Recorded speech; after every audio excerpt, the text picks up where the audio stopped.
Story 1. My dad lifted his third glass of the night during his 60th birthday dinner, gestured toward my sister's perfect family, then pointed his glass at me and announced, "Some kids find love and move on and have beautiful families.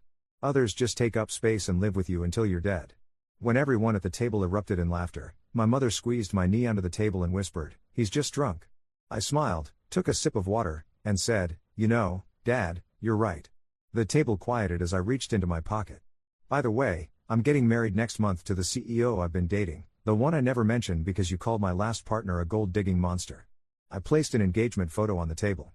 "None of you are invited, and yes, that includes you, Mom. I heard what you said at Christmas when you thought I was asleep." They lost it. My father's face went through 3 distinct stages in about 2 seconds.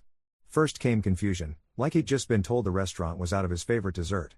Then his eyebrows shot up in what might have been surprise or maybe indigestion. Finally, his jaw tightened into that expression I'd seen 1,000 times growing up, the one that meant someone had challenged his authority and he was deciding how to reassert control. My sister Jennifer stopped cutting her daughter's chicken. Her husband Mark set down his fork with unusual precision, the kind of careful movement people make when they're trying not to draw attention to themselves. My mother's hand, still on my knee, went rigid. "What are you talking about?" Dad's voice came out lower than usual, which I'd learned meant he was angrier than if he'd shouted. I pushed the photo across the white tablecloth, careful to avoid the wine stain someone had already made near the centerpiece. The picture showed me and Rachel on the balcony of her penthouse, the city lights stretched out behind us like scattered diamonds. She wore that navy dress she'd bought in Milan, the one that cost more than my first car. I had on the suit she'd insisted I get tailored, the first piece of clothing I'd ever owned that actually fit properly. Her name is Rachel Chen. She runs Chen Industries. You might have heard of it, they're only the 3rd largest tech consulting firm in the Northeast. I kept my voice level, conversational, like I was describing the weather. Jennifer picked up the photo. Her perfectly manicured nail tapped against Rachel's face. "This is photoshopped. Feel free to check the metadata. Taken 3 weeks ago by the photographer Rachel hired for the engagement announcement her board insisted on. It'll be in the business section of the Times next Sunday." My brother-in-law Mark leaned over to look. His eyes widened slightly. "Wait, Chen Industries? The Rachel Chen? She gave the keynote at the tech conference I attended last year. He caught himself, glancing at my father. "She's pretty well known." Dad snatched the photo from Jennifer's hand. He stared at it for a long moment, his thumb covering Rachel's face like he could erase her from the picture. "You expect us to believe you're marrying someone like this? You've been working at that bookstore for 3 years. You live in our basement. You drive a car from 2008. I work at the bookstore because I enjoy it. I live in your basement because you insisted I shouldn't waste money on rent when you had extra space. And I drive a 2008 Honda because it runs fine and I don't care about cars." I met his eyes directly. "But you're right about one thing, I should have moved out a long time ago. That's actually why I brought this up tonight. I'm moving into Rachel's place this weekend. I would have told you earlier, but I wanted to wait until we were all together." The lie came easily. I'd been planning to tell them for weeks, had rehearsed different versions in my head during the long drives home from Rachel's apartment. But then Dad had made that toast, and everyone had laughed, and I'd realized something. They would always see me as the kid who hadn't figured life out. The one who needed to be managed, corrected, guided toward being more like Jennifer with her lawyer husband and 2.5 children and house in the suburbs. My mother finally found her voice. "David, sweetheart, this is wonderful news, but why wouldn't you tell us you were even dating someone? We're your family." I turned to her slowly. The restaurant's ambient noise, clinking silverware, murmured conversations, the birthday song being sung badly at another table, seemed to fade into a dull background hum. "You really want to know why, Mom?" I pulled out my phone, opened the voice memo app, and scrolled to a file dated December 25th. My thumb hovered over the play button. "Remember Christmas? I came downstairs around midnight because I couldn't sleep. You and Aunt Patricia were having tea in the kitchen. You thought everyone else was asleep." Her face drained of color. I didn't play it. I'd listened to that recording maybe 50 times over the past months, each word carved into my memory like initials in old bark. "You told her you worried I was going to end up alone because I didn't have Jennifer's drive or charm. You said I was too sensitive, that I took everything personally. And then, this was my favorite part, you said you understood why Dad got frustrated with me because I made it hard to be proud of me." Jennifer's daughter asked, "Mommy, why does everyone look mad?" Her voice cut through the tension like scissors through wrapping paper. "Shh, honey. Eat your chicken." Jennifer's voice sounded strained. She turned to me. "David, Mom didn't mean, don't." I held up my hand. "You don't get to interpret what she meant. You weren't there. You didn't hear the way she said it, like she was apologizing for my existence." My father cleared his throat. He'd recovered some of his composure, straightening his shoulders in that way he did when he was preparing to take charge of a situation. "This is ridiculous. You're making a scene at my birthday dinner because your feelings got hurt. Maybe your mother was right, you are too sensitive. Maybe." I stood up, pulled my wallet from my pocket, and placed $300 on the table. "That should cover my share and the tip. Dad, I hope 60 treats you well. Jennifer, Mark, good to see you both. Emma, sweetheart, keep being curious, don't let anyone tell you that questions are annoying." I picked up the engagement photo and tucked it back in my jacket pocket. My mother reached for my arm, but I stepped back. "David, please. Sit down. Let's talk about this like adults." "I am being an adult, Mom. Adults get to decide who they spend time with. Who they trust. Who gets to be part of important moments in their lives." I grabbed my coat from the back of the chair. "I'll send someone for my things this weekend. And before you try to call Rachel to talk sense into me, save your breath. She knows everything. She was the one who suggested I record conversations around you all because she noticed I'd come home upset but could never quite explain what was said. Turned out she was right, it's easy to gaslight someone when there's no evidence." The maitre d' was approaching our table, probably drawn by the raised voices. I gave him a nod as I walked past. "Everything's fine. Just a family disagreement. Happens at every birthday." The November air hit my face as I pushed through the restaurant doors. Cold enough to sting but not quite freezing. My hand shook as I unlocked my phone and texted Rachel, "Did it? Leaving now. See you in an hour?" Her response came back immediately, "Proud of you. I'll open wine. The good stuff." I sat in my car for a few minutes, engine running, heat slowly filling the cramped interior. My phone buzzed 3 times, "Mom, Jennifer, Mom again." I silenced it and pulled out of the parking lot. The drive to Rachel's apartment usually took 45 minutes, but I stretched it to an hour, taking the long route that wound along the river. I needed time to feel everything I'd been pushing down during dinner. Relief came first, washing over me in waves. Then guilt, sharp and specific, for the look on my mother's face. Anger followed, hot and justified, for every small comment and dismissive gesture I'd endured over the years. By the time I pulled into the underground parking garage of Rachel's building, I'd cycled through enough emotions to feel exhausted. The elevator ride to the 23rd floor felt longer than usual. Rachel opened the door before I could knock. She wore yoga pants and an old college sweatshirt, her hair pulled back in a messy bun.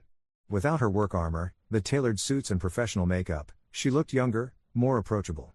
This was the Rachel most people never saw, the one who ate ice cream straight from the container and fell asleep during movies. "How bad?" she asked. Scale of 1 to 10? Probably a 7. Could have been worse. Nobody threw anything. She pulled me inside and wrapped her arms around me. I buried my face in her shoulder and just breathed. Her apartment smelled like the expensive candles she bought from that boutique in Soho, something with vanilla and sandalwood. "Wine's breathing. I also ordered Thai food because I figured you wouldn't have eaten much." She pulled back to look at my face. "You okay?" "Getting there." I kicked off my shoes and followed her to the living room. Floor-to-ceiling windows showed the city spread out below us, lights twinkling in the darkness. I should feel worse than I do. Is that normal? Rachel poured 2 glasses of wine and handed me one. "You just set a boundary with people who've spent your whole life ignoring boundaries. Feel however you feel." We settled on her couch, a modern piece that had cost more than some people's cars but was surprisingly comfortable. I told her everything, my father's toast, the laughter, the photo, my mother's face when I mentioned the recording. She listened without interrupting, a skill she'd perfected in boardrooms but rarely used in personal life. When I finished, she was quiet for a moment, swirling wine in her glass. "Your mom's going to call me," she finally said. "Probably tomorrow. I warned them not to bother you." "David." She gave me that look, the one that said I was being naive. "Your mother has my office number. She found it after 5 minutes of internet searching, I guarantee it. She's going to call, explain this is all a misunderstanding, ask me to help fix things. And you'll say? That I support whatever decision you make about your relationships. That I'm not a mediator. That she raised an adult who can think for himself." She set her wine down and took my hand. "But here's the thing, you need to be prepared for them to keep trying. This isn't going to end tonight." She was right, of course. Rachel was usually right about people, a skill developed over years of reading investors and competitors and board members. But I wasn't ready to think about that yet. The Thai food arrived 20 minutes later. We ate on the floor, containers spread across the coffee table like a feast. Rachel told me about her day, a merger negotiation that had gone sideways, a junior analyst who'd impressed her with his initiative, her mother's latest attempt to set her up with the son of a family friend. I told her I was engaged, Rachel said, stabbing a piece of chicken with her fork. She asked if you were Chinese. I said no. She asked if you at least went to an Ivy League school. I said you studied English literature at a state university. There was a very long pause. Sorry, I'm not meeting the Chen family standards. She kicked my foot gently. My mother has opinions about everything. Last year she told me I should fire my assistant because her shoes were too casual for a professional environment. My assistant wears normal flats. My mother thinks anything without a heel is basically pajamas. How'd you handle it? Gave my assistant a raise and told my mother to focus on her own business. Rachel smiled, but something tight around her eyes suggested the conversation hadn't been quite that simple. My family's different from yours, but they're not easier. Just a different flavor of complicated. We finished eating and cleaned up, falling into the easy rhythm we'd developed over the past 8 months. Rachel washed, I dried. She told terrible jokes from a phone app. I laughed even though they weren't funny. For a few minutes, the evening felt normal. But then my phone buzzed on the counter. Jennifer's name lit up the screen. Rachel saw it and raised an eyebrow. Want me to answer? She offered. No. Let it go to voicemail. It buzzed again 30 seconds later. Then again. On the 4th call, I picked up. What? Don't what me? Jennifer's voice came through sharp and clear. She sounded like Dad when she got angry, all clipped consonants and controlled fury. Do you have any idea what you did tonight? Mom's been crying for an hour. Dad won't talk to anyone. You humiliated them in front of everyone. They humiliated me first. Repeatedly. For years. Oh, come on. Dad makes jokes. That's what he does. You're being a baby about this. Something cold settled in my chest. Jennifer, I need you to hear what you just said. Dad insulted me at his birthday dinner, everyone laughed at me, and you think I'm being a baby for having a problem with that? You're twisting this. He was just trying to be funny. At my expense. That's what families do. We tease each other. Remember when I gained weight after having Emma? Dad called me wide load for months. I didn't throw a tantrum and refused to talk to everyone. I closed my eyes. Rachel was watching me from across the kitchen, concern written across her face. Jennifer, I don't want to argue about this. I'm done. Done with what? Your family? Done with being the punching bag everyone uses to feel better about themselves. Done pretending it's affection. Done shrinking myself to make everyone else comfortable. Silence stretched between us. I heard Emma's voice in the background, asking something I couldn't make out. Jennifer's reply was muffled, like she'd covered the phone. Fine, she said eventually. Be stubborn. But don't expect everyone to just move on from this. You want to burn bridges? Go ahead. But you can't unburn them later when you realize you made a mistake. I'll take my chances. She hung up without saying anything else. I set the phone down and stared at it. She thinks you'll change your mind, Rachel said quietly. I know. Will you? I thought about my father's face, the way he'd looked at me like I was defective. My mother's justifications, always ready, always deployed to smooth things over without actually addressing anything. Jennifer's casual dismissal, the suggestion that my feelings were an overreaction to harmless family dynamics. No, I said. I won't. Rachel crossed the kitchen and hugged me again. We stood there for a while, the city humming 23 floors below us, my phone silent on the counter. The next 3 days were intense. My mother called 17 times. I didn't answer. She left voicemails that started apologetic and gradually shifted to frustrated. I don't understand why you're doing this. We raised you better than to cut off your family over hurt feelings. Your father wants to talk to you, but he won't apologize if you keep acting like this. Jennifer texted constantly, a mix of guilt trips and reasoning. She sent photos of Emma, like my niece was a bargaining chip. She misses her uncle. Don't punish her for this. My father didn't reach out at all, which somehow stung more than if he'd called to yell. Rachel's assistant fielded 3 calls from my mother trying to reach Rachel. True to her word, Rachel politely declined to intervene.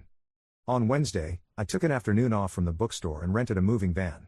My friend Thomas agreed to help, mostly because I promised pizza and explained the bare minimum about the situation. Your family's really that bad? He asked as we loaded boxes into the truck. They're not bad people. They're just not good for me. Thomas, bless him, didn't push for details. We worked in relative silence, interrupted only by his occasional questions about where things should go. My parents weren't home, which I'd timed deliberately. My mother had mentioned in one of her voicemails that they'd be at Jennifer's house for lunch. I had a 3-hour window, and we used every minute. The basement had been my space for 3 years, and I'd made it comfortable. Bookshelves lined 2 walls, crammed with everything from classic literature to graphic novels. My desk sat beneath the small window, my laptop still plugged in, surrounded by note cards for the novel I'd been working on for 2 years. Posters from my favorite movies covered the concrete walls. My bed, a full-size I'd bought at a discount furniture store, was made with military precision, a habit from college I'd never broken. Looking at it all, I felt a pang of something. Not regret, exactly. More like grief for the version of myself who thought living here was temporary, that I'd leave once I'd saved enough money, once I'd figured out what came next. 3 years had passed in a blur of routine and good intentions. "You okay, man?" Thomas was holding a box of books, watching me with concern. "Yeah. Just strange, you know? Hacking up your life." "Where are you moving to again?" "My fiancée's place." I started unplugging my computer equipment. "She's got plenty of room." "Fiancé?" Thomas nearly dropped the box. "Since when?" "You didn't mention." "It's recent." I wrapped cables around my hand, wound them tight. "I've been keeping a lot of things quiet lately." We finished loading the truck by 2:30. I did a final walkthrough of the basement, checking corners and closets for forgotten items. Everything looked strangely impersonal without my belongings, just a concrete room with industrial carpet and that faint basement smell nothing could quite eliminate. I almost left without writing a note. But something stopped me at the top of the stairs, maybe obligation, maybe courtesy, maybe just the desire to have the last word. I found a notepad in the kitchen, one of those magnetic ones my mother kept stuck to the fridge for grocery lists. I wrote quickly, before I could second-guess the words. "Took my things. Left the key on the basement desk. Thanks for letting me stay. I'll be in touch when I'm ready to talk, if I'm ready to talk. Please respect that timeline. David." I stuck it to the fridge next to my mother's grocery list and Jennifer's crayon drawing from Emma. Then I locked the door behind me and climbed into the truck where Thomas was waiting. Rachel's building had underground parking with space for a second vehicle. She'd arranged it yesterday, calling the building manager with the kind of efficient authority that made things happen quickly. We unloaded everything in trips, using the service elevator to avoid disturbing other residents. By 6 o'clock, my books were on Rachel's shelves, my clothes in her closet, my desk set up in the spare bedroom she'd converted into an office for me. The apartment felt different with my things scattered throughout, more lived in, less like a showroom. Thomas left after pizza, declining my offer of payment with a wave. "Buy me around sometime. And invite me to the wedding if you're serious about this getting married thing." "You're on the list," I promised, though we hadn't actually planned any of that yet. After he left, Rachel and I collapsed on the couch. My back ached from lifting boxes. My phone showed 6 missed calls and twice as many texts, all from family members I wasn't ready to face. "How do you feel?" Rachel asked, her head on my shoulder. "Homeless. Relieved. Guilty. Free," I laughed without much humor. "That's too many feelings for one person to have at the same time."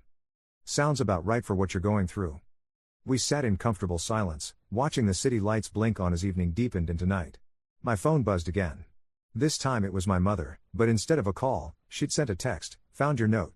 This is really happening? After everything we've done for you?" I showed Rachel. She read it twice before handing the phone back. "You don't have to respond." "I know. But my thumbs moved across the screen anyway. Yes, this is really happening. I need space from all of you. I need you to respect that. Please don't make this harder than it already is." Her response came fast. "You're breaking my heart." I almost replied. Almost typed out that she'd been breaking mine for years, in small ways she'd never noticed or cared to address. Almost explained that maternal guilt trips were exactly why I needed distance. Almost defended myself one more time. Instead, I turned off my phone and set it face down on the coffee table. "Done for tonight," I told Rachel. "Good." She stood and pulled me up with her. "Tomorrow we'll deal with whatever comes next. Tonight, we're going to watch something mindless and eat the leftover pad thai and not think about families or feelings or any of it." We did exactly that. Halfway through a movie I couldn't follow, I fell asleep with my head in her lap, her fingers running through my hair. When I woke up 3 hours later, she'd covered me with a blanket and left a glass of water on the side table. The city sparkled through the windows, beautiful and indifferent, and for the first time in days, I felt like I could breathe properly. The next morning, Rachel had already left for work by the time I woke up. She'd left coffee brewing and a note on the counter, meeting until noon. "Chinese takeout tonight? Also, your mother called the office. Janet handled it beautifully. Love you." Janet was Rachel's executive assistant, a woman in her 50s who'd been with Chen Industries for a decade and could handle anything from hostile investors to persistent family members with equal grace. I called Rachel during my lunch break at the bookstore. "What did Janet say to my mom?" "Ms. Chen is unavailable for personal calls during business hours. Ms. Chen prefers to keep family matters separate from professional obligations. Ms. Chen will not be discussing Mr. Morrison's personal relationships with third parties. Would you like to leave a message for Ms. Chen to return at her discretion?" Rachel's impression of Janet was spot on, down to the polite steel in her tone. My mom must have loved that. According to Janet, your mother asked if I knew what I was getting into with you. Janet said, and I quote, "Ms. Chen is an excellent judge of character, thank you for your concern," and ended the call. I'm sending Janet flowers. She'd like that. Just don't mention it came from you. She's technically not supposed to discuss this sort of thing with me, but she thought I'd appreciate the heads up. After work, I walked to the florist 3 blocks from the bookstore. The owner, Mrs. Patterson, had been selling flowers in the same location for 30 years. She knew everyone's usual orders, remembered birthdays and anniversaries without needing to check her records. David. I haven't seen you in a while. What can I do for you? Need something professional but appreciative. For someone who helped me out of a tight spot. Mrs. Patterson's eyes lit up with curiosity, but she didn't pry. She put together an arrangement of white roses and purple irises, elegant without being romantic. These say thank you without being too familiar. That work? Perfect. She rang me up and added a card. I wrote, thanks for the excellent character reference, David, and handed it back. Walking to Rachel's apartment, I corrected myself. I felt the strangeness of my new routine settling in. Different streets, different shops, different people passing by. The bookstore was a 40-minute commute now instead of 15 minutes. I'd need to adjust my morning schedule, find new coffee shops, learn the rhythm of this neighborhood. My phone rang. Unknown number. I answered cautiously. David? It's Mark. My brother-in-law's voice surprised me. We'd never been close, exactly, but we'd always gotten along at family events. He was pleasant enough, if a bit bland, the kind of person who could talk about his job for 30 minutes without saying anything memorable. Hey, Mark. Listen, I know you probably don't want to hear from anyone right now, but I wanted to reach out. Man to man, off the record. He paused. Your dad's toast was out of line. I would have said something, but I froze. I'm sorry about that. I stopped walking, standing on the sidewalk while people flowed around me. You're apologizing? Your family's intense, David. I've thought so since I started dating Jennifer.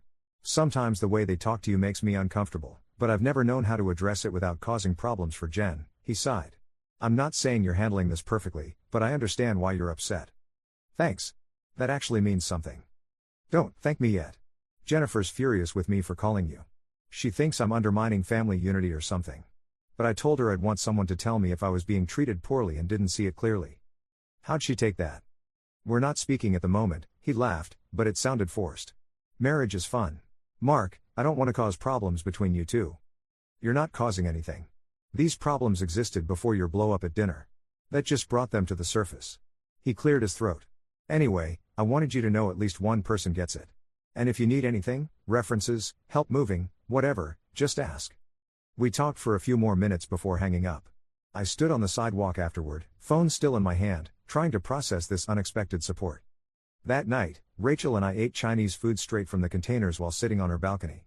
November had turned colder, requiring jackets and the space heater she dragged outside. The view made it worthwhile, the city spread out below us, endless and electric. Mark called, I told her between bites of kung pao chicken. Your sister's husband? Yeah. He apologized for not speaking up at dinner. Said he thought my dad was out of line. Rachel set down her food and looked at me. How do you feel about that? Grateful? Confused? I didn't expect anyone from that side to reach out. Sometimes allies appear in unexpected places. She speared a piece of broccoli with her chopstick. My cousin Linda is like that. Most of my family thinks I'm too aggressive, too focused on work, not traditional enough. Linda's the only one who's ever said, good for you for building something. You don't talk about your family much. Because they're complicated, and I don't have the energy to explain all the ways they disappoint me. She smiled, but sadness flickered behind it. My father wanted sons to take over the company. He got 2 daughters instead. My older sister became a doctor, which he grudgingly accepted as respectable. I went into business, which he saw as me trying to prove something. Did you? Try to prove something? Maybe at first. Now I just like what I do. She finished her container and set it aside. Building something from scratch, watching it grow, making decisions that affect hundreds of employees, it's satisfying in ways I can't fully explain to people who've never done it. You don't have to explain it to me. I know. That's one of the reasons I love you. We'd said it before, but it still felt new. I reached over and took her hand. Her fingers were cold from the evening air, and I wrapped both my hands around hers to warm them up. When did you know? I asked. That you wanted to marry me? Probably the night you explained the plot of that fantasy novel you love, the one with the complicated magic system. You were so animated, talking with your hands, completely unself-conscious about being enthusiastic. Most people I know are too concerned with looking sophisticated to genuinely love anything. She leaned her head on my shoulder. You were real. I needed real. I fell for you during that meeting at the bookstore. You came in looking for a book for your nephew, and you spent 40 minutes asking me questions about every recommendation. You actually cared about finding the right thing, not just checking a box. I remember. You suggested 3 different books before I settled on the one about the kid who builds robots. He loved it, by the way.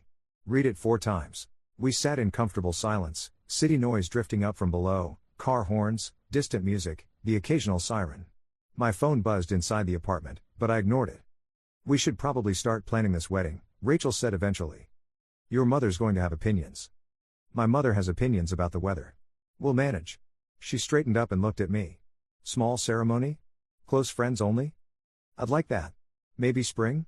Give us time to actually plan instead of rushing. April or May. Somewhere outdoors if weather permits. Food that's actually good instead of the standard chicken or fish situation. Music we'd actually want to listen to. She pulled out her phone and started making notes. We should hire a proper planner. I don't have time to coordinate vendors. We spent the next hour sketching out ideas, both of us getting caught up in the details. Rachel wanted a string quartet. I suggested we incorporate books somehow, maybe as centerpieces, or have a reading during the ceremony. She added talk to Linda about officiating to her list. Your cousin can officiate weddings? She got ordained online specifically to do her friend's ceremony. It was actually lovely, very personal. Rachel scrolled through her phone. She'd probably love to do ours. By the time we headed back inside, we had the skeleton of a plan and a shared sense of excitement that felt tangible. This was really happening. Despite everything with my family, despite the complications and hurt feelings, I was moving forward with my life. I checked my phone before bed. More messages from my mother, increasingly desperate. Jennifer had sent a long text explaining everything I was doing wrong and how I was hurting everyone. My father, still, had said nothing. I deleted them all without reading past the first few lines. The next 2 weeks fell into a pattern. Work at the bookstore during the day, evenings with Rachel, weekends spent exploring my new neighborhood and slowly integrating my belongings into her space. My family continued reaching out sporadically. I continued not responding. Thomas invited me to his Thanksgiving dinner, along with a handful of other friends who didn't have family plans. I accepted gratefully. Rachel had to fly to San Francisco for a business meeting but promised to be back by Friday evening. I hate leaving you during the holidays, she said, kissing me goodbye at the airport. I'll be fine. Thomas puts on a good spread, and his friends are entertaining. Text me if you need to talk. Even if I'm in meetings, I'll call back as soon as I can. She disappeared through security, and I drove back to the apartment feeling surprisingly okay. A year ago, spending Thanksgiving without family would have devastated me. Now it felt like relief. Thomas lived in a cramped 2-bedroom in Queens with his roommate Kyle, a software engineer with strong opinions about which Marvel movies were actually good. Their Thanksgiving crew included 6 people total, ranging from a grad student studying architecture to a woman who worked in theater production. We ate around a folding table that barely fit everyone, dishes crowding every available surface. The turkey was slightly dry. The stuffing was perfect. Someone had made a vegetarian lasagna because 2 guests didn't eat meat. Wine flowed freely, and the conversation jumped from topic to topic without awkward pauses. So, Kyle said during dessert, pointing his fork at me, Thomas mentioned you got engaged recently. Congratulations. Thanks. I sipped my wine, aware that everyone was suddenly paying attention. How'd you meet? Asked Sarah, the theater production woman. She came into the bookstore looking for a gift. We got to talking about books, then about other things. Eventually, I asked her to coffee. And she said yes? Just like that? This from Marcus, the architecture student, who'd spent most of dinner complaining about his dating life. After making me recommend 5 more books first. She wanted to make sure I wasn't just being friendly because it was my job. Laughter around the table. Thomas refilled my wine glass. David's being modest. He put together this whole reading list for her nephew, complete with annotations about why he'd like each book. Who does that? Someone who takes his job seriously, I protested. Someone who's hopelessly romantic, Kyle corrected. Normal people just point at bestsellers and call it a day. The conversation drifted to other topics, Sarah's latest show, Marcus's thesis project, an elaborate debate about whether pumpkin pie was overrated. I relaxed into the warmth of it, the easy acceptance of people who weren't digging for drama or trying to fix me. My phone buzzed during cleanup. Jennifer's name flashed across the screen with a photo attached. I opened it despite my better judgment. It was Emma, holding a crayon drawing. The text read, "She made this for you. She's been asking when Uncle David is coming back. I told her you're busy." She cried. "Happy Thanksgiving." I stared at the drawing, stick figures labeled Uncle David and Emma holding hands, a giant sun in the corner, flowers scattered across the bottom. My chest tightened. Thomas noticed my expression. "You okay?" "My sister just sent me a guilt trip disguised as a child's drawing. Ouch." He dried a plate and put it in the cabinet. How old's your niece? 5. Does she actually miss you, or is your sister using her as leverage? I thought about it. Emma and I had been close. I'd spent hours playing with her, reading stories, teaching her to play simple card games. She'd loved when I did different voices for characters, laughing so hard she'd sometimes fall over. Both, I admitted. Emma does miss me. And Jennifer knows that's my weak spot. What are you going to do? Nothing tonight. I pocketed my phone. I'll think about it later. But I did think about it, that night and the next morning when Rachel called from San Francisco. I told her about the message, about Emma's drawing, about the guilt churning in my stomach. You're allowed to miss your niece while still maintaining boundaries with her parents, Rachel said. Her hotel room must have been quiet, I couldn't hear any background noise. Those two things can exist simultaneously. It feels impossible to separate them. It's not, though. You could reach out to Jennifer and suggest supervised visits with Emma. Somewhere neutral, time limited. You spend time with your niece without having to navigate your sister's attempts to manipulate you into reconciling. You really think Jennifer would go for that? I think Jennifer wants you back in the family fold, and she'll accept whatever gets her closer to that goal. Even if it's not perfect. We talked for another hour about logistics and possibilities. By the time we hung up, I had a plan forming. I'd reach out to Jennifer with specific terms for seeing Emma. Clear boundaries, neutral location, no discussion of family drama. If she agreed, great. If not, I'd know she was more interested in controlling the situation than in Emma's relationship with me. I drafted a text, revised it 3 times, and finally sent it Friday afternoon. I'd like to see Emma. Coffee shop near the park, Saturday morning, 1 hour. You can come or not, either way is fine. But if you come, we're not discussing anything except Emma. Those are my terms. Jennifer's response took 2 hours, fine. 10 a.m. at the Starbucks on Fletcher Street. I'll be there too. Someone has to supervise. I almost laughed at the supervise comment but let it go. Small victories. Rachel got home Friday night, exhausted from meetings and airport delays. I told her about the plan while she unpacked, hanging her suits back in the closet with careful precision. Want me to come with you? She offered. Better if I go alone. Less explosive that way. If you're sure. But I'll be on standby if you need an exit strategy. Saturday morning came faster than I wanted. I arrived at the Starbucks early, ordered coffee, and claimed a table near the back. The cafe was moderately busy, weekend morning crowd, families and students and people working on laptops. Jennifer arrived exactly at 10, Emma's hand in hers. My niece wore a purple jacket with a unicorn on it, her hair in 2 pigtails. When she saw me, her face lit up. Uncle David. She pulled free from Jennifer and ran to me. I caught her in a hug, and everything else fell away for a moment. She smelled like strawberry shampoo and chocolate, probably from sneaking snacks before breakfast. Hey, Emma Bean. I missed you. Where have you been? Mommy said you were busy, but you're always busy and you still came before. Jennifer joined us at the table, her expression carefully neutral. Emma, sit down properly, please. Emma climbed into the chair next to mine, pulling it close. Did you bring me a book? I did, actually. I pulled out a picture book about a girl who befriended a dragon. Thought you might like this one. She grabbed it immediately, flipping through the pages with delight. Jennifer ordered a coffee and sat across from us, watching. We spent the next 45 minutes in surprisingly comfortable territory. Emma talked about kindergarten, her new friend Sophia, the hamster her class was taking care of. I asked questions and listened, avoiding any mention of family drama. Jennifer stayed mostly quiet, occasionally correcting Emma's posture or reminding her to use inside voice. Eventually, Emma needed the bathroom. Jennifer took her, leaving me alone at the table. When they returned, Emma had new energy, bouncing on her toes. Can Uncle David come to my birthday party? Please. It's next month and I want him there. Jennifer's jaw tightened almost imperceptibly. We'll talk about it later, sweetie. But you said I could invite anyone I wanted. Emma, not now. I intervened before it could escalate. Hey, Emma, why don't you show me more of your drawings? Your mom said you made me a really special one. The distraction worked. Emma dug into her backpack and produced a stack of papers, crayon drawings of various quality, each one featuring some combination of family members, animals, and rainbows. At 10:50, Jennifer stood up. Time to go, Emma. Say goodbye to Uncle David. Emma hugged me tightly. You'll come to my birthday party, right? We'll see. I'll talk to your mom about it. After they left, I sat with my cold coffee for a few more minutes, processing. Jennifer hadn't tried to push for reconciliation. Emma had been genuinely happy to see me. The hour had been exactly what I'd hoped for, connection without complications. My phone buzzed. Jennifer, that went better than expected. Thank you for seeing her, I replied. Same time next week? Her response, yes. Same terms. I texted Rachel, success. Emma's good. Jennifer behaved herself. Feeling cautiously optimistic. Rachel, told you boundaries could work. Proud of you. Pizza when you get home? I smiled and pocketed my phone. Progress. Small, careful, but real.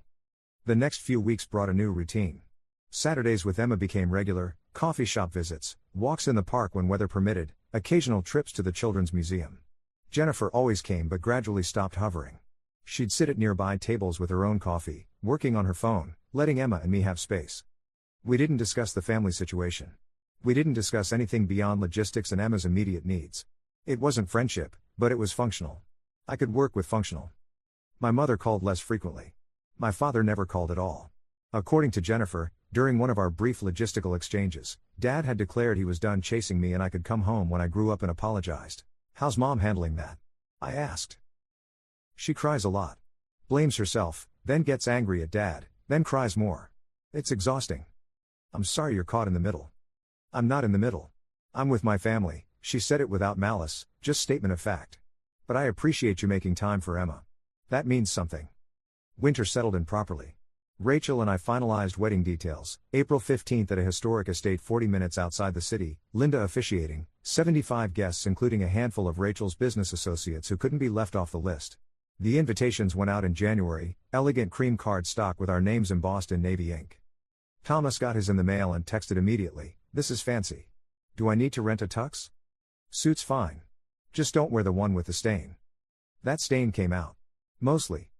Rachel's mother visited in February, ostensibly to meet me properly but really to critique our wedding plans. Linda Chen was exactly what I'd expected, impeccably dressed, sharp-eyed, opinions delivered with surgical precision. "The estate is acceptable," she said, examining our venue photos. "Though the garden could use better landscaping." "We're not redesigning the garden, Mom. We're renting it for 6 hours." "Still. People notice these things." She turned her attention to me. I braced myself. "So. English literature. What does one do with that?" "I work at a bookstore." "Ah." The single syllable contained volumes of judgment. "And this makes you happy?" "Yes, actually." She studied me like I was a balance sheet that didn't add up. "Rachel tells me you're writing a novel." "Working on one, yes." "What's it about?" I hesitated. My novel, a literary fiction piece about family dynamics and identity, felt too vulnerable to share with someone looking for reasons to disapprove. But Rachel was watching, and I'd promised her I'd try with her mother. "It's about a man reconciling with his past while building a future that doesn't resemble what he was taught to want." Linda's eyebrow arched slightly. "Autobiographical?" "Somewhat." She set down the wedding photos. "Rachel could support you through that. Financially, I mean. If that's your concern." "I don't need financial support. I need time and discipline, both of which I manage fine on my own." "Independent." Rachel mentioned that. She almost smiled. "Almost. My daughter needs someone who won't be intimidated by her success. Most men are." "I'm not most men." "No, you're not." She stood, smoothing her skirt. "I'll reserve judgment until I see you two together more. But you're better than the lawyer she dated last year." He kept trying to explain my own company's financial structure to me at dinner. After she left, Rachel collapsed on the couch. "That went okay, right? Your mom basically called me acceptable. I'm taking it as a win. She'll warm up eventually. Or she won't, and we'll limit her involvement in our lives. Either way, we'll be fine." March brought spring weather and Emma's birthday party. Jennifer had invited me officially, via text. "Emma refuses to celebrate without you there. Party is at our house, 2 p.m., 2 hours. You can bring Rachel if you want. Mom and Dad will be there." I showed Rachel the message. She read it twice. "Do you want to go?" "For Emma, yes. For the rest of them, not particularly." "Then we go, stay exactly 2 hours, and leave. I'll be your excuse if you need to escape early." The party was exactly as awkward as expected. Jennifer's house was decorated with streamers and balloons, 20 children running around in various states of chaos. My parents were there, sitting in the living room with forced smiles. My mother approached immediately. "David. You came. Emma invited me." "Yes, well. It's good to see you." She glanced at Rachel. "And you must be Rachel. I'm David's mother, Patricia." They shook hands with visible wariness. My father stayed in his chair, watching but not approaching. Emma saved us by running over with 3 of her friends. "Uncle David. You brought Rachel. I have to show you my new toys." We let her drag us upstairs to her room, grateful for the escape. Emma showed us everything: dolls, building blocks, books, a stuffed elephant nearly as big as she was. Rachel asked questions and complimented her collection with genuine interest. When we came back downstairs, my father was in the kitchen. We accidentally made eye contact as I grabbed Emma a juice box. He nodded once. I nodded back. No words exchanged, but something passed between us. Not forgiveness, not reconciliation. Just acknowledgement. The 2 hours passed without incident. We sang happy birthday, ate cake, watched Emma open presents with the enthusiasm only a 6-year-old can muster. When our time was up, we said our goodbyes and left. In the car, Rachel was quiet for a few minutes before speaking. Your dad looks exactly like you described. What does that mean? Rigid. Uncomfortable with anything he can't control. She looked at me. You're nothing like him. You're much softer around the edges. Is that good or bad? Good. Definitely good. The world needs more people willing to be soft. That night, my mother called. I actually answered. Thank you for coming today, she said without preamble.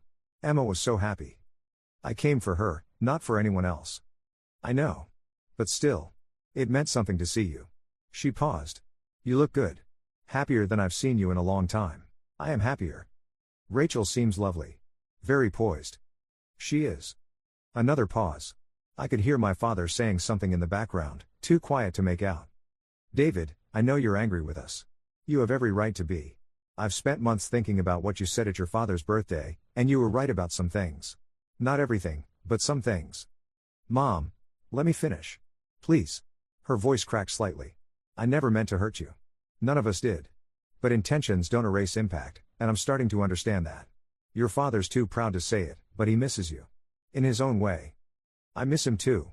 In my own way. But that doesn't mean I'm ready to come back and pretend nothing happened. I'm not asking you to. I'm just asking you to consider, maybe someday, having a real conversation with us. One where we all try to understand each other better. Maybe. Someday.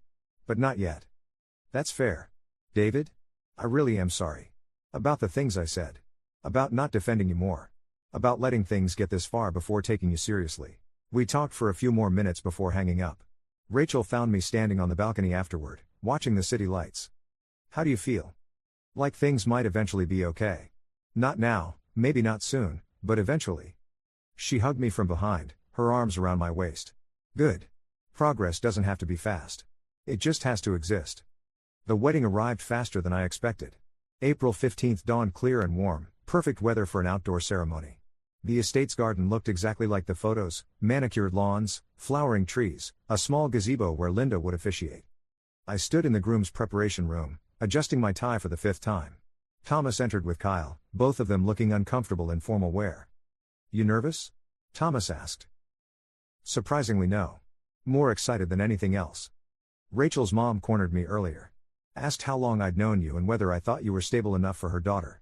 I told her you were the most stable person I know. Kyle snorted. I said he was too stable. Needed more chaos in his life. She did not find that amusing. We laughed, and the last of my nervous energy dissipated. This was right. Rachel was right. Building a life separate from my parents' expectations, separate from their vision of who I should be, was right. The ceremony was small but perfect. Rachel wore a simple ivory dress that somehow looked elegant and effortless simultaneously. Linda officiated with unexpected humor, including inside jokes that made both Rachel and me laugh. Our vows were personal, honest, stripped of traditional phrasing that didn't fit. I spotted my parents in the 3rd row halfway through the ceremony. They must have gotten an invitation from Jennifer, the only person who knew where they were happening. My mother cried. My father looked uncomfortable but present. I didn't let it derail the moment. They could be there, could witness this piece of my new life, but they didn't define it anymore. The reception was everything we'd wanted: good food, better music, people who genuinely cared about us celebrating without forced obligation. Rachel's cousin Linda gave a toast about watching Rachel build her empire and finding someone who saw her as a person first. Thomas told embarrassing stories from college that made everyone laugh. Even Rachel's mother seemed to enjoy herself, particularly after her 3rd glass of wine. During our first dance, Rachel whispered, "Your parents are watching from the corner. You okay?" "Yeah. Let them watch. This isn't about them." Good answer. We danced, we laughed, we celebrated with people who chose to be there. As the evening wound down and guests started leaving, my mother approached one final time. "It was beautiful, David. Really beautiful. Thank you for coming. I know we weren't officially invited, but Jennifer thought. And we hoped. She trailed off. It's okay, Mom. I'm glad you were here. My father joined her, standing slightly behind like he wasn't sure of his place. We looked at each other for a long moment. Congratulations, he said finally. Your wife seems like a good person. She is. Maybe we could have dinner sometime. All of us. If you're willing. I glanced at Rachel, who nodded almost imperceptibly. Maybe. Let's start with coffee. Something smaller. Work our way up to dinner. Coffee's good. We can do coffee. They left shortly after, and I felt something release in my chest. Not complete forgiveness, not full reconciliation, but the beginning of possibility. Rachel and I drove to the airport at midnight for our flight to Italy, 2 weeks exploring Tuscany with no schedule and no obligations. As the city disappeared behind us, she reached over and took my hand. You did good today. Letting them be there, keeping your boundaries, not letting them steal your joy. Learned from the best. We learned together. We flew east toward morning, toward vineyards and old cities and days where our complicated families existed only as distant thoughts. But they weren't gone completely, and I found I didn't want them to be. Progress meant accepting imperfect relationships, maintaining boundaries while leaving room for change, building a life that honored who I was while acknowledging where I'd come from. My father's toast 9 months ago had hurt. The laughter had stung. But it had also cracked something open, forced me to examine what I was accepting and why, pushed me toward people who saw me clearly and chose me anyway. I thought about Emma, who'd made us a card with glitter that got everywhere. About Jennifer, slowly learning to separate her identity from our parents' expectations. About my mother, trying in her limited way to do better. About my father, whose pride still prevented full apologies but who'd shown up today anyway. About Rachel, who'd encouraged me to record that Christmas conversation, who'd stood beside me through every awkward family interaction, who'd never once suggested I should just forgive and forget. And about myself, who'd finally learned that love, family, romantic, or otherwise, shouldn't require you to shrink yourself to be acceptable. The plane leveled out above the clouds. Rachel fell asleep on my shoulder, her breathing deep and even. I stayed awake, watching dawn break across the Atlantic, thinking about the life we were building together. One where hurt could be acknowledged without defining everything. Where boundaries were respected, not seen as punishment. Where growth happened slowly but surely, like spring arriving after a long winter. I thought about what I might say to my father over coffee. Not forgiveness, not yet. But maybe explanation. Maybe mutual understanding that we'd both made mistakes, both hurt each other, both needed to try harder if we wanted any relationship at all. Maybe that was enough for now. Maybe it had to be. Rachel stirred, opened her eyes, smiled at me in that way that made everything feel possible. Morning, she murmured. Morning, Mrs. Chen. I'm keeping my name, remember? Morning, Ms. Chen. Better. She stretched and looked out the window at the ocean far below. What are you thinking about? That I'm happy. That I made the right choices. That family's complicated but maybe worth figuring out. All true things. She settled back against my shoulder. But for the next 2 weeks, let's just think about wine and pasta and which museum we're visiting next. Deal. Italy waited ahead, full of old beauty and new experiences. Behind us, back home, my family would continue being complicated in their various ways. Emma would grow. Jennifer would hopefully learn. My parents would try, stumble, hopefully try again. And I would figure out how to let them back into my life without losing the parts of myself I'd worked so hard to build. But all of that could wait. For now, I had this, Rachel beside me, morning breaking through airplane windows, the future spreading out like countryside below us, full of unknown paths but ours to choose. I closed my eyes and let myself drift toward sleep, toward whatever came next, toward the life I'd claimed for myself when I'd finally said enough. When I'd placed that engagement photo on the table and watched my father's face change. When I'd walked out of that restaurant and driven towards something better. Story 2.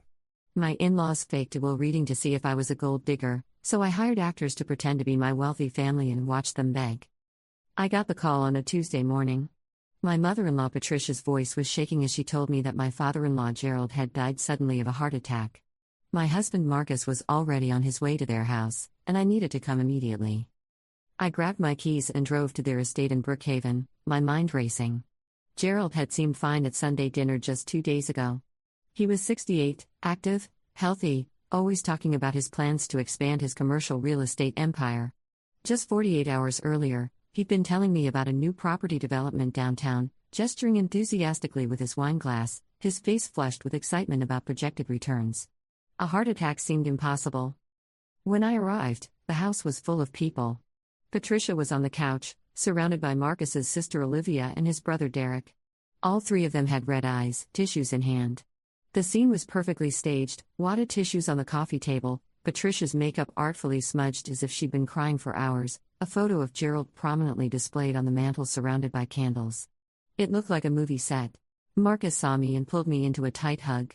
His body was tense against mine, and I felt him tremble slightly. "I can't believe he's gone," he whispered against my hair.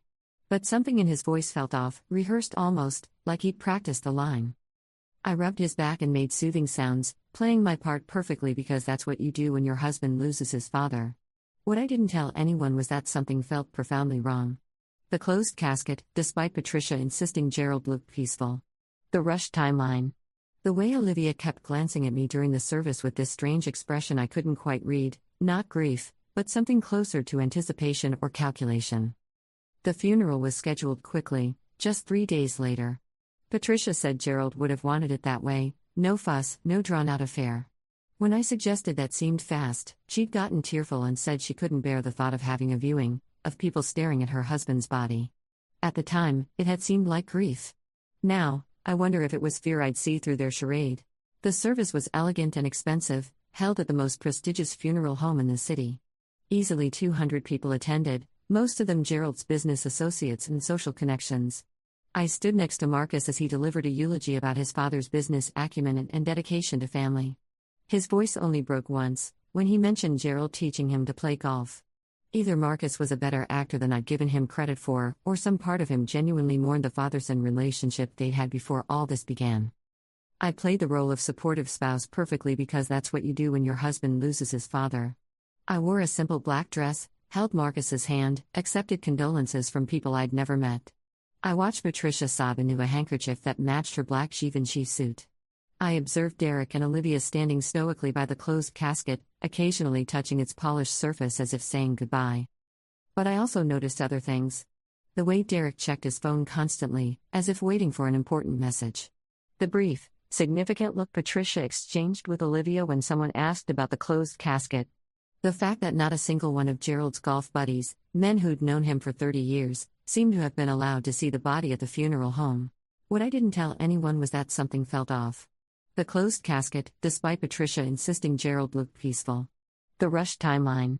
The way Olivia kept glancing at me during the service with this strange expression I couldn't quite read.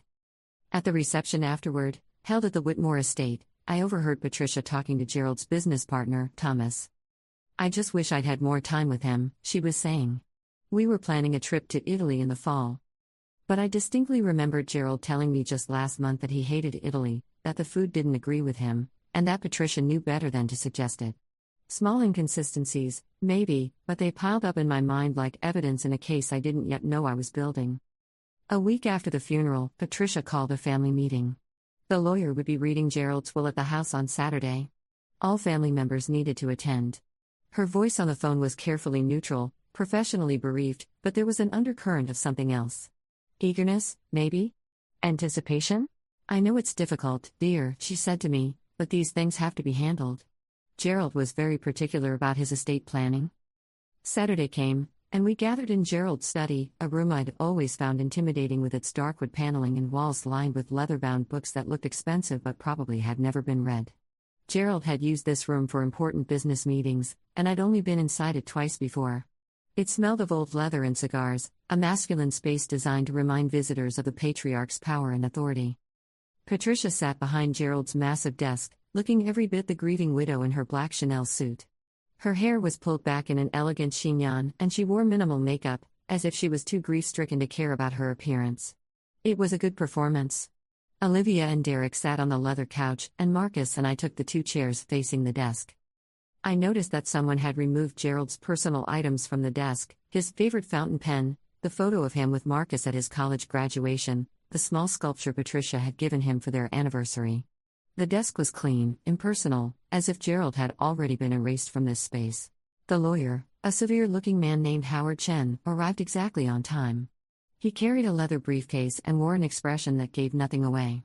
I'd later learn that Howard was actually Patricia's personal attorney, not Gerald's longtime estate lawyer, which should have been my first clue.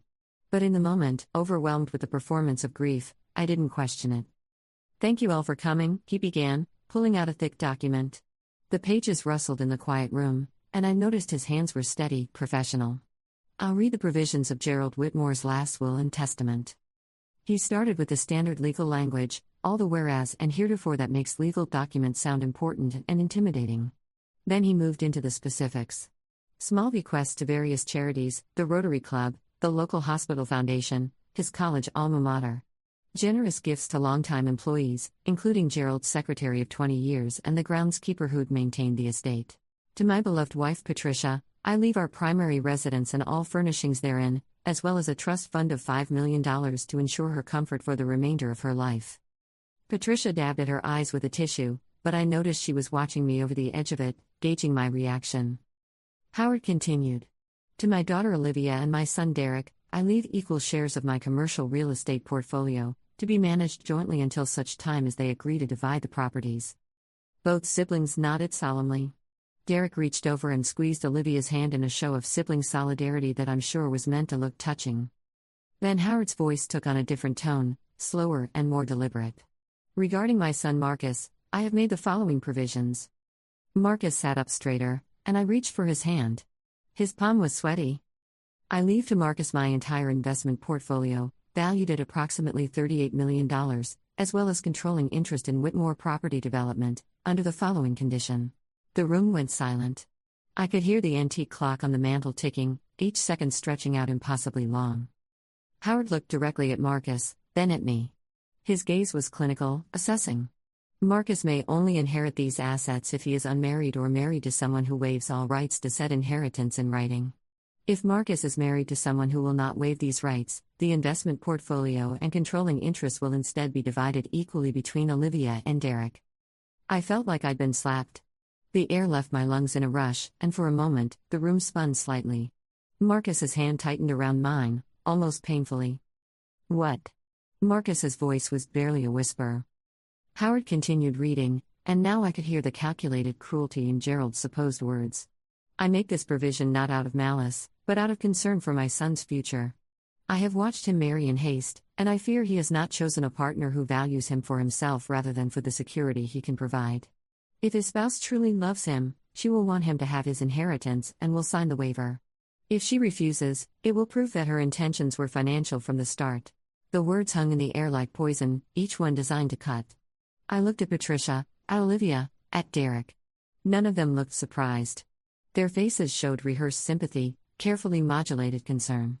They'd known. They'd all known exactly what was coming. This is insane, Marcus said, standing up abruptly. His chair scraped loudly against the hardwood floor. Dad would never. I'm afraid it's legally binding, Howard said calmly, almost apologetically. The will was updated 6 months ago and properly witnessed. You have 30 days to provide either proof of divorce proceedings or a signed waiver from your spouse. Otherwise, the assets transfer to your siblings. I sat frozen in my chair, my mind reeling. 6 months ago. Right around when Marcus and I had gotten serious about buying a house, when we'd been talking about starting a family. Right around when I'd started feeling truly integrated into the Whitmore family, when I thought I'd finally found the family I'd lost when my parents died. Patricia finally spoke, her voice soft but not sympathetic. It had an edge of satisfaction hidden beneath the concern. Gerald loved you, Marcus. He just wanted to protect you. Surely Emma understands that. All eyes turned to me. I could feel them waiting, watching to see what I would do. Would I be angry? Would I cry? Would I immediately offer to sign, proving my love? Or would I refuse, proving their suspicions? I need some air, I said, standing up. My legs felt unsteady, but I managed to walk with dignity. I walked out of the study, down the hallway lined with family photos that suddenly felt like they were mocking me, and out to the garden. The garden was Patricia's pride and joy, full of roses and precisely trimmed hedges. It was beautiful and controlled, just like everything else about the Whitmores. I stood by the fountain, breathing in the scent of flowers and trying to process what had just happened. Marcus followed me. Emma, I'm so sorry. I had no idea he would do something like this. I turned to face him, studying his expression. He looked genuinely devastated, his face pale, his hands shaking slightly. Did you know he was changing his will? No. I swear, I didn't know anything about this. He looked genuinely devastated, his eyes wide and wet. This is insane. We'll fight it. We'll contest the will. I wanted to believe him. Looking at his face, at the shock and hurt there, I did believe him. But something was nagging at me, something about the whole situation that didn't add up. "Let's just go home," I said finally. "We need to think about this." The drive home was silent. Marcus gripped the steering wheel tightly, his knuckles white. I stared out the window, watching the expensive neighborhoods of Brookhaven give way to our more modest area. We lived in a nice townhouse, comfortable but nothing like the Whitmore estate. I'd always liked that about us. We felt real, grounded, not caught up in the wealth and status games his family played. That night, I couldn't sleep. I lay in bed next to Marcus, listening to him breathe, and I ran through everything in my mind. The sudden death.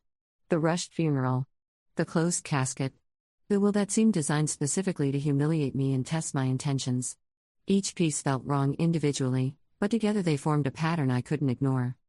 At 2 a.m., I got up and went to my laptop.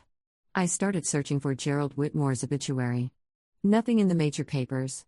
Strange for a man of his wealth and prominence. Gerald was known in the business community, regularly featured in local business journals. His death should have warranted at least a mention. I checked the funeral home's website. No record of services for Gerald Whitmore in the past week. My heart started pounding as I dug deeper.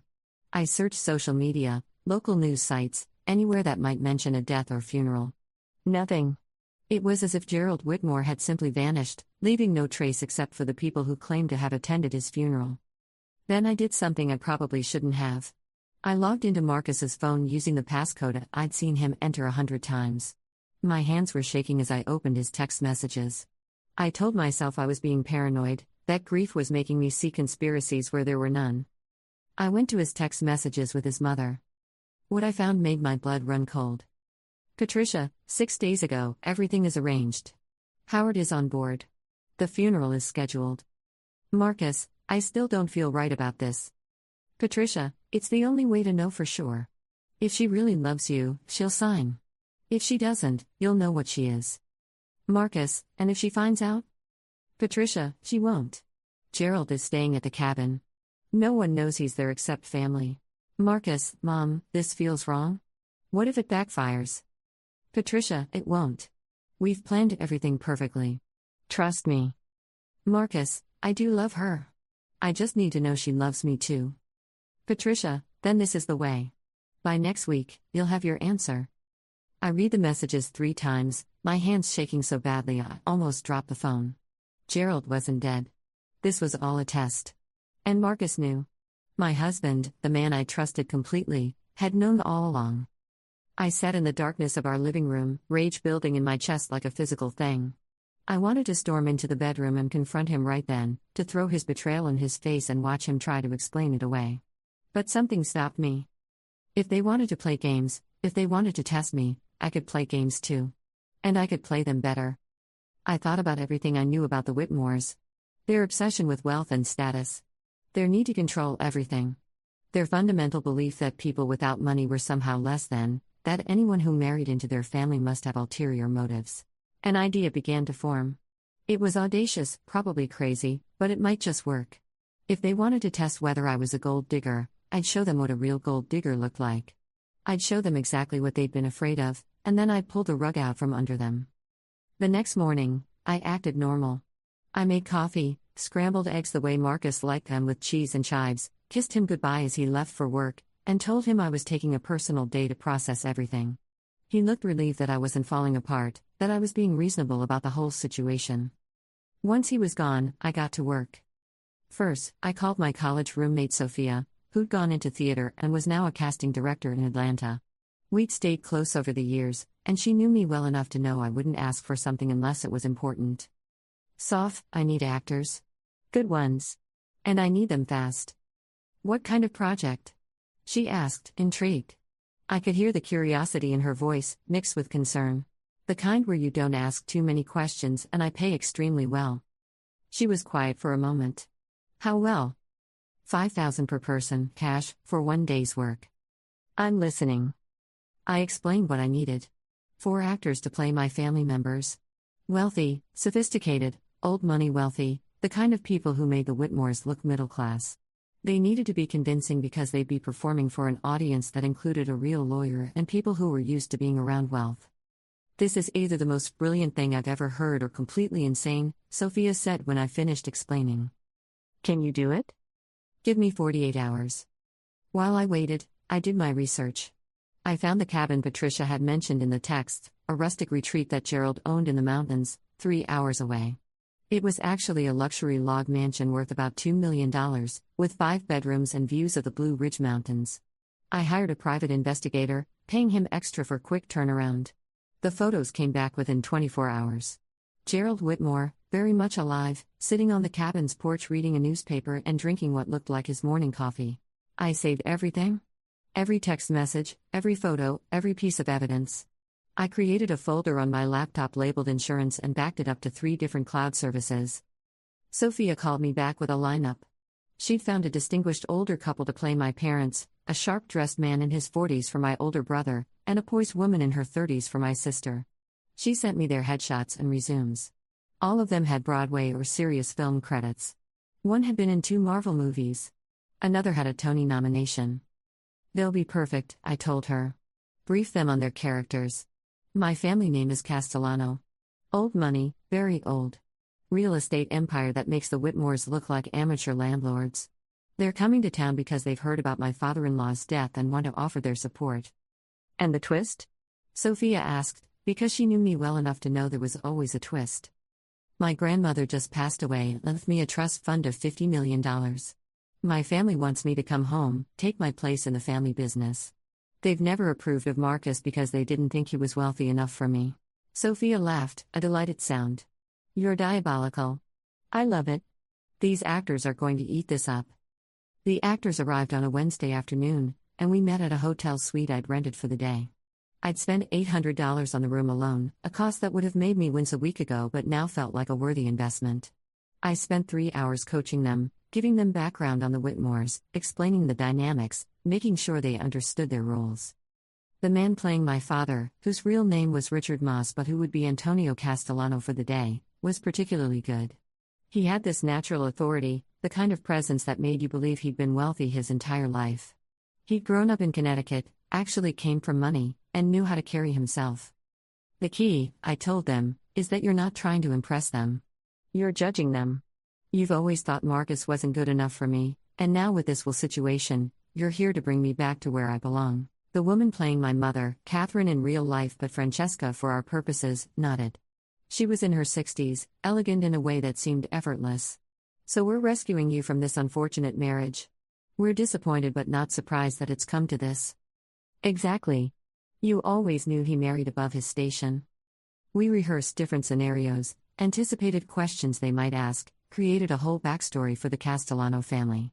I gave them details about properties we supposedly owned, business deals we'd supposedly closed, family history going back generations. By the end of the day, I almost believed it myself. The actors were so good, so committed to their roles, that the Castellanos became real in that hotel suite. On Thursday, I called Patricia. "I've been thinking about the will," I said, keeping my voice neutral, slightly defeated. "I'd like to talk to the family about it. Would Saturday work?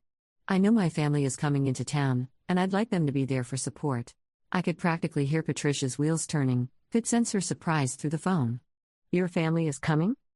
"Yes, they're flying in from New York. They want to meet Marcus's family and discuss the situation. My father is... well, he's not happy about the will situation." There was a long pause. "I see." Patricia's voice was careful, curious. "Of course, Saturday works. 2 o'clock? Perfect." I hung up and allowed myself a small smile. Let them wonder. Let them worry about what my family might say or do. Let them imagine the worst. I spent Friday doing final preparations. I rented a Bentley and a Rolls-Royce for my family to arrive in. The rental company looked at me like I was crazy when I said I needed both for just one day, but money talks. I had designer outfits delivered to the hotel for each actor: Tom Ford, Hermes, Chanel, all pieces that screamed old money. I'd maxed out my credit cards, but it would be worth it. I briefed them one more time on every detail, walking them through the Whitmore house layout, describing each family member's personality, preparing them for possible questions. Saturday morning, I dressed carefully in a simple but elegant dress. Nothing too expensive, nothing too cheap. The wrong but dignified wife. I looked at myself in the mirror and barely recognized the woman staring back. In just a week, I'd gone from grieving daughter-in-law to master manipulator. The Whitmores had created this version of me. Now they'd have to face her. Marcus was nervous on the drive to his mother's house. He kept glancing at me, fidgeting with the radio, clearing his throat as if he wanted to say something but couldn't find the words. "Are you sure about this? Having your family there might make things more tense." "They insisted," I said, keeping my voice neutral. "They wanted to meet your family anyway. This just speeds up the timeline." What Marcus didn't know was that I'd never mentioned my family before because they didn't exist. I'd always told him I was estranged from them, which he'd accepted without many questions. It had been easy to maintain the lie: no family photos on social media, no holiday visits to explain, no complicated family dynamics to navigate. In reality, my parents had died in a car accident when I was 19, and I had no siblings. I'd been alone for 12 years, working my way up from nothing, building a life from scratch. Marcus had never pushed for details about my estrangement, had accepted my vague explanations about growing apart and different values. Now I realized that was because he and his family had probably assumed my family was poor, embarrassing, not worth mentioning. They filled in the blanks with their own prejudices. We arrived at the Whitmore house, and Patricia greeted us at the door. She was dressed immaculately as always, her expression one of carefully calculated sympathetic concern. But I saw the curiosity in her eyes, the questions she was dying to ask about my family. "Emma, dear, before your family arrives, I wanted to speak with you privately." Marcus went to find his siblings, and Patricia led me to the sunroom. It was a beautiful space, all windows and light, filled with expensive furniture and fresh flowers. Patricia's decorator had won awards for this room. "I know this situation with Gerald's will is difficult," she began, sitting across from me in a cream-colored armchair. "But you have to understand, we're just trying to protect Marcus." I looked at her carefully, noting the way she held herself, the confidence in her voice. "Protect him from what?" "From making a mistake he'll regret. You're a lovely girl, Emma, but you came from nothing. No family, no connections, no money of your own. Gerald worried that you saw Marcus as a ticket to a better life." I let her words sink in, felt the insult of them. And the solution was to fake his death and create a cruel will? Patricia's eyes widened slightly, and for a moment, her mask slipped. "Fake his death? Emma, what are you?" The doorbell rang, cutting her off. Patricia's expression shifted to confusion, then to carefully controlled neutrality as we heard voices in the foyer. Expensive voices, the kind that come from decades of private schools and country clubs. "That must be your family," she said, standing up. "Shall we?" We walked to the entrance hall, and I had to suppress a smile at what I saw. Richard and Catherine had outdone themselves. Richard was wearing a suit that probably cost more than Marcus's car, or at least appeared to. The navy fabric had a subtle sheen that screamed bespoke tailoring. His silver hair was perfectly styled, not a strand out of place, and a Patek Philippe watch gleamed on his wrist. I'd rented that watch for $500 for the day, but no one here would know that. Catherine wore a cream Chanel suit with pearls that looked real because I'd rented real ones from an estate jewelry store. Her posture was impeccable, her expression one of polite disdain. Behind them stood Marcus, the actor playing my brother, who I'd named after my husband just to add another layer of confusion and subtle insult, in a sharp Tom Ford suit, and Isabella, my sister, in an elegant Dior dress with shoes that probably cost more than my monthly rent. Patricia's face went through several expressions in rapid succession. Surprise, confusion, assessment, and then something that looked almost like fear. This wasn't what she'd expected.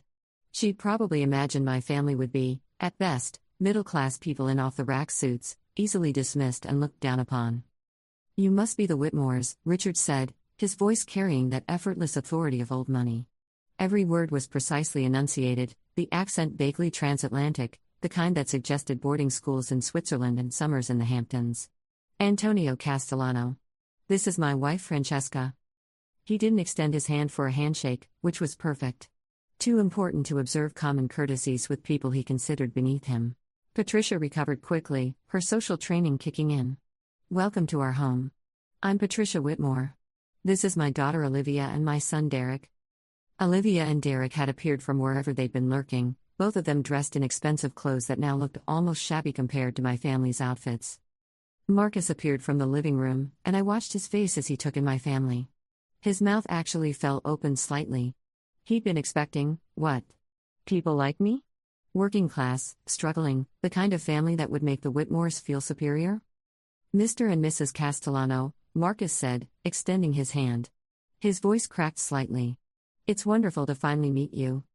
Richard looked at Marcus's hand for a beat too long before shaking it briefly, as if touching something distasteful. Yes. Emma has told us about you. The coldness in his tone was perfect, dismissive without being overtly rude.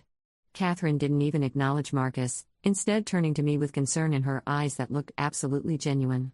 Darling, are you all right? When you called about this whole situation, we got on the plane immediately. Her voice carried real emotion, real concern. She was so good at this. She embraced me, and I played my part, leaning into her with relief, letting myself be held like a daughter seeking comfort from her mother.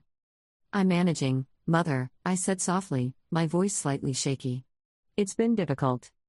Isabella, my sister, air-kissed both my cheeks in that affected way wealthy people do. This whole thing is just awful, Emmy. Absolutely barbaric. When you told us what they did to you, Daddy nearly had a stroke. Why don't we all move to the living room? Patricia suggested, her hostess instincts kicking in despite her obvious discomfort. Her voice was strained, and I noticed a slight flush creeping up her neck. We arranged ourselves in the Whitmores' formal living room. It was a space designed to impress, with antique furniture and expensive art on the walls. But somehow, with my family in it, it looked almost shabby, like we were slumming it. My family sat together on one side, a united front of old money superiority.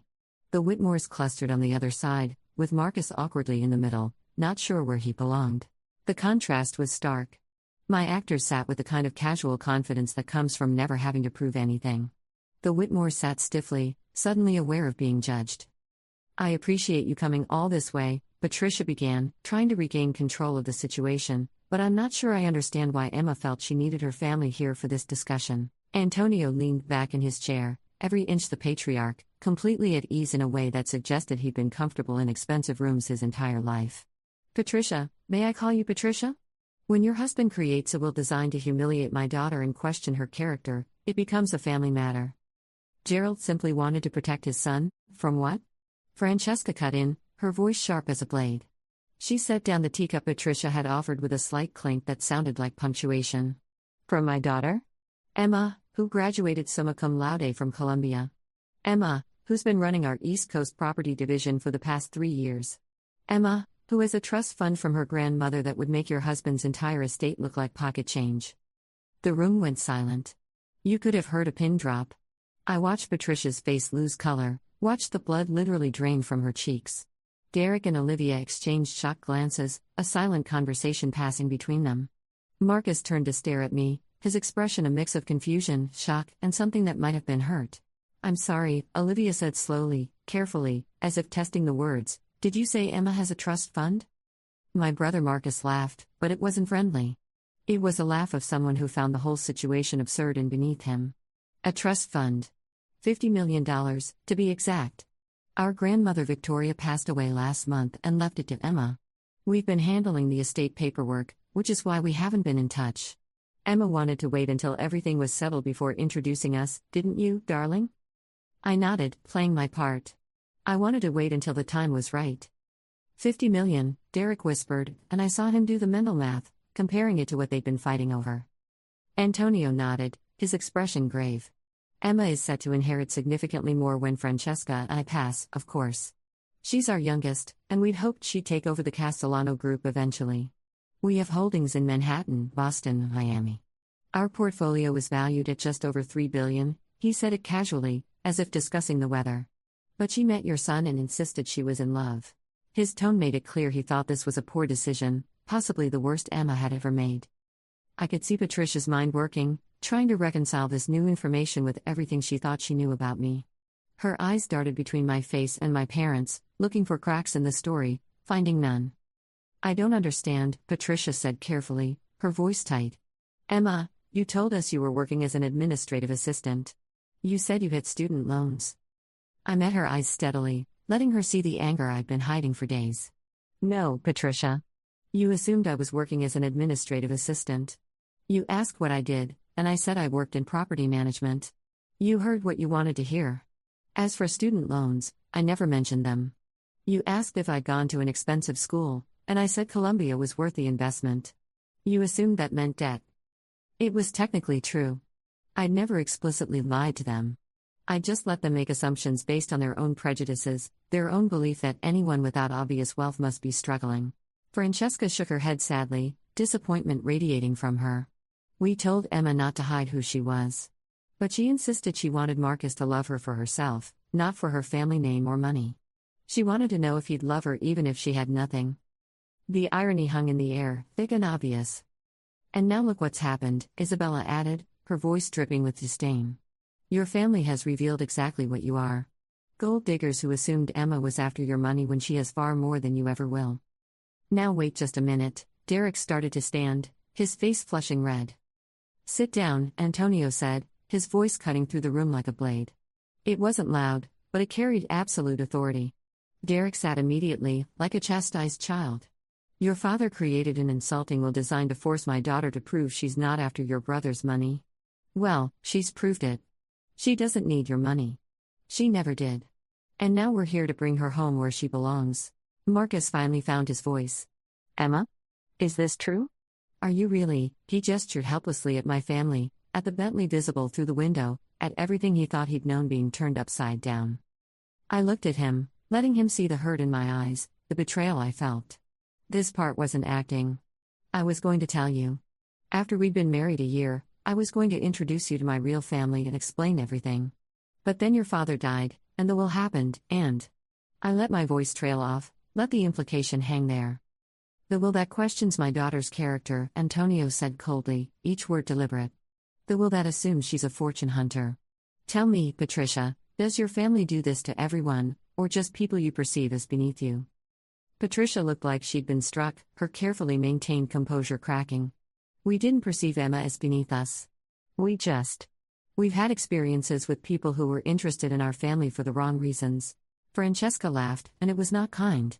It was a laugh of someone who'd just heard something truly absurd. Your family? Patricia, your husband is in commercial real estate. That's very nice. Respectable. But the Castellano family has been in real estate since the 1890s. We own half of Manhattan. Your entire net worth wouldn't buy one of our buildings. I watched this information hit the Whitmores like a series of physical blows. Everything they'd believed about me, about themselves, about their place in the hierarchy of wealth, was crumbling. They thought they were at the top of the food chain, and suddenly they were being shown they were barely in the middle. Olivia's mouth was actually hanging open. Derek had gone pale. Patricia's hands were shaking slightly as she set down her teacup.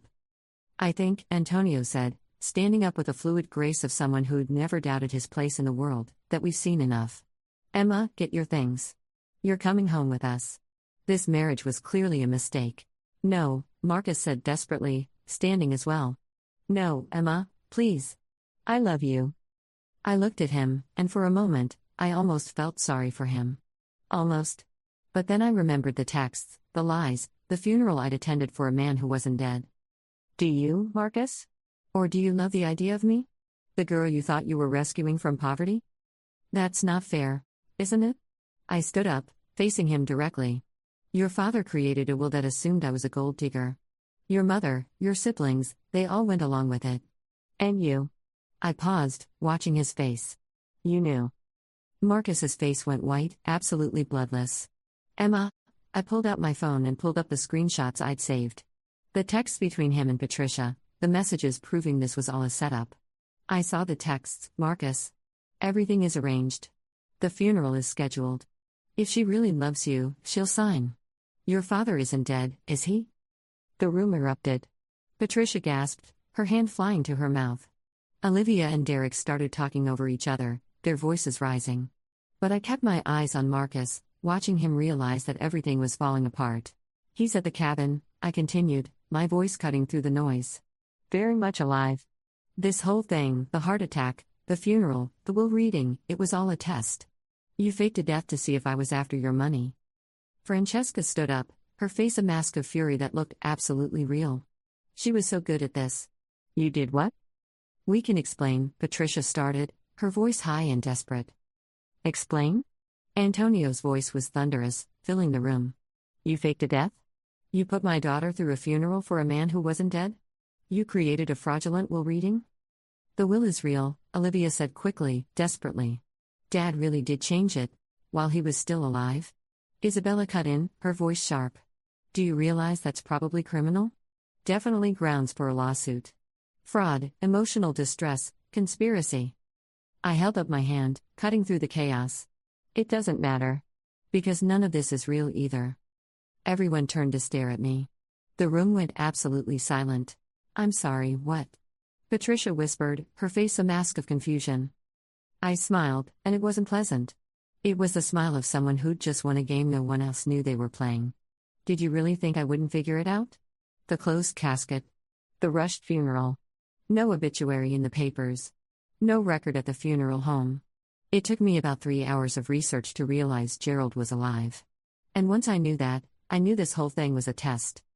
I gestured to my family, all 4 of them standing there in their expensive clothes, playing their parts perfectly to the very end. So I hired actors.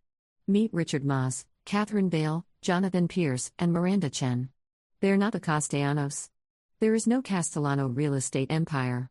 There's just me, Emma Hartley, orphan, actually working in property management as an assistant, with exactly $73,000 to my name and student loans I'll be paying off until I'm 50.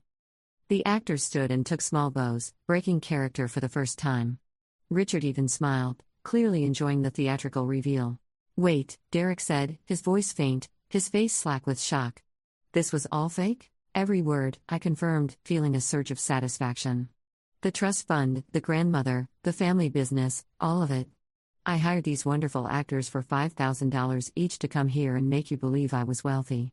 And it worked, didn't it? I turned to Patricia, watching her process this information.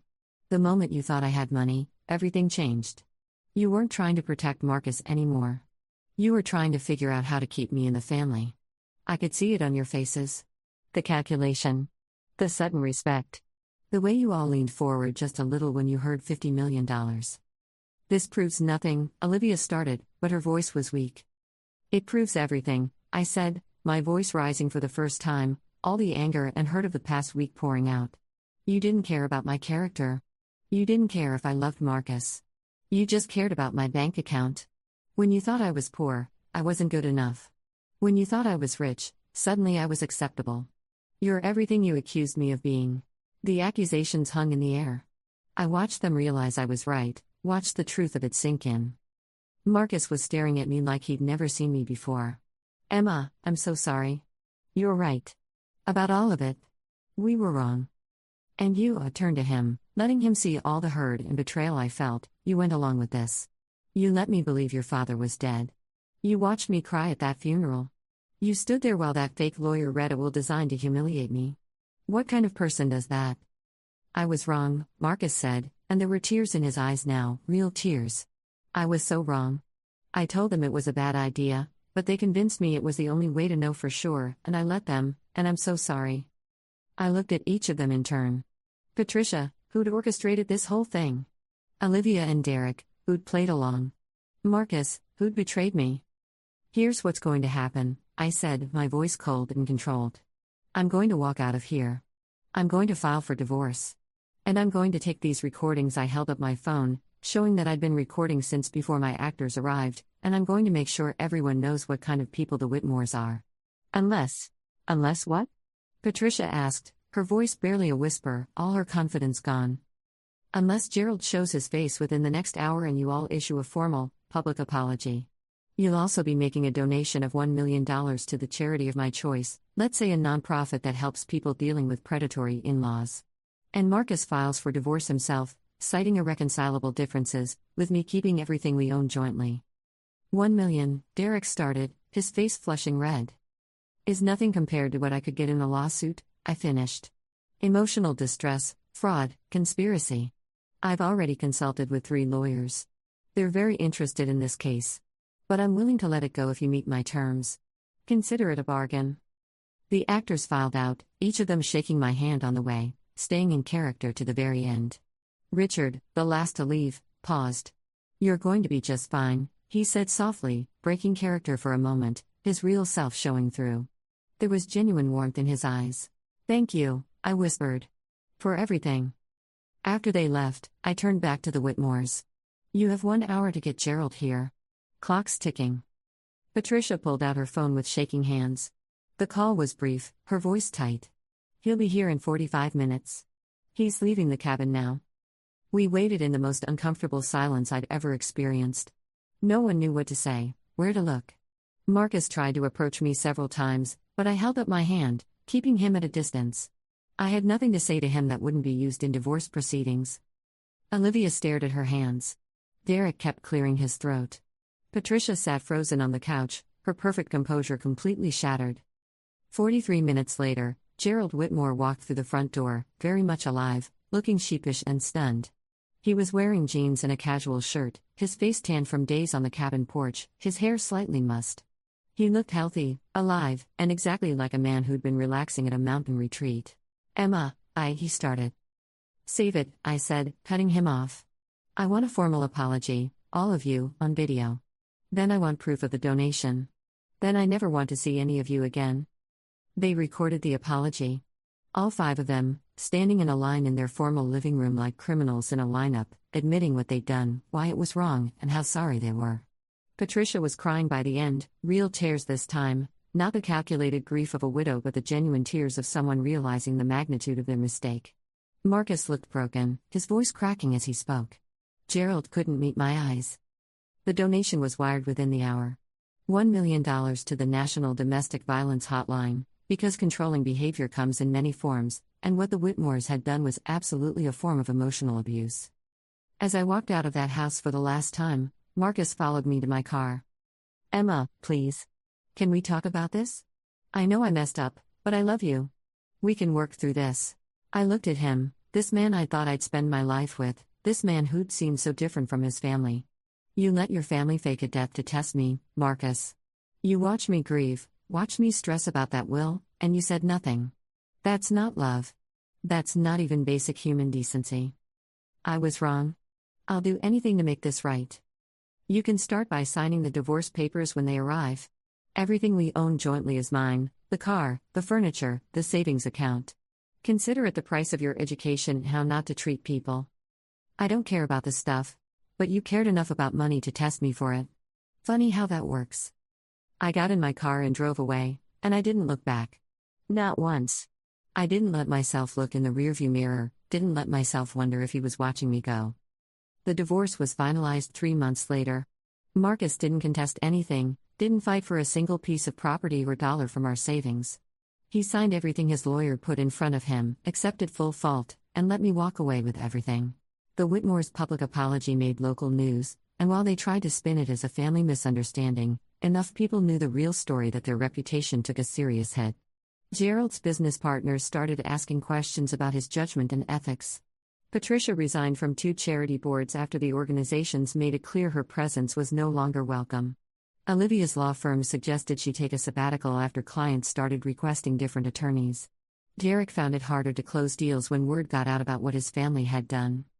As for me, I moved to a different city, Charlotte, where no one knew me or my story.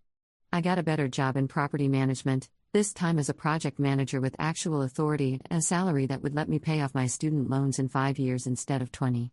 I started therapy to process what had happened, meeting with Dr. Sarah twice a week to work through the betrayal and manipulation.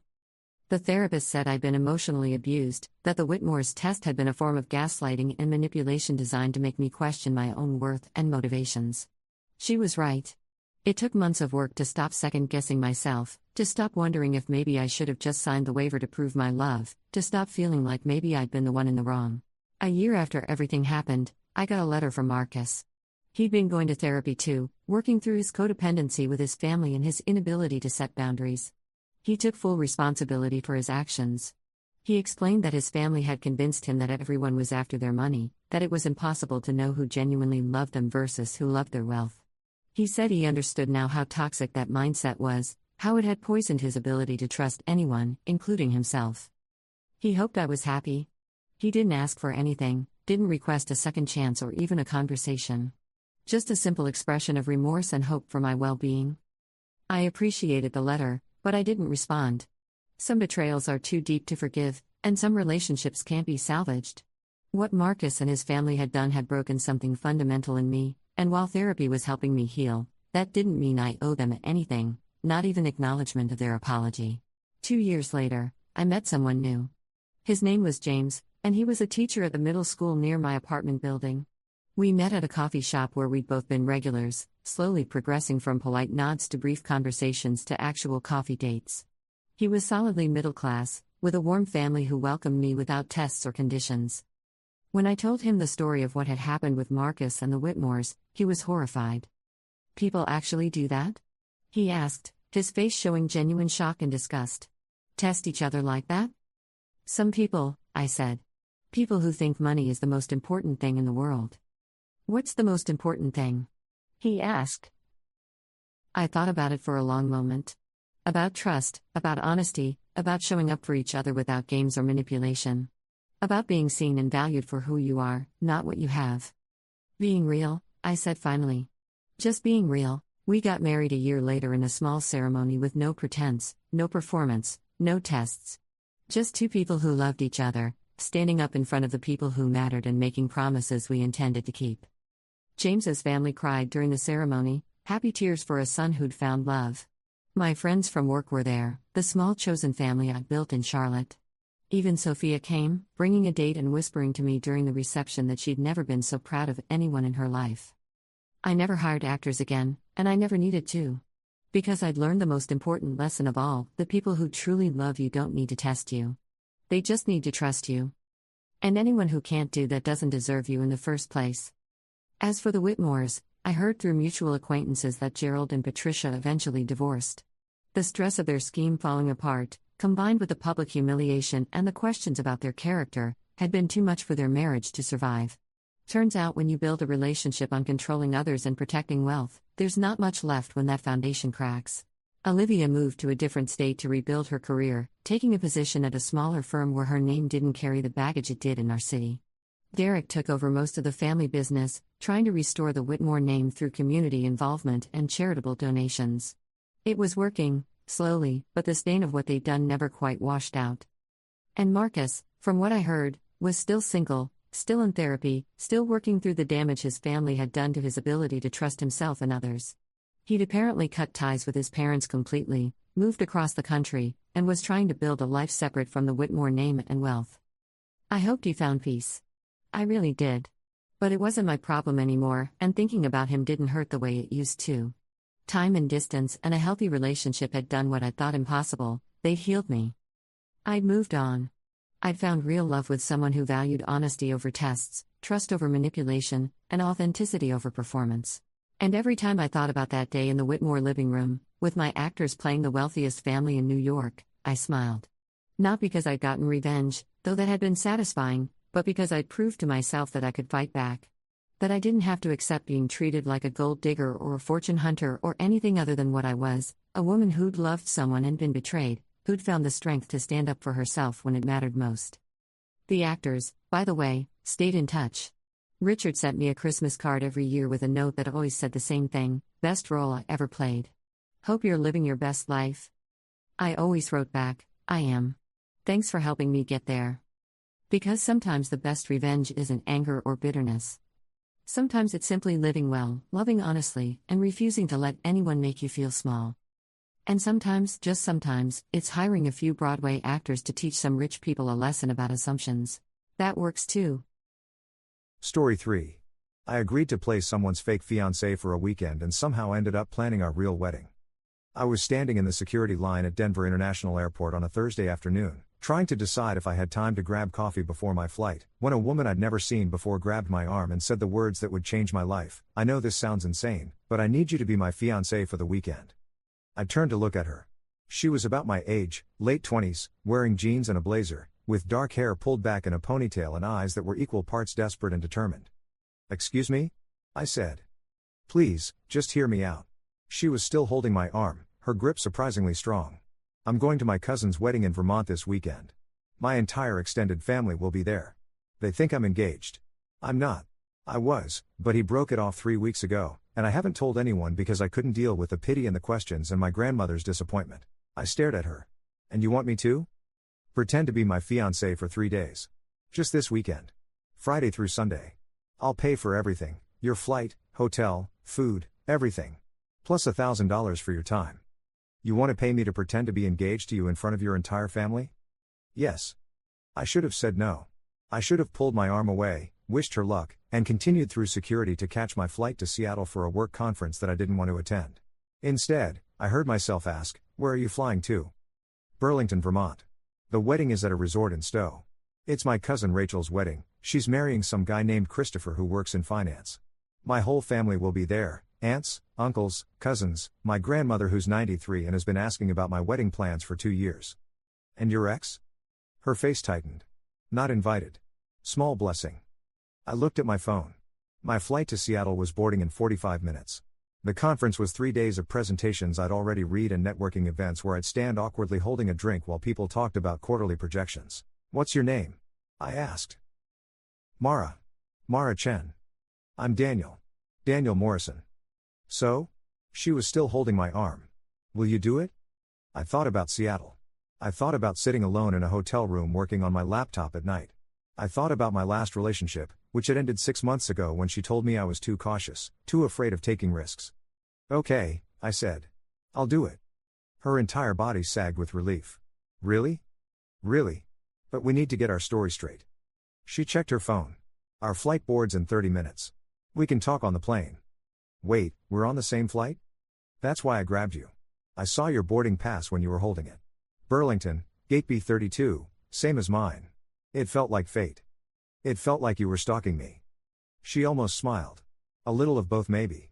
We made it through security and headed to the gate. Mara bought us both coffee and we sat in the waiting area, and she pulled out her phone. Okay, we need a story. How did we meet? I thought about it. Through work? That's easy, less details to remember. She shook her head. Half my family works in tech. They'll ask too many specific questions. We need something simpler. Coffee shop? Too cliché. Everyone meets at coffee shops in fake dating stories. You've done this before? No, but I've watched a lot of romantic comedies while crying into ice cream over the past 3 weeks. Fair enough. Okay, how about a bookstore? We both reached for the same book. Her eyes lit up. That's good. What book? Something classic. Something that makes us sound cultured. The Great Gatsby? Perfect. I reached for it first, you asked if you could look at it, we started talking about Fitzgerald, I asked you to coffee. She was typing notes into her phone. When? 8 months ago. Long enough to be serious, not so long that they'll wonder why they haven't met me. Where did you propose? I hadn't thought that far ahead. It has to be good. My grandmother will ask for every detail. I looked around the airport, thinking. A hiking trip. We went hiking in the Rockies, I proposed at sunrise at the top of a mountain. Mara was nodding, typing. Romantic. Grandmother will love that. Ring? I looked at her left hand. She was wearing a simple silver band on her ring finger. Placeholder ring, she explained. I bought it yesterday. Couldn't show up without something. We can say the real ring is being sized. Good. What do you do for work? Software engineer. I design user interfaces for mobile apps. That's actually perfect. Easy to explain, hard to fact check at a wedding. What about you? I'm a therapist. Child and family therapy. I work at a clinic in Denver. And your ex? What do I need to know about him in case anyone mentions him? Her expression closed off. His name was Marcus. We dated for 3 years, engaged for 6 months. He broke it off because he said I was too focused on other people's problems and not present enough in our relationship. She said it flatly, like she'd rehearsed the words until they lost their meaning. Which might have been true. I don't know anymore. I'm sorry. Don't be. We clearly weren't right for each other if he could just end it like that. She took a long sip of coffee. Anyway, no one in my family knows about the breakup. I kept putting off telling them, and then the wedding was coming up and I just couldn't deal with it. Our boarding group was called. We got in line together, and it occurred to me that I was about to spend an entire weekend with a complete stranger, pretending to be in love with her, meeting her entire family, and sleeping in what I assumed would be a shared hotel room. Mara, I said as we handed our boarding passes to the gate agent. Are we going to have to share a room? Yes. My grandmother booked it months ago. King bed, resort view, the works. She's very invested in this relationship. Right. Okay. So we should probably establish some ground rules. We found our seats, middle and window. Mara had the window. A businessman in a suit took the L seat and immediately put in headphones and closed his eyes. Mara leaned close to me so we wouldn't be overheard. Ground rules. Smart. Okay, first, we keep it believable but not excessive. Hand holding, maybe an arm around the shoulder, but nothing that makes either of us uncomfortable. Agreed. Second, we keep our story consistent. If you tell someone one version and I tell them another, we're done. Third, she said, if at any point either of us wants to back out, we can. We'll come up with some excuse, you'll leave early, and I'll deal with the fallout. Fourth, after this weekend, we go our separate ways. Clean break, no weirdness. She nodded. Deal. We shook hands awkwardly across the armrest. Her hand was cold from holding the coffee cup. The flight was 3.5 hours. We spent most of it going over details. Her family was huge, second-generation Chinese American, mostly living in California and Colorado with a few scattered across the country. Her parents were both professors, her dad in economics, her mom in literature. She had one younger brother, Jeremy, who was in medical school. Her grandmother, Po, was the matriarch of the family and the one Mara was most worried about lying to. She's going to know something's wrong, Mara said, staring out the window at the clouds. She always knows. Then we'll be extra convincing. You don't understand. She's like a human lie detector. She knew my cousin David was gay before he did. She knew my Aunt Lisa was having an affair before my uncle found out. She just knows things. Then why are we doing this? Mara turned to look at me. Because the alternative is showing up alone and admitting that I failed at another relationship. And I can't. I can't do that this weekend. Not at a wedding. Not with everyone watching. There was something in her voice that made me not push further. We landed in Burlington at 8 p.m. It was already dark, and the air was crisp and cool when we stepped outside to get our rental car. Mara had booked a sedan, and I drove while she navigated to the resort in Stowe. The drive took about 45 minutes. We spent it practicing our story, quizzing each other on details. How did you propose? Sunrise hike in the Rockies, I got down on one knee at the summit. Where's the real ring? Being sized, should be ready in 2 weeks. When's the wedding? We haven't set a date yet, thinking next fall. Where will you live? We're looking at houses in Denver, want something with a yard. By the time we pulled up to the resort, I almost believed we were actually engaged. The resort was beautiful, all wood and stone with warm lighting and mountain views. The lobby smelled like pine and wood smoke. Mara checked us in while I grabbed our bags from the car. The clerk handed her a key card. You're in room 314, Mr. and Mrs. Morrison. Well, almost Mrs. Morrison. She smiled at Mara's ring. Congratulations on your engagement. Thank you, Mara said smoothly, taking my hand. We're very excited. We rode the elevator in silence. When we got to the room, Mara unlocked the door and we stepped inside. It was nice. King bed with a white duvet, sitting area with a couch and fireplace, bathroom with a soaking tub, and a balcony overlooking the mountains. And one bed. We both stared at it. I can sleep on the couch, I said. Don't be ridiculous, it's barely big enough for one person. We're adults. We can share a bed. Are you sure? She dropped her bag and turned to face me. Daniel, we're about to spend an entire weekend convincing my family we're in love. Sharing a bed is the least weird thing we'll do. She had a point. Mara's phone buzzed. She looked at it and her face went pale. My mom. She just texted that everyone's meeting in the hotel bar in 20 minutes for welcome drinks. Everyone? Everyone. This is happening. Right now. I could see the panic starting to set in. Hey, I said, stepping closer. We've got this. We have a good story. We've practiced. It's going to be fine. What if someone asks something we haven't prepared for? Then we improvise. Like you did at the airport when you grabbed a complete stranger and asked him to be your fake fiancé. She laughed, a short, slightly hysterical sound. That was insane. I can't believe you said yes. I can't believe I said yes either. But here we are. She took a deep breath. Okay. Let's do this. We freshened up and headed down to the bar. My heart was pounding. I'd met girlfriends' parents before, but I'd never met an entire extended family while pretending to be engaged. The bar was on the ground floor, a cozy space with leather chairs and a stone fireplace. About 20 people were scattered around, talking and laughing. They all looked up when we walked in.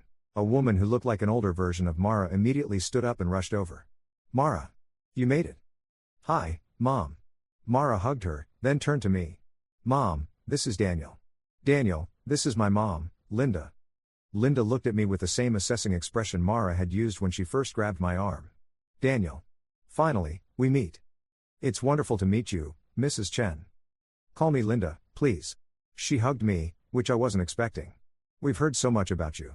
Well, not enough, actually. Mara's been very secretive. I wanted you to meet him in person, Mara said, taking my hand. Talking on the phone doesn't do him justice. A man approached, tall and slim with glasses. Mara's father. I'm Robert. Welcome, Daniel. We shook hands.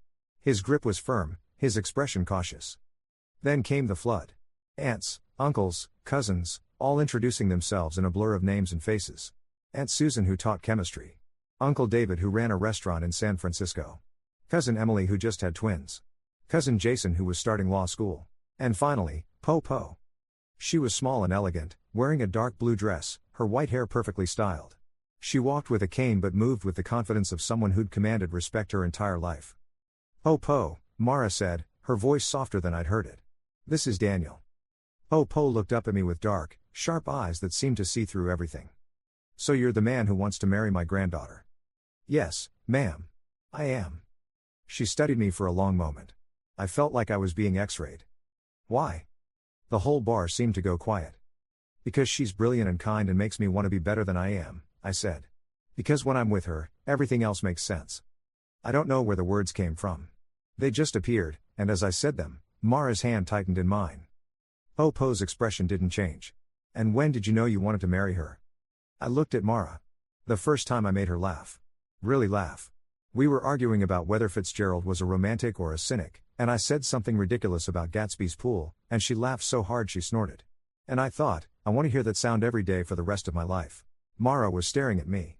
I just made up a story I hadn't prepared, and I had no idea if it would work. Po nodded slowly. Good answer. She turned to Mara. He'll do. The tension broke. People laughed. Mara hugged her grandmother, and I felt like I could breathe again. The rest of the evening was a blur of conversations. People asked about our story, and we told it. How we met at a bookstore, reached for the same book, started talking. How I'd asked her to coffee and we'd talked for 3 hours. How I'd known pretty quickly that she was different. How I'd proposed on a mountain at sunrise and she'd said yes before I could even finish asking. Mara was good at this. She added little details that made it real. She mentioned that I drink too much coffee and leave dishes in the sink. She talked about how I had a terrible sense of direction and once got lost trying to find a restaurant 3 blocks from my apartment. She made me sound real, human, flawed in ways that were endearing. I found myself doing the same for her. I talked about how she cried during commercials and collected plants she kept forgetting to water. How she was always late because she got distracted helping other people. How she made the best scrambled eggs I'd ever had. None of it was true, but all of it felt true in the moment. Around 10 p.m., people started heading to their rooms. Early day tomorrow, the wedding was at 4 p.m. Mara and I said our goodnights and headed back to room 314. The moment the door closed behind us, Mara collapsed onto the couch. Oh my goodness. That went well, I said. Daniel, you were incredible. That thing you said to Po about making me laugh? She ate that up. I panicked. I just said the first thing that came to mind. She sat up and looked at me. Well, your panic instincts are apparently very romantic. I sat down on the other end of the couch. Your family is intense. I know. I'm sorry. They're a lot. They love you though. That's obvious. She was quiet for a moment. Yeah. Which makes this lie feel even worse. We can still tell them the truth. We can end this right now. She shook her head. No. I can't. Not this weekend. After the wedding, after we leave, I'll figure out how to tell them. But not now. I nodded. Okay. Then we stick to the plan. We got ready for bed in awkward silence. Mara changed in the bathroom while I changed in the room. When she came out in pajama pants and a t-shirt, I was already under the covers on the right side of the bed. She turned off the lights and got in on the left side. We lay there in the darkness, a careful distance between us. Daniel? Her voice was soft. Yeah? Thank you. For doing this. I know it's insane. It is insane. But you know what? It's the most interesting weekend I've had in years. She laughed quietly. That's sad. Yeah, it really is. We both laughed then, and some of the tension broke. Good night, fake fiancé, she said.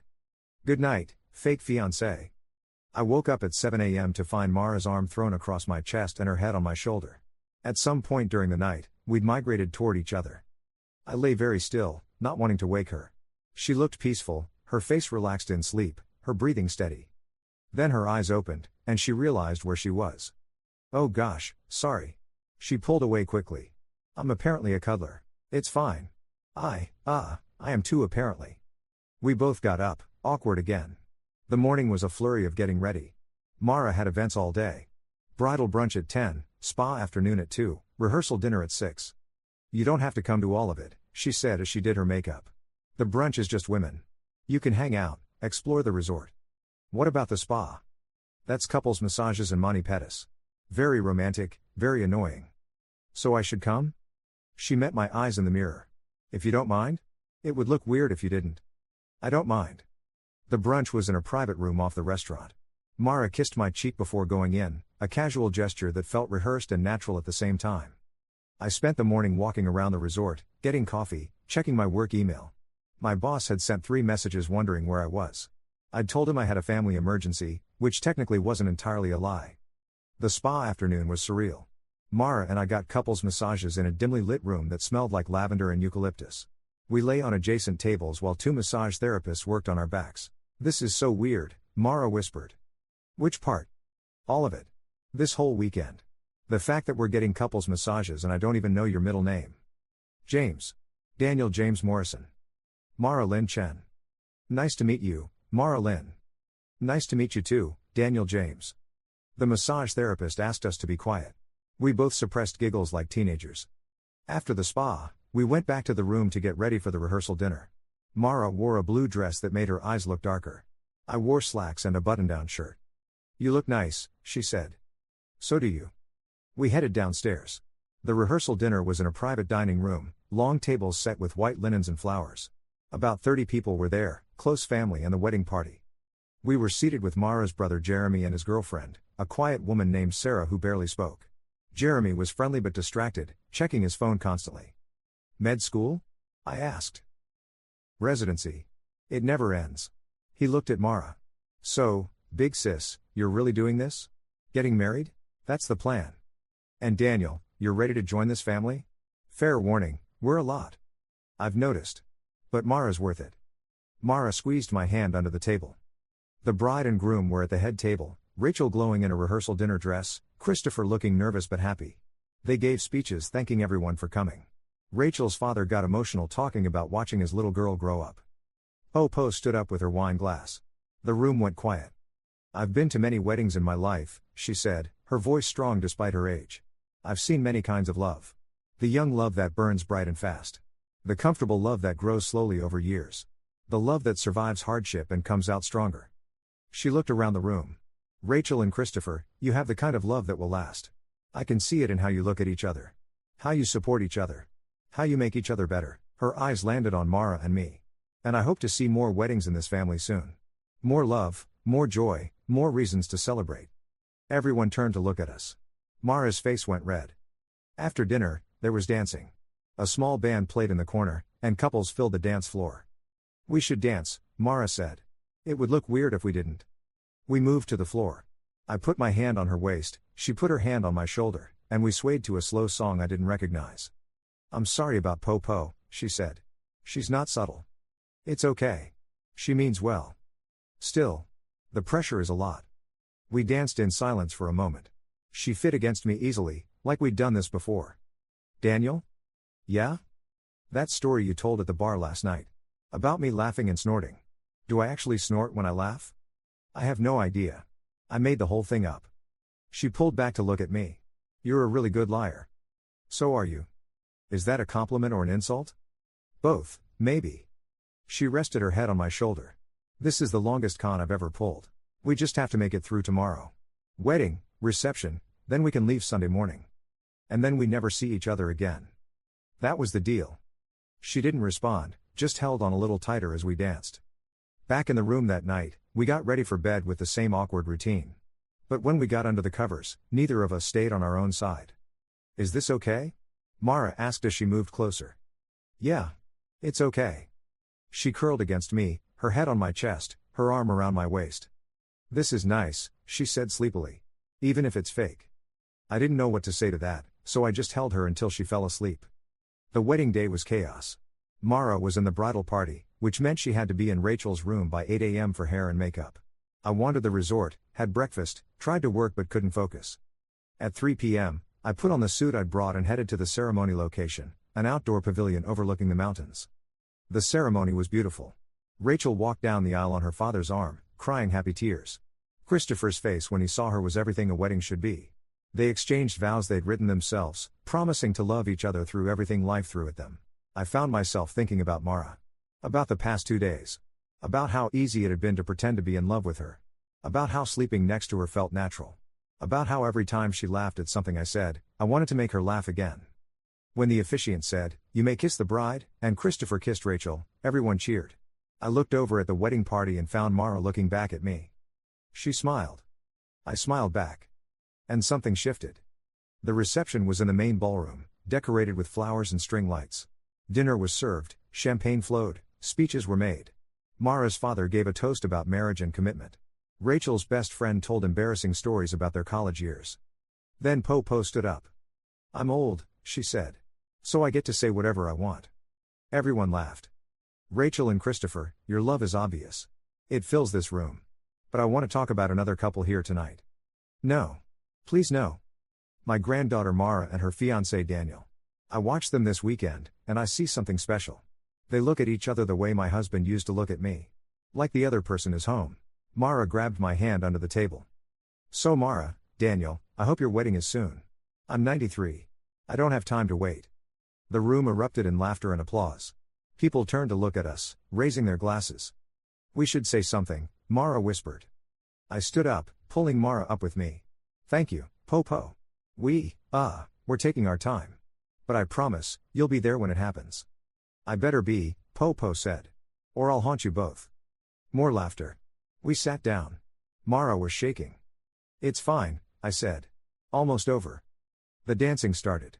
Mara and I danced to 3 songs, holding each other close, swaying to music that faded into background noise. "Daniel," she said during the 3rd song.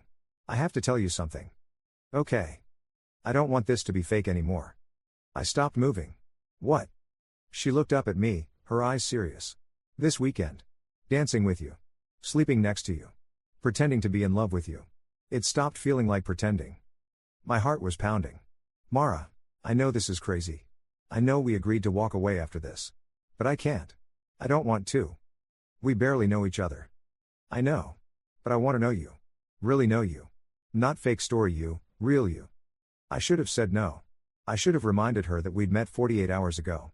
That we'd built a relationship on lies. That nothing about this made sense. Instead, I said, "I don't want it to be fake either." Her face lit up. "Really? Really? I keep forgetting we're not actually together. Every time you laugh or touch my hand or fall asleep on my shoulder, I forget it's not real. So what do? We finish this weekend. We get through tomorrow. And then we try this for real. No more lies, no more pretending. Just us, figuring it out." She kissed me then, in the middle of the dance floor, in front of her entire family.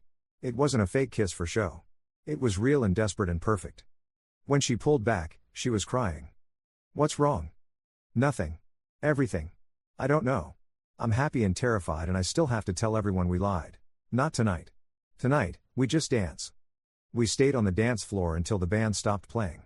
We said goodnight to her family, who all hugged us and made jokes about when our wedding would be. We went back to room 314 and collapsed on the bed, still in our formal clothes. "That was the longest day of my life," Mara said. "Same." She turned on her side to face me. "Are we really doing this? Trying to date for real?" "I think so. If you want to." "I want to. But Daniel, my family thinks we're engaged. They think we've been together for 8 months. How do we fix that?" "We tell them the truth. Tomorrow, before we leave. They're going to hate me. They're going to be confused and probably angry.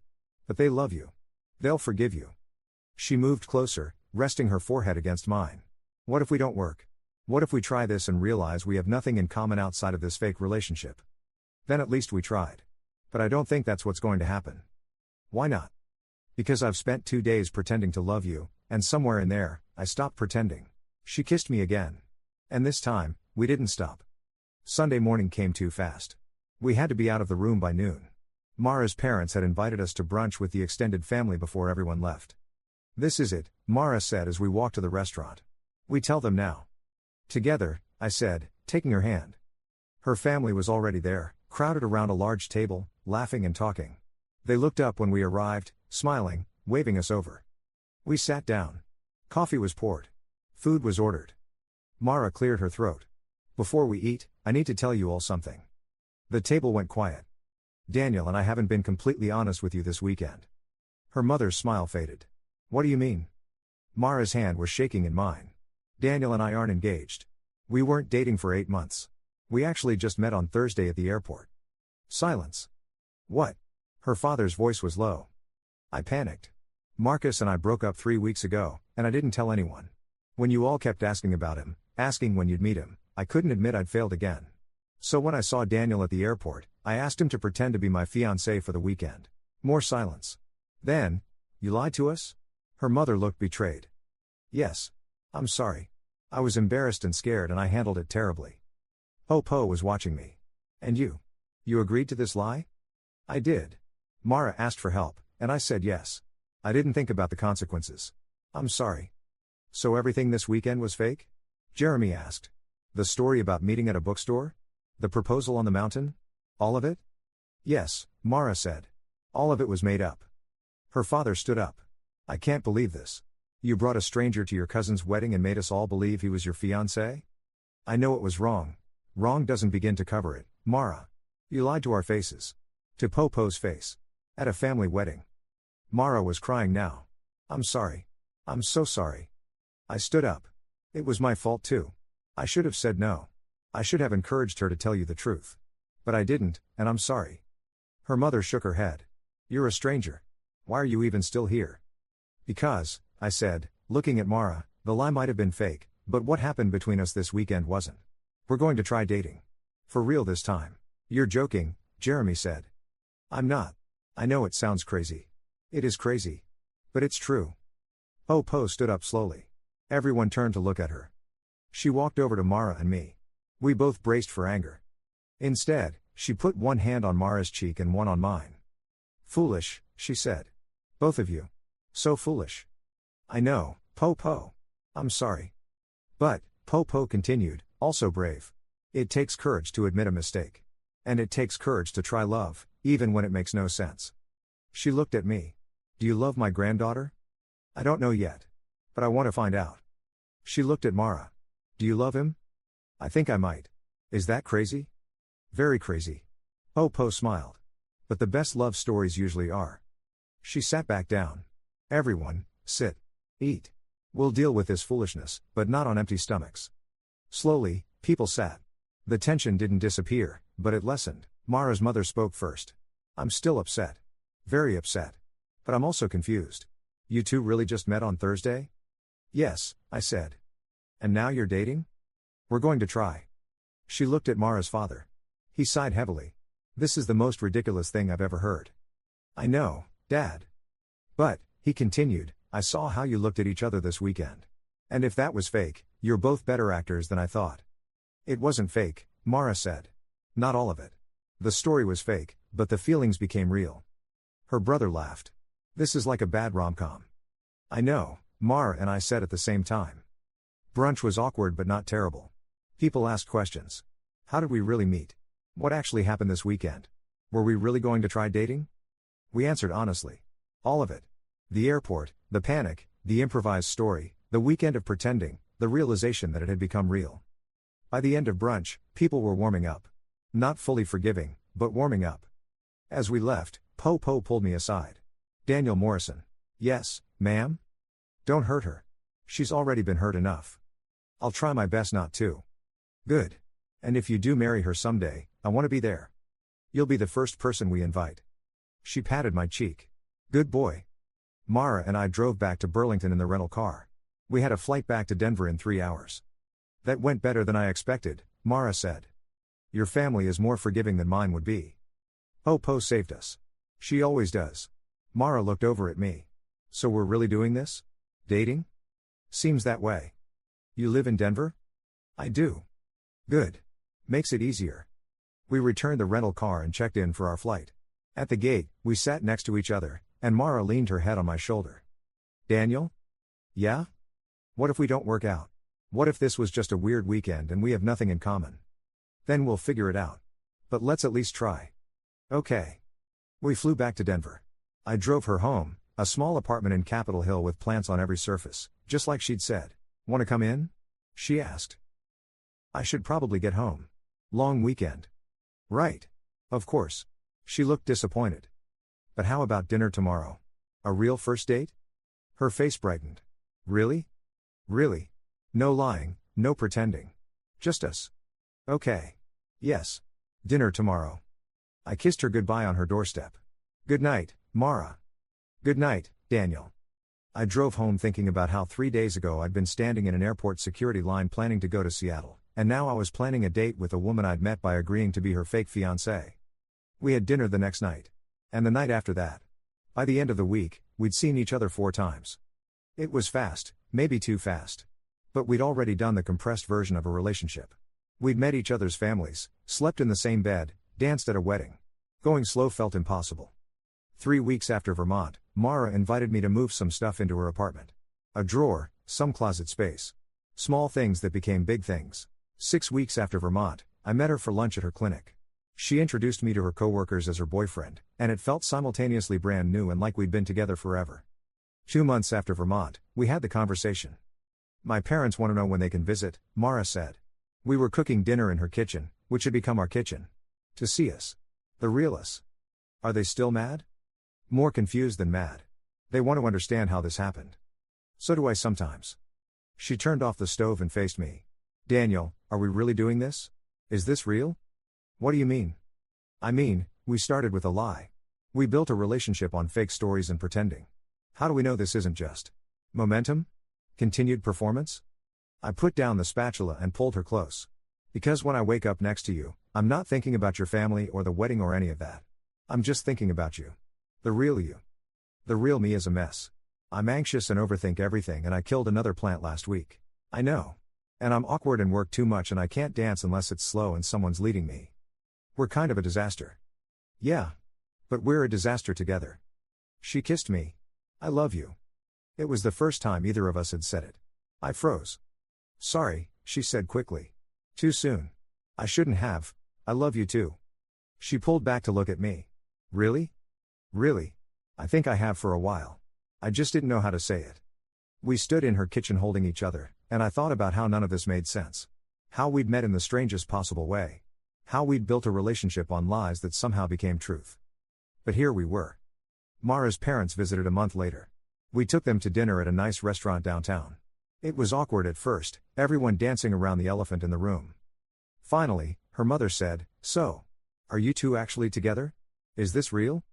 "It's real, Mom," Mara said, taking my hand. "I know it started weird.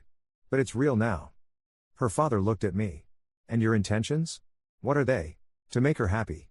To build something real. To see where this goes." "That's vague." "Dad, no, he's right," I said. "It is vague. But the truth is, I don't know where this is going. We're figuring it out as we go. All I know is that I love your daughter, and I want to be with her. Everything else, we'll figure out together." He studied me for a long moment. Then nodded. "Okay. That's honest at least." The rest of dinner was easier. We told him real stories about how we'd been spending our time. Hiking trips, movie nights, cooking disasters. Building a relationship from scratch. As we said goodbye, Mara's mother hugged me. "Take care of her." "I will." 6 months after Vermont, Mara officially moved in with me. We found a 2-bedroom apartment in Washington Park with good light for her plants. 1 year after Vermont, I took Mara back to the airport. Not to fly anywhere, but to the spot where she'd first grabbed my arm. "Why are we here?" she asked. "Because this is where it started. Where you asked me to be your fake fiancé and I said yes. That feels like a lifetime ago. It was a year ago today." I got down on one knee right there in the security line. People stopped and stared. "Mara Lin Chen, a year ago you grabbed me at this airport and asked me to pretend to love you for a weekend. I said yes without thinking. Best decision I ever made."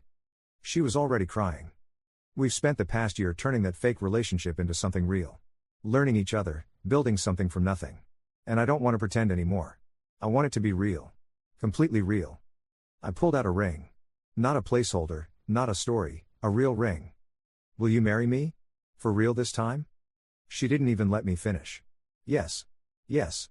1,000 times yes." The security line erupted in applause. TSA agents were smiling. I stood up and kissed her, and it felt like coming home. "I can't believe you proposed at the airport," she said, laughing through tears. It felt right. Full circle.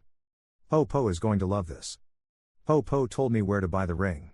Mara pulled back. What? I called her 2 weeks ago. Asked for her blessing. She told me exactly which jeweler to go to and what kind of ring you'd like. She was right, wasn't she? Mara looked at the ring on her finger, a simple solitaire on a gold band. She was right. How did she know? Po knows everything. We called her family from the airport. Everyone screamed and cried and demanded to know when the wedding would be. We just got engaged 5 minutes ago, Mara said. Can we have a moment? But we both knew there would be no moment. There would be immediate wedding planning, family input, Po's demands for a quick ceremony because she was 94 and didn't have time to wait. The engagement brought new challenges. Planning a real wedding after having pretended to be engaged. Explaining to vendors how we met. So you met at an airport? Our wedding planner asked, trying not to laugh. She grabbed me and asked me to be her fake fiancé for a family wedding, I said. And then we fell in love for real, Mara added. The planner shook her head, smiling. That's either the most romantic or the most insane thing I've ever heard. Both, we said together. We got married 8 months after the proposal, a small ceremony in the mountains outside Denver. Not at sunrise on a mountain peak like our fake story, but at sunset in a meadow with wildflowers. Po was there, sitting in the front row, watching with satisfaction. During my vows, I said, Mara, when you grabbed me at that airport and asked me to be your fake fiancé, I should have said no. I should have walked away. But something made me say yes. Maybe it was your desperation. Maybe it was your courage. Maybe it was life telling me to take a chance. I had to pause. You taught me that sometimes the best things come from the craziest plans. That sometimes courage looks like panic.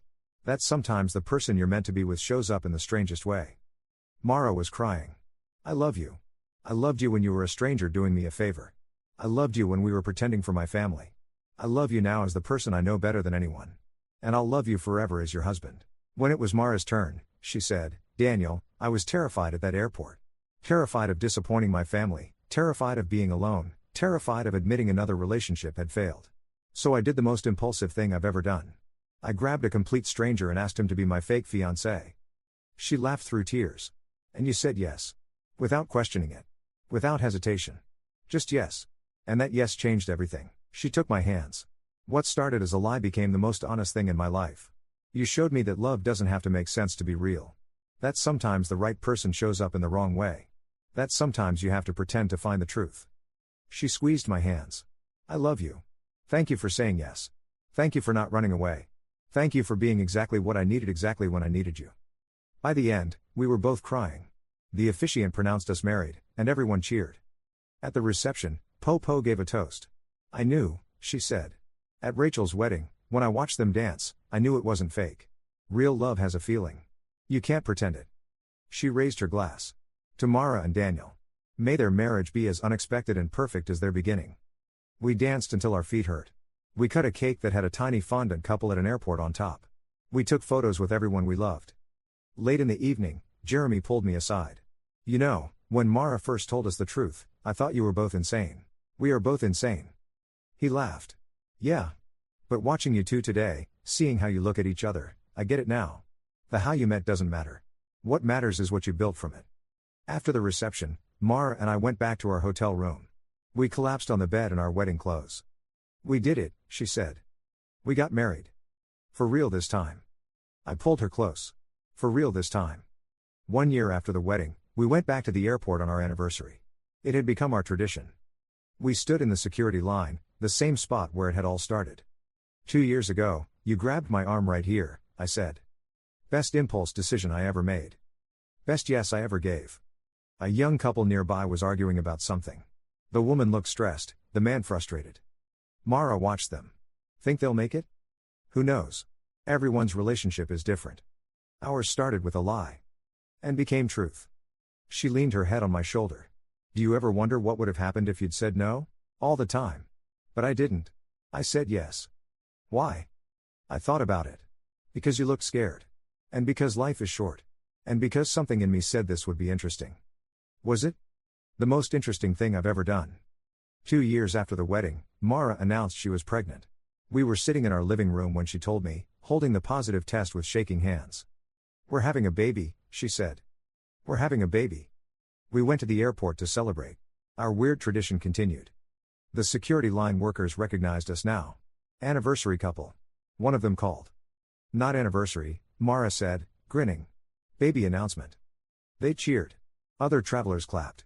It was absurd and perfect. When our daughter was born, we named her Hope. Hope Chen Morrison. Why Hope? Mara's mother asked at the hospital. Because that's what started all of this, I said. Hope that Mara's crazy plan would work. Hope that a stranger would say yes. Hope that something fake could become real. We brought Hope to the airport when she was 3 months old. Took a photo at the spot where Mara had grabbed me. This is where your story started, Mara told her. Where Mommy made a very impulsive decision. As Hope grew up, she loved hearing the story. We told her the truth, the whole truth. How we met, the fake engagement, the weekend of pretending, falling in love for real. You lied to everyone? She asked when she was 6. We did. And it was wrong. But sometimes wrong things lead to right places. That doesn't make sense. A lot about your parents doesn't make sense, kiddo. When Hope was 8, she had to do a family project for school. She insisted on telling our story. Her teacher called us. Hope says you two met because her mother grabbed you at an airport and made you pretend to be engaged? That's accurate, Mara said. That's unconventional. That's us. On our 10th anniversary, we went back to the airport with Hope. She was 10 years old and thoroughly embarrassed by her weird parents. Do we have to? She asked. It's tradition, I said. We stood in the security line, the 3 of us, at the spot where everything started. Tell me the story again, Hope said, even though she'd heard it 100 times. So we did. About panic and impulse and saying yes. About a fake engagement that became real love. About building something from nothing. I'm glad Mommy grabbed you, Hope said when we finished. Me too, kiddo. Me too. 15 years after that day at the airport, Mara and I stood in the same security line. Hope was 15 now, rolling her eyes at our tradition but coming along anyway. 15 years, Mara said. Longer than we weren't together. That's a weird way to put it. Everything about us is weird. She laughed, the same laugh that had become my favorite sound. True. We stood there watching people rush past, everyone going somewhere, everyone with their own stories. Do you remember what you were thinking when I first grabbed you? Mara asked. I thought you were insane. Fair. But also, I thought you were brave. Desperate and panicking, but brave. And now? Now I think you're still brave. And still a little insane. But that's why I love you.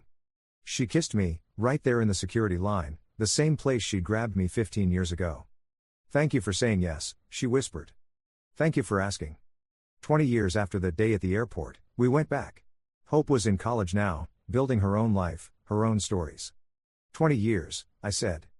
2 decades since I grabbed a complete stranger and asked him to be my fake fiancé. Best worst decision ever made. Mara leaned against me. Do you think we would have met any other way? I don't know. Maybe. Maybe not. I like to think we would have. That somehow we were supposed to find each other. Maybe, I said. Or maybe you got incredibly lucky grabbing a stranger who happened to be single and willing to go along with your insane plan. Luck, fate, panic-driven decision-making. Whatever it was, I'll take it. We stood in the security line, watching travelers rush past, and I thought about everything that had come from one impulsive decision. A marriage. A daughter. A life built from nothing. Mara? Yeah? If you could go back and do it differently, would you? She didn't hesitate. Not a chance.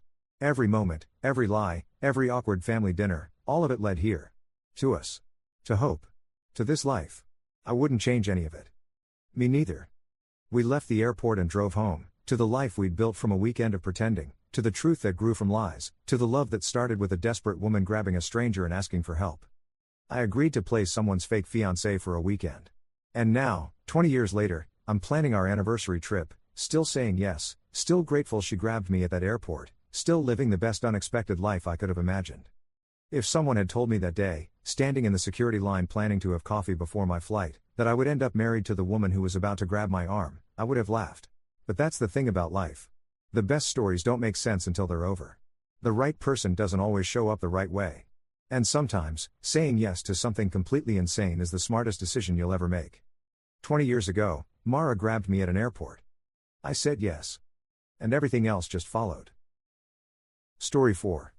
At 12:47 a.m., my neighbor banged on my door and said, "Your son just vanished," and he left this note on my kitchen table. I stared at Mr. Hayes standing on my porch in his pajamas, hair disheveled, face pale with panic. He shoved a crumpled piece of notebook paper into my hands. The handwriting was unmistakably Mason's. "I'm sorry. I couldn't let them find out what I did. By the time you read this, I'll be gone. Tell Dad I love him. Tell him I'm sorry I wasn't strong enough. My stomach dropped. What are you talking about? Mason was studying at your house tonight. He was, Mr. Hayes stammered. Emma and her friends were doing a group project. They all fell asleep in the living room around 11. Emma woke up 20 minutes ago and Mason was gone. She found this note on the kitchen table. I pushed past him, still in my sweatpants and t-shirt, and ran barefoot across the lawn to his house. The grass was wet with dew and cold against my feet. Emma was sitting on their couch wrapped in a blanket, crying. Her friend Jade sat next to her looking terrified, mascara streaked down her face. Mr. Hayes's wife Margaret was on the phone with someone, her voice shaking so badly I could barely understand her words. Where's Lily? I asked, looking around for their younger daughter. Margaret's face went white. She lowered the phone slowly. She's asleep upstairs.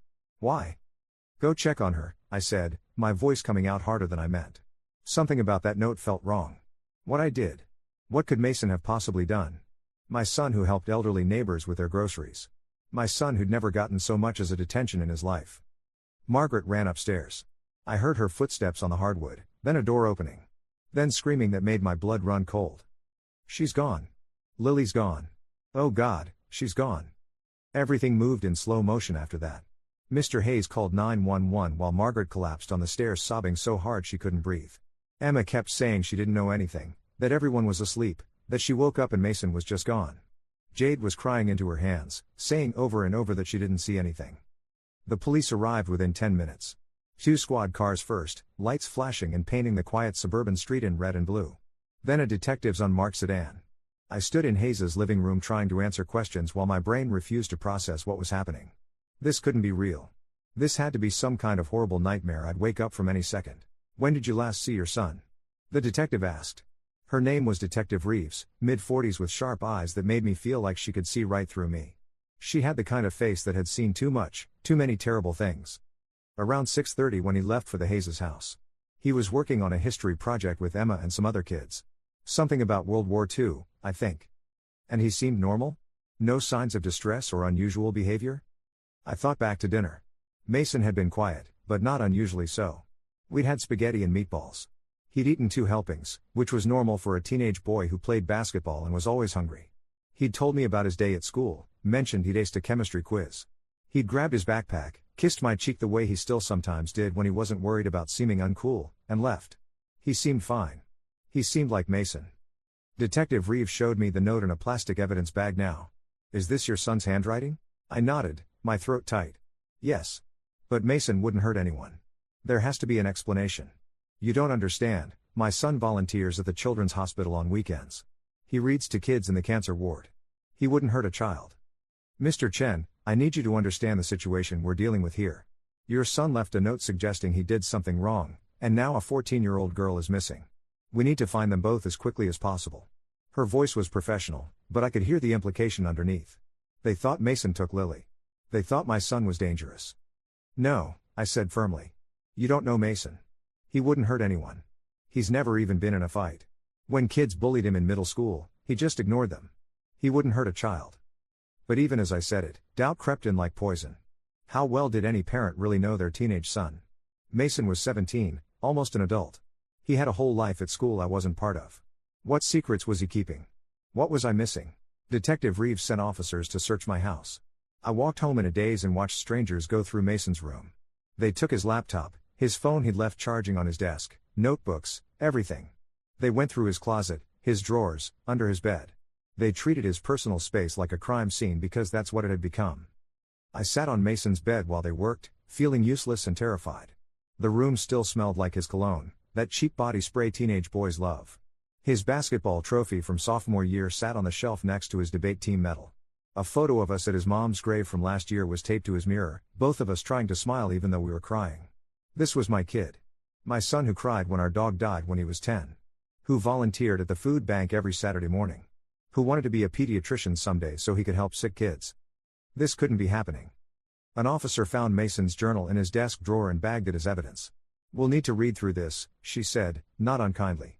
She was younger than the others, maybe late 20s, with sympathetic eyes. Looking for any indication of his state of mind or plans. Mason doesn't have plans to hurt anyone, I said, but my voice sounded hollow even to my own ears. By 3 a.m., they'd found Mason's car. It was parked at Riverside Trail, a hiking area about 4 miles from our neighborhood. The driver's side door was open. Mason's jacket was on the ground next to it.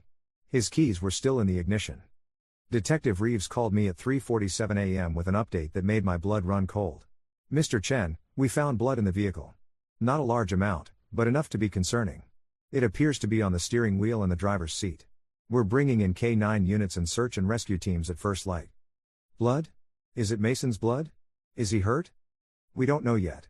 We're running tests now, but that takes time.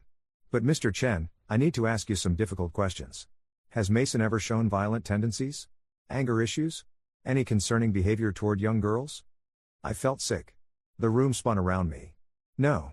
Never. Mason is gentle. He coaches Little League Baseball on weekends at the community center. Kids love him. Parents trust him with their children. What about his relationship with Lily Hayes specifically? How well did he know her?" "He barely knows her. She's Emma's little sister. They live across the street, but I don't think Mason and Lily have ever had a real conversation beyond hello. He's 17 and she's 14, they don't exactly run in the same circles." Detective Reeves was quiet for a moment. I could hear papers rustling in the background. "Mr. Chen, we're checking Mason's computer history now. His phone records. His social media accounts. If there's anything you think we should know, anything at all, now is the time to tell me." "There's nothing to tell. My son is a good kid who wouldn't hurt anyone. I'll call you when I have more information. In the meantime, if Mason tries to contact you, you need to call me immediately. Don't try to handle this yourself. Do you understand?" She hung up. I sat in my dark living room staring at my phone, watching the minutes tick by. The house felt too big and too empty without Mason. My wife Sarah had died 3 years ago from ovarian cancer. It had been just Mason and me ever since, figuring out how to be a family of 2 instead of 3. And now he was gone, and the police thought he was a predator who'd hurt a child. They thought my son was a monster. My phone rang at 5:15 a.m. "Detective Reeves again." I answered before the first ring finished. "We found something on Mason's laptop. Search history from yesterday evening, around 5 p.m., before he went to the Hayes' house. He was researching how to report suspected child abuse. He looked up the Child Protective Services hotline, mandatory reporter laws, and what evidence is needed to file a report. He also searched how to tell if a child is being abused and signs of sexual abuse in teenagers." My heart started pounding so hard I thought I might pass out. Child abuse? What does that mean? Who is being abused? "We don't know yet. But it suggests Mason may have suspected something involving a child. We're trying to determine if that child was Lily Hayes, or if he was researching for another reason entirely. Or maybe Mason was trying to help her," I said desperately. "Maybe he knew someone was hurting her and he was trying to figure out how to report it. That's what the searches sound like to me, someone trying to help, not someone planning to hurt someone." "That's one possibility we're exploring," Detective Reeves said carefully. "We're also looking at other scenarios. Sometimes perpetrators research these things to better understand how to avoid detection." "That's not Mason. That's not who he is." "Mr. Chen, I understand this is difficult. But I need you to stay objective here. We're following the evidence wherever it leads." At 6:30 a.m., the search teams deployed at Riverside Trail. I wanted to join them, to search every inch of those woods myself, but Detective Reeves said I needed to stay home in case Mason tried to contact me. So I sat at my kitchen table drinking coffee I couldn't taste, watching the sky lighten through the window. Dawn broke over the neighborhood, painting everything in soft orange light. People started leaving for work, walking their dogs, completely unaware that across the street a family was falling apart. Mr. Hayes called at 7:45 a.m. His voice was wrecked, barely recognizable. "They're searching the woods with dogs. They have helicopters flying over. They think Mason took Lily into the woods and..." He couldn't finish the sentence. He was crying, this big tough man who'd always seemed invincible. "Mason didn't hurt her," I said, but my voice sounded hollow even to my own ears. How many times had I said those words in the past few hours? How many times would I have to say them? "Then where is she? Where's my daughter? Where's my baby girl?" He was sobbing now, completely broken. "Your son left a note saying he did something. Emma's boyfriend Derek is here helping us search. He said he saw Mason acting weird around Lily last week at our house. Staring at her when he thought no one was looking." "What do you mean weird?" "Following her with his eyes.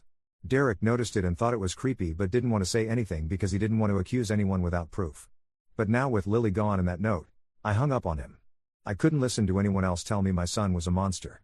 I pulled up Mason's phone records online. I'd always had access to his account for emergencies, something we'd set up after his mother died so I could always reach him. I scrolled through his recent texts, looking for anything that might explain what was happening. Most were mundane. Group chat with his friends Jordan and Marcus about the new Spider-Man movie. Text to Emma about their history project, arguing about whether they should focus on the European or Pacific theater. A text to his basketball coach saying he'd be at practice on Saturday. Normal teenage stuff. But then I saw a thread from yesterday afternoon that made my blood run cold. Mason to unknown number, 3:47 p.m. I know what you're doing. I have proof. Unknown number, 3:52 p.m. You don't know anything. Stay out of it. Mason, 3:54 p.m. I'm telling someone. Tonight. After the study session. I've already researched who to call. Unknown number, 4:01 p.m. If you say anything, I'll make sure everyone knows what you did. I'll destroy you. I have ways to make you look guilty. Mason, 4:03 p.m. I haven't done anything wrong. Unknown number, 4:05 p.m. That's not what people will think when I'm done with you. I'll plant evidence. I'll get witnesses to lie. Back off or you'll regret it. This is your only warning. Mason, 4:12 p.m. I'm not backing off. What you're doing is wrong and I'm not going to let you keep doing it. Unknown number, 4:15 p.m. Then you're making the biggest mistake of your life. I screenshot the messages with shaking hands and sent them to Detective Reeves immediately. She called back within 5 minutes. We're tracing that number now. Mr. Chen, this changes things significantly. It's possible Mason was being threatened. It's possible he was trying to protect someone or report something. Do you have any idea what proof he might have had? Photos? Documents? Recordings? No. But those messages, someone threatened him. Someone said they'd frame him, plant evidence. This is exactly what's happening right now, isn't it? Someone is framing my son. We're aware. We have our tech team working on tracing that number and trying to recover any deleted messages or files from Mason's devices. We're taking this very seriously.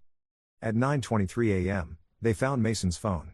It was in the woods, 50 yards from where his car was parked. The phone was destroyed, screen smashed, stomped into pieces like someone had jumped on it repeatedly. The back was cracked open and the SD card was missing. Someone had deliberately destroyed it to prevent anyone from accessing whatever was on it. Detective Reeves came to my house at 10 a.m. She sat across from me at my kitchen table with a female officer standing by the door. Her expression was grim. Mr. Chen, we traced the unknown number for Mason's texts. It's a burner phone purchased with cash at a convenience store 3 weeks ago, so there's no record of who bought it. But we were able to track its location history through cell tower pings. The phone was at the Hayes residence last night from approximately 6 p.m. until 11:45 p.m. Then it moved to Riverside Trail and stopped transmitting at 12:03 a.m. My hands started shaking so badly I had to set down my coffee cup. Someone was at the Hayes house last night. Someone who threatened Mason. Someone who followed him to Riverside Trail. We're operating under the theory that Mason discovered something and was planning to report it. Whoever sent those texts wanted to stop him. She paused, choosing her words carefully. Mr. Chen, we need to seriously consider that Mason and Lily may both be victims here. The word victims hit me like a punch to the gut. Victims of what? Of who? We're investigating everyone who was present at the Hayes house last night. Emma says there were 5 kids there for the study group, Mason, Emma, Jade, and 2 boys from their class, Tyler and Connor. They're all 16 or 17, all good students with no records. Emma's boyfriend Derek stopped by around 8 p.m. and stayed until about 9:30 p.m. Mr. and Mrs. Hayes were home the whole time, though they were mostly upstairs in their bedroom watching TV. And Lily was upstairs in her room studying. You think one of those people hurt Mason and Lily? We're exploring all possibilities. Detective Reeves leaned forward. Mr. Chen, I need you to think carefully. Did Mason ever mention Derek? Emma's boyfriend? I racked my brain, trying to remember. No. I don't think I've ever heard Mason say that name. I knew Emma was dating someone, but Mason never talked about him. Derek is 22. He's in college at State, studying business. He's been dating Emma for about 4 months. The Hayes family thinks very highly of him. They say he's polite, helpful, mature. He's been to their house dozens of times. Something about the way she said it made my skin crawl. You suspect him? I suspect everyone right now. But yes, Derek is someone we're looking at very closely. A 22-year-old dating a 17-year-old girl isn't illegal, but it does raise questions about his judgment and his interest in younger people. We're bringing him in for formal questioning this afternoon. At 11:47 a.m., everything changed. A hiker found Lily Hayes. She was 3 miles from Riverside Trail, stumbling along a dirt road that ran through the woods. She was wearing pink pajamas covered in mud, no shoes, her feet bleeding from cuts and scratches. She was hypothermic and disoriented but alive. The paramedics took her to County General Hospital. Detective Reeves called me from there 20 minutes later. Lily's alive. She's safe. She's not talking yet, She's in shock and the doctors are examining her. But Mr. Chen, she had bruises on her wrists and ankles. Ligature marks, like she'd been restrained with rope or zip ties. Someone tied her up. Oh God. Where's Mason? Did she say anything about Mason? Is he alive? Not yet. She's barely conscious and she's not responding to questions. The doctors say she's suffering from exposure and dehydration. But Mr. Chen, we need to find your son. If someone took Lily and restrained her, they may have Mason too. Or Mason may be injured somewhere in those woods. I drove to the hospital even though Detective Reeves told me to stay home. I couldn't sit still anymore. I couldn't just wait by the phone like a helpless victim. I needed to do something, anything. When I got there, the Hayes family was in a private waiting room on the 3rd floor. Margaret was crying with relief, clutching a tissue and thanking God over and over. Emma was curled in a chair looking shell-shocked, her face pale and her eyes red from crying. Mr. Hayes stood by the window on his phone, probably calling family members with updates. I approached him carefully. I'm so glad Lily's okay. I'm so relieved she's safe. Have the doctors said anything? Is she going to be all right? He turned on me with fury in his eyes that took my breath away. Your son did this. Lily's not talking yet, but I know it was him. He took my daughter into the woods and tied her up and God knows what else. When she wakes up fully, she's going to tell everyone what your son did. We don't know that, I interrupted. Someone threatened Mason last night. Someone with a burner phone. The police are investigating other suspects. There was someone else involved. Derek told us the truth about Mason, Mr. Hayes spat. Mason's been obsessed with Lily for weeks. He's been creepy around her, staring at her when he thought no one was looking. Making her uncomfortable. Derek saw it with his own eyes multiple times and he finally told us this morning. That's not true. Mason wouldn't do that. He's never mentioned Lily to me, never talked about her at all. They're 3 years apart. Derek saw it. Mr. Hayes was yelling now. A nurse looked over from the station across the hall. Security was moving toward us. He's been watching my daughter like a predator. And now she's traumatized and your son is missing because he ran. Innocent people don't run. Where is Derek? I asked suddenly. Why isn't he here with Emma? If he's such a great boyfriend, such a caring person, why isn't he here supporting her? The police wanted to ask him some routine questions since he was at our house last night. He went to the station voluntarily because he has nothing to hide. He's cooperating fully. Unlike your son, who ran and left a note admitting guilt. A doctor emerged from Lily's room and approached the Hayes family. Security was still approaching us, but they stopped when they saw the doctor. He was older, maybe 60, with gray hair and tired eyes. She's awake and stable. Vitals are good. She's asking for her mother. Margaret rushed past me into the room without a glance. The doctor addressed Mr. Hayes quietly, but I was close enough to hear every word. She has signs of prolonged physical restraint. The bruising on her wrists and ankles is significant. These weren't just tied for a few hours. Based on the pattern and severity, I'd estimate she was bound repeatedly over a period of several days, possibly weeks. The ligature marks show both fresh injuries and older, partially healed ones. Mr. Hayes went pale. What? No, that's impossible. Lily's been home. She's been right here with us. The doctor's expression was grave. I'm also seeing evidence of old injuries that concern me greatly. Healed fractures in her left wrist that weren't properly treated. Bruising in various stages of healing on her ribs and arms. Marks on her inner thighs. Mr. Hayes, this wasn't a one-time incident. Someone's been abusing this child systematically for a while. Weeks, maybe months. No, Mr. Hayes said, his voice breaking. We would have known. We would have seen something. We're good parents. We pay attention. These types of situations often go unnoticed by family members. The abuser is usually someone the child trusts, someone with regular access to them who's groomed them into keeping quiet. The child is often threatened or manipulated into silence. The doctor paused. I've already contacted Child Protective Services as required by law. They'll be sending an investigator. I felt my legs go weak. I grabbed the back of a chair to steady myself. Mason's search history. How to report suspected child abuse. Signs of sexual abuse in teenagers. He'd known. Mason had known someone was hurting Lily. He'd been researching how to report it, how to help her. And then someone had threatened him, warned him to stay silent or be destroyed. Detective Reeves appeared in the hallway, walking fast with 2 uniformed officers behind her. She went straight to Mr. Hayes. We need to talk about Derek. Now. What about him? He's at the station answering questions. He's helping with the investigation. No, he's not. Detective Reeves's jaw was tight. He left the station an hour ago. We asked him to come back in for follow-up questions and he's not responding to calls. We sent officers to his apartment 20 minutes ago and he's not there. His roommate says he left in a hurry with a backpack, his laptop, and his passport. His car is gone. Mr. Hayes shook his head. That doesn't make any sense. Derek wouldn't run. He has nothing to hide. He's been nothing but helpful and supportive. Mr. Hayes, we've been looking into Derek's background more thoroughly. Detective Reeves pulled out a folder. He was expelled from his previous college 2 years ago following an investigation into inappropriate contact with a 15-year-old girl who lived in his dorm as part of an early college program. No criminal charges were filed because the girl's family didn't want to pursue it and the evidence was circumstantial. But there was enough that the school removed him permanently. Emma let out a strangled sound from her chair. No. No, Derek wouldn't hurt anyone. He loves me. He loves our family. He's been so good to us, so helpful with everything. Detective Reeves turned to her gently but firmly. Emma, I need you to think very carefully about your interactions with Derek. Did he spend time alone with Lily? Did you ever see him interact with her in ways that seemed unusual or made you uncomfortable? Emma's face crumbled. Her hands started shaking. He said he was helping her with math homework sometimes. Algebra. He's good at math and Lily was struggling, so he offered to tutor her. Sometimes they'd work together in the kitchen when I was upstairs studying. And last month, Mom asked him to drive Lily to her friend's house when she couldn't. I thought it was nice that he was so willing to help. I thought it showed he cared about my family. Oh my God, Margaret's voice came from Lily's doorway. She was standing there, one hand over her mouth, her face completely white. He volunteered to help with Lily all the time. I thought he was just being a good boyfriend to Emma, being part of the family. He'd offer to pick her up from school when I was running late. He'd stay for dinner and then say he'd help Lily with her homework while we cleaned up. We left them alone together so many times. Oh my God, what did we do? Detective Reeves spoke into her radio, her voice crisp and professional. I need an APB out on Derek Michael Whitmore, white male, 22 years old, 6'1", approximately 180 pounds, brown hair, brown eyes.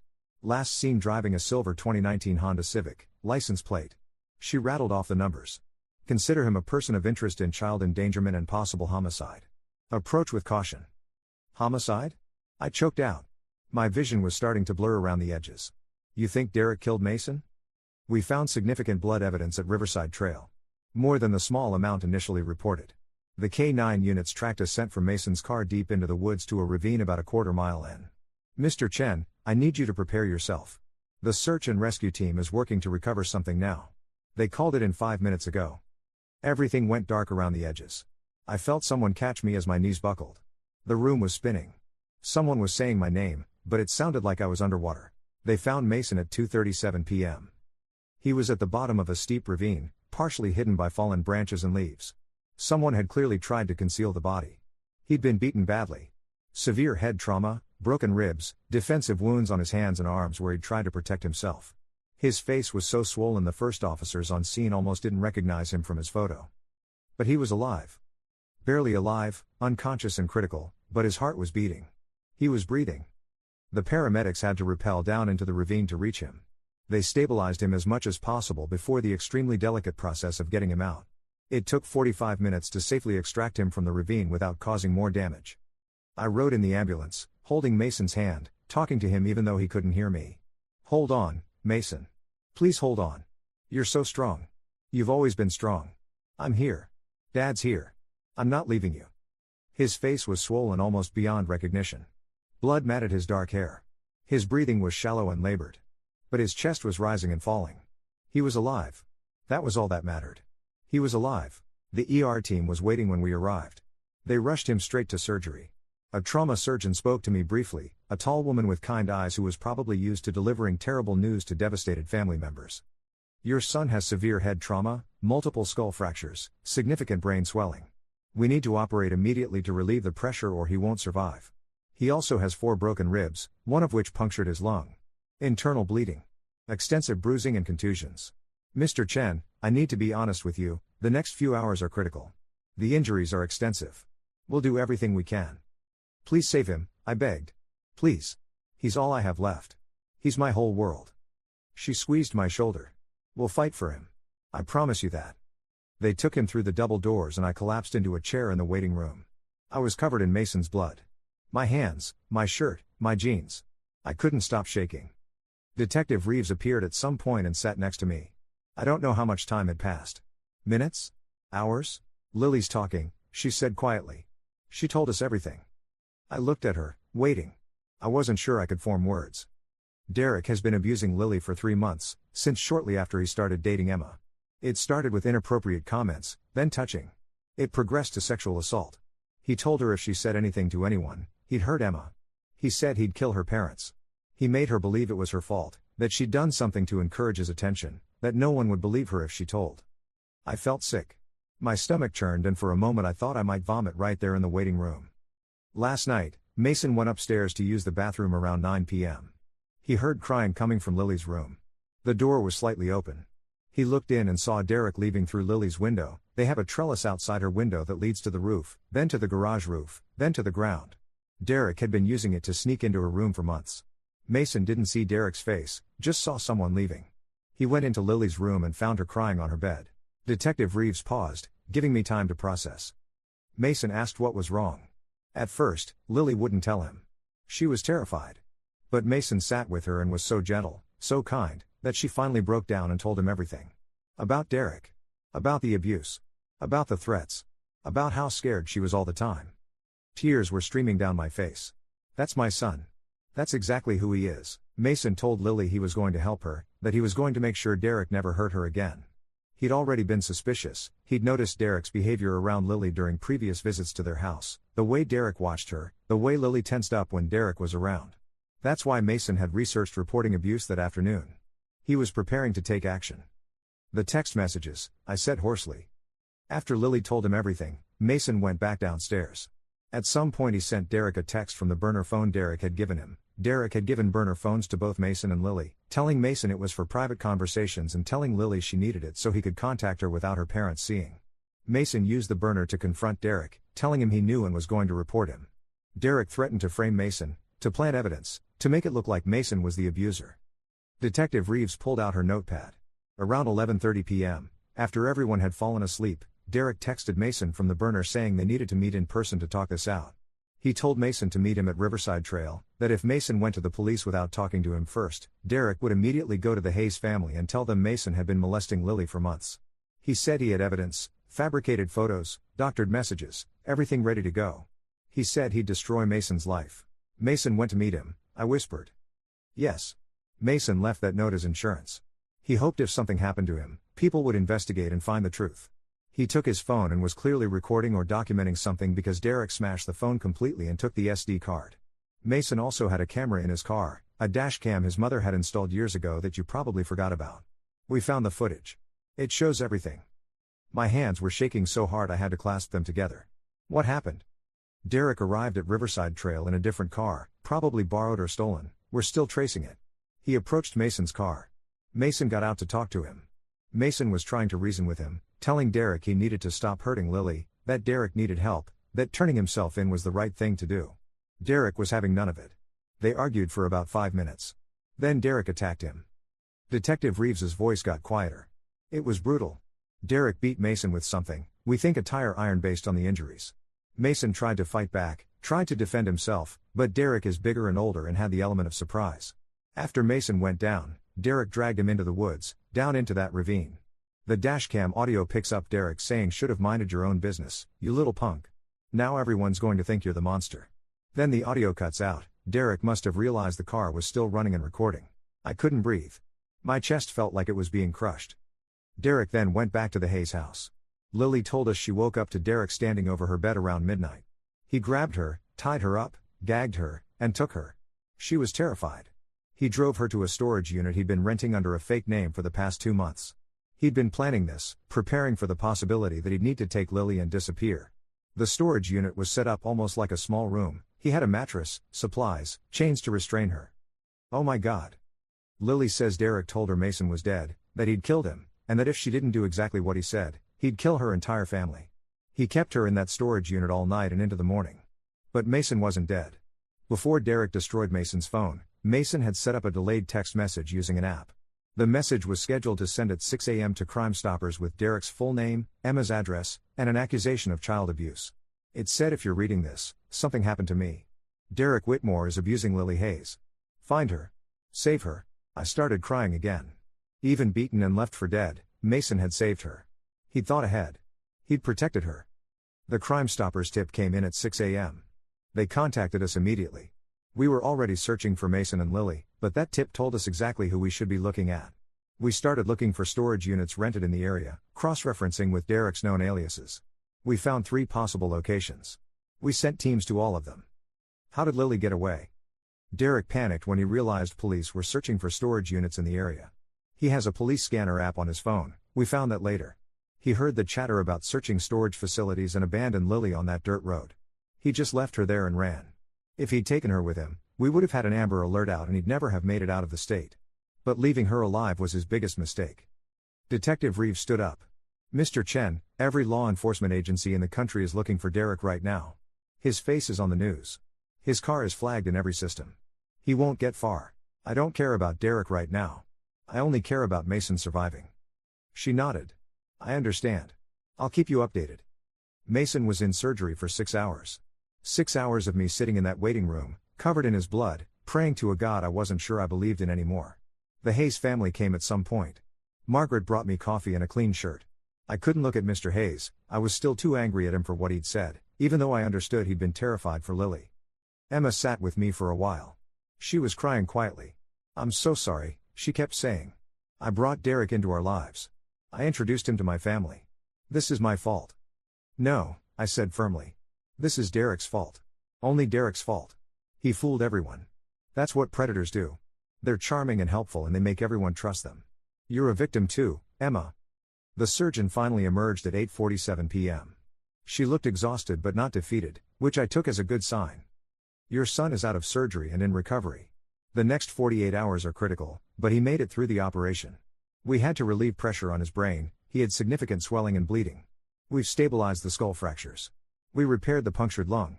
He has a long recovery ahead of him, but Mr. Chen, your son is a fighter. His vitals are stronger than I expected given the severity of his injuries. Can I see him? Soon. He's in ICU. He's sedated and on a ventilator to help him breathe while his body heals. But yes, you can see him soon. They let me into the ICU at 10 p.m. Mason was in a private room, surrounded by machines that beeped and hummed. He was on a ventilator, a tube down his throat helping him breathe. His head was wrapped in bandages, only parts of his face visible. His face was so swollen I almost didn't recognize him. Bruises covered every visible inch of skin in horrible shades of purple and black and yellow. I sat next to his bed and held his hand carefully, mindful of all the fourth lines. I'm here, buddy. Dad's here. You did it, Mason. You saved Lily. She's safe because of you. You're the bravest person I've ever known. Over the next 3 days, I barely left the hospital. I slept in the chair next to Mason's bed, only leaving when the nurses made me so they could do their work. The Hayes family visited multiple times. Margaret brought food I couldn't eat. Emma brought flowers and cards from Mason's friends at school. Mr. Hayes finally apologized to me, sitting in the chair across from Mason's bed with tears streaming down his face. I said terrible things about your son. I believed Derek's lies. I accused Mason of being a monster when he was actually saving my daughter's life. I don't know how to make that right. I don't know how to apologize for something so horrible. You were scared for Lily, I said. I understand. I probably would have done the same thing if the situations were reversed. But you believed in Mason. Even when the evidence looked bad, even when he left that note, you kept insisting he was good. You knew your son. I should have known Mason better too. He's been nothing but kind to our family for years. I should have trusted that instead of believing the worst. Lily came by on the second day, pushed in a wheelchair by a nurse and accompanied by a child psychologist. She was pale and thin, dark circles under her eyes, but determined. She held a folded piece of paper in her shaking hands. I wrote Mason a letter, she said quietly. The psychologist helped me. Will you read it to him? Even though he can't hear me right now? I took the letter. Of course. I'll read it to him right now if you want to stay. She nodded. I unfolded the paper and read out loud. Dear Mason, I don't know if you can hear this but I hope you can. You saved my life. I was so scared to tell anyone about Derek. He made me believe it was my fault, that no one would believe me, that he'd hurt my family if I told. I felt so alone and trapped. But then you noticed something was wrong. You came to my room and you were so nice to me. You told me it wasn't my fault. You told me you were going to make sure Derek never hurt me again. You made me feel brave for the first time in months. I'm sorry you got hurt because of me. I'm sorry Derek did this to you. You were trying to protect me and he almost killed you. I wish I had been brave enough to tell someone sooner, before any of this happened. Thank you for saving me. Thank you for being brave when I couldn't be. You're my hero. Love, Lily. I looked up to see Lily crying silently. I stood and hugged her carefully, mindful of her injuries. This isn't your fault, Lily. None of this is your fault. Derek is the only person to blame here. But Mason almost died. Because Derek is a violent predator who attacked him. Not because of anything you did or didn't do. Mason would want you to know that. When he wakes up, I promise you that's the first thing he'll say. On the third day, Mason started showing signs of waking up. His fingers would twitch. His eyes would move under his eyelids. The doctors said this was encouraging, that his brain was healing and becoming more active. On the fourth day, they removed the ventilator. Mason could breathe on his own. His oxygen levels stayed stable. The nurses told me this was a huge milestone. On the fifth day, Mason opened his eyes. I was sitting next to his bed reading a book out loud, one of his favorites from when he was younger, a fantasy novel about dragons and brave knights. The nurse had told me that coma patients can sometimes hear, and staying connected through familiar voices helps them wake up. I was in the middle of a chapter when I felt his hand squeeze mine. I looked up and saw his eyes flutter open, unfocused and confused. Mason? Can you hear me? He tried to speak but his throat was too raw from the ventilator. No sound came out. His eyes found mine, filled with fear and confusion. You're okay. You're in the hospital. You've been unconscious for 5 days. You were badly hurt, but you're going to be okay. I squeezed his hand gently. Lily's safe. Derek's been arrested. You saved her, son. You saved her life. Tears leaked from the corners of his eyes. His lips moved, trying to form words. Don't try to talk yet.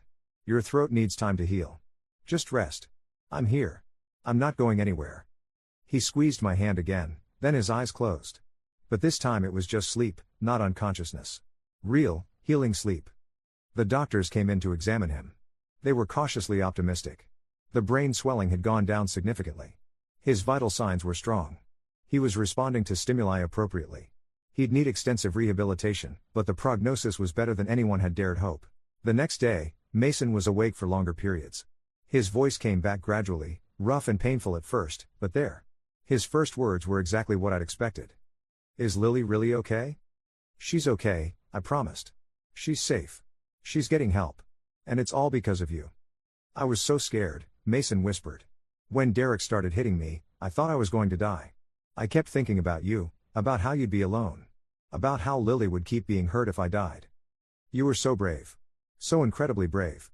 I wasn't brave. I was terrified. Bravery isn't the absence of fear, Mason. It's doing the right thing even when you're terrified. You knew Derek was dangerous. You knew meeting him was risky. But you did it anyway because you were trying to save Lily. That's bravery. Over the following weeks, Mason's recovery was slow but steady. He had to relearn some things because of the brain injury. His short-term memory was spotty. His balance was off. He had blinding headaches that would strike without warning. But he worked with physical therapists and occupational therapists and speech therapists every single day, determined to get better. 3 weeks after the attack, Detective Reeves came to visit. She brought good news. We caught Derek. He made it to the Canadian border but was stopped at customs. His passport was flagged in the system.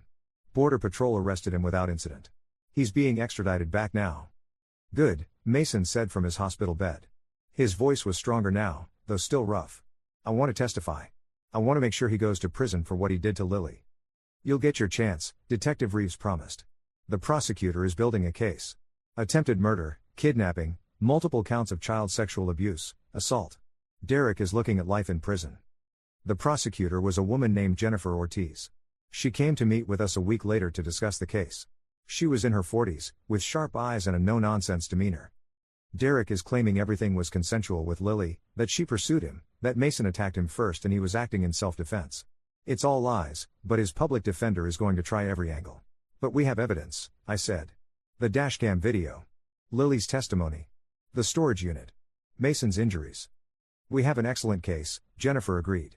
But I need to prepare you, trials are unpredictable. Derek's attorney is going to try to paint him as the victim. They're going to try to smear Mason's character, suggest he was obsessed with Lily, that he was jealous of Derek's relationship with Emma.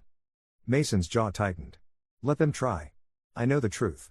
Lily knows the truth. That's what matters. 3 months after the attack, Mason came home from the hospital. He still needed a cane to walk because his balance wasn't perfect. He tired easily. But he was alive. He was home. The Hayes family helped set up a welcome home surprise. They'd decorated our house with balloons and banners. They'd brought food, so much food we couldn't possibly eat it all. Lily had made Mason a cake herself, chocolate with vanilla frosting, his favorite. Mason cried when he saw it all. Good tears this time. Happy tears. You didn't have to do this, he said. Yes, we did, Margaret said firmly. You saved our daughter. You're part of our family now. Forever. Over the following months, Mason continued to improve. The headaches became less frequent. His memory got better. He didn't need the cane anymore. Physically, he was healing. Emotionally was harder. He had nightmares about Derek attacking him. He'd wake up screaming, reliving being beaten and thrown into that ravine. I'd hear him crying in his room at night, trying to muffle the sound so I wouldn't worry. I got him set up with a trauma therapist named Dr. Sarah Mitchell who specialized in working with violent crime survivors. She helped Mason process what he'd been through, helped him understand that the trauma responses he was having were normal and didn't make him weak. You went through something horrible, Dr. Mitchell told him during one session I sat in on. Your brain is trying to process a life-threatening event. The nightmares, the anxiety, the hypervigilance, these are all normal responses to trauma. They don't mean you're broken. They mean you're human. 6 months after the attack, Derek's trial began. Mason had to testify, which terrified him. Dr. Mitchell worked with him for weeks preparing him to face Derek in court. The courthouse was downtown, a big imposing building with marble columns. Mason walked in without his cane, his back straight, trying to look strong even though I knew he was terrified inside. The courtroom was packed. Press, victims' advocates, curious onlookers. Derek sat at the defense table in a suit, looking nothing like the monster who'd nearly killed my son. He looked like a normal college kid. That's what made him so dangerous, he looked harmless. Mason took the stand and placed his hand on the Bible. He swore to tell the truth. The prosecutor approached him gently. Mason, can you tell the jury how you first became aware that Lily Hayes was being abused? Mason's voice was steady as he described noticing Derek's behavior around Lily during previous visits, the way Derek watched her, the way Lily seemed uncomfortable. He described researching child abuse that afternoon, wanting to understand the signs and how to report it properly. I knew something was wrong, Mason said. I didn't have proof yet, but my gut was telling me Derek was dangerous. He described going upstairs to use the bathroom and hearing Lily crying, seeing someone leaving her window. Finding Lily on her bed, getting her to tell him about the abuse. She was so scared, Mason said, his voice cracking. She'd been suffering for months and was too terrified to tell anyone. I told her I was going to make sure Derek never hurt her again. I told her she was brave and it wasn't her fault. Mason described confronting Derek via text, the threats Derek made, agreeing to meet at Riverside Trail. I knew it was risky, Mason admitted. But I thought if I could reason with him, if I could convince him to turn himself in, it would be better for everyone. I thought I could handle it. What happened when you met Derek at Riverside Trail? Mason's hands gripped the armrests of the witness stand. I got out of my car to talk to him. I told him he needed to stop hurting Lily, that what he was doing was wrong, that he needed help. He laughed at me. Called me a stupid kid who should have minded his own business. Then he pulled out a tire iron and started hitting me. The courtroom was completely silent. I tried to defend myself, but he was bigger and stronger. He hit me in the head, in the ribs, over and over. I remember falling. I remember him dragging me through the woods. I remember thinking I was going to die and my dad would be all alone. Then everything went black. The prosecutor showed the jury photos of Mason's injuries. I heard gasps from the jury box. Mason didn't look at the photos. He stared straight ahead. Lily testified next. She was small in the witness stand, looking younger than her 15 years. But her voice was strong as she described months of abuse at Derek's hands, the threats he made, how isolated and scared she'd felt. Mason saved my life, Lily said, looking directly at the jury. He was the first person in months who made me feel like someone cared, like I wasn't alone. He risked everything to protect me. He almost died protecting me. The defense attorney tried to discredit both Mason and Lily, suggesting they'd conspired to frame Derek, that Lily had pursued Derek romantically and then regretted it. It was disgusting to watch. But the jury wasn't buying it. I could see it in their faces, disgust when they looked at Derek, sympathy when they looked at Mason and Lily. The dashcam video was devastating. It showed everything: Derek approaching Mason's car, their conversation, Derek suddenly attacking with the tire iron. Derek beating Mason until he collapsed. Derek dragging Mason's unconscious body into the woods. You could even hear Derek say "should have minded your own business." After that video played, several jury members were crying. The trial lasted 2 weeks. The jury deliberated for 4 hours. Guilty on all counts. Mason squeezed my hand when the verdict was read. Lily's family was crying with relief. Derek showed no emotion at all, just stared straight ahead like none of this mattered. At sentencing 2 weeks later, the judge was clearly disgusted with Derek. "You are a predator who systematically groomed and abused a vulnerable child," the judge said. "You exploited the trust of her family. When a brave young man tried to stop you, you nearly beat him to death. You showed no remorse throughout this trial, no recognition of the harm you caused. The judge sentenced Derek to life in prison without the possibility of parole. The maximum sentence. Derek would never be free again. As they led Derek away, he looked at Mason one time. There was nothing in his eyes. No remorse, no anger, nothing. Just emptiness. After the trial, Mason threw himself into recovery and advocacy. He started a blog about recognizing signs of abuse, about having the courage to report suspicions even when it's scary, about supporting survivors.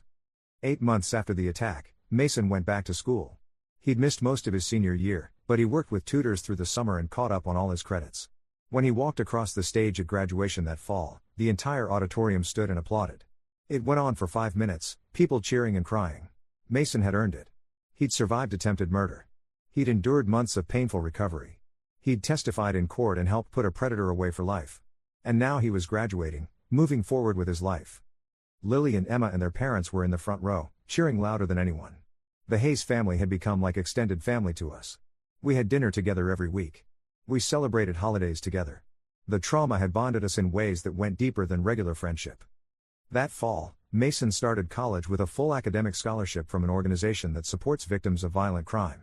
He was studying social work with a focus on child advocacy. He wanted to work for Child Protective Services someday, to be the person who helps kids like Lily escape their abusers. Derek took a lot from me, Mason told me one night over dinner during his first semester. My senior year, my health for a while, my sense of security. I still have nightmares sometimes. I still get panic attacks when I see someone who looks like Derek. But he didn't take my purpose. If anything, what happened gave me clarity about what I'm meant to do with my life. I'm meant to help people. Your mom would be so proud of you, I said, my voice thick with emotion. I'm so proud of you. I couldn't have gotten through this without you, Dad. When everyone else was ready to believe I was a monster, you believed in me. You investigated. You found the truth. That meant everything. Lily was doing well too, all things considered. She was in therapy twice a week, working through the trauma of the abuse and the kidnapping. She'd discovered a talent for art during art therapy sessions and was talking about maybe studying graphic design in college. She was laughing again, hanging out with friends, being a normal teenager.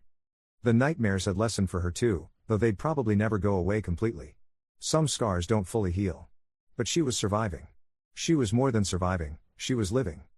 Mr. and Mrs. Hayes had become fierce advocates for children's safety. They'd started giving talks at schools about recognizing grooming behaviors, about the importance of believing children who disclose abuse. They'd turned their pain into purpose, just like Mason had. Emma was in therapy too, processing the guilt she felt about bringing Derek into their lives, even though everyone told her it wasn't her fault. She'd become extremely protective of Lily and one of Mason's closest friends. They'd text constantly, checking in on each other, supporting each other through the hard days. 1 year after the attack, we all gathered for a memorial of sorts. Not mourning what was lost, but celebrating what was survived. The Hayes family came over for dinner. We barbecued in the backyard, something normal and happy. Mason and Lily sat together on the porch swing, talking quietly. I watched them through the window, 2 kids who'd been through hell and survived. 2 kids who'd saved each other in different ways. They're going to be okay, Margaret said, standing next to me. All of them. It'll take time, but they're going to be okay. I know, I said. They're stronger than they know. That night, after everyone went home, Mason came downstairs. I was sitting on the couch watching the news. Dad? Can we talk? Of course. Always. Mason sat down next to me. I've been thinking a lot about that night. About Derek, about what happened. And I realized something. What's that? I don't regret it. I know that sounds strange, I almost died, I went through months of recovery, I still have nightmares. But I don't regret confronting Derek. I don't regret trying to save Lily. Because she's safe now. Because Derek can't hurt anyone else. That's worth everything I went through. My throat got tight. You're the bravest person I've ever known, Mason. I'm not brave. I was terrified the whole time. Being brave doesn't mean you're not scared. It means doing the right thing even when you're terrified. It means standing up to evil even when it might cost you everything. That's exactly what you did. Mason leaned against my shoulder the way he used to when he was little. Thanks for believing in me, Dad. Thanks for never giving up. I'll always believe in you. Always. 2 years after the attack, Mason was thriving in college. He was on the dean's list, volunteering with a local child advocacy center, speaking at schools about abuse prevention. The physical scars had faded to thin white lines you'd barely notice. The emotional scars were still there, would probably always be there, but they weren't defining him. Lily was in her junior year of high school, planning to apply to art schools. She'd just had her first gallery showing at a local coffee shop, displaying paintings she'd created in therapy. One of the paintings was of Mason, titled My Hero. It had sold within an hour for $500, which she immediately donated to a child abuse prevention organization. Derek was in maximum security prison upstate. Mason got a letter from him once, which he threw away unopened. Dr. Mitchell said that was healthy. Mason didn't owe Derek anything, not even the courtesy of reading his words. I stood in our kitchen one Saturday morning making Mason's favorite breakfast, chocolate chip pancakes. He was home for spring break, still lanky but healthy and strong. The scars on his face had faded to nearly invisible lines. He came downstairs in sweatpants and a college hoodie, scrolling through his phone. "Morning, Dad." "Morning. Hungry?" "Starving." As we ate breakfast together, I thought about that terrible night 2 years ago. The night Mr. Hayes had pounded on my door holding that note. The night I'd believed for hours that my son was missing, possibly guilty of terrible things. The night that had nearly cost me everything. But Mason wasn't guilty of anything except being brave. He'd seen evil and confronted it head on, knowing it might destroy him. He'd saved a child's life at the cost of his own safety. He'd survived attempted murder and months of painful recovery and turned his trauma into purpose. "What are you thinking about?" Mason asked, catching me staring. "You," I admitted. "How proud I am. How grateful I am that you survived. How lucky I am to be your dad." Mason smiled, a little embarrassed. "Dad, you're going to make me emotional before 9 a.m. I'm serious. After everything that happened, the attack, the recovery, the trial, the nightmares, you could have become bitter or angry or broken. Instead, you turned it into strength. You're helping other people. You're making sure other kids don't suffer like Lily did. You're making the world safer." "I learned from the best," Mason said simply. "You never gave up on me. Even when the police thought I'd hurt Lily, even when there was a note that looked damning, even when my car was found at a crime scene, you never stopped believing in me. You investigated. You found the truth. You saved me just as much as I saved Lily. My eyes got wet. I'll always believe in you. No matter what. That's what parents do." "That's what good parents do," Mason corrected gently. "Not all parents would have done what you did. You chose to trust me over what the evidence suggested. That took courage too." We finished breakfast in comfortable silence. Through the window, I could see the Hayes' house across the street. Margaret was watering her garden. Lily sat on the porch with a sketchpad, drawing something, her legs tucked under her. She looked peaceful and safe. Emma pulled up in her car, home from college for break 2. She waved at Lily, grabbed a bag from her trunk, and headed inside. Two families forever changed by one person's evil. But also forever connected by courage and survival and the refusal to let that evil win. Mason cleared our plates and rinsed them in the sink. I'm meeting Lily and Emma for lunch later. Lily wants advice about her college applications. She's nervous about the essay portion. That's great that she's comfortable asking for help. She's come so far.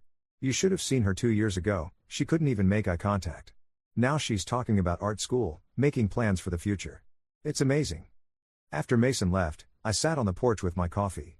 The neighborhood looked the same as it always had, neat lawns, kids riding bikes, people walking dogs. Normal and peaceful. But I knew now what that peaceful surface could hide. I knew how evil could wear a charming smile and fool everyone. I knew how quickly life could change, how fast everything could be taken away. But I also knew about courage. About teenagers who risk everything to protect the vulnerable. About families who survive trauma together and come out stronger. About the human capacity to heal, to grow, to turn pain into purpose. My phone buzzed with a text from Mason. It was a photo of him, Lily, and Emma at a restaurant, arms around each other, smiling. The caption said, "Family isn't just blood. It's the people who fight for you and survive with you." I smiled and saved the photo. He was absolutely right. 2 years ago, a knock on my door at 12:47 a.m. had nearly destroyed everything. But it hadn't. We'd survived. More than survived, we'd grown stronger. Mason had faced a monster and refused to back down. He'd been beaten nearly to death, but his courage had saved an innocent child. He'd endured months of recovery and turned his trauma into a mission to help others. That was my son. My hero. And I'd never been more proud of anyone in my entire life. The future stretched out ahead of us, uncertain, as all futures are, but full of possibility. Mason would graduate college, would work to protect vulnerable children, would make the world a better place because he'd survived and refused to let his survival be meaningless. Lily would heal and create art and live the life Derek tried to steal from her. Emma would forgive herself for things that were never her fault and become the kind of person who saw through predators' masks. The Hayes family would turn their pain into advocacy, helping other families recognize the warning signs they'd missed. And I would be here, supporting my son through whatever came next, grateful every single day that he'd survived, that he was brave, that he was mine. 2 years after the worst night of our lives, we were okay. Scarred but strong. Damaged but healing. Forever changed but not broken. And that was more than enough. That was everything. Story 5. At my own birthday dinner, my mother-in-law clutched the arm of a perfectly coiffed blonde and proudly announced, "David, this is Rebecca, she's a pediatric surgeon and single." When my husband awkwardly shook her hand, his mother added, "Won't you two make beautiful babies together?" While looking disgustedly in my direction. Everyone at the table shifted uncomfortably as I set down my glass, smiled sweetly, and said, "By the way, Rebecca, you should know the house is in my name, not his, and so is the vacation property. Also, I'm not the problem in the baby department. Please consult your son about that matter." Her jaw dropped to the floor. I watched Rebecca's manicured fingers wrap around David's hand with the practiced ease of someone who'd done this before. My mother-in-law, Patricia, beamed like she just orchestrated world peace instead of the most humiliating moment of my 32nd birthday. "David, this is Rebecca, she's a pediatric surgeon and single." Patricia's voice carried across the entire restaurant section. Other diners turned to look. My sister Emma grabbed my wrist under the table, her nails digging into my skin. Rebecca's smile was professionally polite, the kind you perfect after years of delivering bad news to parents. She tried to extract her hand, but Patricia held it there, pressing it against David's palm like she was physically grafting them together. "Won't you two make beautiful babies together?" Patricia continued, her eyes sliding toward me with undisguised contempt. The word beautiful landed like a slap. The table went silent. My father stopped mid-reach for his water glass. David's brother, Marcus, suddenly found the tablecloth fascinating. Even the server, arriving with our appetizers, froze. 3 years. 3 years of Patricia's comments about my body, my career choice, my cooking, my clothes. 3 years of helpful suggestions about fertility specialists and adoption agencies. 3 years of watching her introduce David to eligible women at every family gathering, each one more accomplished than the last. I set down my wine glass with deliberate care. The crystal made a soft clink against the white tablecloth. "By the way, Rebecca, you should know the house is in my name, not his, and so is the vacation property." My voice came out steady, almost pleasant. "Also, I'm not the problem in the baby department. Please consult your son about that matter." Patricia's face transformed through several shades of red before settling on an alarming purple. Rebecca yanked her hand free and took a step back, her professional composure cracking. I'm so sorry, I had no idea he was married," Rebecca stammered, looking between David and me. "Mrs. Whitmore told me this was a birthday party for her friend's daughter, that David was single and might be interested in." She stopped, realization dawning. "Oh my gosh." David's face had gone white. "Vanessa, we should talk about this privately." "Privately?" I laughed, but it sounded wrong even to my own ears. "Your mother just tried to set you up with another woman at my birthday dinner. I think we're past private." "How dare you embarrass me like this," Patricia hissed, her hand clutching her pearl necklace.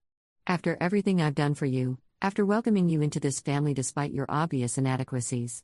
"Inadequacies?" Emma cut in, her voice sharp. "Vanessa graduated summa cum laude from Yale Law.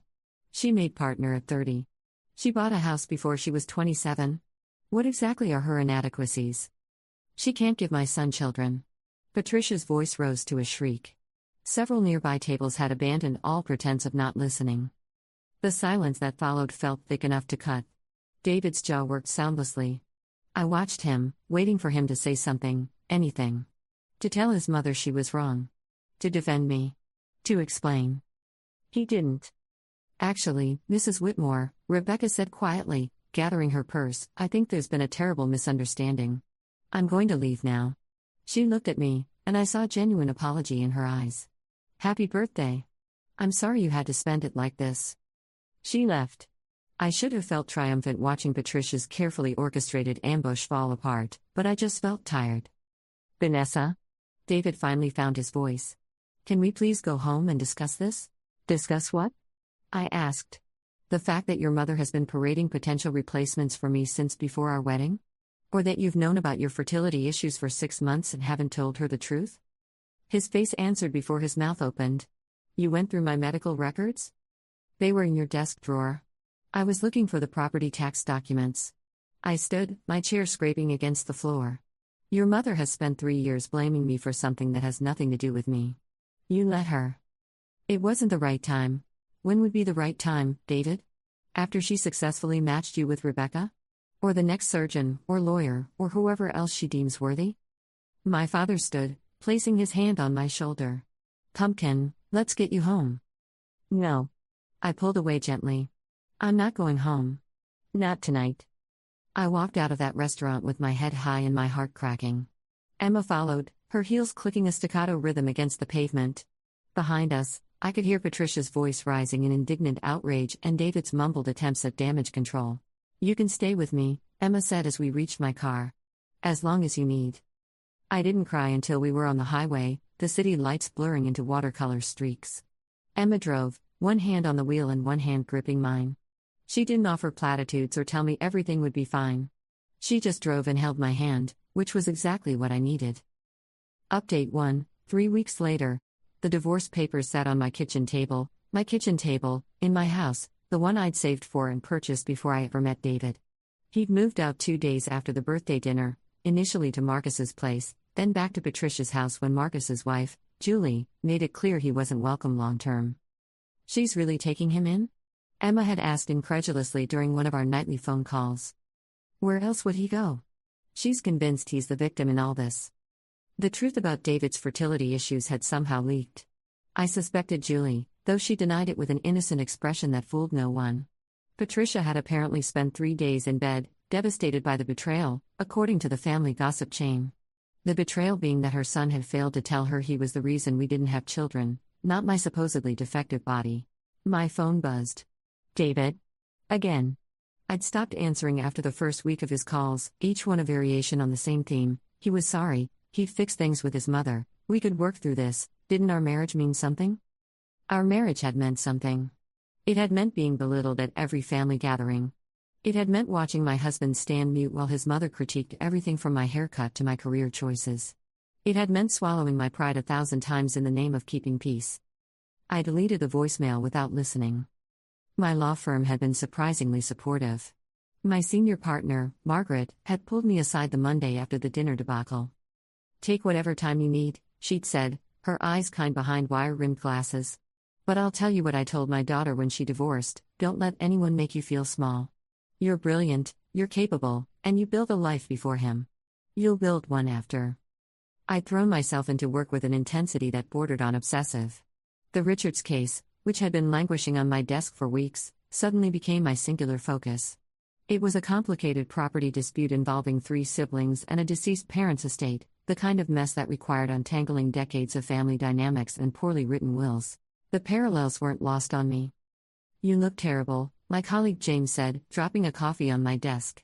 When's the last time you slept more than 4 hours? Thursday. Maybe.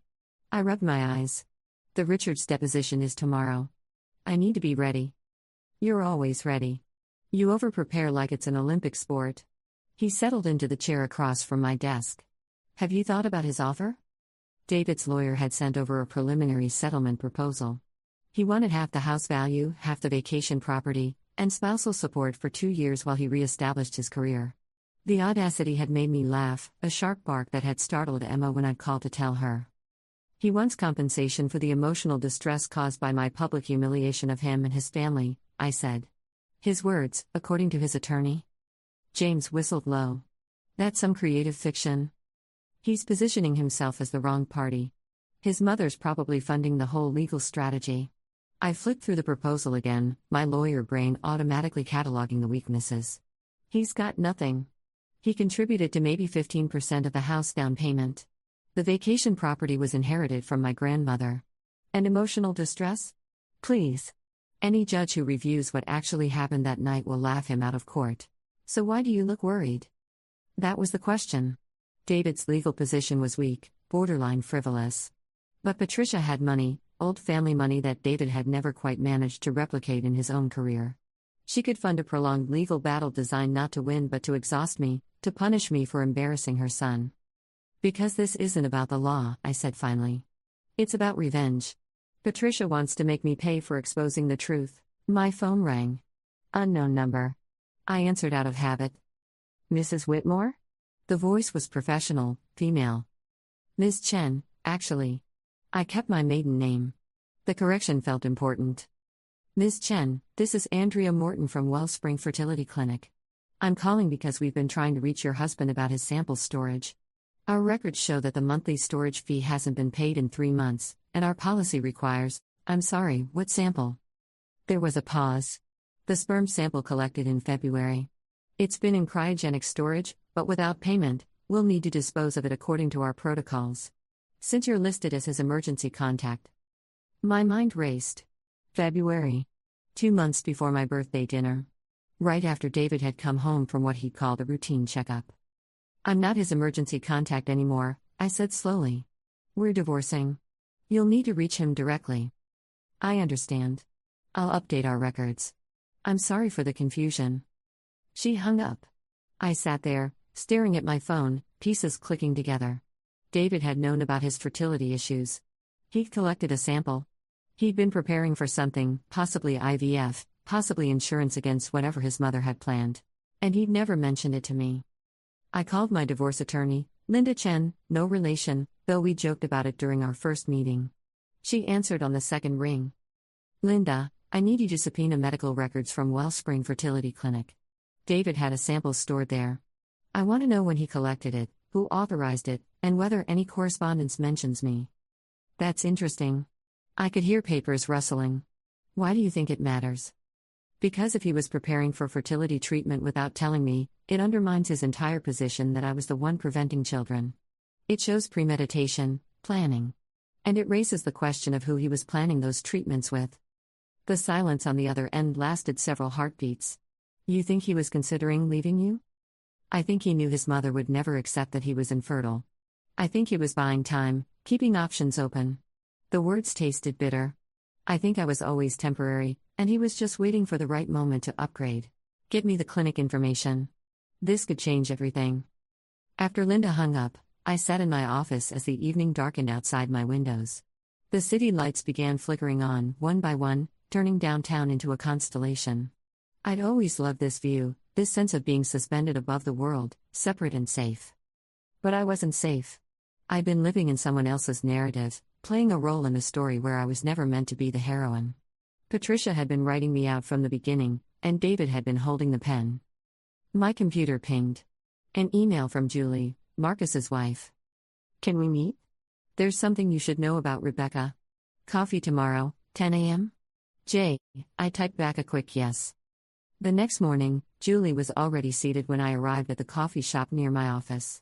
She looked nervous, her fingers tapping against her paper cup.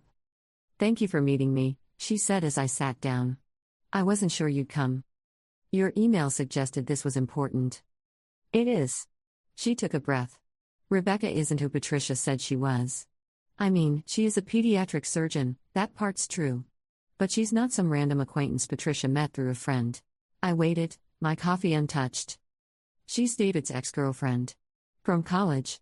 They dated for 2 years before you came along. Julie's words rushed out like she'd been holding them back too long. Patricia never accepted their breakup.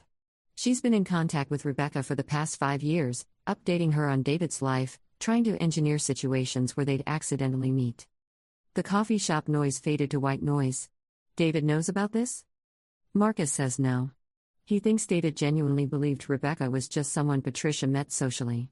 But here's the thing, Rebecca called me. She felt horrible about what happened at your birthday. She said Patricia had been calling her for months, telling her that you and David were having problems, that divorce was imminent, that David needed someone to help him through the transition. She was setting up the next relationship before the current one ended. My voice sounded distant to my own ears. It gets worse. Patricia offered to pay for Rebecca's student loans. All of them. Nearly $200,000.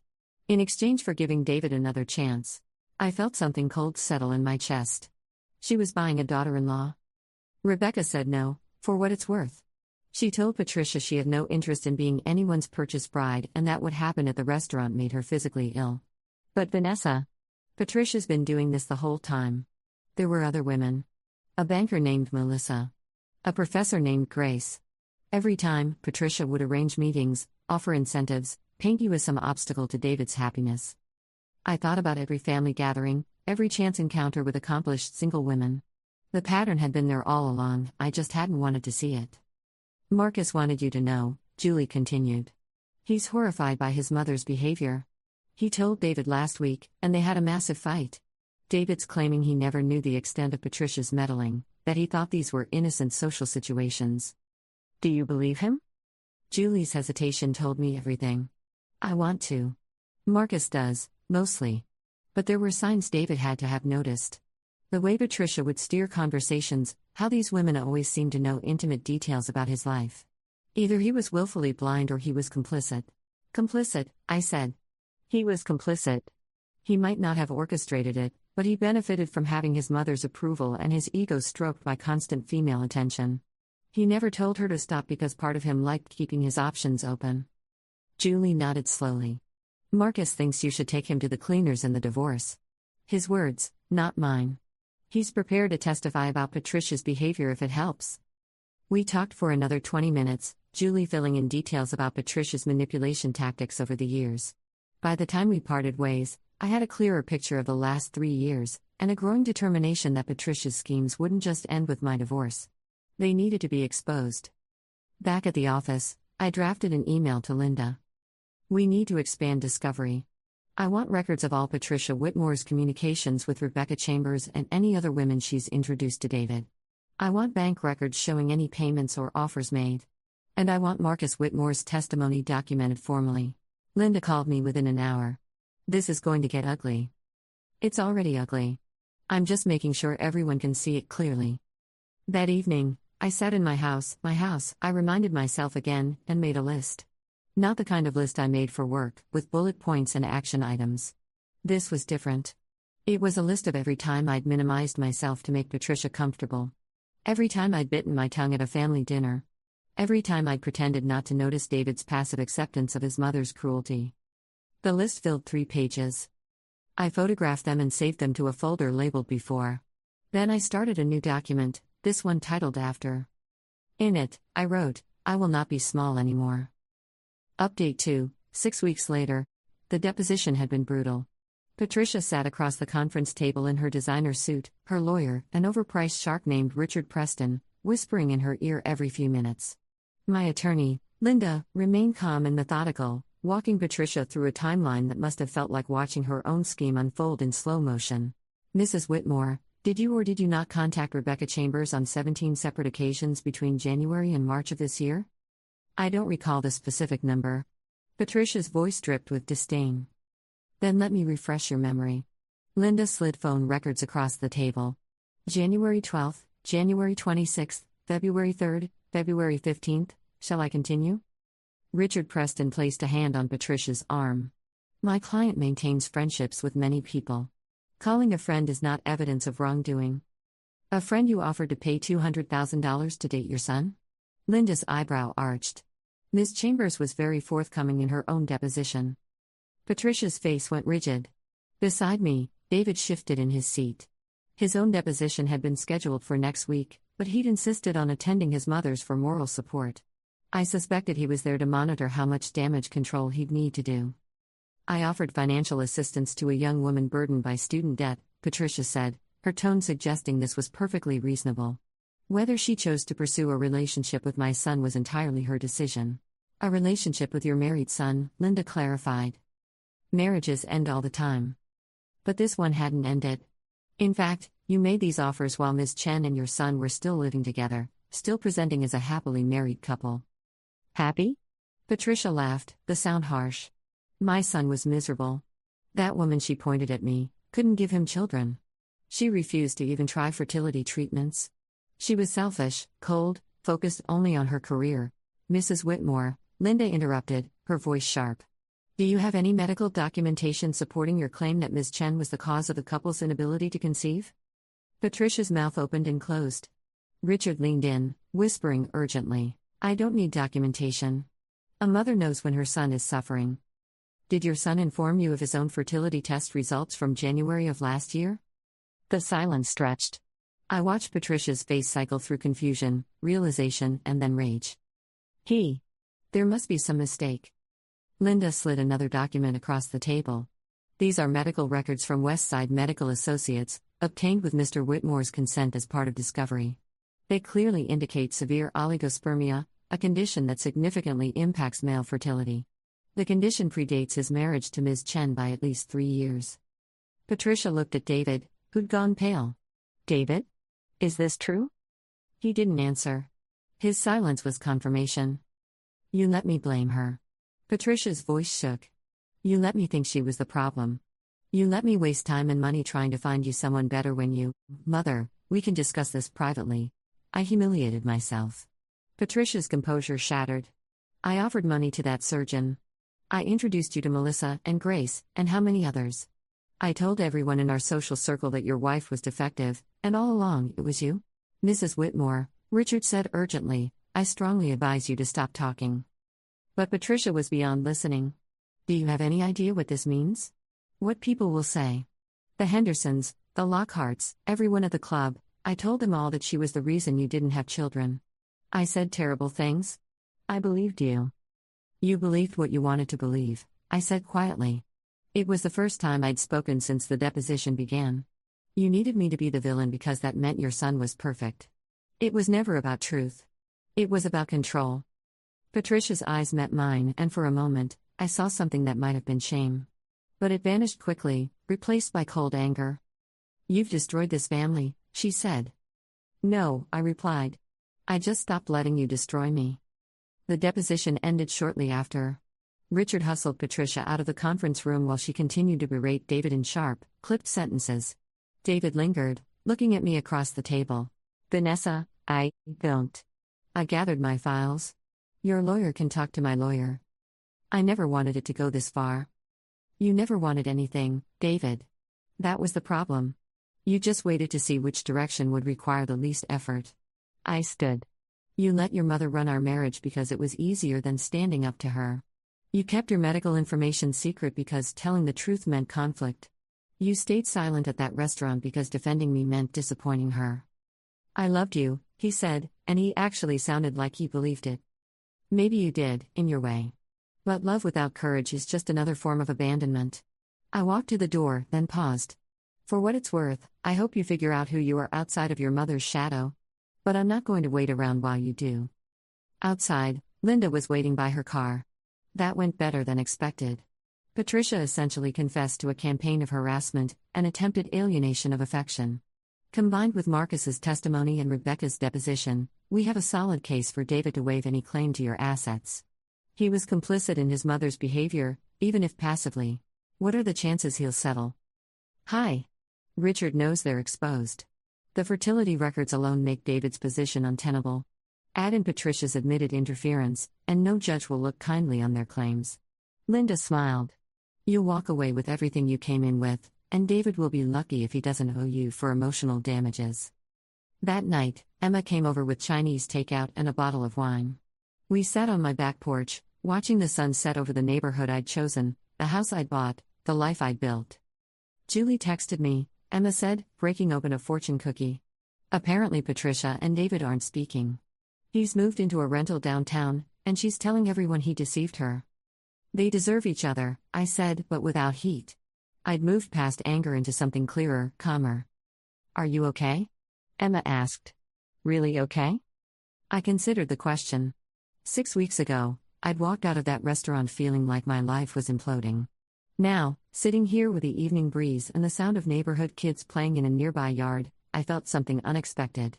Relief. I'm getting there, I said. Therapy helps. Work helps.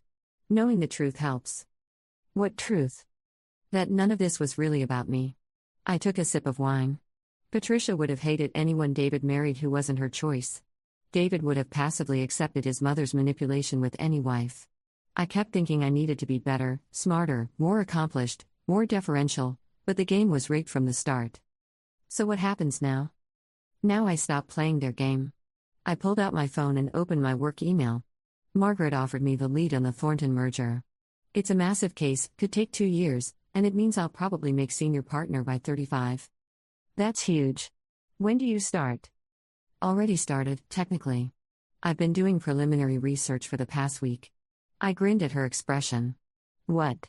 I needed something to occupy my mind besides divorce proceedings. You're insane. You know that, right? Possibly. But I'm done making myself small to make other people comfortable. 3 weeks after the deposition, David's lawyer called Linda with a settlement offer. He would relinquish all claims to the house and vacation property, withdraw his request for spousal support, and split their joint accounts 50-50. In return, I would agree not to pursue damages for Patricia's harassment. "It's more than fair," Linda said when she called to tell me. "You'd win damages in court, but it could take months, and Patricia's pockets are deep enough to appeal repeatedly. This gives you a clean break." "I'll take it." The divorce was finalized on a Wednesday in October. I wore a navy suit and my grandmother's pearls. David wore a rumpled shirt and gilt. We signed the papers in a courthouse conference room with fluorescent lights and uncomfortable chairs. His hand shook when he picked up the pen. "I'm sorry," he said afterward. "Just that. Nothing else." I nodded, accepting without absolving. Then I walked out into the bright autumn afternoon, legally and finally free. Marcus called that evening. "Julie wanted me to tell you congratulations. She also wanted to know if you'd come to our daughter's birthday party next month. Emily keeps asking about Aunt Vanessa." "I'd love to." The answer surprised me as much as it seemed to surprise him. "Email me the details." "You know this means you'll probably run into family members, right? My mom might even be there." "I'm not hiding from Patricia anymore. If she can't handle seeing me, she can leave." Marcus laughed. "Julie said you'd say something like that. She's already planning to seat you at the cool table, away from the elderly relatives." Emily's party was held at a local park, complete with a bounce house and face painting. I arrived with a carefully chosen gift and a determination not to let Patricia's presence ruin a child's celebration. She was there, holding court with a group of relatives near the food table, but she didn't approach me. Until the cake cutting. Patricia intercepted me on my way back from the bathroom, her expression carefully neutral. "Vanessa? I didn't expect to see you here." "Emily invited me. I wasn't going to disappoint her." "Of course." Patricia's hands twisted together, a nervous gesture I'd never seen from her before. "I've been wanting to speak with you." "Have you?" "I owe you an apology." The words came out stiffly, like each one cost her something. My behavior was inappropriate. I let my disappointment cloud my judgment. I said and did things I regret. I studied her, this woman who'd made 3 years of my life a psychological battlefield. She looked older somehow, the lines around her mouth deeper. "Do you regret hurting me, or do you regret being exposed?" I asked. Patricia flinched. "That's fair. I suppose I deserve that." "You deserve a lot more than that. But I'm not interested in revenge anymore. I just want to be clear that we're not family, and we're not friends. If we're at the same events, I'll be civil. But I don't forgive you, and I don't need your apology to move on." "I understand." She started to turn away, then stopped. "For what it's worth, you were good for my son. Better than he deserved, probably. He's struggling now, trying to figure out who he is without me directing him. Maybe he'll grow from it. Maybe not. That's not my problem anymore." "No," Patricia agreed softly. "I suppose it isn't." She walked away, and I realized I didn't feel triumphant or bitter or anything except mildly tired. The need for her acknowledgement, for her approval, for her to understand what she'd done, all of it had simply evaporated. Emma found me a few minutes later, watching the kids attack the piñata with gleeful violence. "You okay?" she asked. "I saw Patricia corner you." She apologized. "Sort of." "Are you going to accept?" "Already did, in my own way." I smiled at her confused expression. I accepted that she's never going to be the person I needed her to be. That's its own kind of closure. The party wound down. I said goodbye to Emily, who threw her arms around my waist and made me promise to visit soon. Julie hugged me on the way out. "You handled that with more grace than I could have," she said. "Patricia's been different since the deposition. Quieter. Less certain of herself." "Good," I said, and meant it. Maybe she'll think twice before trying to manipulate someone else's life. Driving home, I took a detour past the restaurant where everything had fallen apart. The memory didn't sting anymore. I could look at that building and remember not just the humiliation but what came after, the strength I'd found, the life I'd reclaimed, the version of myself I'd been too afraid to be when I was trying to fit into Patricia's narrow definition of acceptable. My phone buzzed. A text from Margaret: "Thornton deal closed early. Celebration drinks Friday? You earned this." I'd earned more than a successful merger. I'd earned the right to take up space, to speak my truth, to refuse to shrink for anyone's comfort. The divorce had cost me a marriage, but it had given me back myself. Friday night, surrounded by colleagues at an upscale downtown bar, I raised my glass to toast the Thornton victory. But privately, I was toasting something else entirely. I was toasting the woman who'd walked into that birthday dinner unsure of her worth and walked out determined to find it. Later, much later, Emma asked me if I'd ever considered dating again. Eventually, I said, when I'm ready. When I meet someone who sees me as I am and doesn't try to edit me into something more convenient. You know, David called me, Emma admitted. Last week. He wanted to know how you were doing. If you were seeing anyone. What did you tell him? That you were thriving, and he'd missed his chance to appreciate it. Emma grinned. He got very quiet after that. I laughed, surprised by how little I cared about David's regrets. The man I'd married had been a carefully constructed illusion, maintained by my hope and his passivity. The real David, weak-willed, conflict-averse, too attached to his mother's approval, had been there all along. I'd just chosen not to see it until I had no choice. You're different now, Emma observed. Harder, maybe. But in a good way. Not harder. Clearer. I finished my drink. I know what I won't accept anymore. That's not hardness. That's self-respect. The months that followed brought a rhythm I'd forgotten was possible. Work consumed me in the best way, challenging and rewarding without the undercurrent of domestic tension. My house became mine in a way it never had been when David lived there. I repainted the guest room, bought furniture that suited my taste, filled the shelves with books Patricia had once sniffed at as too intellectual. I went to dinner parties and work events alone, and found I preferred it. No one to second-guess my conversational choices, no one's mother judging my outfit, no one expecting me to perform a version of marriage that had never been real. On what would have been my 4th wedding anniversary, I took myself to the symphony. Center orchestra, expensive seats I'd saved for. The music swelled around me, and I felt something close to joy, pure, uncomplicated, entirely my own. My phone stayed in my purse the entire performance. When I got home, there was an envelope in my mailbox. No return address, just my name in Patricia's distinctive handwriting. Inside was a check for $5,000 and a note, for the birthday dinner I ruined. I know this doesn't fix anything, but perhaps it will cover the cost of the meal and the dress I made you feel you had to defend. I stared at the check for a long time. The amount was arbitrary, the gesture too little and too late. But it represented something, acknowledgement, perhaps. An admission that damage had been done. I deposited the check the next day and donated the entire amount to a women's shelter. The transaction felt fitting somehow, taking Patricia's guilt money and turning it into something that might actually help someone escape a situation where they felt trapped. Emma laughed when I told her. You're becoming terrifying in the best possible way. I'm just done pretending things are fine when they're not. That's what makes you terrifying. 6 months post-divorce, I ran into Rebecca at a medical conference where I was speaking on legal issues in healthcare. She approached me during the networking reception, her expression cautious. Vanessa? Hi. I wasn't sure you'd remember me. Hard to forget the woman at my birthday dinner, I said, but kept my tone light. I've wanted to apologize properly for months. What Patricia put you through, what she put us both through, was manipulative and cruel. Rebecca glanced around the crowded room. Can we talk somewhere quieter? We found a corner table away from the main reception. Rebecca ordered coffee, I ordered tea, and we sat in awkward silence until the drinks arrived. Patricia called me last week, Rebecca said finally. She wanted to know if David and I had reconnected, if there was any chance of us getting back together. What did you tell her? That I was engaged to someone else and to please never contact me again. Rebecca smiled slightly. She didn't take it well. Apparently, I've wasted her investment in my potential as a daughter-in-law. I found myself laughing, genuinely amused. She actually said that? Almost verbatim. It made me realize how close I came to being in your position, married to David, controlled by Patricia, slowly losing myself trying to fit their mold. Rebecca met my eyes. You probably saved me from that. Walking away showed me what strength looks like.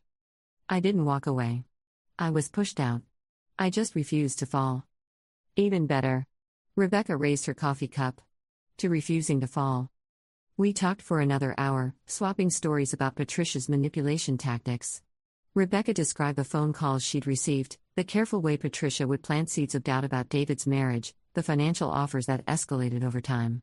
She was relentless, Rebecca said. If I hadn't seen what happened at your birthday, I might have actually believed I was helping him escape an unhappy marriage. That's how good she was at framing the narrative.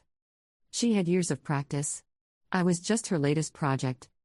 Before we parted, Rebecca asked if we could stay in touch.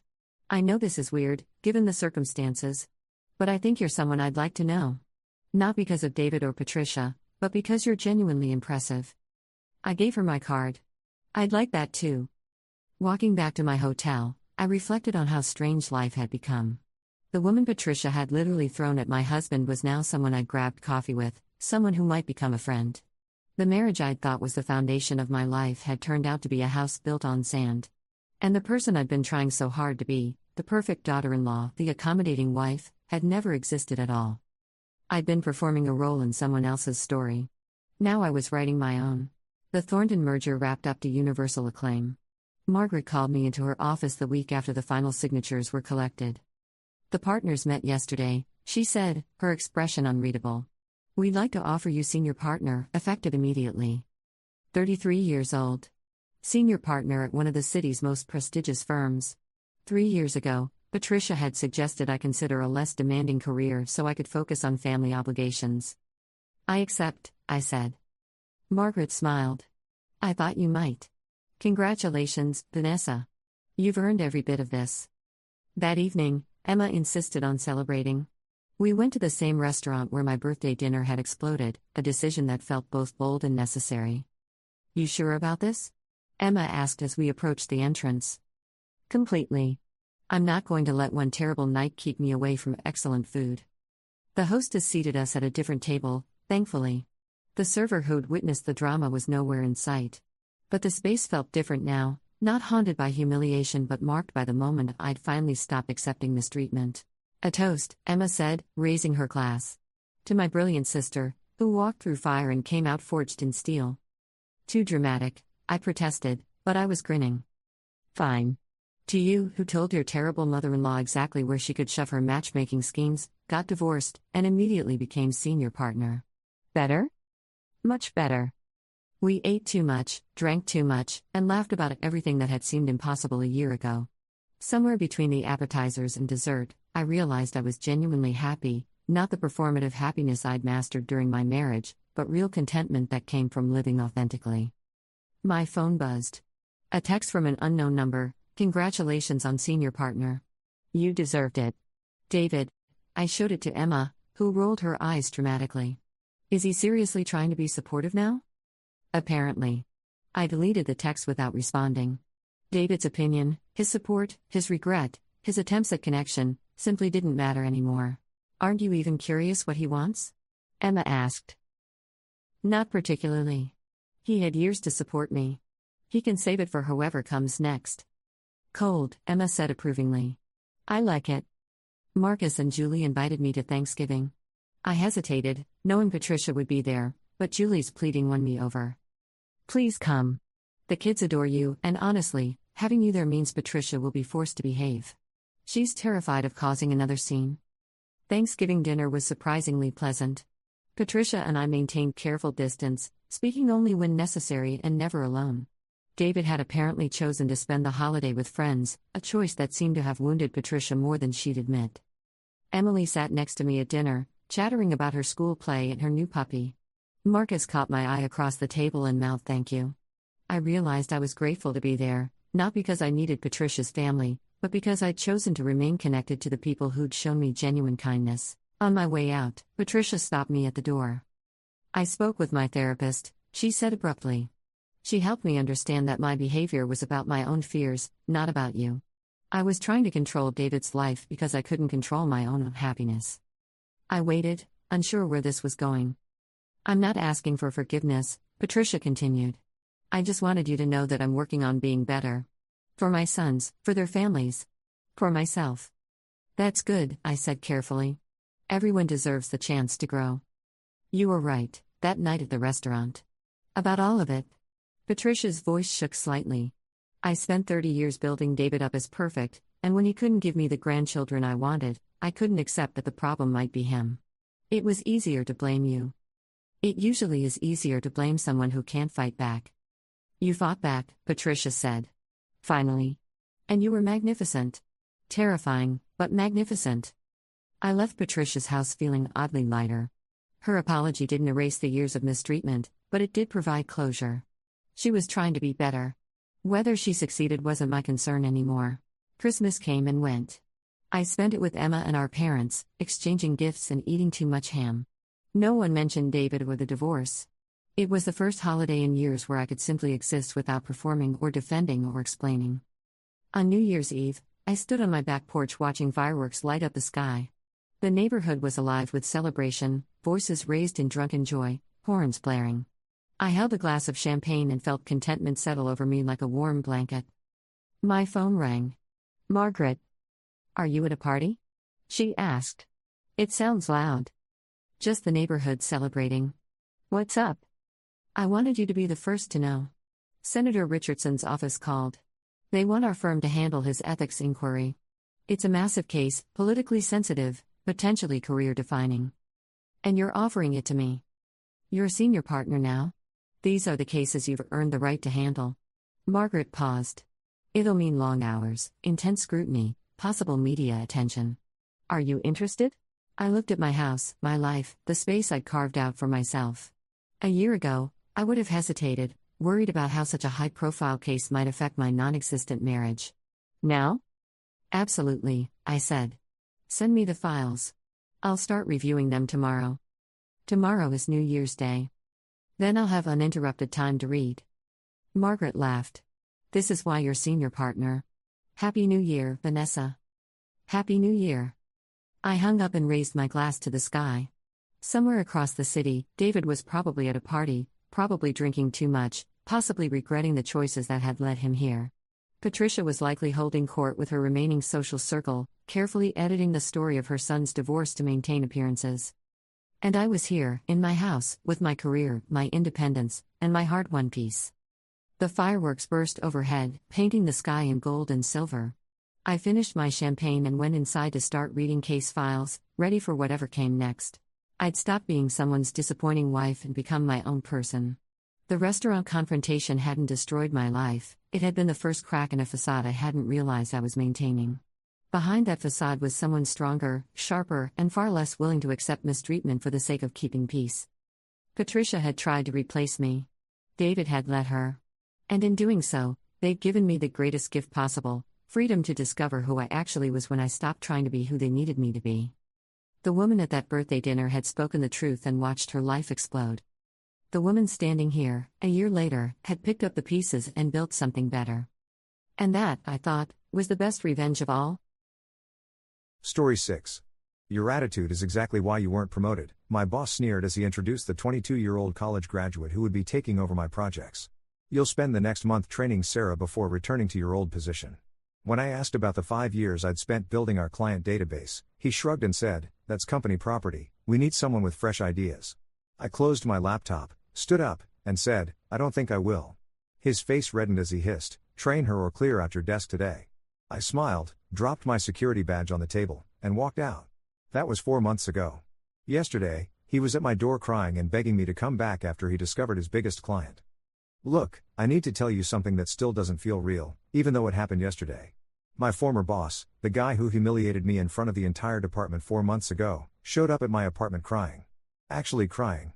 Begging me to come back and fix the disaster he created. But I'm getting ahead of myself. 4 months ago, I walked into what I thought was a routine Monday meeting. I'd been with Data Flow Solutions for 5 years. Started as a junior analyst, worked my way up to senior project manager, built our entire client relationship database from scratch. 73 clients. Every contact, every preference, every quirky detail about how they liked their reports formatted. I knew which clients wanted calls before 9 a.m. and which ones would only respond to emails after lunch. I'd spent 5 years turning that knowledge into a system that kept our retention rate at 98%. So when Marcus, that's my boss, or I guess former boss, called me into the conference room that Monday, I figured it was about the Sanderson account. Big tech company, expanding their analytics needs. I'd been cultivating that relationship for 8 months. They were ready to sign a contract worth $400,000 annually. Instead, I walked in to find Marcus sitting next to this young woman I'd never seen before. Early 20s, fresh-faced, expensive laptop bag that still had the tags on it. She looked nervous. Marcus looked smug. "Derek, this is Sarah," he said, leaning back in his chair with his hands behind his head. Sarah just graduated from Princeton with a degree in business analytics. Top of her class. I smiled at her. Nice to meet you. Are you interviewing for the junior analyst position? Not exactly, Marcus said. The way he said it made my stomach drop. Sarah is taking over your projects. The room suddenly felt smaller. I'm sorry, what? Your attitude is exactly why you weren't promoted, Marcus said, and I swear he looked pleased with himself. You lack the innovative thinking we need to scale. Sarah here brings fresh ideas, new methodologies. You'll spend the next month training her on your accounts before returning to your old position as senior analyst. I couldn't speak for a moment. Behind Marcus, through the glass wall, I could see the rest of the team pretending not to watch. Jessica from accounting had frozen mid-step in the hallway. Tom was staring at his computer screen but his hands weren't moving on the keyboard. What about the client database? I finally asked. My voice sounded distant to my own ears. The system I built. The relationships. That's company property, Marcus interrupted. We need someone with fresh ideas to take it to the next level. Sarah's thesis was on leveraging AI for client retention. Very cutting-edge stuff. Sarah shifted in her seat. She wouldn't look at me. I closed my laptop slowly. The sound of the clasp clicking shut was very loud. I don't think I will. Marcus's smile faltered. Excuse me? Train her. I don't think I will. I stood up, unplugged my laptop from the charging cable, tucked it under my arm. His face started reddening. I'd seen that progression before, usually right before he started yelling at someone in the open office. You will train her, Derek, or you can clear out your desk today. Your choice. I smiled. It felt strange on my face, like wearing a mask. I pulled my security badge from my pocket, the one I'd worn every single day for 5 years, and dropped it on the conference table. It clattered against the polished wood. I'll clear out my desk, thanks. I turned toward the door. Behind me, Marcus's chair scraped back. You think you can just walk out? You signed a non-compete. You try to take any of our clients. Your clients, I said, turning back. Your property. Your company. I don't want any of it. His mouth opened, then closed. For once, Marcus had nothing to say. I packed my desk in 17 minutes. 5 years fit into one cardboard box and a backpack. Photos from the company retreat. A coffee mug that said World's Okayest Analyst. The small succulent plant Jessica had given me for my work anniversary. I left behind the plaques, the awards, anything with the company logo on it. Tom caught me at the elevator. Dude, what are you doing? Leaving. But the Sanderson account, you were so close to closing it. Not my problem anymore. He looked at me like I'd lost my mind. Maybe I had. The elevator doors opened and I stepped inside, watched Tom's confused face disappear as the doors slid shut. That was 4 months ago. Here's what Marcus didn't know. I'd been planning to leave anyway. Not like this, not in a blaze of glory, but I'd been planning it. 3 months before that meeting, I'd gotten a call from an old colleague, Brian, who'd left Dataflow 2 years earlier. He'd started his own consulting firm, small but growing, and wanted to know if I'd be interested in joining as a partner. I'd told him I needed to think about it. The truth was, I was comfortable. Good salary, good benefits, and I liked most of my coworkers. The work was steady if not exciting. But that Monday, walking out of that building with my pathetic box of belongings, Brian's offer suddenly seemed like the only logical choice. I called him from my car. You still need a partner? His laugh was warm through the phone. Derek? What happened? Long story. Yes or no? Yes. Absolutely yes. When can you start? Tomorrow. I spent the next month doing paperwork, setting up systems, learning Brian's existing client base. We had 8 clients. Small potatoes compared to Dataflow's portfolio, but Brian had built solid relationships. His clients trusted him. That's the thing about consulting, it's all about trust. By month 2, I'd brought in 3 new clients. Companies I'd worked with in previous jobs, before Dataflow. People who remembered me, who trusted my work. By month 3, we had 14 clients and had to hire our first employee. And I didn't touch a single Dataflow client. Not one call. Not one email. That non-compete Marcus had mentioned? I'd read it very carefully with a lawyer. It prevented me from soliciting Dataflow's clients for 2 years. Fine. I didn't need to. But here's the thing about client relationships in our industry, they're not actually owned by companies. They're owned by people. When you spend 5 years learning that Jennifer at Hartman Industries has 2 kids in college and worries about her budget every quarter, when you remember that David at Precision Tech always wants data presented in pie charts instead of bar graphs, when you know that Keisha at Morgan Consulting prefers text messages over emails, those people remember you too. I didn't have to reach out to them. They reached out to me. It started small. An email from Jennifer 2 months after I left. Derek, heard you're not with Dataflow anymore. We're having issues with our quarterly reports. Do you do freelance work? I sent her Brian's website. 2 days later, She'd signed a contract. Then David called. Then Keisha. Then 5 more. By month 4, 23 of Dataflow's former clients had contacted me. Not because I'd solicited them, I'd been scrupulous about that, but because word travels in our industry. And apparently, word was that Dataflow's service quality had plummeted. I found out why yesterday, when Marcus showed up at my apartment. I was working from home, reviewing a proposal for a new client, when someone knocked on my door. Persistent, urgent knocking. I checked the peephole and didn't recognize the guy at first.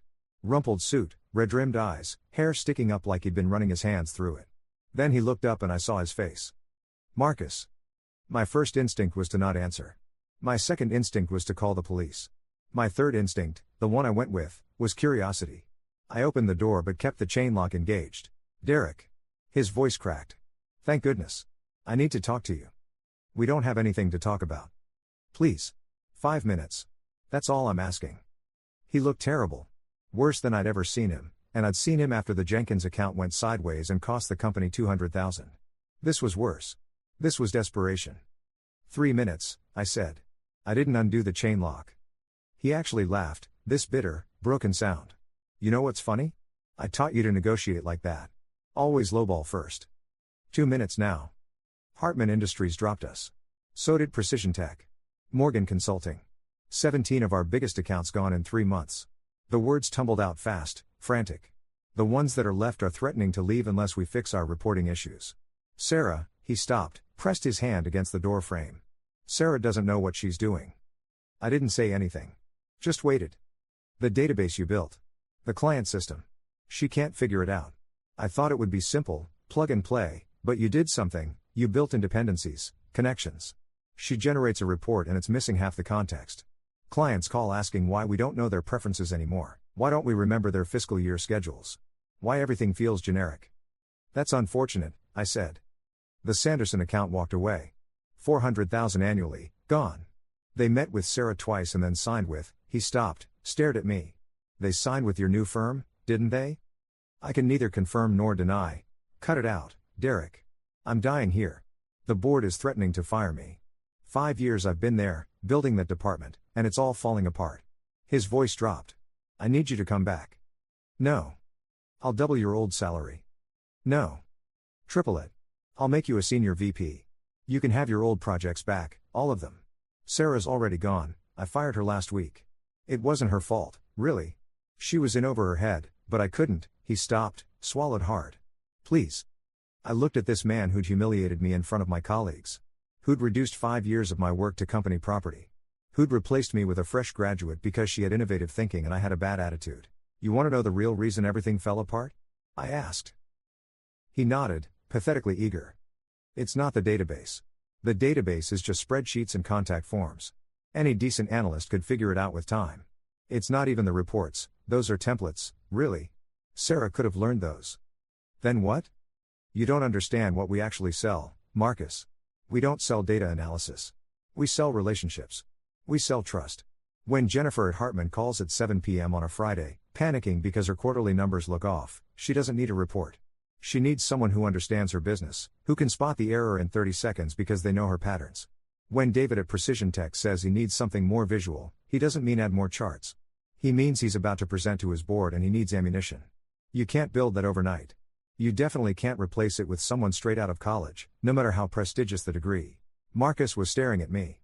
You took the thing that made us valuable, institutional knowledge, real relationships, and you treated it like it was transferable. Like you could just swap me out for someone cheaper, someone younger, someone more innovative. But you can't innovate trust. You have to earn it. So teach me, he said quietly. Come back and teach me how to earn it back. You want me to fix your mess? Yes. Train your replacement for yourself. He flinched. That's exactly what it is. You want me to come rebuild what you destroyed, then hand it over so you can keep your job. While you do what? Take credit for the turnaround? He didn't answer. Didn't need to. We both knew. Here's what's going to happen, I said. You're going to go back to your office. You're going to explain to the board that you made a catastrophic personnel decision. You're going to own it. Then you're going to start actually building relationships with your remaining clients, or you're going to hire someone who can. Not an intern. Not a recent graduate, someone with experience who you're willing to pay appropriately and treat with respect. And you? I'm going to keep working with my partner at a firm where I'm valued. Where clients call me directly because they trust me, not because I'm the only option. Where I don't have to beg for recognition or worry about being replaced by someone's nephew or some kid with a shiny degree. Marcus's face had gone from desperate to angry. I'd seen this transition before too. You think you're so smart. You think you can just steal my clients. I didn't steal anything. I honored my non-compete. Every single client who came to me reached out first. Because that's how relationships work.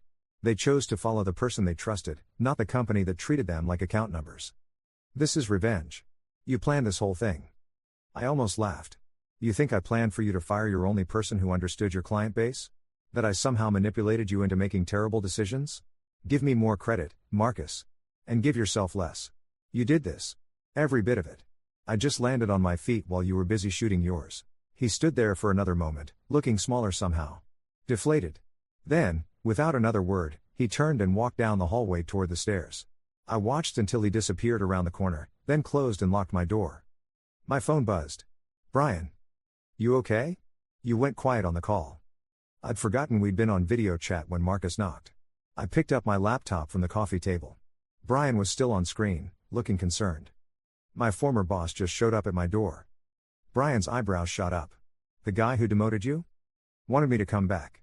Says the company's falling apart. What did you tell him? I thought about Marcus's face. The desperation. The anger. The complete lack of understanding about why everything had gone wrong. I told him no. Good. We've got a client meeting in 20 minutes anyway. Sanderson Tech, they want to discuss expanding their contract. I smiled. Let me pull up their file. I know exactly what they need. The thing is, Marcus was partly right. I did want this. Not revenge exactly, I'm not that petty, but vindication. I wanted him to see that the attitude problem he'd diagnosed was really just competence meeting resistance. That the fresh ideas he'd sought came at the cost of experience and relationships. That you can't build a successful business by treating people as interchangeable parts. But more than wanting him to fail, I wanted to succeed. Really succeed. Not just survive or land on my feet, but build something meaningful. Something that treated people, employees and clients both, as humans, not assets. Brian and I had already started implementing that philosophy. We hired our first full-time employee, Rachel, 2 weeks ago. She came from a competitor, 15 years of experience, tired of being overlooked. We offered her a partnership track and profit sharing. She cried during her first week, told us she'd forgotten what it felt like to be valued. We're hiring 2 more people next month. Both experienced. Both people who've been underestimated at their previous companies. Both getting equity stakes. Is it revenge that we're building something better from what Marcus destroyed? Maybe. But it's also just good business. Turns out when you treat people well, they do better work. They stay longer. They build better relationships. They care about outcomes instead of just checking boxes. Revolutionary concept, apparently. This morning, I got an email from Jessica, my old colleague from Data Flow. Subject line, coffee? We met at the place across from their office. She looked tired. It's bad, she said before I could even ask. Marcus is blaming everyone but himself. 3 people quit last week. The board brought in consultants to review operations. How bad is bad? They're talking about shutting down the whole client services division. Moving everyone to project work only. Marcus is probably going to be let go. I sipped my coffee. It was too hot, burned my tongue a little. That's rough. Sarah had a breakdown. Just completely fell apart. She called me crying, said she felt like she'd destroyed people's livelihoods, that she'd been set up to fail. She's not wrong. That made me feel bad. Sarah hadn't asked to be thrown into an impossible situation. She'd been a pawn in Marcus's game, whatever that game had been. Maybe he'd wanted to cut costs. Maybe he'd genuinely thought fresh perspective was more valuable than experience. Maybe he'd just resented that I'd built something important and wanted to prove it wasn't actually important at all. Is she okay? I asked. She took a job at her uncle's firm. Something low pressure while she figures things out. Jessica studied my face. You're not going to rescue them, are you? Data flow. No. Good. You shouldn't. They made their choice. She paused. We're all updating our resumes, by the way. If you hear of anything. I thought about Rachel. About the 2 positions we were filling. About how Jessica had always been solid, reliable, kind. Send me yours. Can't promise anything, but Brian and I are expanding. We might have room for someone with your background. Her whole face brightened. Really? Really? No guarantees, but send it over. She reached across the table and squeezed my hand. Thank you. You don't know what this means. I kind of did, actually.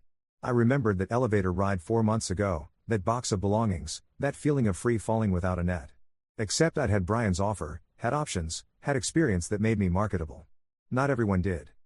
That afternoon, I got another message. This one from a number I didn't recognize. Mr. Howell? This is Richard Sanderson from Sanderson Tech. I wanted to reach out personally to tell you how pleased we've been with your firm's work. Your understanding of our needs has been exceptional. I'm recommending your services to 3 other companies in my network. I hope that's acceptable. I stared at the message for a long time. Sanderson Tech. The $400,000 account Marcus had been so sure would rescue his numbers. The account I'd spent 8 months cultivating, that I'd walked away from without a second thought. The account that had followed me anyway because I'd built something real. I typed back, more than acceptable. Thank you for your trust and your recommendations. His response came immediately, you've earned both. Brian found me grinning at my phone. Good news? Sanderson's referring us to 3 more companies. That's huge. That could be, he did quick mental math. Over $1 million in annual contracts if they're all similar size. We'll need to hire faster than we thought.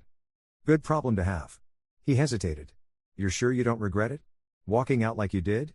You could have negotiated, fought for your position, maybe gotten a promotion eventually. I thought about Marcus at my door, begging. About Sarah's breakdown. About the whole client services division crumbling. About Jessica and Tom and everyone else trapped in that disintegrating situation, watching their security dissolve because of one man's ego and poor judgment. No regrets, I said. If I'd stayed, I'd still be there. Making someone else's vision work, building someone else's success. This way, I'm building something that's actually mine. That treats people right. That does good work because we want to, not because we have to hit arbitrary metrics. Pretty philosophical for a Tuesday afternoon. I had an interesting morning. That evening, working late on a proposal, my phone rang. Unknown number. I almost didn't answer, but something made me pick up. Derek Howell? A woman's voice, professional but warm. Speaking. This is Veronica Chen. I'm on the board at Dataflow Solutions. I was hoping we could speak confidentially. Every muscle in my body tensed. I'm not sure that's appropriate. I understand your hesitation. I want you to know up front that this isn't about asking you to return. That ship has sailed, and frankly, we mishandled your departure so badly that I wouldn't expect you to even consider it. Then what is this about? Accountability. I've reviewed what happened. The decision to, let me be blunt, demote and replace you was made by Marcus Stiller without board approval. He exceeded his authority and caused significant damage to the company. He's been terminated. I sat down slowly. I see. What I'm calling about is this: several of your former colleagues have reached out asking about the possibility of transitioning to your firm. Normally, we'd view that as potential poaching and respond accordingly. However, given the circumstances, I'm calling to tell you that we won't interfere. If any Dataflow employees choose to join your firm, we'll release them from their non-competes. We'll even provide positive references. That's unexpected. It's the least we can do. You built something valuable, and we destroyed it through short-sighted leadership. I can't undo that. But I can make sure we don't compound the damage by preventing good people from finding better opportunities. She paused. I also want to apologize, personally, for how you were treated. It was unprofessional and unfair. I appreciate that. One more thing. We're dissolving the client services division. The remaining clients, about 12 accounts, need new representation. I can't ask you to take them, but I wanted you to have first right of refusal before we shop them around to other firms. These are good companies. They deserve better than being caught in our organizational chaos. 12 accounts.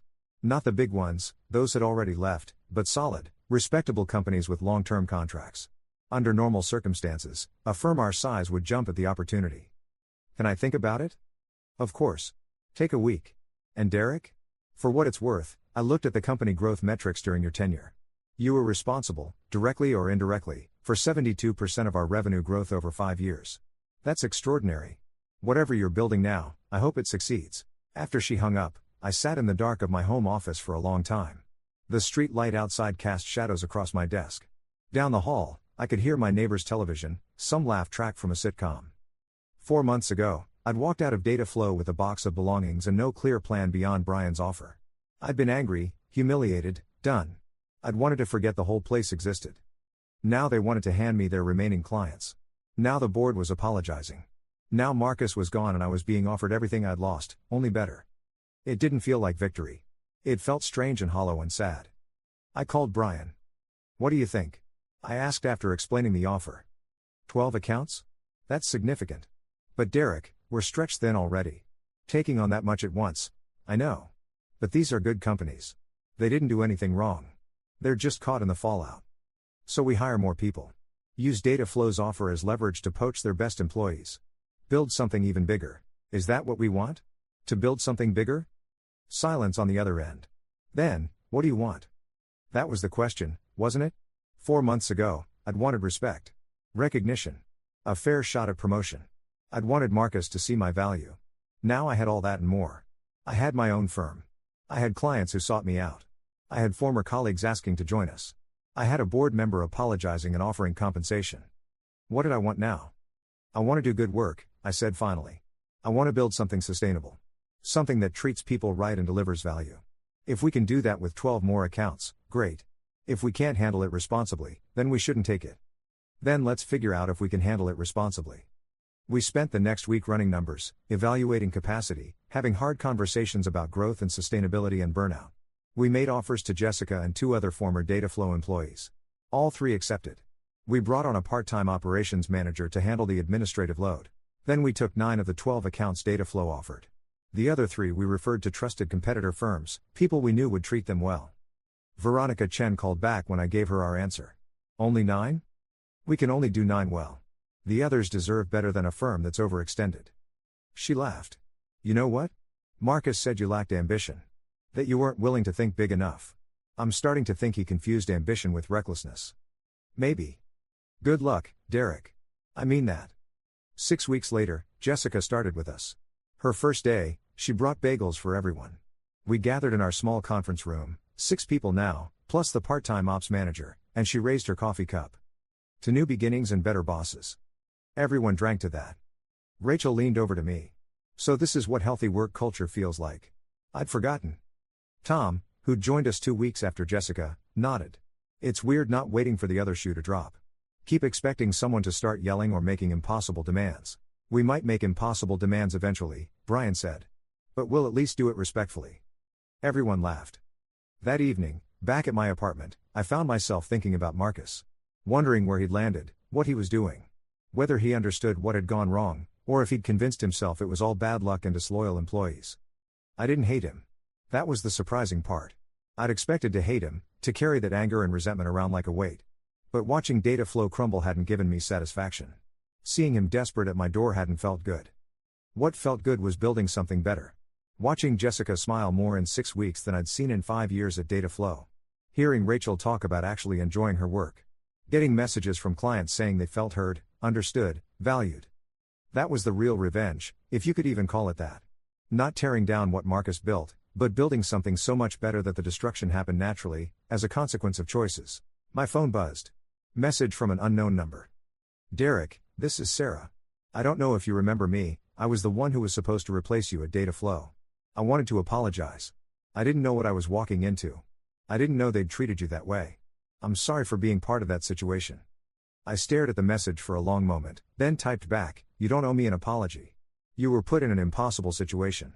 I hope you're doing okay. Her response came quickly, better now, thank you. I learned a lot from that disaster. Mainly that degrees don't replace experience and that real leadership means supporting people, not replacing them. I hope your new venture is going well. It is. Good luck with everything. You too. I set down my phone and looked around my apartment. Small but comfortable. Paid for by work I chose, with people I respected, building something I believed in. 4 months ago, I'd walked out of an office with a cardboard box and a burning sense of injustice. Now I had something better than revenge.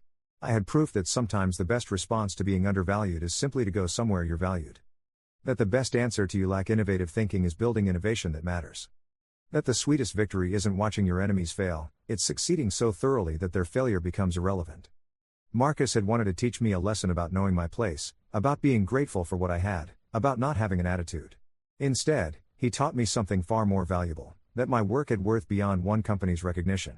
That relationships built on trust and competence could transcend organizational structures. That sometimes the boldest move isn't fighting for your position, it's walking away and building something better. The next morning, I got an email from a company I'd never heard of. Large tech firm, looking for consulting services, referred by Sanderson. The contract they proposed was worth $600,000 annually. I forwarded it to Brian with a note, we're going to need a bigger office. His reply was immediate, problem solved. Found a space that'll fit 12 people. Want to see it tomorrow? 12 people. 6 months ago, it had been just Brian. 4 months ago, I joined him. Now we were looking at space for 12. Growth. Real growth. The kind built on solid foundations, not smoke and mirrors and overconfidence. I typed back, absolutely. And Brian? Thanks for taking a chance on me. Best decision I ever made. See you tomorrow, partner. Partner. Not employee. Not subordinate. Not someone whose 5 years of work could be dismissed as company property. Partner. I closed my laptop and looked out the window. The sun was setting, painting the sky in shades of orange and red. Somewhere out there, Marcus was probably regretting his choices. Somewhere out there, Sarah was rebuilding her confidence. Somewhere out there, data flow was trying to salvage what remained. And here I was, in my small apartment, looking at proposals worth more than I'd ever made before, surrounded by colleagues who'd become friends, building something that mattered. Your attitude is exactly why you weren't promoted. Marcus's words, sneered across that conference table 4 months ago. Words meant to put me in my place, to justify replacing me with someone younger and cheaper and more grateful. He was right, in a way. My attitude, my insistence on quality, on real relationships, on treating people as humans rather than resources, that attitude made me unsuitable for a place like data flow. For a leader like Marcus. My attitude was exactly why I walked out. Why I succeeded. Why I'm sitting here now, turning down contracts because I refused to overextend, hiring people others overlooked, building something sustainable and ethical and real. My attitude is exactly why I won. Not because Marcus failed. Not because data flow crumbled. Not because I got revenge. But because I refused to accept someone else's definition of my worth. Because I chose to build rather than beg. Because I treated people the way I wish I'd been treated, and it turned out that actually works. That's the thing they don't tell you about revenge. The best kind isn't dramatic or destructive. It's quiet and constructive. It's proving wrong everyone who underestimated you by becoming something they never imagined you could be. It's living well. And brother, I'm living very well indeed. Tomorrow I'll tour that new office space. Next week, we'll make offers to 2 more experienced analysts who've been wasted at their current firms. Next month, we'll sign that $600,000 contract. But tonight, I'm just going to sit here with my laptop and a cup of tea, reviewing proposals, answering client emails, doing work I love with people I respect. Marcus showed up at my door 4 months after he tried to destroy my career, begging me to save his. I said no. Best decision I ever made. Well, second best. The best decision was walking out that door in the first place, box in my arms, badge on the table, and head held high. Everything after that was just gravity taking effect. And sometimes, if you're patient enough, gravity does all the work for you. 3 weeks after touring that new office space, we moved in. The place was perfect, open floor plan with enough room for private offices along the perimeter, a real conference room with actual soundproofing, a kitchen area that didn't consist of a single coffee maker on top of a filing cabinet. Brian and I stood in the empty space that first morning, before the furniture arrived, and just looked at each other. You realize we're actually doing this, he said. Getting scared? Terrified. You? Absolutely. We both laughed. It felt good to admit it. At data flow, admitting fear or uncertainty was weakness. Here, it was just honest. The furniture arrived around noon. Jessica and Tom showed up to help unpack boxes, even though we'd told them to take the day off. Rachel brought her husband, who had a truck. By evening, the office actually looked like an office.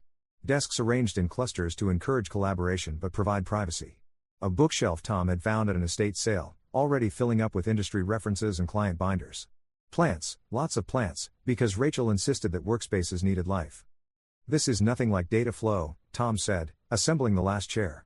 This feels like, I don't know, a place where people actually want to work. That's the idea, Brian said.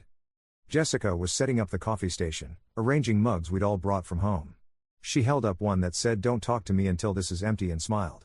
Remember when Marcus sent out that memo saying personal items made the office look unprofessional? He never understood that people aren't robots, Tom said. You can't just plug them in and expect optimal output. To be fair, I said, some managers genuinely believe that's how it works. They think caring about employee happiness is soft.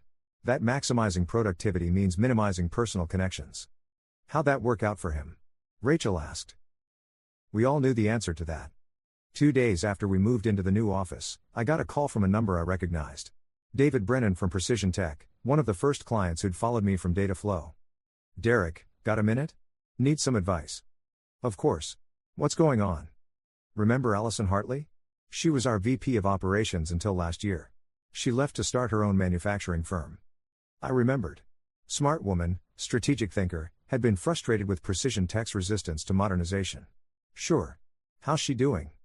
Really well, actually. She's looking for analytics support. Growing fast, needs someone who can scale with them. I gave her your name. This was how it worked in our industry. Good work led to referrals. Referrals led to relationships. Relationships led to more work. It was simple, really. You just had to actually care about doing good work and treating people well. I appreciate that, David. Have her call me anytime. Already did. She said she'll reach out tomorrow. He paused. You know what's funny? When you were at Dataflow, I never realized how much of our relationship was specifically with you. I thought I was working with the company. Turns out, I was working with you, and the company was just there. A lot of clients are figuring that out. Yeah. I heard Dataflow shut down their entire client services division. That true? That's what I heard. What a mess. Anyway, thanks for being good at what you do. Makes my job easier. After he hung up, I sat back and thought about what he'd said. The company was just there. That was the fundamental thing Marcus had never understood. In service industries, the company is infrastructure. Important infrastructure, sure, you need systems, processes, legal structures, financial backing. But the actual value? That's in the people. In the relationships. In the trust. You can't automate trust. You can't outsource it to someone cheaper. You can't replace it with fancy degrees or innovative methodologies. You have to earn it. Every single day. Allison called the next morning, right as I was reviewing proposals for the Henderson account. Her voice was energetic, confident. Derek Howell? Allison Hartley. David Brennan speaks very highly of you. He's a good client. Tells me you're building something interesting. Trying to. Manufacturing automation components. Growing faster than I expected, honestly. Need someone who can help me understand what my numbers are actually telling me, she laughed. I can build a production line in my sleep, but financial analytics? Not my strength. We talked for 40 minutes. By the end of the call, I knew her fiscal calendar, her growth projections, her concerns about scaling too fast, her plans for a second facility. I also knew she had 2 teenagers who played competitive soccer, that she'd started her company after her previous employer dismissed her modernization proposals, and that she was determined to build something that treated both employees and clients with respect. When can you start? She asked. I'll send over a proposal by end of day. If it looks good to you, we can have our first analysis session next week. Perfect. And Derek? Thanks for not making me feel stupid about the financial stuff. My last consulting firm acted like I should already know everything. Everyone has different expertise. That's why we hire each other. After the call, I drafted the proposal. Fair rates, clear deliverables, realistic timelines. Brian reviewed it and nodded approval. We sent it off. She signed that afternoon. Another client.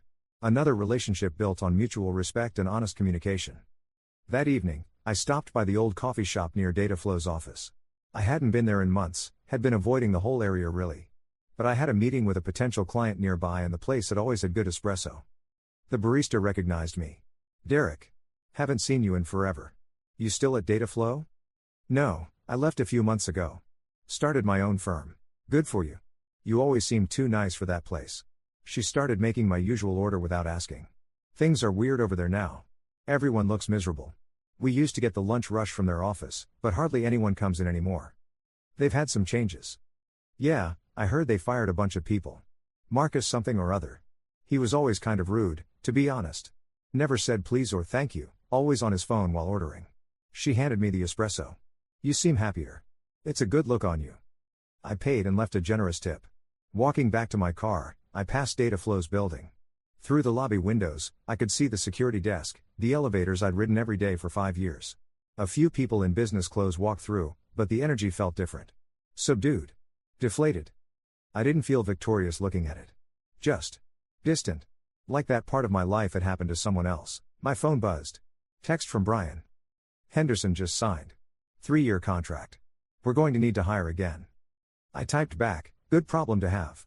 Let's talk tomorrow about sustainable growth. Sustainable. I like that word. The meeting with the potential client went well. Tech startup, young founder who reminded me a bit of Sarah, actually. Brilliant but inexperienced, willing to admit what she didn't know. We talked about her projections, her burn rate, her growth strategy. I was honest about what we could and couldn't do, what time frame was realistic, what would require bringing in additional expertise. You're not trying to sell me everything, she observed. That's not sustainable. For either of us. My last consultant promised he could solve every problem I had. then delivered garbage. Overpromising is easy. Delivering is hard. She hired us on the spot. Walking back to my car afterward, I found myself thinking about Marcus again. Specifically, about that moment in the conference room when he'd introduced Sarah. The smugness in his voice. The certainty that he was making a smart business decision. Had he really thought replacing me would work? Or had some part of him known it would fail, and he just hadn't cared because it made his budget numbers look better in the short term? I'd never know. Probably didn't matter. What mattered was that I'd built something better from the wreckage. The next week, we held our first all-hands meeting in the new office.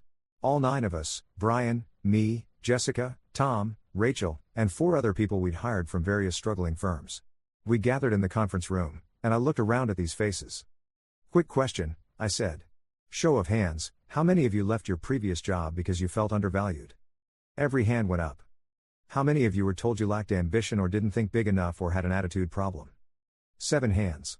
Almost everyone. "Here's what we're building," I said. "A place where competence is valued over compliance. Where experience matters as much as innovation. Where we measure success by the quality of our work and the health of our relationships, not just by quarterly growth numbers." "That sounds impossible," said Marcus Chen, one of our new analysts. No relation to Veronica, but the shared last name always made me smile. "Every company says that stuff.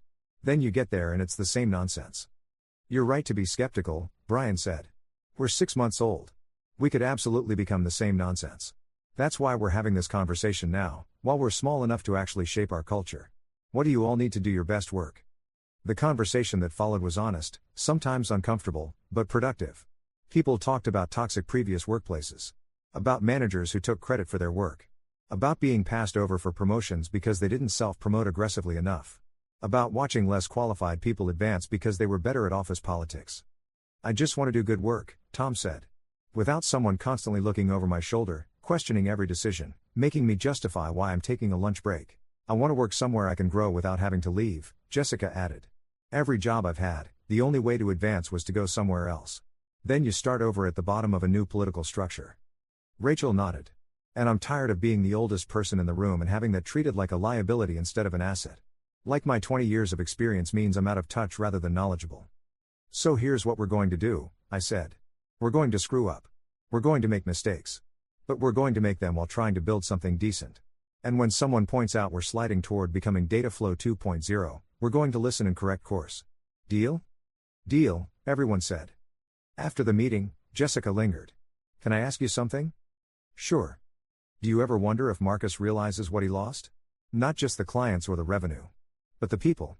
Does he know that his decisions pushed away some of the best talent in the industry?" I thought about Marcus at my door, crying. About the desperation in his voice. I think he knows something went wrong. I'm not sure he understands what, exactly. Or whose fault it really was. It must feel good, though. Proving him wrong. It feels better than I expected and worse than I expected, both at the same time. It feels good to succeed. It feels weird that his failure was part of that success. "His failure was his own choice," Jessica said firmly. "You just made better choices." Maybe. Or maybe I'd just gotten lucky. Lucky that Brian had called when he did. Lucky that clients had valued our relationships enough to follow me. Lucky that I'd landed on my feet instead of crashing. But luck only takes you so far. After that, it's choices. Daily choices about how you treat people, what standards you maintain, what shortcuts you refuse to take. That night, working late at the new office, I got an email from an address I didn't recognize. The subject line was simple: "Thank you." I almost deleted it, probably spam, but something made me open it. "Mr. Howell, you don't know me, but I worked in IT support at Dataflow. I was there when you walked out. I watched you drop your badge on that conference table and leave with your head up, and I thought you were either incredibly brave or incredibly stupid. Probably both. What you didn't know was that I'd been thinking about quitting for months. Marcus had been on my case about optimizing workflows and streamlining processes, which was code for doing the work of 3 people for the salary of 1. I'd been there 8 years. I was tired. But I was also scared. What if I couldn't find anything else? What if this was as good as it got? Then you walked out. Just like that. No big speech. No threats. Just a quiet refusal to accept being treated badly. I gave my notice 2 weeks later.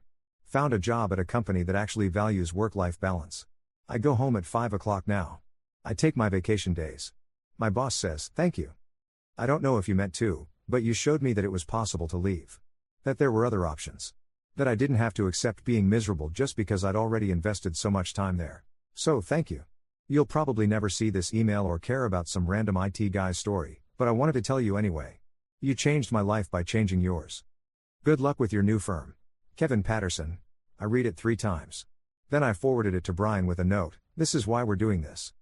His response came immediately, "Damn. Yeah. This is exactly why." The following month brought 3 more clients, 2 more hires, and an unexpected call from Veronica Chen. "Derek, I hope this isn't inappropriate, but I wanted to update you on data flow's situation." "Is everything okay?"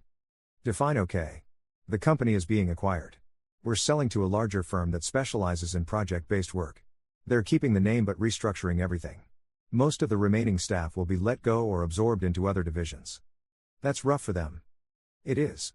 But I wanted you to know because the acquiring company asked about our previous client services model. Specifically, they asked about you.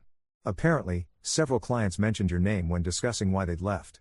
I didn't reach out to any of them," I said quickly. "I know. I explained that. Actually defended you quite strongly. But Derek, they're interested in potentially contracting with your firm. Using you as their external client services arm. It would be significant work. Potentially overwhelming work." I leaned back in my chair, processing. "That's ironic. Isn't it? The company that let you go now wants to hire you back as a contractor. At a rate that would effectively triple what they used to pay you as an employee. What do you think I should do?" "That's not my decision. But if you do consider it, negotiate hard. And make sure it doesn't compromise the culture you're building. From what I've seen, you've got something special there. Don't let anyone screw it up. Not even for a big payday." After we hung up, I called a team meeting. Laid out the situation honestly. The opportunity, the risks, the irony. "So they want to hire us to fix what they destroyed," Tom said slowly. "That's poetic justice?" Rachel suggested. I was going to say messed up, but sure, poetic works. "What do you all think?" I asked. The discussion went on for 2 hours. The contract would be huge, potentially doubling our revenue overnight. But it would also mean taking on the company that had treated many of us so poorly. It would mean working with people who'd watched Marcus demote me and said nothing. It would mean risking our independence, our culture, our values. In the end, we voted. Not just Brian and me, everyone. Because if we took this contract, it would affect everyone. The vote was 7-2 in favor of taking it. With conditions. I called Veronica back. "We'll do it. But here are our terms." I laid out our requirements. Fair compensation. Clear boundaries. A clause allowing us to terminate if the relationship became toxic. Most importantly, full autonomy in how we served clients. No interference in our methods or relationships. "They'll never agree to all that," Veronica said. "Then we walk." There was a long pause. Then she laughed. "You've really changed, Derek. The person I knew 6 months ago would have been grateful just to be considered. That person walked out of your conference room with a cardboard box and no plan. This person has options." "Fair enough. I'll pitch it to them." They agreed to everything. Every single term. The contract arrived 3 days later, reviewed by our lawyer, signed by both parties. We'd done it. We'd gone from Marcus humiliating me in front of my colleagues to Dataflow's corporate successors begging for our help. The same company that had dismissed my 5 years of work as replaceable now couldn't function without me. It should have felt triumphant. Instead, it felt like closing a chapter. Moving forward. Turning something painful into something productive. That weekend, I ran into Marcus. Literally ran into him. We both reached for the same coffee cup at a bookstore cafe. He looked different. Older. Tired. But also somehow lighter, like a weight had been lifted. "Derek," he said my name carefully, like approaching a wild animal. "Marcus. Can I buy you a coffee? Just 5 minutes. I promise I'm not here to beg or make excuses or anything pathetic like that." I almost said no. Almost walked away. But curiosity won. "Sure." We sat by the window. He kept his hands wrapped around his mug like he needed the warmth. "I got a job," he said. "Teaching. Community college. Business fundamentals. Starting next month." "That's good." "It's humbling. But good." He looked at me directly for the first time. I needed to be humbled. I'd gotten so caught up in metrics and growth and proving something, I don't even know what, that I forgot what actually mattered. What actually matters? People. Relationships. Building something sustainable instead of something impressive. He laughed bitterly. "You tried to tell me that, the day you left. I just couldn't hear it." "Why now?" "Because losing everything makes you listen. I went from senior management to unemployed to teaching introduction to business to freshmen. That's quite a fall. Gives you perspective." We sat in silence for a moment. "I owe you an apology," Marcus said. A real one. Not the desperate version I gave at your door. You built something valuable, and I destroyed it because I was arrogant and short-sighted and convinced I knew better. You deserved better. The company deserved better. Even Sarah deserved better. I put her in an impossible situation. I appreciate that. I don't expect forgiveness. I just wanted you to know that I know what I did. Why it was wrong. That you were right to walk out. For what it's worth, I hope the teaching thing works out. You were good at explaining concepts. When you wanted to be. He smiled sadly. Thanks. I heard your firm is doing well. Heard data flows replacement is contracting with you. That must feel good. It feels complicated. Complicated is honest. He stood up. I won't take any more of your time. But Derek? What you're building, keep it focused on people. That's what I lost sight of. Don't make my mistakes. He left his full coffee cup on the table and walked out. I sat there for a long time, watching people pass by outside. Marcus had apologized. Really apologized, without excuses or justifications. It didn't erase what had happened. Didn't make the humiliation disappear or give me back those feelings of betrayal. But it did something. It closed the loop. It let me stop carrying anger I hadn't even realized I was still holding. That evening, back at the apartment, I pulled out a notebook and started writing. Not work stuff. Just thoughts. Reflections on the past 6 months. What I'd learned. What I'd become. I'd learned that walking away from something toxic is sometimes the bravest choice. That success isn't always loud and obvious, sometimes it's quiet and steady. That treating people well isn't just ethical, it's practical. That revenge, when it comes, often looks nothing like you expected. I'd learned that I was stronger than I thought. More adaptable. More capable of building something from nothing. But mostly, I'd learned that your attitude, the thing Marcus had used against me, was actually your power. The way you treated people. The standards you maintained. The values you refused to compromise. That attitude Marcus had sneered at? It was the foundation of everything I'd built. And I wouldn't change it for anything. My phone buzzed. Group text from the team. Jessica, anyone want to get dinner? Celebrate surviving our first crazy month in the new office? Tom, I'm in. Where? Rachel, that Thai place near the office? Brian, perfect. Derek, you coming? I looked at the message. At these people who'd become more than colleagues. Who'd trusted me and Brian to build something worth joining.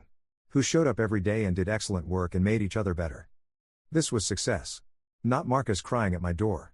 Not data flow crumbling. Not even the big contracts and growing client list. These people. This team. This culture we were building together. I typed back, wouldn't miss it. And I meant it. Story 7. My wife faked a pregnancy to trap me into marriage after I found out she cheated on me with her male best friend. She even showed me fake ultrasound photos. I played along for months, planning the baby shower. On the day of the shower, I stood up in front of everyone and played a recording of her admitting the whole thing to her sister. In front of both our families. Her smile died instantly. I need to tell someone what I did. I can't keep this inside anymore, and honestly, I don't think I want to. 3 months ago, I stood in front of 70 people, friends, family, co-workers, and detonated my wife's entire life. I watched her smile crack like thin ice over deep water. I heard her mother gasp. I saw her father's face go white, then red, then a purple I didn't know human skin could turn. And I felt nothing. Not guilt. Not satisfaction. Just this hollow, ringing silence where my heart used to be. But I'm getting ahead of myself. You need to understand how I got there. How a man who once believed in second chances and forgiveness became someone capable of what I did. My name's Marcus, and 6 months ago, I thought I had everything figured out. Sarah and I had been together for 4 years, married for 2. We met at a mutual friend's barbecue, one of those lazy summer afternoons where the air smells like charcoal and cut grass. She laughed at my terrible joke about potato salad, and I was gone. She had this way of tilting her head when she listened to you, like whatever you were saying was the most important thing in the world. Her eyes were this warm brown that caught the light just right, and when she smiled, really smiled, it felt like winning something. We moved fast. Too fast, probably. Engaged after a year, married 6 months later. Everyone said we were rushing, but when you know. Right? Wrong. The cracks started small. She'd been spending more time with her best friend, Derek. They'd known each other since college, and I'd always known he was part of the package. I'm not one of those guys who gets threatened by his wife having male friends. I trusted her. That's the thing about trust, it makes you blind to what's right in front of you. Late nights studying together, Sarah was taking some online marketing courses. Weekend coffee meetings that ran long. Her phone angled away from me when she texted. Little things that alone meant nothing, but together painted a picture I didn't want to see. I told myself I was being paranoid. Insecure. She'd never given me a reason to doubt her. Until she did. It was a Tuesday. I remember because I'd left work early to surprise her with takeout from her favorite Thai place. We'd been arguing more lately, stupid stuff, mostly about money and her spending time with Derek, and I wanted to do something nice. Reset things. I came home to an empty house. Her car was in the driveway, which was weird. I called out. Nothing. Then I heard it, her laugh, coming from upstairs. Not her regular laugh. The one she saved for when she was genuinely delighted by something. I climbed the stairs with the Thai food growing cold in my hands, each step heavier than the last. Our bedroom door was open just a crack. And there she was, sitting on our bed, FaceTime with Derek. Nothing scandalous happening, just talking. But it was the way she was talking. The tone. The intimacy. I can't wait to see you tomorrow, she said, tucking her hair behind her ear. Marcus has that late meeting, so we'll have plenty of time. My stomach dropped. You sure he doesn't suspect anything? Derek's voice crackled through her phone speaker. He's clueless, Sarah laughed. He trusts me completely. It's almost too easy. I backed away before I heard more. Moved on autopilot down the stairs, out the door, into my car.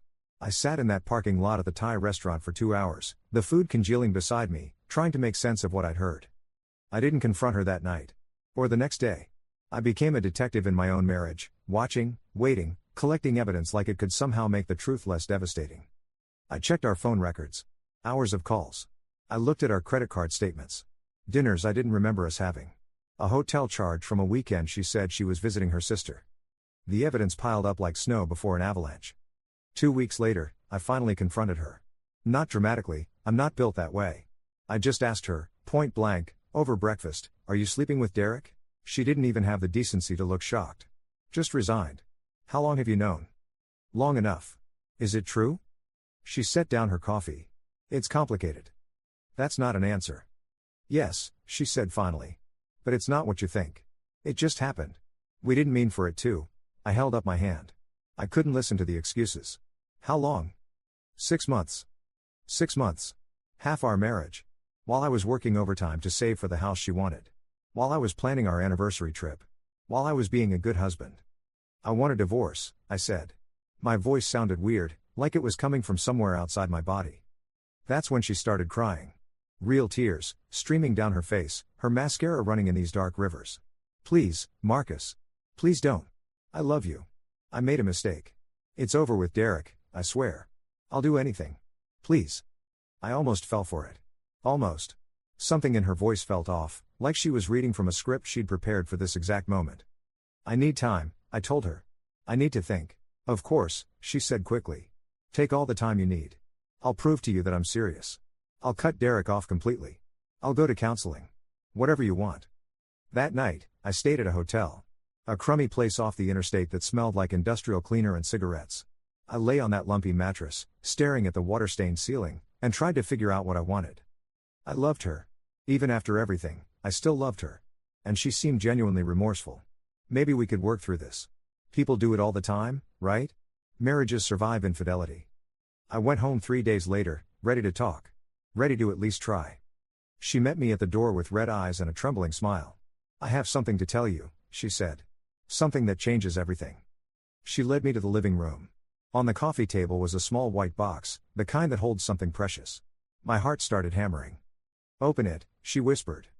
Inside was a pregnancy test. Positive. I'm pregnant, she said, grabbing my hands. We're going to have a baby, Marcus. I know the timing is terrible, but this is a sign. This is our chance to start over. To be a family. I stared at that test. 2 pink lines that supposedly meant everything had changed. Are you sure it's mine? The words came out before I could stop them. Her face crumpled. Of course it's yours. I told you, Derek and I were always careful. This baby is 100% yours. I promise. Something about the way she emphasized I promise bothered me, but I was too stunned to process it. A baby. My baby. Everything I'd been feeling, the anger, the betrayal, the hurt, suddenly felt selfish in the face of this tiny life that needed both of us. I don't know what to say, I admitted. Say you'll stay, she pleaded. Say you'll give us a chance. For our baby. I stayed. Over the next few weeks, she played the role of devoted wife perfectly. She cut off all contact with Derek, blocked him on everything, showed me her phone whenever I asked. She scheduled an appointment with a marriage counselor. She was attentive, apologetic, present in a way she hadn't been in months. And she was pregnant. She had morning sickness. She complained about her jeans getting tight. She started looking at cribs online, dragging me into conversations about nursery colors and baby names. I wanted to believe her. I wanted this baby to be real, to be mine, to be our second chance. But something nagged at me. Call it instinct. Call it paranoia from being burned. I couldn't shake the feeling that something was wrong. It was small things at first. She refused to let me come to her first doctor's appointment, said she wanted to surprise me with the ultrasound photos. When she came home with them, they looked off. I'm no expert, but the image quality seemed weird. Too pixelated in some places, too clear in others. Can I come to the next appointment? I asked. Of course, she said brightly. The next one's not for a month though. These early appointments are pretty boring. I let it go. But I started paying closer attention. She wasn't gaining weight the way pregnant women do. Her morning sickness was conveniently timed, always when I was around to see it, never so bad she actually got sick. And when I tried to feel her stomach, she'd pull away, saying she was too bloated and self-conscious. One night, about 6 weeks after the pregnancy announcement, I couldn't sleep. I got up for water and heard her on the phone in the bathroom. The door was cracked open just enough. I don't know how long I can keep this up, she was saying. Her voice was strained. He's getting suspicious. My blood went cold. No, I haven't been to a real doctor. Are you crazy?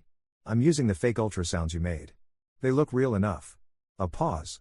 Becky, I know it's risky, but what choice do I have? If he leaves me, I get nothing. His prenup is ironclad. But if there's a baby, even if we divorce later, I'm set. I backed away from the door, my mind reeling. Fake ultrasounds. Fake pregnancy. She was trapping me. The betrayal of the affair was one thing. This was something else entirely.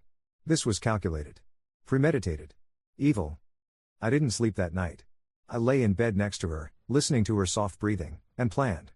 If she wanted to play games, I'd play. But I'd play to win. The next morning, I was the perfect supportive husband. I asked about the baby. I started researching strollers. I even suggested we start telling people, maybe plan a baby shower. Her face lit up. Really? You want to do a shower? Of course, I said, kissing her forehead. I want to celebrate our baby with everyone we love. She practically glowed. That would be amazing. I'll start planning right away. Over the next 3 months, I played my role flawlessly. I went to birthing classes. She made excuses why she couldn't join most of them, but I went anyway and took notes. I built a crib. I painted the nursery a soft yellow. I asked about names and maternity clothes and weird cravings. And behind the scenes, I gathered evidence. I hired a private investigator to confirm what I suspected. He came back with photos of Sarah at the mall, not pregnant, stuffing a pillow under her shirt before coming home. He found the Etsy seller who made custom fake ultrasounds. Sarah had bought 3.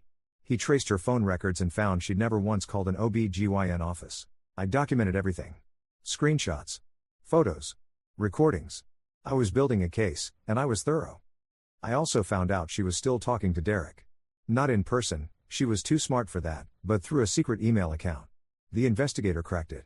The messages made me physically sick. They were planning their future together. After the baby came and we divorced, they'd be together. She'd get alimony and child support for a child that didn't exist, and they'd live happily ever after on my money. The rage I felt wasn't hot. It was cold. Calculating. I wanted justice, but more than that, I wanted her to feel what I felt. The humiliation. The betrayal. The complete destruction of trust. So I planned the baby shower.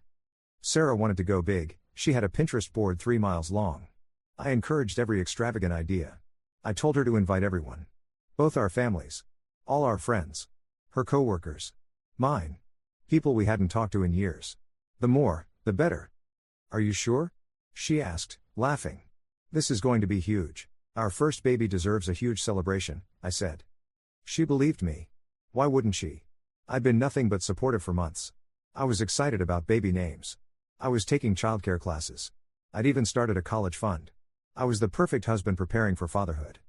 She had no idea.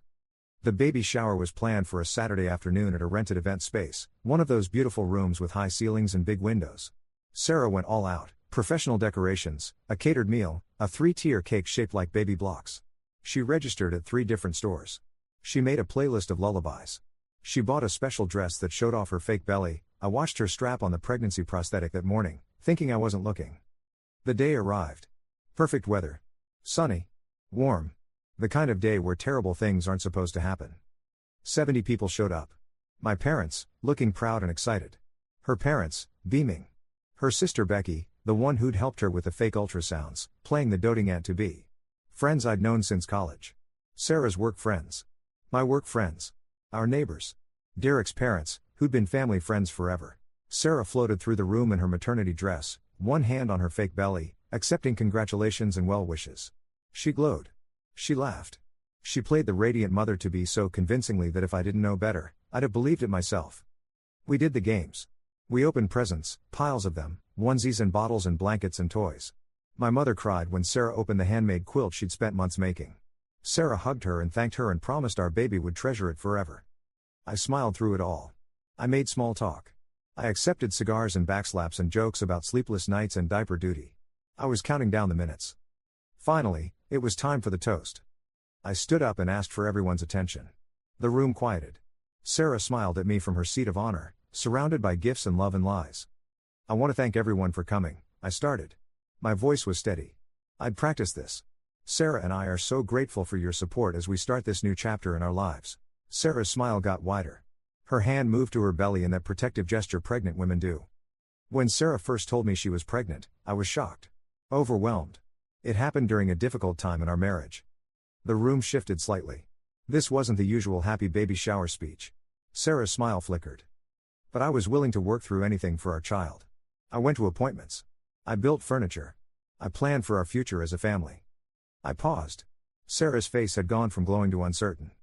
There's just one problem. I pulled out my phone. Connected it to the Bluetooth speaker we'd been using for music. Sarah's not pregnant. The room went dead silent. You could have heard a pin drop on the carpet. What are you talking about? Sarah's voice came out high and thin. Marcus, this isn't funny. You're right. It's not funny at all. I pressed play. Sarah's voice filled the room, crystal clear. The recording I'd made 3 weeks ago when she'd been on the phone with Becky, thinking I was asleep. I know I should feel bad, but honestly? He deserves this. He was going to leave me over one mistake. One. Meanwhile, he's boring and predictable and I've been faking it for years. At least with Derek, I feel alive. This fake pregnancy is just buying me time to figure out my exit strategy.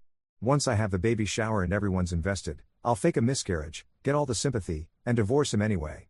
And he'll look like a monster if he fights me on anything. It's perfect. I watched the color drain from Sarah's face. Watched her eyes go wide with panic. Watched her mouth open and close like a fish drowning in air. The recording continued. Stop worrying, Becky. The ultrasounds you made are perfect. He hasn't questioned them once. And I've been wearing the belly prosthetic religiously. He actually tried to feel the baby kick the other day. I nearly died laughing later. Gosh, men are so stupid. I stopped the recording. The silence that followed was deafening. That's not, Sarah started, but her voice cracked. I have more, I said calmly. I pulled up the photos on my phone and started showing them on the TV screen we'd been using for the slideshow of our relationship. Pictures of Sarah at the mall, pillow clearly visible being stuffed under her shirt. Screenshots of her Etsy purchases for fake ultrasounds. Her secret email correspondence with Derek, planning their future together. Sarah's mother made us sound like a wounded animal. You faked a pregnancy, I said, my voice echoing in that terrible silence. You faked ultrasounds. You accepted gifts and love and support from people who care about you, all based on a lie. You let my mother make a quilt for a grandchild that doesn't exist. Marcus, please, Sarah was standing now, her face blotchy and red. I can explain. This isn't, you don't understand. I understand perfectly, I cut her off. You cheated on me. When I found out, you saw your meal ticket disappearing, so you invented a pregnancy to trap me. You've been playing me for months, planning to fake a miscarriage and use the sympathy to manipulate me into staying or to extract maximum value in a divorce. Her father stood up, his face that dangerous purple color. Sarah. Tell me this isn't true. She opened her mouth. Closed it. Opened it again. No words came out. Show them, I said quietly. Show them your belly. No, she whispered. Show them. Marcus, don't do this. Please. You did this. Show them. Her hands shook as she reached under her dress. In front of 70 people, she pulled out the silicone prosthetic belly that had been creating the illusion of pregnancy. It hit the floor with a dull thud. Someone gasped. Someone else started crying. The room erupted into chaos. Sarah's mother was screaming. Her father looked like he might have a heart attack. My mother just sat there, tears streaming down her face, holding that quilt. Becky tried to slip out, but her own mother grabbed her arm, demanding answers. Friends stared in horror. Sarah's coworkers backed away from her like she was contagious. People pulled out their phones, no doubt recording, texting, posting. Derek's parents looked horrified. They hadn't known about the affair, much less this. And Sarah just stood there, exposed in every possible way, her perfect lie crumbling around her. "I'm filing for divorce," I said into the chaos. Monday morning. "You can expect to be served by the end of the week. Given that this was all captured on recording and witnessed by 70 people, I don't think you'll be getting anything in the settlement. In fact, you might want to get a lawyer. Fraud is a crime." "You planned this," she said, her voice hollow. "You knew for months and you planned this." "Yes," I said simply. "I did." "You're a monster." I looked at her, really looked at her. The woman I'd loved, who I'd trusted, who I'd built a life with. Now just a stranger wearing a familiar face. "No," I said. "I'm just done being your victim." I walked out. Left her standing in the wreckage of her own making, surrounded by gifts for a baby that never existed and the shattered trust of everyone who'd loved her. The divorce was finalized 8 weeks later. The prenup held. She got nothing except her personal belongings and a car. My lawyer was brutal. Turned out faking a pregnancy for financial gain opened her up to several legal issues she hadn't considered. She didn't fight. Couldn't, really, not with all that evidence and all those witnesses. She moved back in with her parents.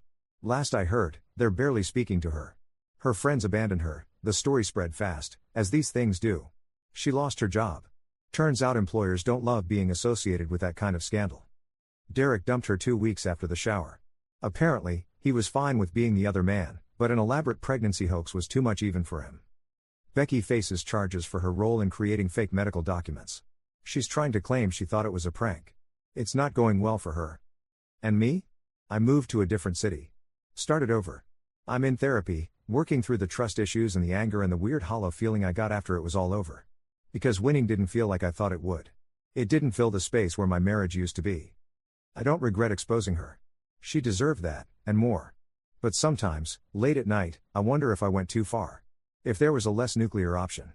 If I could have just walked away quietly instead of making it a public execution. Then I remember sitting in that hotel room, remember finding out about Derek, remember hearing her laugh about how stupid I was, how easy I was to fool.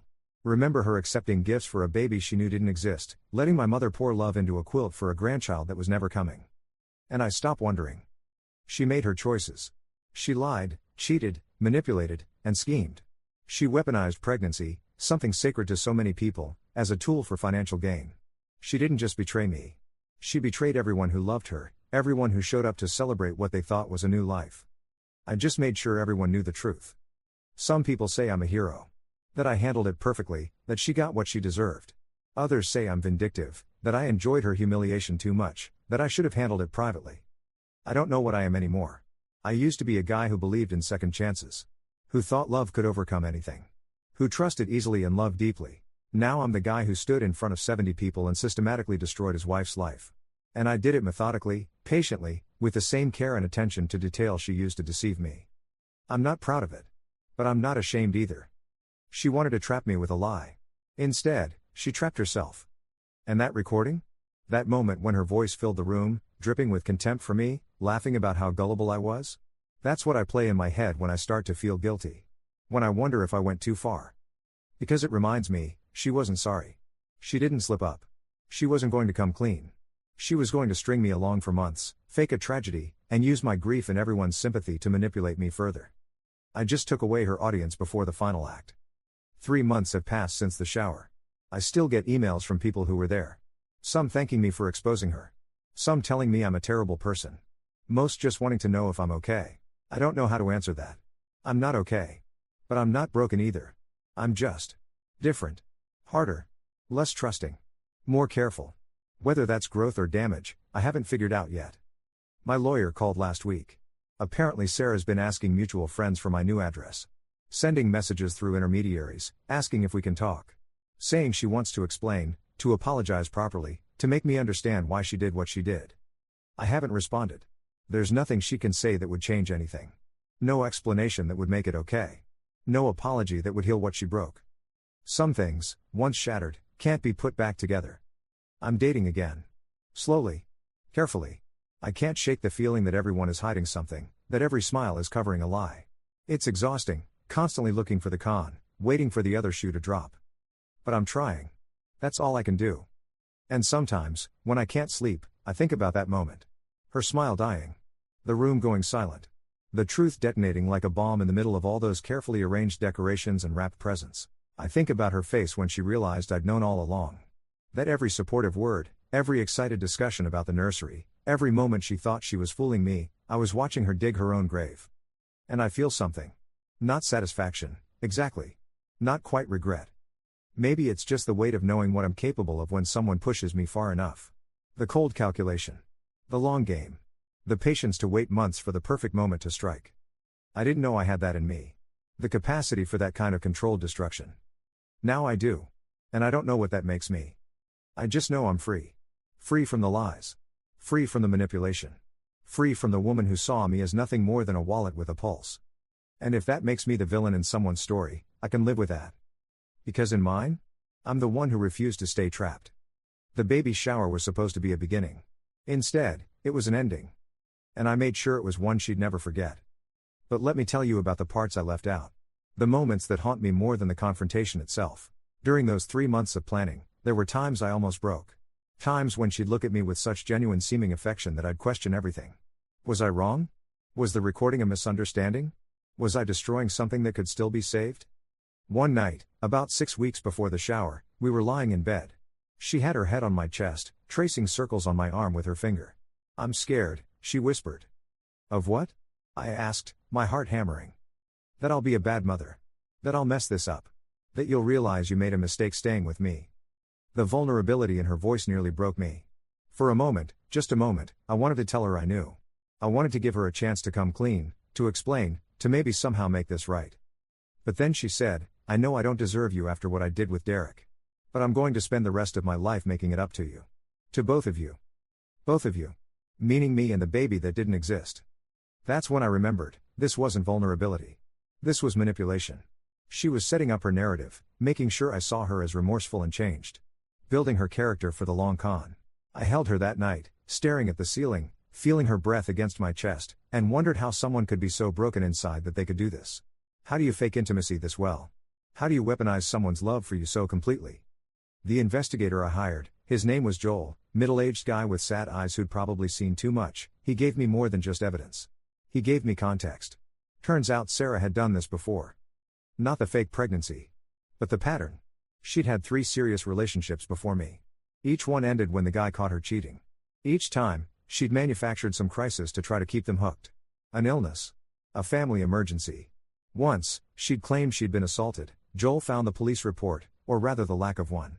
She'd told her ex she was too traumatized to report it, used his guilt and protective instincts to buy herself more time.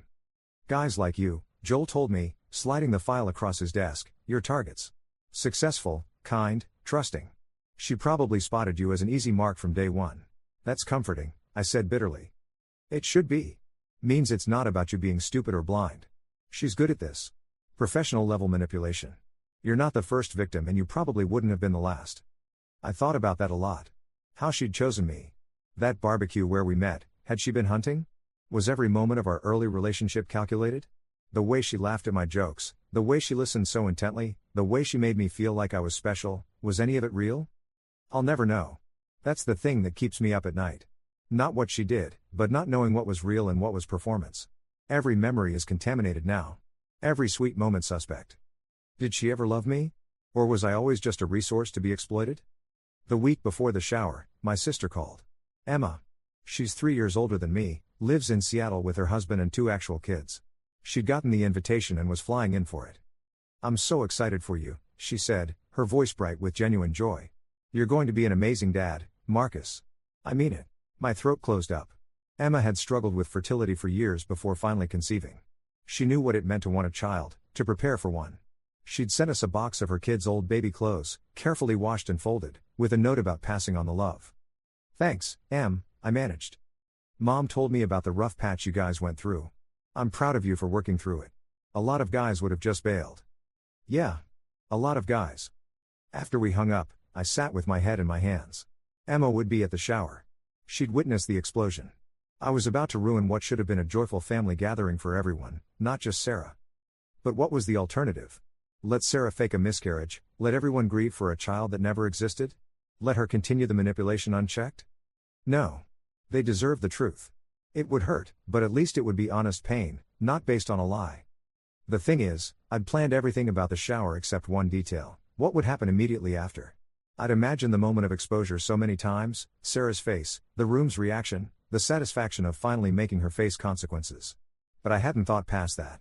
When I walked out of that venue, my hands were shaking. The adrenaline that had carried me through the confrontation was draining away, leaving me hollow and dizzy.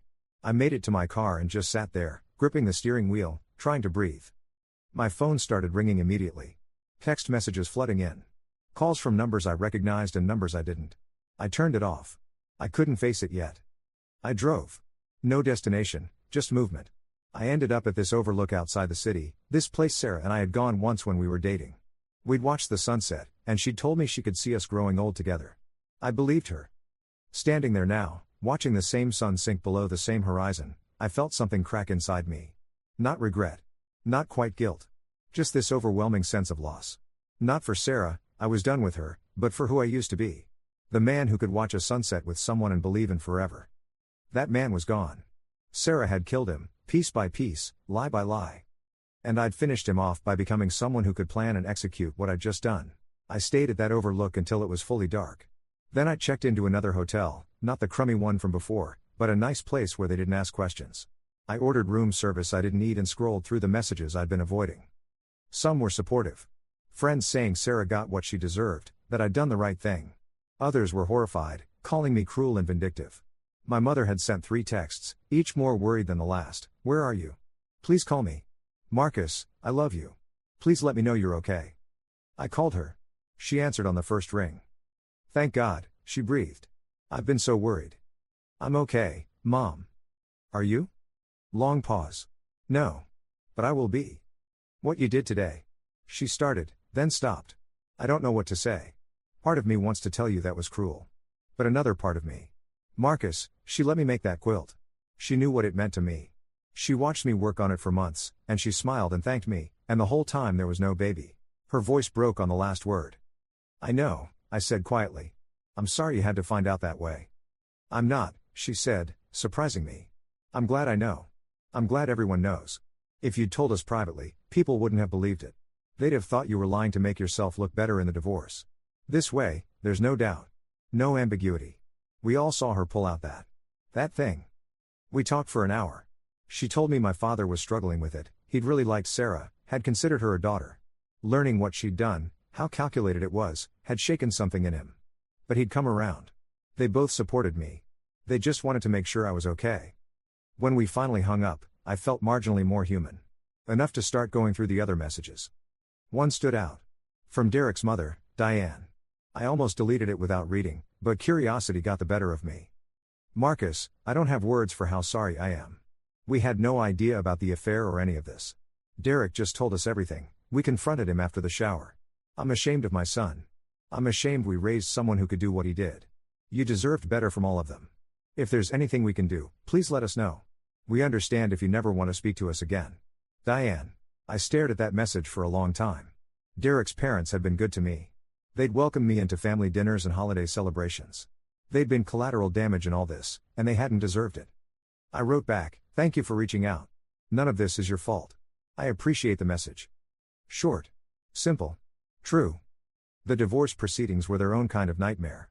Sarah's lawyer tried to claim emotional distress, argued that my public humiliation of her constituted abuse and should impact the settlement. My lawyer, a sharp woman named Patricia who looked like someone's sweet grandmother but argued like a shark, shut that down fast.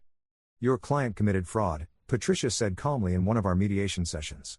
She faked medical documents. She accepted gifts under false pretenses. She manipulated not just my client but dozens of people who cared about her. She's lucky my client isn't pressing charges. Sarah sat across the table, looking small and pale. She'd lost weight. Her hair was pulled back in a messy ponytail, no makeup. She looked nothing like the glowing bride I'd married or the radiant fake mother-to-be from the shower. She wouldn't look at me. Just stared at the table while the lawyers talked. During a break, I stepped out to get coffee. Sarah followed me into the hallway. Marcus, she said. Just my name, but it sounded like a plea. I turned. Looked at her. Waited. I need you to understand something, she said. I did love you. In the beginning. It wasn't all fake. Does that matter now? It matters to me. I need you to know I'm not a monster. I made terrible choices. I was scared and selfish and stupid. But I did love you once. I felt nothing. No anger, no satisfaction, no sadness. Just empty. Once isn't enough, Sarah. And you know what? I don't think you ever really loved me. I think you loved what I represented. Security. Stability. A good life. But me? Marcus, the actual person? I don't think you ever saw me at all. Her eyes filled with tears. That's not true. It doesn't matter anymore. We're done. In a few weeks, we'll be legally done. After that, I never want to see you or hear from you again. What if I can't accept that? She whispered. What if I need closure? Then you'll learn to live with the discomfort. I had to. I walked away. Got my coffee. Went back to the mediation room. She didn't try to talk to me again. The settlement was finalized 2 weeks later. She signed without fighting.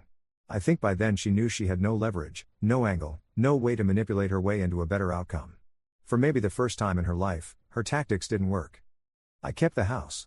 She took her car and her personal belongings. No alimony. No assets. Clean break. My lawyer called it a win. I called it necessary. Moving to a new city was both easier and harder than I expected. Easier because I worked remotely and didn't have to worry about finding a new job. Harder because starting over means acknowledging that your old life is truly dead. I found an apartment in Portland.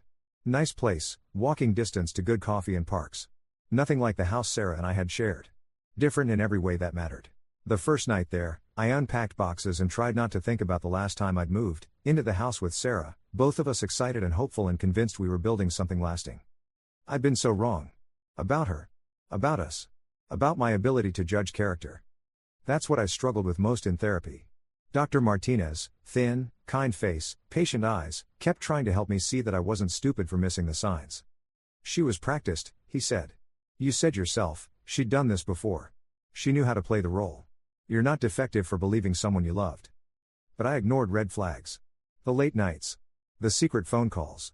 Some part of me knew something was wrong, and I talked myself out of it. That's called trust. It's not a character flaw. It cost me 2 years of my life and most of my ability to believe in people. Did it? He asked. Or are you learning to have boundaries? To trust wisely instead of blindly? Maybe what she cost you was naivety, and maybe that's not entirely a bad thing. I wasn't sure I agreed with him, but I kept showing up to sessions. Kept working through it. Some days were better than others. The dating was brutal, like I said. I tried the apps, went on dates with women who seemed nice and normal and safe. But I couldn't shake the paranoia. Every time someone texted a little less, every time there was an inconsistency in a story, every time I felt that small ping of doubt, I shut down. Pulled away.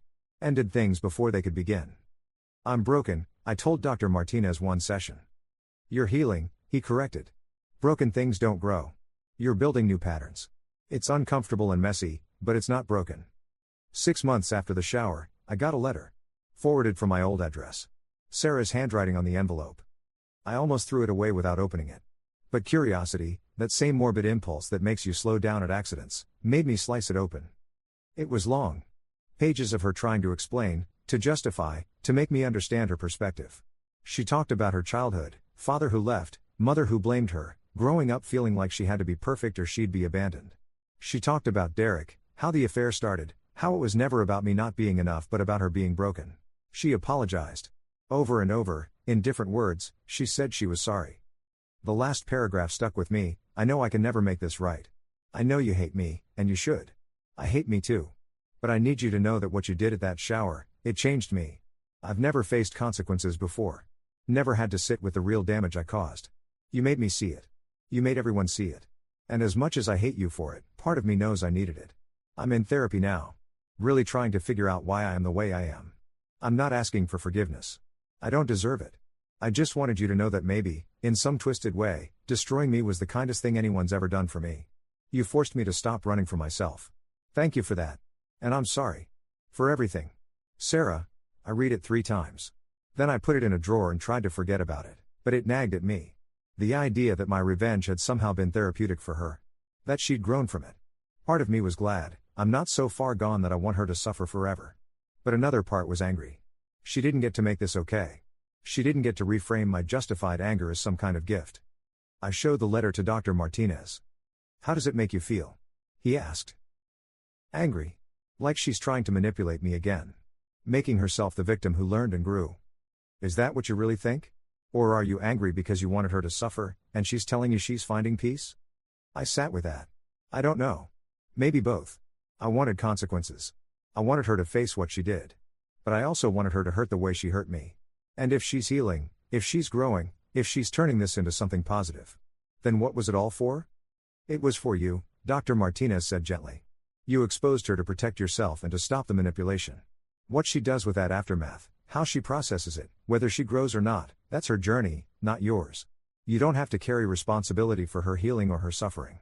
Then why can't I let it go? Because you're human. Because you loved her once. Because part of you still wants the story to make sense, to have a clear moral where the good guy wins and the bad guy loses. But life doesn't work that way. You both lost things. You both gained things. It's messy and complicated, and that's okay. I left that session feeling slightly less burdened. Not fixed. Not healed. Just less heavy. The truth is, I'm still figuring out who I am post-Sarah. I'm more careful now. More guarded. I don't share as easily, don't trust as quickly, don't love as recklessly. Is that wisdom or damage? I honestly don't know. What I do know is this: I'm not sorry for what I did. Sarah made her choices, and I made mine. She chose to lie and manipulate and trap. I chose to expose her publicly and decisively. Some people will always think I went too far. That I should have handled it privately, that I was cruel and vindictive. Maybe they're right. Maybe there was a gentler way. But gentle doesn't work on people like Sarah. She'd have spun a private confrontation into her favor somehow. Would have played victim, manipulated sympathy, found a way to make me the bad guy. By doing it publicly, with evidence, with witnesses, I took away her power to rewrite the narrative. I made sure everyone saw the truth. And yeah, maybe I enjoyed it more than I should have. Maybe there's something dark in me that I didn't know existed. Maybe becoming capable of that level of calculated destruction changed me in ways I'm still discovering. But here's what I know for sure: I'm free. Free from her lies. Free from wondering and doubting and living in a house built on deception. And that freedom, uncomfortable and lonely as it sometimes is, beats the alternative. I'd rather be alone and whole than partnered and played. I'd rather be the man who stood up for himself, even if it was messy and brutal, than the man who stayed trapped in someone else's con. The baby shower was supposed to celebrate a beginning. Instead, it marked an ending, not just of my marriage, but of who I used to be. And I made sure it was one neither of us would ever forget. Story 8. My wife secretly signed me up for a makeover reality show that ambushes ugly partners. I found the emails. So, I showed up to the filming with divorce papers and a camera crew I hired. I served her on Instagram Live with over 20,000 people watching and said, "The only thing that needs a makeover is your character." The clip went viral anyway. Now she's begging me to take it down because it's destroying her life. I'm going to tell you something that still doesn't feel real, even though it happened 3 weeks ago and the internet won't let me forget it. My wife tried to humiliate me on national television. She signed contracts, filled out questionnaires about my supposed flaws, and scheduled a camera crew to ambush me at a restaurant, all without telling me. She wanted to surprise me with a makeover show intervention because, apparently, I wasn't good looking enough for her anymore. Except I found out. And I made sure the surprise went the other way. But let me back up, because none of this makes sense without understanding who we were, or who I thought we were. My name is David, and until recently, I genuinely believed I had a solid marriage. 7 years. No kids yet, but we'd been talking about it. I'm 34, work as a corporate accountant, not glamorous, but stable. My wife, Melissa, is 31, works in marketing for a mid-sized fashion brand. She's always been into appearances. Designer clothes, expensive skincare routines, the kind of person who coordinates her gym outfits. I knew that about her when we got married. I thought it was just her thing, you know? Everyone has their thing. I'm not going to pretend I'm some magazine model. I'm average height, average build. I keep my hair neat, dress okay for work, hit the gym twice a week when I can. But I'm not obsessed with it. I have a slight receding hairline that started in my late 20s, genetic, nothing I can do about it. I wear glasses. I'm just a regular guy. And I thought Melissa was fine with that. She married me, after all. Looking back now, I can see the signs I missed. The little comments that felt like jokes at the time. Maybe you should try a different hair product, babe. Something with more volume. Have you thought about contacts? You'd look so much younger. I saw this skincare routine online, want me to order it for you? I'd laugh them off. Tell her I was fine the way I was. She'd smile and drop it. Or so I thought. The truth was simmering underneath the whole time, and I had no idea. It started unraveling on a Tuesday night in late October. Melissa had gone to bed early, She'd been doing that a lot lately, always on her phone until she passed out. I was in the living room finishing up some budget reports on my laptop when I realized I needed to check our shared email account. We had one for bills, subscriptions, that sort of thing. Password saved on both our computers. I opened it, scrolled past the usual junk, grocery store promotions, streaming service updates, and then I saw it. Subject: Partner makeover application, approved. I froze. My stomach did this weird drop, like when you miss a step on the stairs. I clicked it.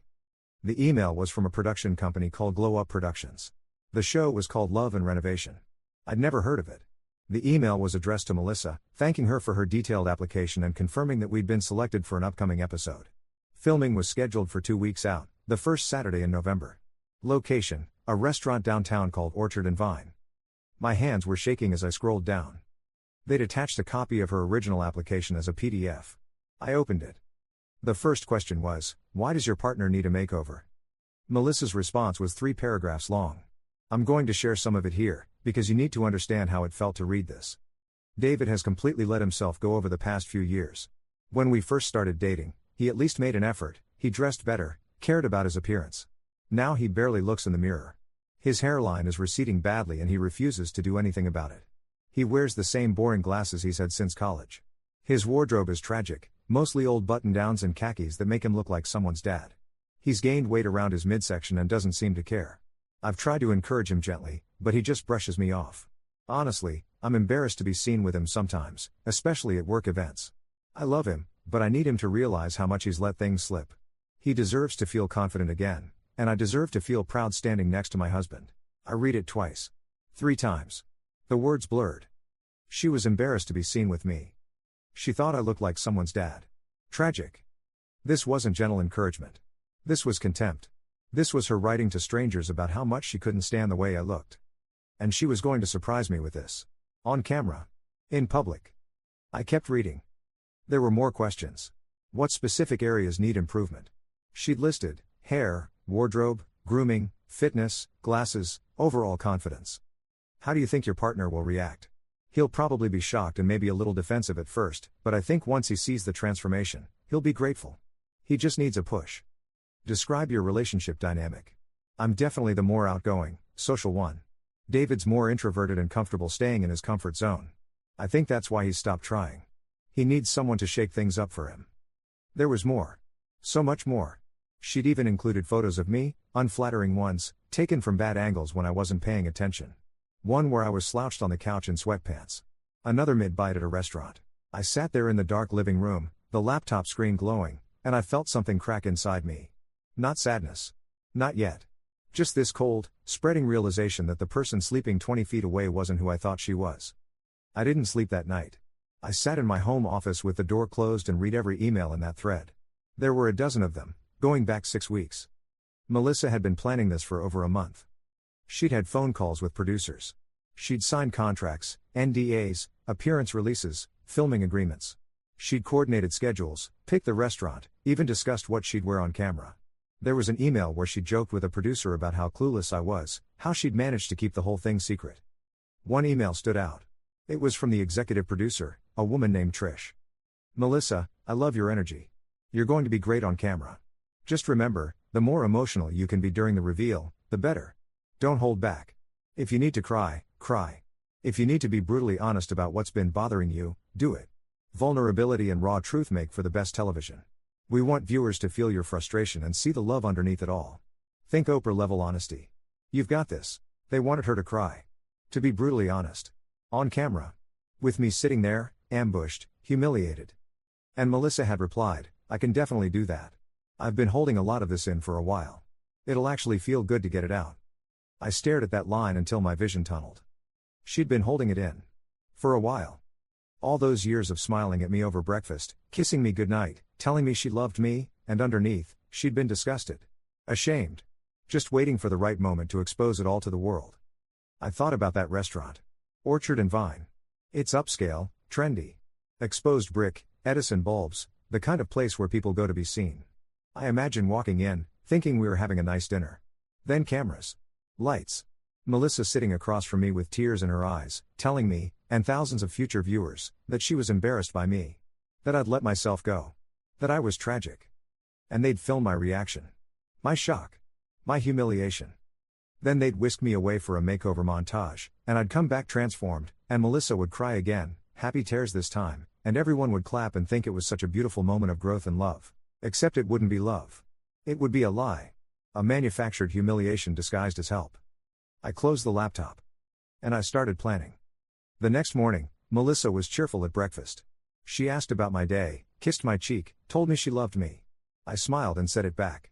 My voice sounded normal. I have no idea how. For the next 2 weeks, I played along. I acted like everything was fine. Meanwhile, I was building a case. First, I called a divorce attorney. Her name was Patricia, mid-50s, sharp as a blade. I explained the situation, showed her the emails, the application, everything. She didn't even blink. "This is cruel," she said flatly. "And incredibly stupid of her to document it all in writing. We can use this." I filed for divorce that week, citing irreconcilable differences and emotional cruelty. Patricia pushed it through fast. Her assistant knew someone in the courthouse who owed a favor. By the end of week 1, I had papers ready to serve. But I wasn't going to serve them quietly at home. No. If Melissa wanted a public spectacle, I'd give her one. I started researching videographers. I needed someone who could work fast, stay discreet, and handle live streaming.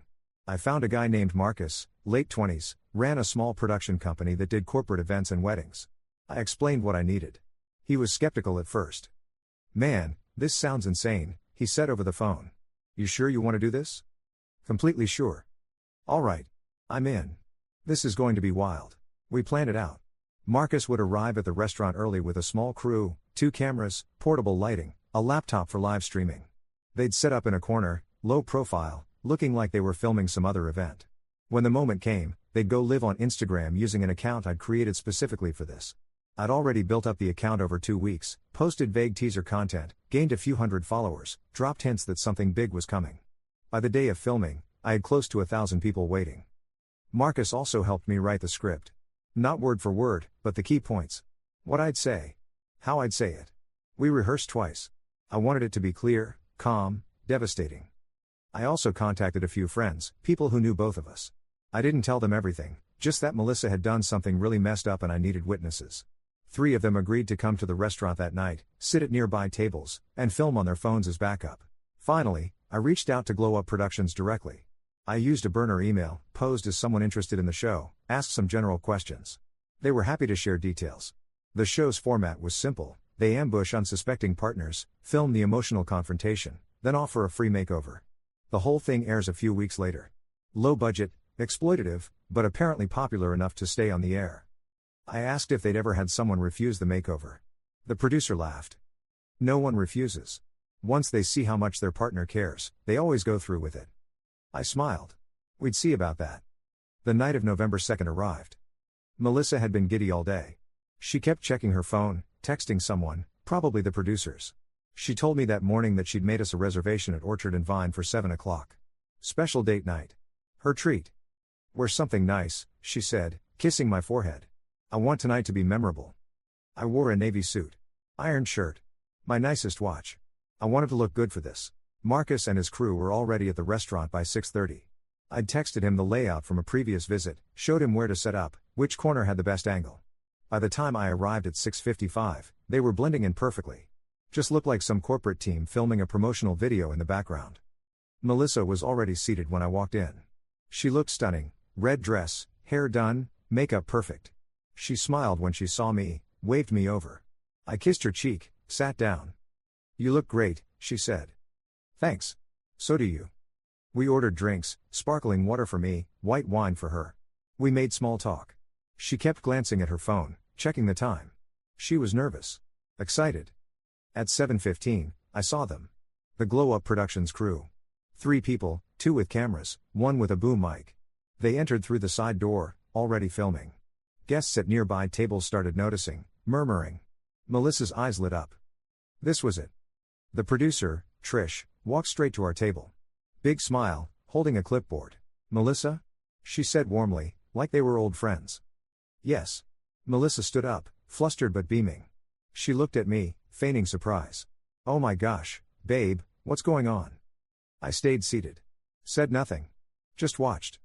Trish launched into her spiel. "Melissa, You wrote to us because you love your husband so much, and you want to help him feel his absolute best. David, your wife has signed you up for Love and Renovation, where we help partners transform into their most confident selves.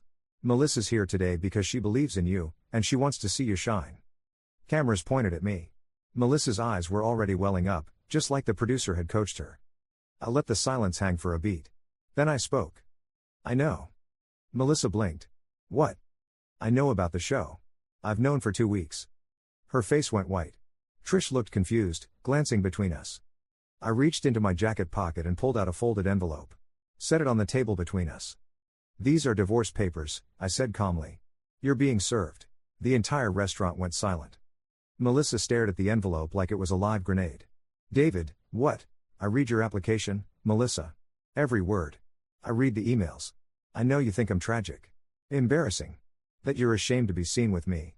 My voice stayed even, but I felt the anger vibrating underneath. You weren't trying to help me. You wanted to humiliate me on national television. No, she reached for my hand. I pulled back. You wrote that I've let myself go. That I look like someone's dad. That my wardrobe is tragic. You sent them unflattering photos of me without my permission. You coordinated this whole ambush and thought I'd just go along with it. Trish tried to intervene. Sir, I think there's been a misunderstanding. There's no misunderstanding. I turned to her. Your show is exploitative. You prey on people's insecurities and relationships for entertainment. My wife gave you ammunition to humiliate me, and you were happy to use it. I looked back at Melissa. Her makeup was running now, real tears, not the scripted kind. I loved you, I said quietly. I thought we were happy. But you couldn't even respect me enough to talk to me first. You went behind my back, signed contracts, planned this whole thing. And you thought I'd thank you for it. David, please, her voice cracked. I didn't mean it like that. I just wanted you to what? Look better for you? Be less embarrassing? I stood up. Here's the truth, Melissa. The only thing that needs a makeover is your character. That line landed like a thunderclap. I saw phones come out at nearby tables, people were filming now, too. I'd planned for that. But I wasn't done. I nodded toward the corner. Marcus stepped forward, camera rolling, laptop open. By the way, I said, we're live on Instagram right now. About 20,000 people are watching this. Melissa's face went from white to gray. She looked at the camera, then back at me, then at Trish. What? No, turn it off. Why? I asked. You wanted this to be on camera. You wanted the world to see. Well, now they are. Just not the version you planned. The numbers on Marcus's laptop were climbing. 22,000. 25,000. The comments were exploding. I picked up the envelope, held it out to her. Sign the papers, Melissa. It's over. She didn't take them. Just sat there, shaking, mascara streaking her face. Trish finally found her voice. We need to stop filming. You can stop, I said. I'm not. I walked out. Marcus and his crew followed. Behind me, I heard Melissa sobbing, heard Trish barking orders at her team to cut cameras. But it didn't matter. We had everything. And it was already out there. By the time I got to my car, the clip had been screen recorded and reposted dozens of times. The Instagram live had peaked at 32,000 viewers before I ended it. The internet had it now. And it was never going back in the box. I drove to a hotel that night. Checked in under my name, didn't tell Melissa where I was. Patricia had advised me to separate immediately, document everything, keep communications through her office only. I barely slept. I kept refreshing social media on my phone. The video was everywhere. Twitter, TikTok, Reddit, Facebook. People were clipping it, adding captions, remixing it with music. The line "the only thing that needs a makeover is your character" became a meme within hours. The reactions were split. Some people thought I was a hero, standing up to public humiliation, exposing a shallow partner. Others thought I was cruel, that I'd humiliated Melissa just as badly as she'd tried to humiliate me. That I could have handled it privately instead of turning it into a spectacle. I read hundreds of comments. Some made me feel vindicated. Others made me feel sick. One comment stuck with me: 2 wrongs don't make a right, but wow, she really thought she was slick. Play stupid games, win stupid prizes. Another: imagine thinking you're about to embarrass your husband on TV and he pulls out divorce papers. That's legendary. And then, this is sad. They both destroyed each other. She was wrong, but he didn't have to nuke her life like that. I closed the app. Tried to sleep. Couldn't. The next morning, my phone was blowing up. Texts from friends, family, coworkers. Emails from reporters. Voicemails from people I hadn't talked to in years. Melissa had tried calling me 47 times overnight. I didn't answer. Patricia had told me not to engage directly. But then I got a message from Melissa's sister, Claire. We'd always gotten along, she was the reasonable one in the family. David, I don't know the full story yet, but Melissa is falling apart. She's at our parents' house. She won't stop crying. Please, just talk to her. Whatever happened, this is going too far. I didn't respond. Then another text, from Melissa herself. David, please take down the video. I'm begging you. People are sending me death threats. My boss called me this morning and put me on leave. My Instagram is getting flooded with horrible messages. I know I messed up, but this is ruining my life. Please. I'll sign whatever you want. Just make it stop. I stared at that message for a long time. Part of me felt a grim satisfaction. She'd wanted to ruin me on TV, and instead, she'd ruined herself. That felt like justice. But another part of me, smaller, quieter, felt uneasy. Death threats? That hadn't been the plan. I wanted her to face consequences, sure. But I didn't want her to be unsafe. I called Patricia. She's messaging me, I said. Asking me to take down the video. Says she's getting threats. Patricia sighed. David, you can't take down the video. It's not just on your account anymore, it's everywhere. Even if you deleted the original, 1,000 copies exist now. That's how the internet works, I know, but nothing. She made her bed. You didn't force her to sign you up for that show. You didn't force her to write those things about you. She did that. You just responded. People are sending her death threats, Patricia. Then she needs to report them to the police. That's not your responsibility. Don't let her manipulate you into feeling guilty. This is what she chose. I hung up. But I couldn't shake the feeling. The next few days were a blur. The video hit mainstream media. BuzzFeed wrote an article. Twitter accounts with millions of followers shared it. A few morning talk shows discussed it. Some hosts defended me. Others called me vindictive. Melissa's employer, an upscale fashion brand that prided itself on body positivity and inclusive beauty, released a statement saying they were reviewing the situation and that Melissa's views did not reflect company values. Within a week, she was quietly let go. The internet found out, and the pile-on intensified. Her Instagram, which had been public and full of carefully curated lifestyle content, went private. But people had already archived everything. They dug through her old posts, found more examples of her being shallow or judgmental, screen capped them, shared them. It became a feeding frenzy. I didn't participate. I didn't comment, didn't like posts about it, didn't add fuel. But I didn't stop it, either. Meanwhile, I was dealing with my own fallout. Some colleagues at work thought I was a legend. Others avoided me, like I was radioactive. My boss called me into his office, asked if I was doing okay, told me to take a few days off if I needed. I thanked him and went back to work. Sitting at home felt worse. One night, about 10 days after the restaurant, I got a call from an unknown number. I almost didn't answer. But something made me pick up. Hello? David? It's Claire. Melissa's sister. I sat up. Hey. I need you to listen to me, okay? I'm not calling to yell at you or defend what Melissa did. What she did was wrong. I told her that. But David, she's not okay. She's really not okay. My stomach tightened. What do you mean? She's barely eating. She won't leave the house. She deactivated all her social media, but people found her email, her phone number, her parents' address. Someone sent a package to their house filled with trash and a note calling her horrible names. My parents are scared. Melissa's scared. She keeps saying her life is over. I didn't know what to say. Claire's voice softened. I know you're angry. You have every right to be. But please, David. Is there anything you can do? Anything you can say publicly to make people back off? This has gone way beyond what she deserved. I thought about that. Had it? I can't control what people do, Claire. The video's out there. I didn't make them send her threats or packages. That's on them. But you started it. No. She started it when she signed me up for that show. Silence on the line. Okay, Claire finally said. Her voice was flat now. Okay. I hope you can live with this. She hung up. I sat there in the dark hotel room, phone in my hand, feeling something twist in my chest. I want to be clear about something. I don't regret what I did. I don't regret exposing Melissa's plan, serving her those papers, or refusing to be humiliated on camera. She earned that. She spent weeks coordinating my public degradation, and I stopped it. But the aftermath, the mobs, the threats, the loss of her job, that wasn't what I wanted. I wanted her to face me. To see what she'd done. To feel the weight of her choices. I didn't want her destroyed. But the internet doesn't care about nuance. It smelled blood, and it went for the kill. And once that starts, there's no stopping it. The divorce moved forward quickly. Melissa signed the papers without contesting anything. Patricia said she seemed broken during the meeting, barely spoke, just signed where she was told and left. We split assets down the middle. No alimony, she didn't ask for it. The whole thing was finalized within 6 weeks. I moved into a new apartment. Started fresh. Deleted my social media accounts, all of them. I was tired of seeing my face, Melissa's face, that video, the memes, the think pieces. I just wanted it to stop. But it didn't. Not really. 3 months later, I'm still getting messages.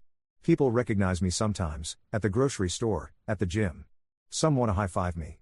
Others glare. Most just stare. I haven't spoken to Melissa since the restaurant. I heard through mutual friends that she moved back to her hometown, a few states away. She's working remotely for some small company, keeping a low profile. Apparently, she changed her name on professional platforms, tries to stay offline as much as possible. I don't know how to feel about that. Part of me thinks she brought it on herself. She made a choice. A cruel, selfish choice. And choices have consequences. But another part of me wonders if I went too far. If I should have just served her the papers privately, walked away, let her deal with the show on her own. If humiliating her back made me just as bad as she was. I think about that a lot. Late at night, when I can't sleep. I think about the Melissa I married 7 years ago. The one who laughed at my jokes, held my hand during movies, told me she loved me before we fell asleep. Was that version of her ever real? Or was she always this person, someone who measured worth by appearances, who saw love as conditional on looking a certain way? I don't know. I'll probably never know. A few weeks ago, I got an email. No subject line. From an address I didn't recognize. I almost deleted it. But curiosity won. It was from Melissa. David, I know you don't want to hear from me. I know I don't deserve your forgiveness or your time. But I need to say this. I was wrong. About all of it. The show, the application, the things I wrote about you. I was shallow and cruel and I took you for granted. I thought I was helping, but I see now that I was just trying to mold you into something I wanted instead of loving you for who you are. I'm sorry. I know that doesn't fix anything. I know I destroyed us. But I need you to know that I see it now. I also need you to know that my life has been really hard since that night. I'm not saying that to make you feel guilty. You don't owe me anything. But people have been vicious. I've lost friends, my job, my sense of safety. I have panic attacks now. I'm in therapy. I'm trying to rebuild, but it's slow. I'm not asking you to take down the video anymore. I know you can't. I'm not asking you to forgive me or talk to me. I just wanted you to know that I'm sorry. And that I hope, someday, you find someone who loves you the way you deserve to be loved. The way I failed too. I hope you're doing okay. Melissa. I read it 3 times. Then I closed it. Didn't reply. What was there to say? So here we are. The video's still out there. It's been viewed millions of times at this point. It gets reposted every few months when someone rediscovers it and shares it with a new audience. The comments are always the same mix, some people cheering me on, some calling me heartless, some just making jokes. Melissa's still out there too, somewhere, trying to move on. And I'm here. Single. Starting over. People ask me sometimes if I do it differently. If I could go back to that night at the restaurant, knowing how everything would spiral, would I still go through with it? Honestly? I don't know. I think I would. Because the alternative was letting her humiliate me. And I couldn't do that. I couldn't sit there and let her and that camera crew tear me apart while pretending it was love. But I also think about the cost. Not just for her, for me, too. Because even though I won, I don't feel like a winner. I feel tired. And sad. And angry at the fact that it came to this in the first place. Marriage shouldn't end with divorce papers served on Instagram Live. It shouldn't end with viral videos and death threats and lawyers. It should end, if it has to end, with honesty. With 2 people sitting down and admitting that it's not working, that they've grown apart, that they want different things. But Melissa didn't give me that option. She chose spectacle. So I gave her one. And now we both have to live with it. I guess what I'm saying is this: if your partner ever makes you feel like you're not enough, like you need to change who you are to deserve their love, run. Don't wait for them to sign you up for a reality show. Don't wait for the humiliation. Just go. Because love isn't supposed to come with conditions. It's not supposed to require makeovers or improvements or transformations. Real love sees your flaws and loves you anyway. It doesn't write essays to strangers about how embarrassing you are. Melissa taught me that the hard way. And now, every time I see that video pop up on my feed, because yeah, it still finds me sometimes, I remember. I remember what it felt like to read those emails. To realize that the person I trusted most in the world saw me as a project. A problem. Something to fix. I remember the look on her face when I pulled out those divorce papers. The shock. The betrayal. And I remember thinking, even then, even in that moment of triumph, this is not how it was supposed to be. But it is how it was. And it is what it is. So I keep moving forward. One day at a time. Building a life that doesn't require anyone's approval but my own. And if that video keeps circulating forever, reminding the world of the night I refused to be humiliated? So be it. At least I know I stood up for myself. At least I know I didn't let her win. Even if, in the end, nobody really won it all. Update, since people keep asking. No, I'm not dating anyone. Not ready for that yet. Maybe someday. No, I haven't spoken to Melissa since the divorce was finalized. I have no plans to. Yes, I still see the video sometimes. It's like a ghost that won't leave. But I've learned to live with it. And no, I don't feel guilty. I feel a lot of things, anger, sadness, exhaustion, but not guilt. She made her choice. I made mine. That's all there is to it. If you're reading this because you saw the video and wanted the full story, now you have it. Make of it what you will. I've made my peace with it. Or at least, I'm trying to. Final thoughts. Someone asked me recently if I think revenge is ever justified. If getting even is ever the right move. I thought about it for a while before answering. I think revenge isn't about right or wrong. It's about survival. It's about refusing to let someone else dictate your worth, your reality, your story. Melissa tried to write a story where I was the punchline. The before picture. The tragic husband who needed saving. I rewrote it. Made myself the author instead of the victim. Was it messy? Yes. Was it public? Yes. Did it go further than I intended? Absolutely. But I'd rather be the villain in her story than the fool in mine. And if that makes me a bad person in some people's eyes, I can live with that. Because at the end of the day, I'm the only one who has to. What I didn't tell you before. There are pieces of this story I left out. Not because they aren't important, but because I wasn't ready to share them. I'm still not sure I am. But people keep asking questions, and maybe putting it all out there will help me make sense of it. The week after the video went viral, I got a call from my mom. She lives 3 states away, doesn't use social media much, so I'd been hoping, stupidly, that maybe she wouldn't find out. But someone from her church had seen it. Showed it to her. She called me crying. David, what happened? What did you do? I explained everything. The emails, the application, the plan to ambush me. She listened without interrupting, which isn't like her. When I finished, there was this long silence. I don't understand, she finally said. Why didn't you just talk to her? Why did you have to do it that way? That question gutted me more than any comment online. Because talking to her wasn't an option anymore, Mom. She'd already made her choice. She was going to humiliate me in front of thousands of people. So you humiliated her instead? I didn't have an answer for that. Or maybe I did, but I didn't want to say it out loud. Yes. That's exactly what I did. Because it felt like the only way to make her understand what she'd done to me. My mom sighed. I raised you better than this. That line has stuck with me every day since. I raised you better than this. Like I'd failed some fundamental test of character. Like I'd become someone she didn't recognize. Maybe I had. About a month after everything went down, I ran into one of Melissa's friends at a coffee shop. Her name's Jenna. I'd met her a few times at parties, always seemed nice. She spotted me in line and I saw her face change. That look people get when they recognize you but aren't sure if they should approach. She approached. David. Hey. Hey, Jenna. Awkward silence. She shifted her weight, clutching her purse. Listen, I know things are complicated. But I wanted to say something. I waited. Melissa was wrong. What she did was horrible. I told her that before everything happened, well, before you found out. She asked me for advice about the show and I told her it was a terrible idea. That you'd be devastated. But she didn't listen. She was convinced it would help. Help, I repeated. The word tasted bitter. I know. I know how it sounds. But David, I've known Melissa for 8 years. She's not evil. She's insecure. Her whole life, she's based her worth on how things look. How she looks, how her life looks to other people. It's exhausting being her friend sometimes. And I think she projected that onto you. She saw you as an extension of herself, and when you didn't meet her impossible standards, she panicked. I stared at my coffee order number. 32. They were on 28. That doesn't make it okay, I said. No. It doesn't. But it might help you understand. She's not doing well, David. I'm not asking you to feel sorry for her. I just thought you should know. Why are you telling me this? Jenna looked at me like I'd asked something obvious. Because I don't think she's the only one who's not doing well. She left before I could respond. I got my coffee and sat in my car for 20 minutes, hands shaking, staring at nothing. She was right. I wasn't doing well. I was sleeping 4 hours a night, losing weight I couldn't afford to lose, jumping every time my phone buzzed. I'd started having nightmares, not about the restaurant, but about alternate versions where I didn't find the emails. Where I showed up, got ambushed, and had to sit there while Melissa cried on camera about how disappointing I was. Those dreams were worse than reality.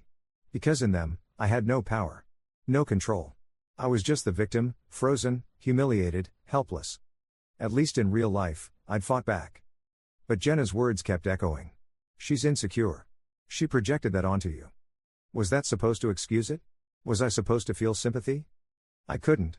Not then. Maybe not ever. 2 months post-video, I finally agreed to meet with a therapist. Patricia had been suggesting it for weeks, and I'd been putting it off. I don't know why, maybe I thought it made me weak, or maybe I was afraid of what I'd hear. Her name was Dr. Reeves. Mid-40s, calm demeanor, the kind of person who makes you feel like whatever you say won't shock them. I told her everything. The emails, the restaurant, the live stream, the aftermath. She listened, taking notes occasionally, nodding.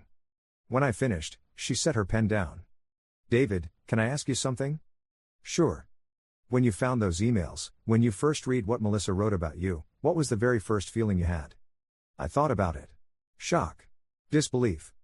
And after that? Anger. Anything else? I paused. There was something else. Something underneath the anger, smaller but sharper. Shame. Dr. Reeves nodded slowly. Shame. Why? Because part of me wondered if she was right. If I really had let myself go. If I was embarrassing. If I wasn't enough. Saying it out loud made my throat tight. That feeling, Dr. Reeves said gently, that's what she weaponized. Whether she meant to or not, she took your vulnerabilities, the normal insecurities we all have, and turned them into ammunition. And when you found out, you felt exposed. Vulnerable. Powerless. I nodded. So you took that power back. You flipped the script. Made her the vulnerable one instead. Yeah. How did that feel? In the moment? I remembered standing in that restaurant, holding those divorce papers, watching her face crumble. It felt like justice. And now? I didn't answer right away. Because now it felt like something else. Something heavier. Now it feels like I'm carrying something I can't put down. Dr. Reeves leaned forward slightly. David, I'm not here to tell you what you did was right or wrong. That's not my job. But I will say this, revenge often feels necessary in the moment. It feels like the only way to restore balance, to make the other person understand your pain. But it rarely brings the closure we think it will. Because revenge doesn't erase what happened. It just adds another layer of hurt on top of the original wound. So what was I supposed to do? My voice came out harder than I meant it to. Just let her humiliate me? Sign up for her show, smile for the cameras, pretend everything was fine? No. You had every right to protect yourself. To refuse her plan. To end the relationship. But there's a difference between protecting yourself and punishing her. And I think, in that moment, you chose punishment. I looked away. She wasn't wrong. The question now, Dr. Reeves continued, is whether that punishment is hurting her more than it's hurting you. That session messed me up for days. I kept replaying her words. Punishment. Closure. The weight I was carrying. I started paying attention to how I felt when I thought about Melissa. And the truth was, I didn't feel victorious. I felt exhausted. Angry still, yes, but also sad. And guilty. And confused. I hated that she'd made me feel inadequate. But I also hated that I'd made her a target for thousands of strangers. I hated that she'd planned to ambush me on TV. But I also hated that I'd ambushed her right back, only worse. It was like we'd both thrown grenades, and now we were just standing in the smoke, bleeding, wondering how it got this bad. I thought about texting her. Just once. To say. What? I'm sorry? I'm not sorry? I hope you're okay? I hope you've learned your lesson? None of it felt right. So I didn't text her. I just sat with the discomfort and tried to figure out how to live with it. Around month 3, something unexpected happened. I got a message on LinkedIn from a guy named Aaron. He'd seen the video. He wanted to talk. I almost ignored it. But his message was different from the others, not congratulatory, not condemning, just curious. Hey David. I know you're probably sick of hearing about this, but I wanted to reach out because something similar happened to me a few years ago. Different circumstances, but the core issue was the same. My ex tried to change me instead of accepting me. I handled it badly. Made choices I regret. I think you might be in a similar place now. If you ever want to talk to someone who's been there, I'm around. No judgment. I stared at that message for an hour before responding. Finally, I sent back, yeah. I'd like that. We met for coffee the following week. Aaron was older than me, early 40s, graying at the temples, wedding ring on his finger. He told me his story. His ex-fiancée had been obsessed with his career path, kept pushing him to take a higher paying job he hated, criticized him constantly for not being ambitious enough. When he finally broke up with her, he'd done it at a family gathering, her family gathering, because he wanted witnesses. Wanted to make sure everyone knew why he was leaving. I thought it would feel good, Aaron said, stirring his coffee. Exposing her in front of people who'd always taken her side. But it didn't. It just made everything worse. Her family turned on me completely. Mutual friends picked sides. And I was so focused on proving I was right that I missed the bigger picture. Which was that being right doesn't make you whole. It just makes you right. He looked at me. You were right to leave her. You were right to refuse that show. But the public thing. That wasn't about being right. That was about making her hurt the way she hurt you. I felt defensive. She deserved it. Maybe. But did you deserve to become the guy who did that? Because that's who you are now, David. The guy from the video. The guy who served divorce papers on Instagram Live. That's your identity now, whether you like it or not. That hit me like cold water. He was right. Every time someone recognized me, that's what they saw. Not David the accountant. Not David the friend, the son, the guy who volunteers at the animal shelter on weekends. Just David from the video. The revenge guy. So what do? I asked quietly. Aaron shrugged. Figure out who you want to be next. Because you can't undo what happened. But you can decide whether it defines you. I've been thinking about the conversation a lot lately. Who do I want to be next? I don't want to be the guy who holds grudges forever. I don't want to be bitter. I don't want to spend the rest of my life defined by one night in a restaurant. But I also don't want to be the guy who rolls over and lets people treat him badly. Who stays silent when he should speak up. Who swallows his pain to keep the peace. There has to be a middle ground. Some version of standing up for yourself without destroying someone else in the process. I'm not sure I found it. But I'm trying to now. Last week, I did something I never thought I'd do. I wrote Melissa a letter. Not an email, a real letter, handwritten, mailed to her parents' address because I don't know where she's living now. I didn't apologize for serving her the papers or refusing the show. I'm not sorry for that. But I told her I was sorry for the way the internet had piled on. That I hadn't anticipated how vicious people would be, and that I didn't want her to live in fear or lose everything because of one mistake. I told her I understood that she was insecure. That she'd projected her issues onto me. That it didn't excuse what she did, but it helped me understand it. And I told her that I hoped she was getting help. That she was learning from this. That she'd find a way to measure her worth by something other than appearances. I also told her that I didn't want a response. That this was just me, closing a door that had been left cracked open for too long. I sealed the envelope, walked to the post office, and dropped it in the slot before I could change my mind. I don't know if she'll read it. I don't know if it'll matter if she does. But writing it mattered to me. It felt like I was finally letting go of the anger. Not excusing what she did, but releasing the need to keep punishing her for it. So here's where I am now, 4 months out from the restaurant. The video's still circulating. My name's still out there. But I'm starting to reclaim pieces of my life that got lost in the chaos. I've been going to therapy every week. I've reconnected with old friends I'd let drift. I've picked up hobbies I'd abandoned, started running again, reading more, even took a cooking class because why not? I'm learning to be okay with being alone. Not lonely, alone. There's a difference. And I'm learning that revenge, even justified revenge, doesn't fix the thing that was broken. It doesn't restore your sense of self-worth. It doesn't make the betrayal hurt less. It just makes noise. Loud, attention-grabbing noise. And once it fades, you're left with the same questions you started with. Am I enough? Was I ever enough?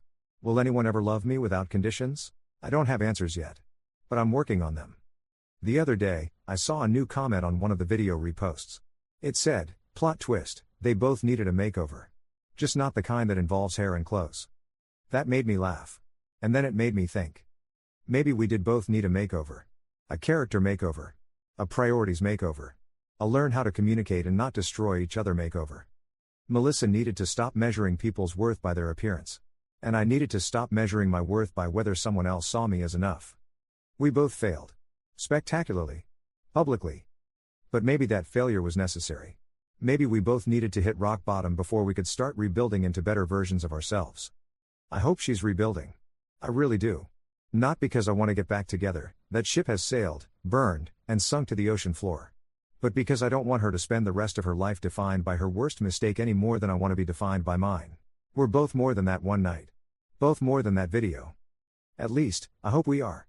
The only thing that needs a makeover is your character, Melissa. I meant that then. I mean it now. But I'm realizing that line applies to me, too. My character needed work. Still needs work. Because good people don't orchestrate public humiliations. Good people don't turn personal pain into viral content. Good people protect themselves, yes. They set boundaries. They walk away from toxic situations. But they don't burn everything down on their way out. I'm not sure I'm a good person anymore. But I'm trying to become one again. And maybe that's enough. Maybe the fact that I'm trying, that I recognize what I did wrong even if I can't undo it, means there's still hope for me. I don't know. I honestly don't know. But I'm going to keep moving forward. One day, one choice, one small act of decency at a time. Because some words can never be taken back. Some wounds never fully close. But some people can still heal. And I'm choosing to be one of them. Even if it takes the rest of my life. Story 9. My wife told her friends I was abusive and had SA'd her, completely fabricated, to get sympathy and attention. I lost my job, my reputation, and was legally disowned. I was even jumped by her male best friend. So I spent 6 months collecting evidence, ring camera footage, text screenshots, and witness statements. Then I sued. On the day of the trial, her confidence crumbled when the judge ruled in my favor and she was ordered to pay me $850,000 in damages. I need to tell someone this before it eats me alive from the inside out. 6 months ago, my wife destroyed my entire life with a lie. Not a small lie. Not an exaggeration. A calculated, deliberate, nuclear-level fabrication that she spread to everyone we knew like a virus. She told her friends, our friends, that I was abusive. That I'd hurt her in ways I can't even bring myself to type out fully. That I was a monster who deserved to be locked away forever. None of it was true. Not a single word. But the truth didn't matter. Not at first. Not when she was crying in their arms, showing them bruises she'd given herself, spinning stories with the kind of detail that makes people believe without question. By the time I even knew what was happening, I'd already lost everything. My name is Daniel. I'm 34 years old. I was a financial analyst at a mid-sized firm in Seattle, owned a modest house in a decent neighborhood, and had what I thought was a solid marriage to a woman named Lauren. We'd been together for 7 years, married for 4. No kids yet, we'd been talking about it, actually. Planning for it. I should have seen the signs earlier. I really should have. Lauren had always been dramatic. I knew that going in. She loved being the center of attention at parties, had a flair for storytelling that made even mundane events sound exciting, and could turn on the charm like flipping a switch. I found it endearing at first. She made life feel less gray, less predictable. But somewhere along the way, the drama stopped being cute. It became exhausting. She'd pick fights over nothing, and I mean nothing. I'd forget to text her back within 10 minutes and suddenly I was emotionally unavailable and didn't care about her feelings. I'd make plans with my brother for a weekend and she'd accuse me of choosing him over her. Every disagreement turned into a 3-hour emotional marathon where I'd end up apologizing for things I didn't even understand. I started walking on eggshells. Measuring every word. Coming home from work with my shoulders already tense because I didn't know what version of Lauren I'd be walking into. Her friends enabled it. Gosh, did they enable it? There was Vanessa, her best friend since college, loud, opinionated, always ready to validate whatever Lauren was feeling. Then Amber, quieter but just as loyal, who'd nod along to everything Vanessa said. And Marcus. Marcus was the worst. He was Vanessa's on-again, off-again boyfriend, built like he spent half his life in the gym, and he had this protective thing with Lauren that always felt slightly off to me. The way he'd hug her a little too long. The inside jokes. The way he'd look at me sometimes like he was sizing me up. I never said anything. Lauren called him her best guy friend and got defensive anytime I brought it up, so I let it go. That's what you do in a marriage, right? You compromise. You trust. I was an idiot. It started on a Thursday in April. I came home from work around 6:30. Normal time. I'd texted Lauren earlier to let her know I'd be home for dinner. She'd responded with a thumbs up emoji. No red flags. But when I walked through the front door, the house was dark. Silent. No cooking smells, no TV sounds, nothing. Lauren? I called out, dropping my bag by the door. Nothing. I checked the kitchen. Empty. Living room. Empty. I climbed the stairs, my chest starting to tighten with that pre-argument anxiety I'd developed over the past year. She was in our bedroom, sitting on the edge of the bed with her phone in her hands. Her eyes were red. Swollen. She'd been crying. Hey, I said carefully, stepping inside. What's wrong? Are you okay? She didn't look up. Where were you? At work. You know that. I texted you. You didn't text me. Her voice was flat. Cold. I pulled out my phone, pulled up our message thread, showed her the text I'd sent at 5:47 p.m. Right here. See? She glanced at it. Shrugged. That doesn't mean anything. My stomach dropped. Here we go. Lauren, what's going on? What did I do? You always do this. She stood up, her whole body vibrating with energy. You make me feel crazy. Like I'm imagining things. I'm not trying to make you feel crazy. I'm just. Vanessa texted me today, she interrupted, crossing her arms. She said she saw you at lunch with some woman. At that Italian place downtown. My brain scrambled. Italian place. Lunch. I'd gone to a working lunch with a colleague, Sandra, a 50-something woman from accounting who was helping me sort out a client's messy tax situation. That was Sandra, I said quickly. From work. We had a meeting about the Pearson account. I can show you the calendar invite. Sure you did. Lauren, I'm serious. It was a work thing. Sandra's married, she's got grandkids. Everyone says that. Her voice cracked. Everyone lies. You're lying right now, I can tell. I felt my hands start to shake. Not from anger. From fear. Because I recognized this pattern. No matter what I said, no matter what proof I gave, she'd already decided I was guilty. We fought for 2 hours that night. Or rather, she yelled and I defended myself until my throat was raw. Eventually, she locked herself in the bathroom and refused to come out. I slept on the couch. By morning, she was acting like nothing had happened. She made coffee. Kissed me on the cheek. Told me she loved me. I should have run then. I should have known. The next few weeks were tense but manageable. We fell back into our routine. Work, dinners, TV shows, pretending everything was fine. I started suggesting couples therapy again, something I'd brought up a few times before that she'd always shut down. We don't need therapy, she'd say. We just need to communicate better. But we weren't communicating. We were performing. 2 actors on a stage, waiting for the next intermission. Then came the party. Vanessa was throwing a birthday bash for Marcus at her apartment. Lauren had been excited about it all week, picking out an outfit, talking about what drinks to bring. I wasn't thrilled. Spending an evening with people who barely tolerated me wasn't my idea of fun, but I went because that's what you do. The apartment was packed. Music thumping, people everywhere, the smell of cheap drinks and cologne thick in the air. Lauren disappeared into the crowd almost immediately, pulled away by Vanessa and Amber. I stood near the kitchen, nursing a soda, feeling like a ghost. Marcus found me about an hour in. Daniel. He clapped a hand on my shoulder, squeezing just a little too hard. Didn't think you'd show. Wouldn't miss it, I lied. He studied me for a second, his expression unreadable. You treating Lauren right? The question hit me like a slap. What? Just asking. He took a swig of his drink, eyes never leaving mine. She seemed stressed lately. Thought maybe things at home weren't great. My jaw tightened. Things are fine. Good. He leaned in closer, his breath hot against my ear. Because if they weren't, we'd have a problem. Understand? Before I could respond, he walked away, laughing with someone across the room like nothing had happened. I felt sick. I found Lauren half an hour later. She was outside on the balcony with Vanessa, both of them smoking and talking in low voices. When she saw me, she waved me over with a bright smile. Having fun, babe? Yeah, I lied again. Ready to head out soon? Already? We just got here. It's been 2 hours. She rolled her eyes, shared a look with Vanessa. Fine.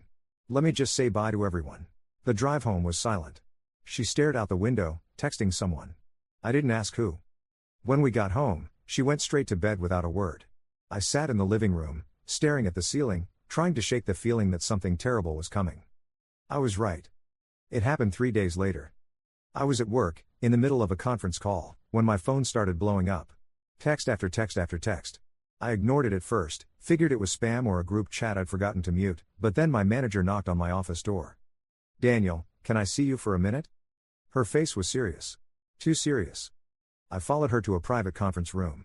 HR was already there. 2 people I barely knew, sitting with folders and stern expressions. Have a seat, my manager said. My heart was pounding. What's going on? The HR director, a woman named Patricia, folded her hands on the table. We received some concerning information this morning. Allegations about your conduct outside of work that reflect poorly on the company. Allegations? My voice sounded far away. What allegations? She hesitated. We're not at liberty to discuss specifics, but given the seriousness of the claims, we're placing you on immediate administrative leave pending an investigation. The room tilted. You're suspending me? For what? We can't disclose that right now. But you need to leave the premises immediately. We'll be in touch. I stumbled out of the building in a daze, my badge already deactivated, my access revoked. I sat in my car in the parking lot, hands shaking so badly I could barely hold my phone. That's when I saw the texts. My brother, dude, what is going on? Mom just called me crying. My best friend from college, is this true? Please tell me it's not true. An old coworker, I don't know what to say, man. I never would have guessed. I didn't understand. I opened my social media. My heart stopped. There were posts. Dozens of them. From Lauren's friends. From people I barely knew. Screenshots of messages. Long, emotional paragraphs about supporting survivors, about believing women, about how evil hides in plain sight. And then I saw it. A post from Vanessa. I'm heartbroken to share this, but my best friend Lauren has been living in fear for months. Her husband has been abusing her, physically, emotionally, and worse. She finally found the courage to tell us the truth. I'm so proud of her for speaking out. If you know Daniel, please keep your distance. He's dangerous. I read it 3 times. 4. 5. I couldn't breathe. I called Lauren. It went straight to voicemail. I called again. Again. Again. Nothing. I drove home. The house was empty. Her car was gone. Half her clothes were gone. She'd left. There was a note on the kitchen counter. I can't do this anymore. I need to be safe. Don't try to find me. The next 48 hours were a blur. My phone wouldn't stop ringing. My mother, sobbing, begging me to tell her it wasn't true. My father, cold and furious, demanding answers I didn't have. Friends texting to say they couldn't associate with me anymore. Strangers sending me messages calling me a monster, threatening me, telling me I deserved to rot. I tried to defend myself. I posted on social media, explaining that none of it was true, that I'd never hurt Lauren, that this was some kind of mistake. It made things worse. People accused me of victim blaming. Of gaslighting. Of being a textbook abuser. Every word I said was twisted, screenshot, and shared as proof of my guilt. I lost my job 3 days later. Company policy, they said. We can't employ someone under these circumstances. I lost my friends. One by one, they stopped responding. Blocked me. Vanished. I lost my family. My mother stopped taking my calls. My father sent a single email, I don't know who you are anymore. Don't contact us again. And then Marcus found me. It was late. I was walking back from the corner store, hood up, trying to be invisible. I heard footsteps behind me. Fast. Heavy. I turned just in time to see his fist. The first punch caught me in the jaw. I went down hard, tasting blood. He didn't stop. He kicked me in the ribs, the stomach, screaming at me the whole time. You think you can hurt her? You think you can get away with that? I tried to curl up, protect my head. He kicked me again. You're nothing. You hear me? Nothing. He left me there. Bleeding on the sidewalk. I didn't go to the hospital. I didn't call the police. What was the point? Who would believe me? I spent the next week in bed, broken ribs screaming every time I breathed, my face a swollen mess of bruises. I didn't eat. Barely drank water. I just stared at the ceiling and wondered how my life had come to this. But somewhere in that darkness, something shifted. I got angry. Not the explosive, destructive kind of anger. The cold kind. The calculating kind. Lauren had destroyed me with lies. She'd taken everything from me, my career, my family, my name, and she'd done it deliberately. For attention. For sympathy. For whatever sick satisfaction she got from playing the victim. I wasn't going to let her win. I got up. I showered. I looked at myself in the mirror, bruised, broken, but still breathing, and I made a decision. I was going to prove my innocence. And I was going to make her pay. The first thing I did was document everything. I went through our entire message history on my phone. Every text, every email, every social media interaction. I screenshot everything. Organized it. Backed it up. There were patterns I hadn't noticed before. Messages where she'd threatened to make me regret arguing with her. Texts where she'd say things like everyone will believe me, not you during fights. Little breadcrumbs of her true nature that I'd ignored because I loved her.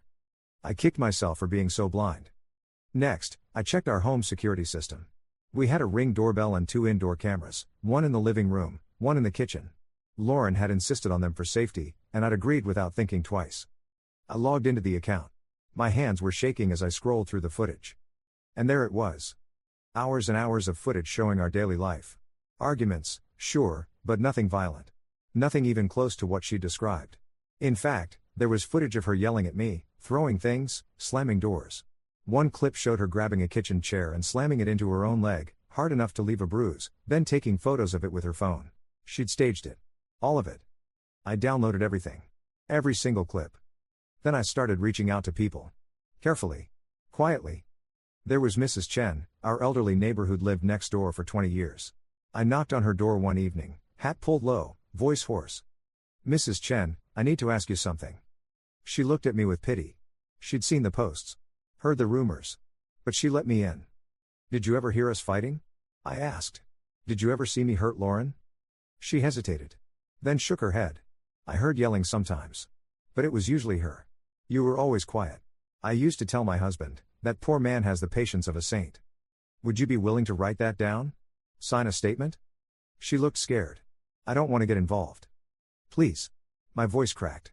"I didn't do what she said I did. I swear." She studied my face for a long moment. Then she nodded. "I'll write it down." I got statements from 3 other neighbors. From my old boss at my previous job, who said I'd never shown signs of aggression. From Lauren's own cousin, who called me out of the blue to say she never believed the accusations because Lauren always exaggerated everything. Piece by piece, I built a case. And then I found the smoking gun. I'd been going through old bank statements, looking for anything unusual, when I noticed something. 2 weeks before she'd made her accusations, Lauren had transferred $15,000 from our joint savings account into a new account I didn't recognize. I dug deeper. That account was linked to a P.O. box.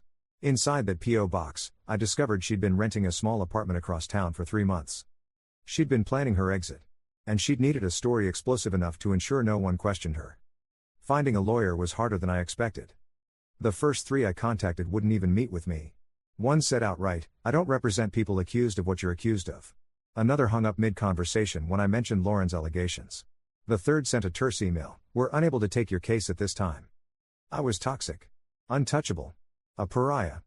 I was sitting in my nearly empty house. Lauren had taken most of the furniture in her escape, scrolling through my 4th page of Google search results for defamation lawyers near me when my phone rang. Unknown number. I almost didn't answer. "Is this Daniel?" A woman's voice. Crisp. Professional. "Who's asking?" "My name is Samantha Rodriguez. I'm an attorney specializing in defamation and false accusation cases. A mutual contact forwarded me some information about your situation. I'd like to meet." I sat up straighter. "You believe me?" "I don't believe or disbelieve anyone until I see evidence. But I'm willing to listen. That's more than most will do for you right now." She wasn't wrong. We met at a coffee shop on the outskirts of town the next morning. Samantha was a sharp-eyed woman in her 50s with gray streaked hair pulled into a neat bun and an expression that suggested she'd heard every lie in the book. She wore a navy suit and carried a worn leather briefcase that looked older than I was. She didn't shake my hand. Just gestured to a table in the back corner, away from other patrons. "Show me what you have." I spent the next 2 hours walking her through everything. The timeline. The texts. The ring footage. The witness statements. The bank records. I brought my laptop and 2 file folders bursting with printed documentation. She reviewed it all in silence, occasionally making notes on a yellow legal pad.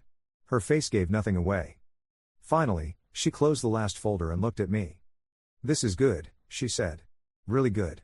But you understand what you're up against, right? Cases like this are hard to win. The court of public opinion doesn't care about evidence." "I know. And even if we win, it won't give you back what you lost." "Not really." "I know that too." I met her eyes. "But I need to do this. I need people to know the truth." She studied me for a long moment, her gaze penetrating. "Why?" "And I want the real answer, not the noble one." I took a breath. "Because I'm angry. Because she took everything from me and smiled while doing it. Because if I don't fight this, I'll spend the rest of my life wondering if I could have. And because maybe, if I win, the next person she tries to destroy will have a fighting chance." Samantha nodded slowly. "Good. That's honest. I can work with honest." She pulled out a contract from her briefcase. "My retainer is $15,000. I'll be blunt, you'll probably spend another $30,000 to $40,000 before this is over, maybe more if it goes to trial. Can you afford that?" I thought about the equity in the house. My rapidly dwindling savings. "I'll make it work." "Then let's bury her." The next few weeks were a whirlwind of preparation. Samantha wasn't just thorough, she was relentless. She interviewed every witness twice. Had me write out a minute-by-minute account of every day in question. She even hired a private investigator named Rick, a former cop with a gray beard and a permanent squint, to dig into Lauren's background. What Rick found was illuminating. "Your wife has a pattern," he told me one afternoon in Samantha's office, sliding a folder across the table. "I found 3 previous relationships before you. All ended badly. And in all three cases, she made serious accusations against her ex-partners. My stomach dropped. What kind of accusations? Emotional abuse. Cheating. In one case, she claimed the guy had stolen money from her.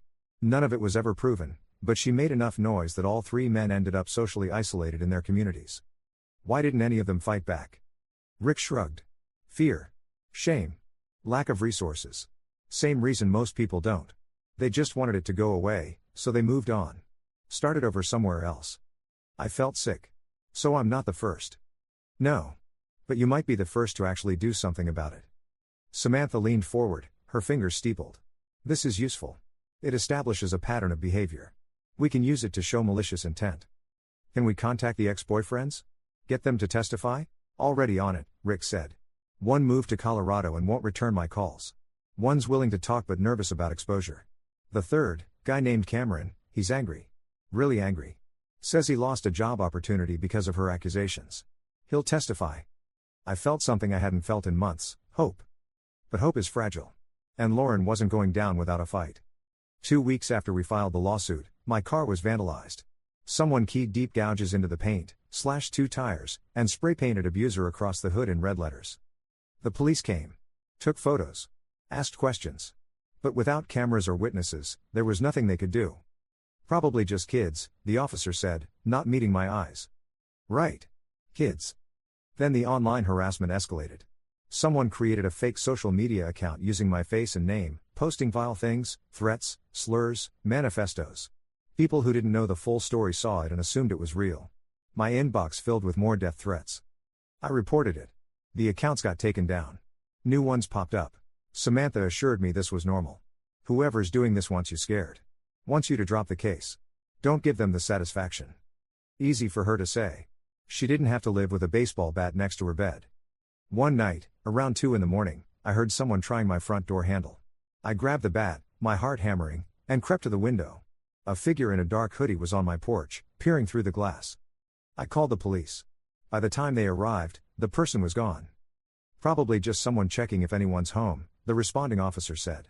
You might want to consider staying somewhere else for a while. I didn't have anywhere else to go. The stress was eating me alive. I lost 15 pounds in 3 weeks. My hair started graying at the temples. I'd wake up multiple times a night, drenched in sweat, convinced someone was breaking in. My brother called once during this period. It was the first time we'd spoken since everything happened. Mom's not doing well, he said, his voice tight. This whole situation is killing her. It's killing me too, I said quietly. But I didn't do what Lauren said I did. I know. He paused. I think I've always known. But it's easier to believe her, you know? Easier to have a villain. I'm not the villain. I'm starting to see that. Another pause. Dad won't admit he was wrong. Pride thing. But I thought you should know, I'm on your side now. Whatever you need. I closed my eyes, fighting back tears. Thank you. It was a small victory. But it mattered. As the trial date approached, Samantha and I met almost daily. She drilled me on my testimony, anticipating every question the defense might ask. They're going to try to paint you as controlling, she warned. They'll bring up any argument you ever had, any time you expressed frustration, and twist it into evidence of abuse. You need to stay calm. Don't get defensive. What if I can't? Then we lose. Her gaze was steady. I know that's harsh. But juries are unpredictable, especially in cases like this. One emotional outburst from you, one moment where you seem aggressive or angry, and all our evidence won't matter. They'll see what they expect to see. I practiced. Hour after hour. Answering hypothetical questions in a level voice. Describing the worst moments of my life without breaking down. It was exhausting. Meanwhile, Rick kept digging. He found more evidence, credit card statements showing Lauren had purchased a burner phone 3 weeks before making her accusations. Call logs from that phone showing dozens of calls to Vanessa, Amber, and Marcus. She coordinated this, Rick explained. Got her story straight with her friends before going public. Made sure everyone would back her up. Is that illegal? Conspiracy to commit defamation? Maybe. But it's hard to prove. What it does do is show premeditation. Shows this wasn't some spur-of-the-moment cry for help. It was calculated. Every new piece of evidence felt like armor. Like maybe, just maybe, I had a chance. 3 weeks before the trial, Lauren's lawyer reached out with a settlement offer. $50,000, Samantha told me over the phone. They'll issue a private retraction, no admission of guilt, and both parties sign an NDA. Absolutely not. I figured. But I had to tell you. She destroyed my life. I'm not letting her buy her way out of consequences. Good. I'll tell them to prepare for court. The rejection must have rattled them, because Lauren herself tried to contact me 2 days later. She showed up at my house, the house we'd shared, at 7 in the evening. I saw her through the window. She looked different. Smaller. Her confident posture was gone, replaced by hunched shoulders and nervous hand-wringing. I didn't open the door. She knocked. Waited. Knocked again. Daniel, please. I know you're in there. I just want to talk. I stayed silent, watching through the curtain. I'm sorry, okay? I'm sorry. I made a mistake. Can't we work this out? A mistake. She called destroying my entire existence a mistake. Please. I'll drop everything. We can go back to how things were. I'll tell everyone I was confused, that I misunderstood. I have a Ring doorbell, Lauren. My voice came out cold. Controlled. And my lawyer has instructed me not to speak with you. Leave before I call the police. She flinched like I'd struck her. You've changed. Yeah. I wonder why. She stood there for another minute, tears running down her face, before finally walking back to her car. I watched her drive away and felt absolutely nothing. That night, I sent Samantha the doorbell footage of Lauren's visit. Perfect, she said. This shows she knows her story is falling apart. We can use this. Everything was ammunition now. Every interaction. Every word. I barely recognized myself anymore. We filed a lawsuit for defamation, emotional distress, and economic damages. We requested $850,000, the cost of my lost income, my medical bills, and compensation for the destruction of my reputation. Lauren was served 2 weeks later. Her response came through her lawyer, a smug guy named Ted who'd clearly bought into her victim narrative. The response was predictable: denial, counter-accusations, a request for dismissal. But we pressed forward. Discovery began. Both sides submitted evidence. I turned over everything I had: the Ring footage, the texts, the witness statements, the bank records. Lauren's team scrambled. I could tell they weren't expecting me to have so much documentation. They tried to discredit the footage, claiming it was edited. They tried to dismiss the witness statements as biased. But the evidence was overwhelming. As the trial date approached, I started noticing cracks in Lauren's facade. She'd stopped posting on social media. Her friends were quieter. I heard through the grapevine that Vanessa and Amber had started distancing themselves, probably realizing they could be dragged into the lawsuit too. Marcus, on the other hand, was still vocal. Still posting threats. Still acting like Lauren's knight in shining armor. I made sure my lawyer included him in our witness list. I wanted him in that courtroom. I wanted him to see what he'd done. The trial was set for a Wednesday in late October. I barely slept the night before. I went over my testimony 100 times, practiced staying calm, keeping my voice steady. Samantha had coached me well. Don't get emotional, she'd said. Don't let them bait you. Just tell the truth. I arrived at the courthouse early. The air was crisp, cold, the kind of morning that makes your breath fog. I walked up the steps with my head down, ignoring the few protesters who'd shown up with signs supporting Lauren. Inside, the courtroom was smaller than I'd expected. Sterile. Quiet. Lauren was already there, sitting at the defendant's table with Ted. She looked different. Thinner. Her hair was pulled back tight, her clothes conservative and carefully chosen. She was playing the part. She didn't look at me. Not once. The judge entered, a no-nonsense woman in her 60s named Judge Catherine Moreno, and the proceedings began. Samantha presented our case methodically. She walked the jury through the timeline. Showed them the social media posts, the text messages, the Ring footage. She called Mrs. Chen to the stand. Then my former boss. Then Lauren's cousin, who testified that Lauren had always been prone to exaggeration and attention-seeking behavior. The footage was the turning point. When Samantha played the clip of Lauren staging her own bruise, the courtroom went silent. You could hear people shifting uncomfortably in their seats. Ted tried to object. Tried to claim the footage was taken out of context. But Judge Moreno overruled him. The jury will see the evidence as presented. Lauren's face went pale. When it was the defense's turn, Ted called Lauren to the stand. She took the oath, her voice barely above a whisper. She looked small. Fragile. Exactly how she wanted to look. Ted asked her about our marriage. About the abuse she'd suffered. She repeated the same story she'd told her friends, her voice cracking at all the right moments. But when Samantha cross-examined her, everything fell apart. Mrs. Lauren, Samantha began, her tone calm. You testified that your husband struck you on multiple occasions. Is that correct? Yes. And you documented these incidents with photographs? Yes. But we have Ring camera footage from your home showing no such incidents. In fact, We have footage of you creating bruises on yourself. Can you explain that? Lauren's mouth opened. Closed. That's not what. Yes or no, Mrs. Lauren? Did you stage injuries to falsely accuse your husband? No, We also have text messages from you threatening to make him regret it during an argument. What did you mean by that? I don't remember. And bank records showing you transferred $15,000 and rented a separate apartment weeks before making these accusations. Were you planning to leave your husband? I needed to feel safe. Answer the question. Were you planning this in advance? Lauren's lawyer objected, but the damage was done. The jury had seen her stumble. Had seen the cracks in her story. When Marcus was called as a witness, he was hostile from the start. He glared at me the entire time, his jaw tight. Samantha didn't waste time. Mr. Marcus, you assaulted my client on the evening of May 12, correct? I defended Lauren. By beating him unconscious? He deserved it. Based on accusations you had no proof of? Marcus's face reddened. I believed her. Did you ever see Mr. Daniel harm Lauren? No, but, did you ever verify the accusations before assaulting him? I didn't need to. I knew. You knew nothing.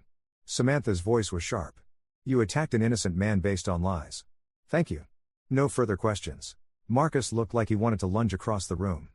When my turn came to testify, I felt like I was walking to my own execution. Samantha had prepared me, but nothing could prepare you for sitting in that chair with everyone's eyes on you, knowing that every word, every expression, every breath would be judged. She started with softball questions. My background. My job. How Lauren and I met. We met at a friend's wedding, I said, keeping my voice steady. She was a bridesmaid. We talked for hours. She was funny, energetic, made me feel like the only person in the room. When did things start to change? Gradually. Maybe a year into the relationship. Small things at first. She'd get upset if I didn't respond to texts fast enough. She didn't like me spending time with friends without her. I thought she just loved me. Wanted to be close. Did these behaviors escalate? Yes. By the time we got married, I was checking my phone constantly. Asking permission to see my family. Walking on eggshells every day, trying not to trigger a fight. Did you ever strike your wife? Never. Did you ever threaten her? No. Did you ever try to control her movements, her finances, or her relationships? No. If anything, it was the opposite. Samantha showed the jury text messages. Screenshots of Lauren telling me I couldn't go to my brother's birthday party because she needed me home. Messages where she'd threatened to hurt herself if I didn't immediately answer her calls.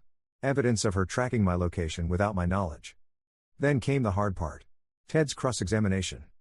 Mr. Daniel, he began, his voice dripping with false sympathy. You claim you never hurt your wife.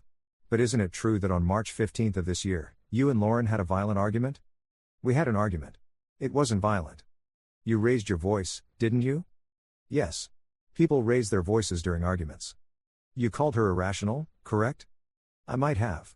I don't remember the exact words. And you slammed a door in her face? I closed a door. I needed space. So you isolated her? No, You admit to calling her names, yelling at her, physically separating yourself from her when she was upset. How is that not emotional abuse? Samantha stood. Objection. Counsel is testifying. Sustained. But the damage was already done. Ted had planted the seed. Made me sound like the aggressor. He continued for another hour, twisting every answer, every memory. By the time I stepped down, I felt hollowed out. Exposed. But then Cameron took the stand. Cameron was 38, a software engineer with tired eyes and a nervous energy. Lauren's ex from 6 years ago. He'd flown in from another state specifically for this trial. Samantha asked him about his relationship with Lauren. It was intense, he said. At first, it was amazing. She was passionate, affectionate, everything you'd want. But then things got weird. Weird how? She'd accuse me of things I hadn't done. Cheating. Lying. She'd go through my phone, my emails. If I questioned her, she'd break down crying, tell me I was making her feel crazy.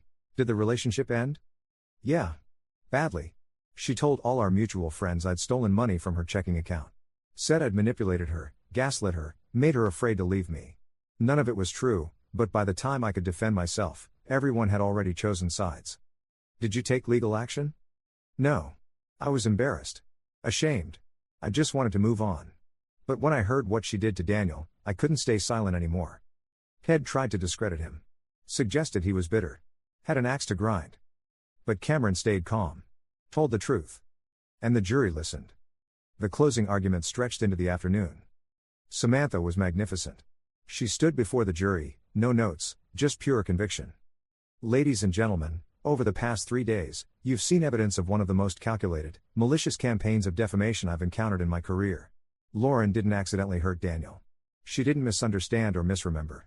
She systematically destroyed his life, his job, his family, his reputation, because she wanted attention. Because she wanted sympathy. Because she could. She pointed to the evidence boards. The ring footage. The text messages. The witness statements. She staged injuries. She bought a burner phone to coordinate her lies. She transferred money and rented an apartment weeks before making her accusations. This was planned. Premeditated. And when Daniel tried to defend himself, she doubled down. Let her friends attack him. Let her so-called best friend assault him in the street. Samantha's voice rose. Daniel lost everything. His career. His family. His sense of safety. And for what? So Lauren could play the victim? So she could get sympathy from her friends? She walked slowly along the jury box, making eye contact with each person. The evidence is clear. The truth is clear. Now it's up to you to make sure justice is clear. Hold Lauren accountable for what she's done. Send a message that false accusations have consequences. That destroying someone's life for your own benefit will not be tolerated. When she sat down, the courtroom was silent. Head's closing argument was desperate. He painted Lauren as confused, scared, a woman who'd made mistakes but didn't deserve to be financially ruined. He questioned the validity of the evidence, suggested bias, tried everything. But you could see it in the jury's faces. They'd made up their minds. Judge Moreno gave her instructions. The jury filed out. And we waited. 3 hours felt like 3 years. I sat in the hallway outside the courtroom, unable to eat, unable to think. Samantha sat beside me, scrolling through her phone, projecting confidence I didn't feel. What if they don't believe me? I finally said. They will. But what if, Daniel? She looked at me. You've done everything right. The evidence is overwhelming. Have faith in the process. I wanted to. I really did. When the bailiff finally came to get us, my legs barely worked. I walked back into that courtroom feeling like I might collapse. The jury filed in. None of them looked at Lauren. That was a good sign. Samantha had told me that, when a jury won't look at the defendant, they've ruled against them. Judge Moreno asked for the verdict. The foreman stood. A middle-aged man in a button-down shirt, face expressionless. We the jury find in favor of the plaintiff, Daniel, on all counts. The room tilted. Samantha grabbed my arm. We find that the defendant, Lauren, did knowingly and maliciously make false statements that damaged the plaintiff's reputation and caused severe emotional and economic harm. Lauren made a sound. A choked sob. We award the plaintiff $850,000 in compensatory and punitive damages. The gavel came down. This court is adjourned. I couldn't move. Couldn't process. Samantha was talking to me, her hand on my shoulder, but I couldn't hear her over the ringing in my ears. I'd won. After everything, all the pain, all the loss, all the sleepless nights, I'd won. Lauren was crying openly now, her face in her hands, her lawyer trying to comfort her. I watched her, this woman I'd loved, and felt nothing but relief. It was over. The aftermath came in waves. The judgment made local news. Local woman ordered to pay $850,000 in false accusation case. The story spread. People who'd believed Lauren, who'd called me a monster, suddenly went quiet. Some apologized.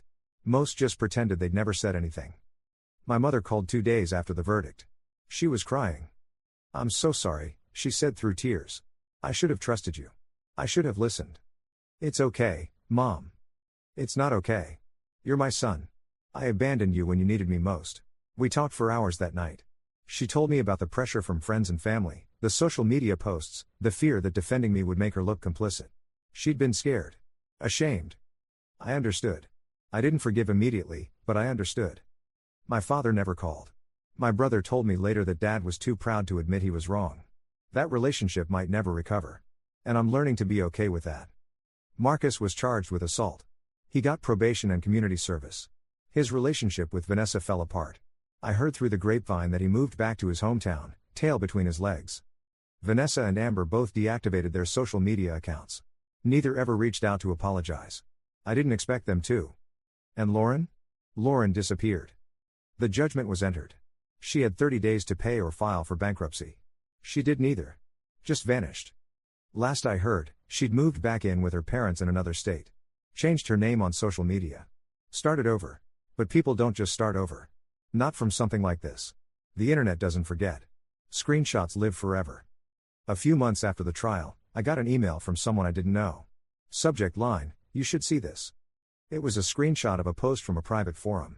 Lauren, using a different name, telling her story. Painting herself as the victim of a corrupt legal system, an abusive ex-husband, a biased judge. Still lying. I showed it to Samantha. She sighed. "Some people never learn," she said. "But there's not much we can do unless she starts targeting you again. Best thing you can do is move forward." So that's what I did. I moved to Portland 6 months after the trial. New city. New job. New life. The money from the settlement, well, what I actually collected after legal fees and taxes, helped me start over. I bought a small condo. Nothing fancy. Just mine. I started therapy. Real therapy, not the couples counseling Lauren had always refused. My therapist, Dr. Sarah Chen, is patient and kind and doesn't judge when I spend entire sessions talking about trust issues. "You've been through trauma," she tells me. "It's okay to take your time healing." I'm trying. Some days are better than others. I've started seeing someone. Her name is Maya.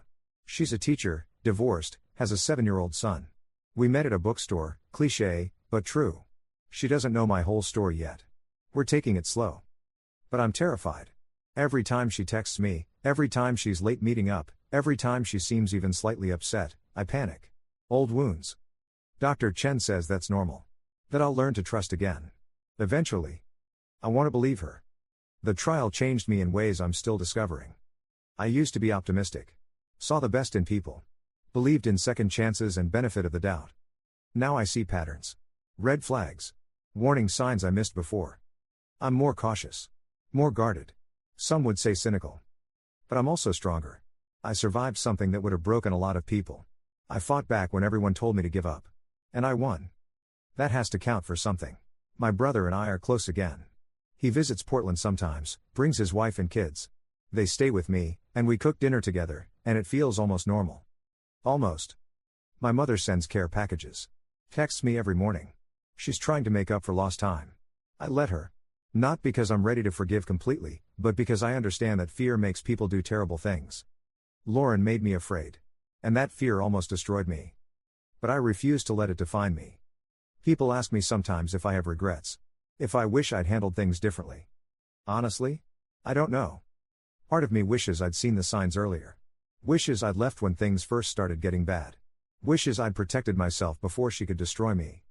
But another part of me knows that none of this was my fault. I loved someone who turned out to be manipulative and cruel. That's not a crime. That's just bad luck. What matters is what I did after. How I fought back. How I refused to accept the narrative she created. I proved my innocence. I held her accountable. And yeah, it cost me almost everything. But I'm still here.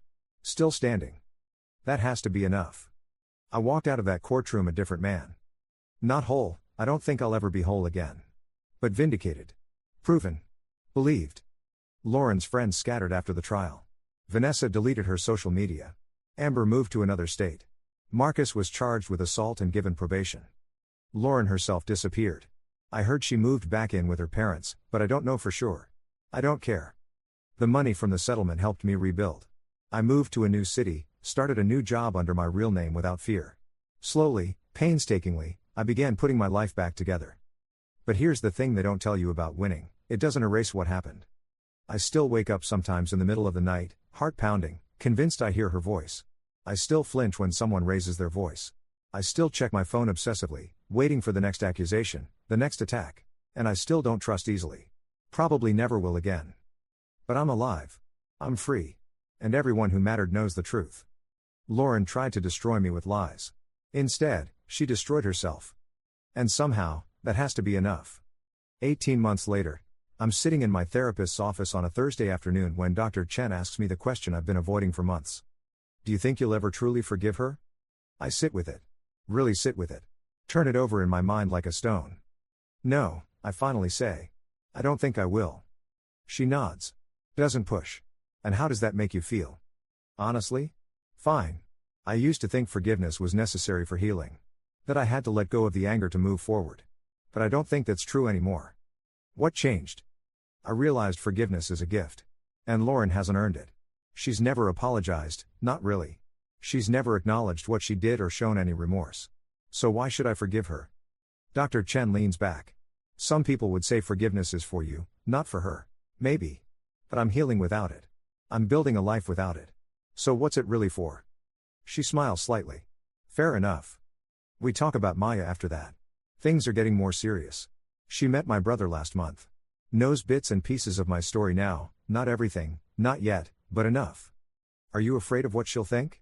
Dr. Chen asks. Terrified, I admit. What if she sees me differently? What if she thinks I'm damaged? What if she loves you anyway? The question stops me cold. People who are meant to be in your life will stay, she continues. The ones who can't handle your truth weren't meant to be there in the first place. You know that better than anyone. She's right. I do know that. I learned it the hard way. That evening, I take Maya to dinner. Nothing fancy, just a quiet Italian place downtown. We talk about her students, about her son's upcoming science fair, about the book she's reading. Normal things. Easy things. But I can feel the weight of everything unsaid sitting between us. Can I tell you something? I say eventually, setting down my fork. She looks up, concerned. Of course. My ex-wife, Lauren, she made some accusations about me a couple years ago. Really serious ones. They weren't true, but they spread everywhere. I lost my job. My family. Almost everything. Maya's expression doesn't change. She just listens. I fought back. Sued her. Won. But it was a nightmare. And I'm still dealing with it. Still in therapy. Still learning how to trust people again. I take a breath. I wanted you to know because things might get more serious between us, and if they do, you deserve to know what you're getting into. This isn't just baggage. It's a whole shipping container. She's quiet for a moment. Then she reaches across the table and takes my hand. Thank you for telling me. You're not running away screaming? She smiles. Not yet. But I might need to hear more. Not right now, whenever you're ready. Is that okay? Relief floods through me. Yeah. That's okay. We finish dinner. Walk along the waterfront. She tells me about her divorce, how her ex cheated, how she spent months feeling like she wasn't enough, how therapy saved her life. We've all got our stuff, she says, squeezing my hand. At least you're working on yours. Maybe this could work. Maybe I could have this. Maybe. Around the 2-year mark after the trial, I get a call from Rick, the private investigator. You're not going to believe this, he says without preamble. Try me. Lauren's been arrested. My heart stops. For what? She pulled the same thing with a new boyfriend. Made accusations. He recorded her admitting she lied, said she was doing it because he broke up with her. He went to the police. They're charging her with filing a false report. I sit down heavily. When? 2 days ago. Just hit the news this morning. Thought you'd want to know. After we hang up, I pull up the news story. There's a mugshot. Lauren looks haggard. Older. The confidence is gone from her eyes. Part of me feels vindicated. Justified. See? I was telling the truth. But mostly I just feel tired. This is who she is. Who she'll always be. Someone who lies to get what she wants, who destroys people without remorse, who never learns. And there's nothing I can do about that. I close the article. Delete the bookmark. Move on with my day. She doesn't get any more of my time. Dr. Chen tells me I'm making progress. That I'm healing, even if it doesn't always feel like it. Healing isn't linear, she reminds me during one session. Some days you'll feel strong. Other days you'll feel like you're back at square one. That's normal. When does it stop hurting? Maybe never completely. But the hurt changes. Becomes something you carry instead of something that carries you. I like that. Something I carry. I'm learning to carry a lot of things now. The anger. The betrayal. The lost years. The damaged relationships. But I'm also learning to carry the good things. The victory. The truth. The new life I'm building. The love I'm starting to feel again. Maya meets my mother 3 months after that dinner conversation. They get along immediately, both teachers, both readers, both utterly convinced they know how to organize my life better than I do. I watch them laughing together in my kitchen, making tea and swapping stories, and something in my chest loosens. This is what Lauren tried to take from me. Connection. Family. Trust. But she failed. I got it back. Different than before, harder one, but mine. My mother pulls me aside before she leaves. I like her, she says. She's good for you. I know. Don't mess this up. Mom, I'm serious. You've been through enough. You deserve to be happy. Let yourself be happy. I hug her. I'm trying. Try harder. On the 3-year anniversary of the day Lauren made her accusations, I do something I haven't done before. I write her a letter. Not to send. Not to share. Just for me. Lauren, I've spent 3 years trying to understand why you did what you did. Why you chose to destroy me instead of just leaving. Why you were willing to ruin my entire life for attention and sympathy. I still don't have an answer. Maybe there isn't one. Maybe you're just broken in ways I can't comprehend. What I do know is this: you didn't win. You took my job, my family, my reputation, but you didn't take me. I'm still here. Still standing. Still capable of love and trust and hope. I rebuilt everything you tried to destroy. And I did it without becoming like you. I don't forgive you. I never will. But I'm done letting you live rent-free in my head. I'm done giving you power over my present because of what you did in my past. This is me, letting you go. Not for your sake. For mine. Goodbye, Lauren. You're someone else's problem now. I fold the letter. Put it in a box with all the other reminders of that time, newspaper clippings, court documents, old photos. Then I put the box in the back of my closet. Not thrown away. Not forgotten. Just put away. Maybe someday I'll get rid of it. Maybe I won't. Either way, it doesn't define me anymore. Maya and I get engaged on a rainy Saturday in November. Nothing dramatic. No big production.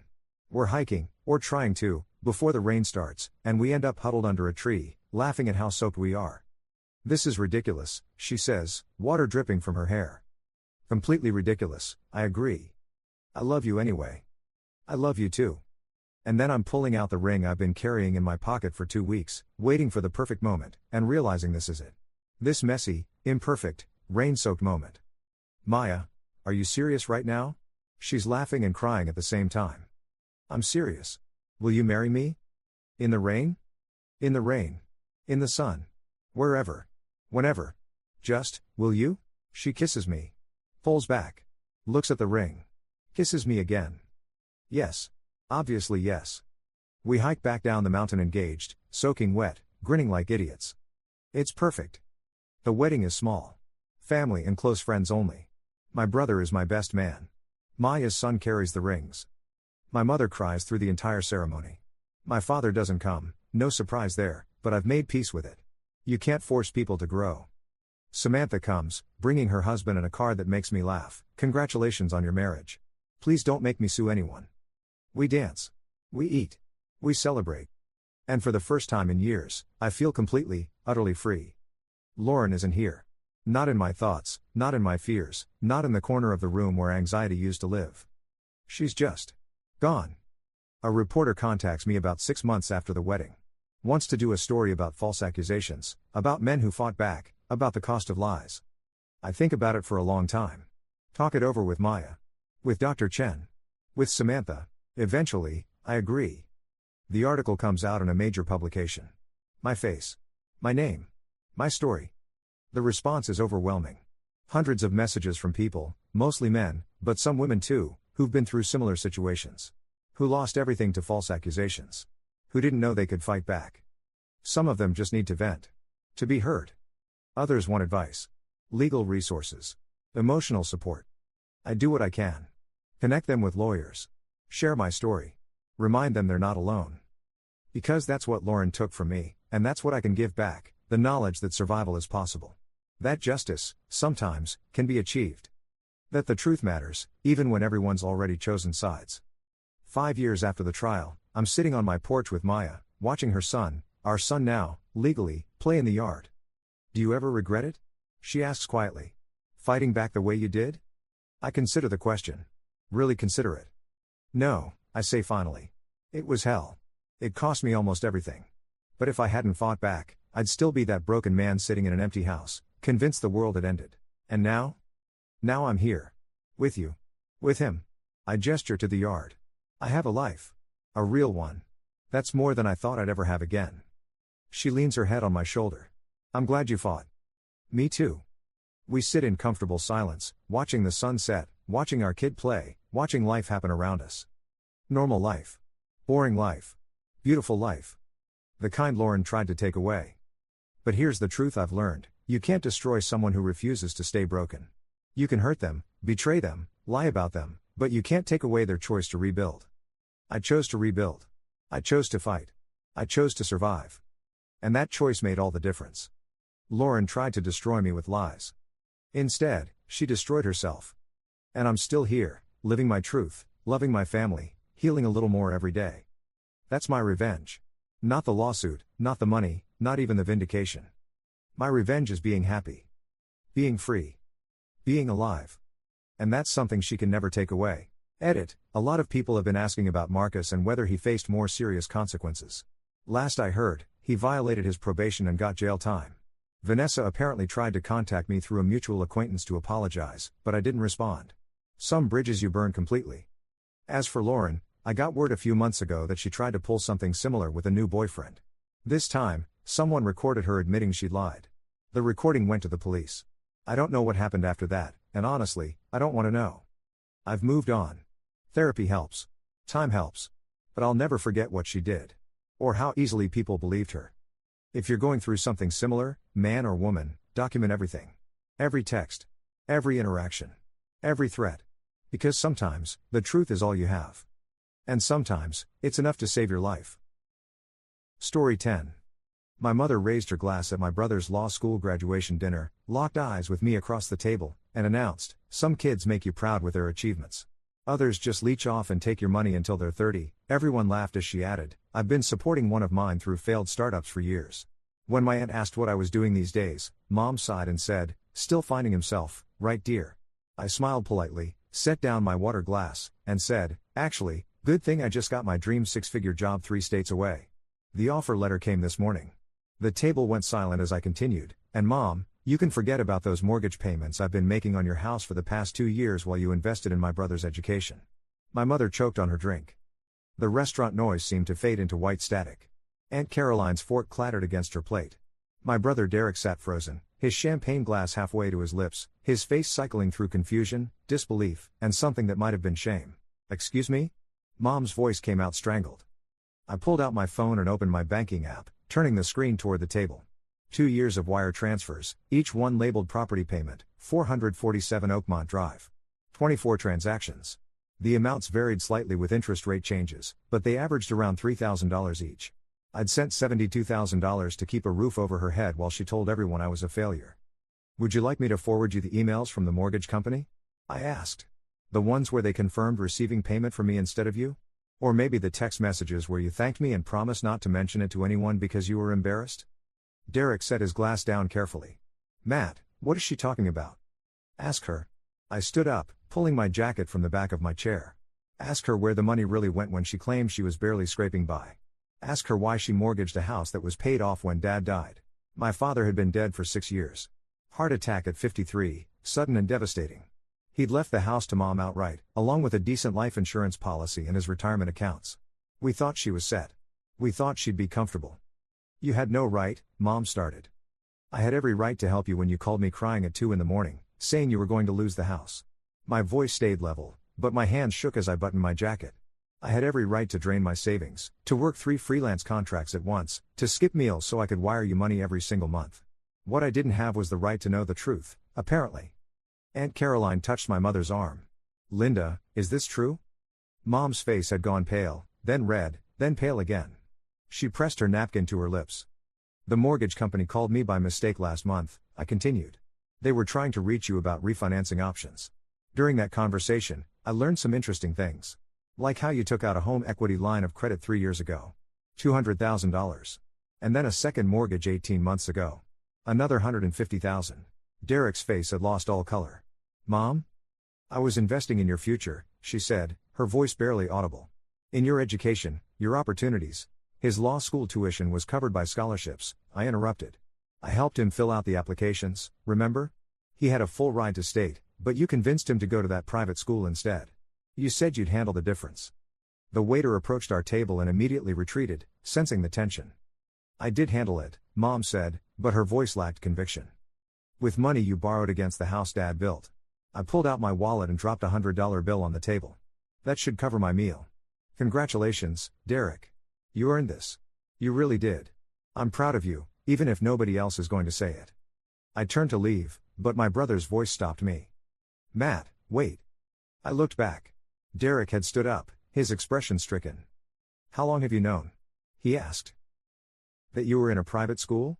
Since you enrolled. That mom was using me as her personal bank account while telling everyone I was a deadbeat? About a month. I shifted my weight, suddenly exhausted. I wasn't planning to say anything tonight. I was going to tell her privately after dinner. But then she decided to humiliate me in front of the entire family, so here we are. The job offer, Aunt Caroline said softly. Is it real? Senior software architect at Helix Technologies in Seattle. Starts in 3 weeks. Base salary of $145,000, plus equity and bonuses. I met my mother's eyes. I got the verbal offer 2 months ago. Signed the contract last week. I've been planning this move for a while, but I wanted to wait until Derek graduated. I didn't want to ruin his achievement with family drama. Then why didn't you tell us? Mom's voice cracked. Because you never asked. The words came out harder than I intended. You called me when you needed money. You called when something broke and you needed me to fix it. You called when you wanted to complain about your day. But you never once called to ask how I was doing, what I was working on, whether any of my projects were going anywhere. My mother's eyes filled with tears, but I'd spent too many nights working until dawn to feel much sympathy. I've been freelancing as a software engineer for 5 years, I said. Building apps, designing systems, doing contract work for startups.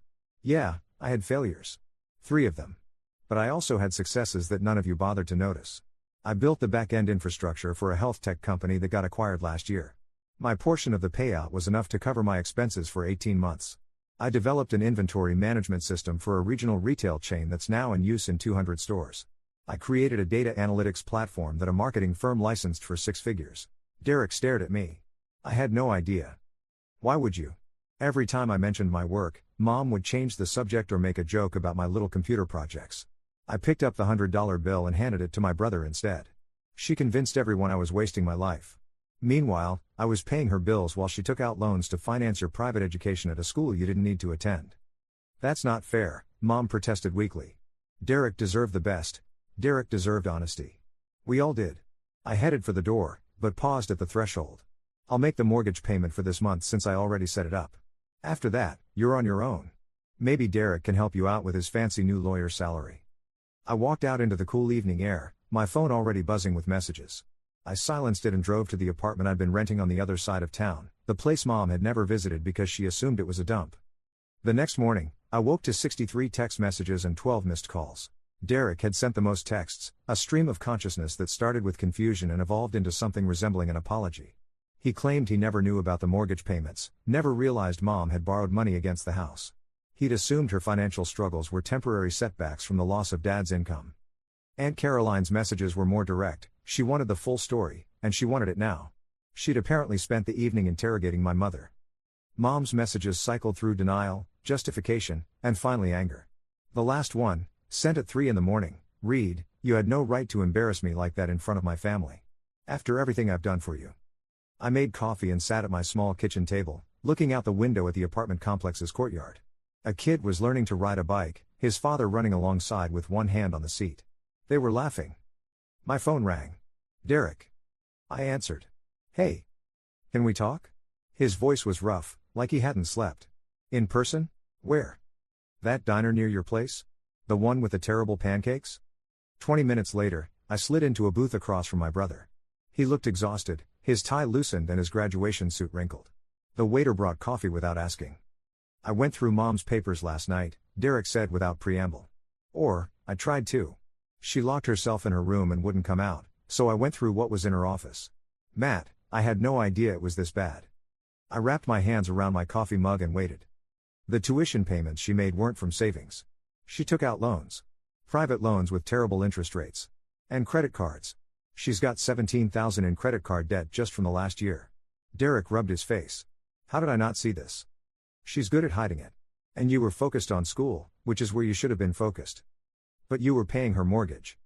Someone had to. Why didn't you tell me? I took a long drink of terrible diner coffee.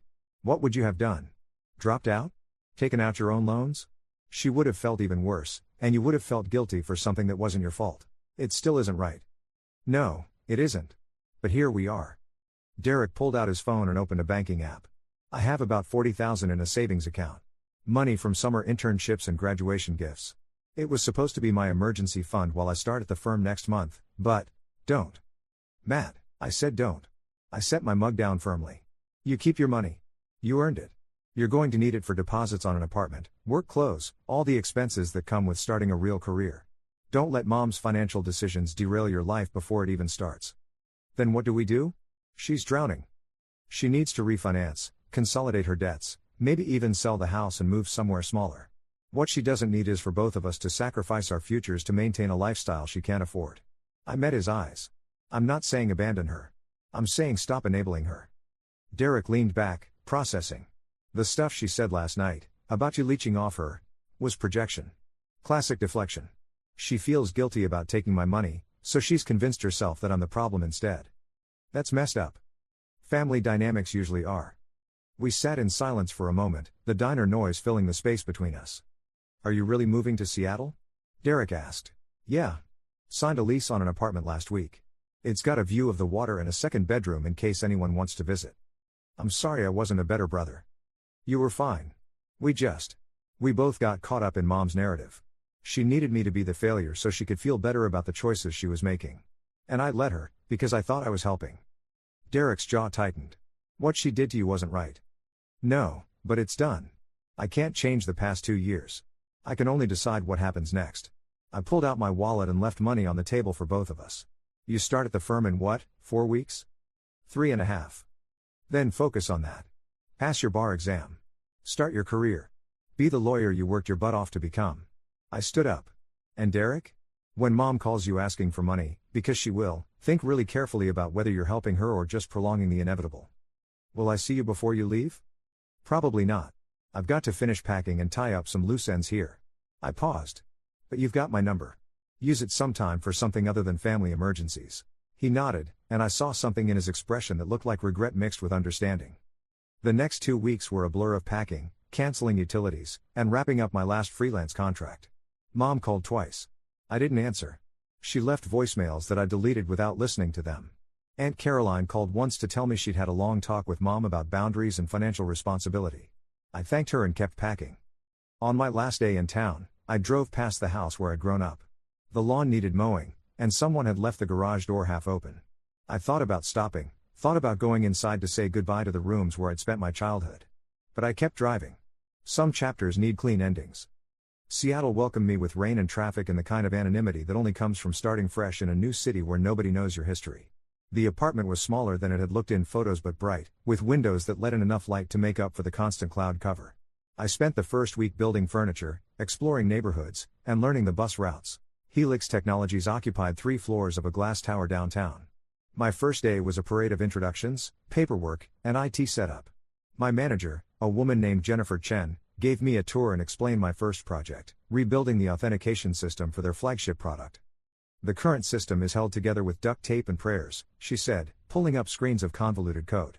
We need someone who can redesign it from the ground up without breaking everything else. Your portfolio suggested you might be that person.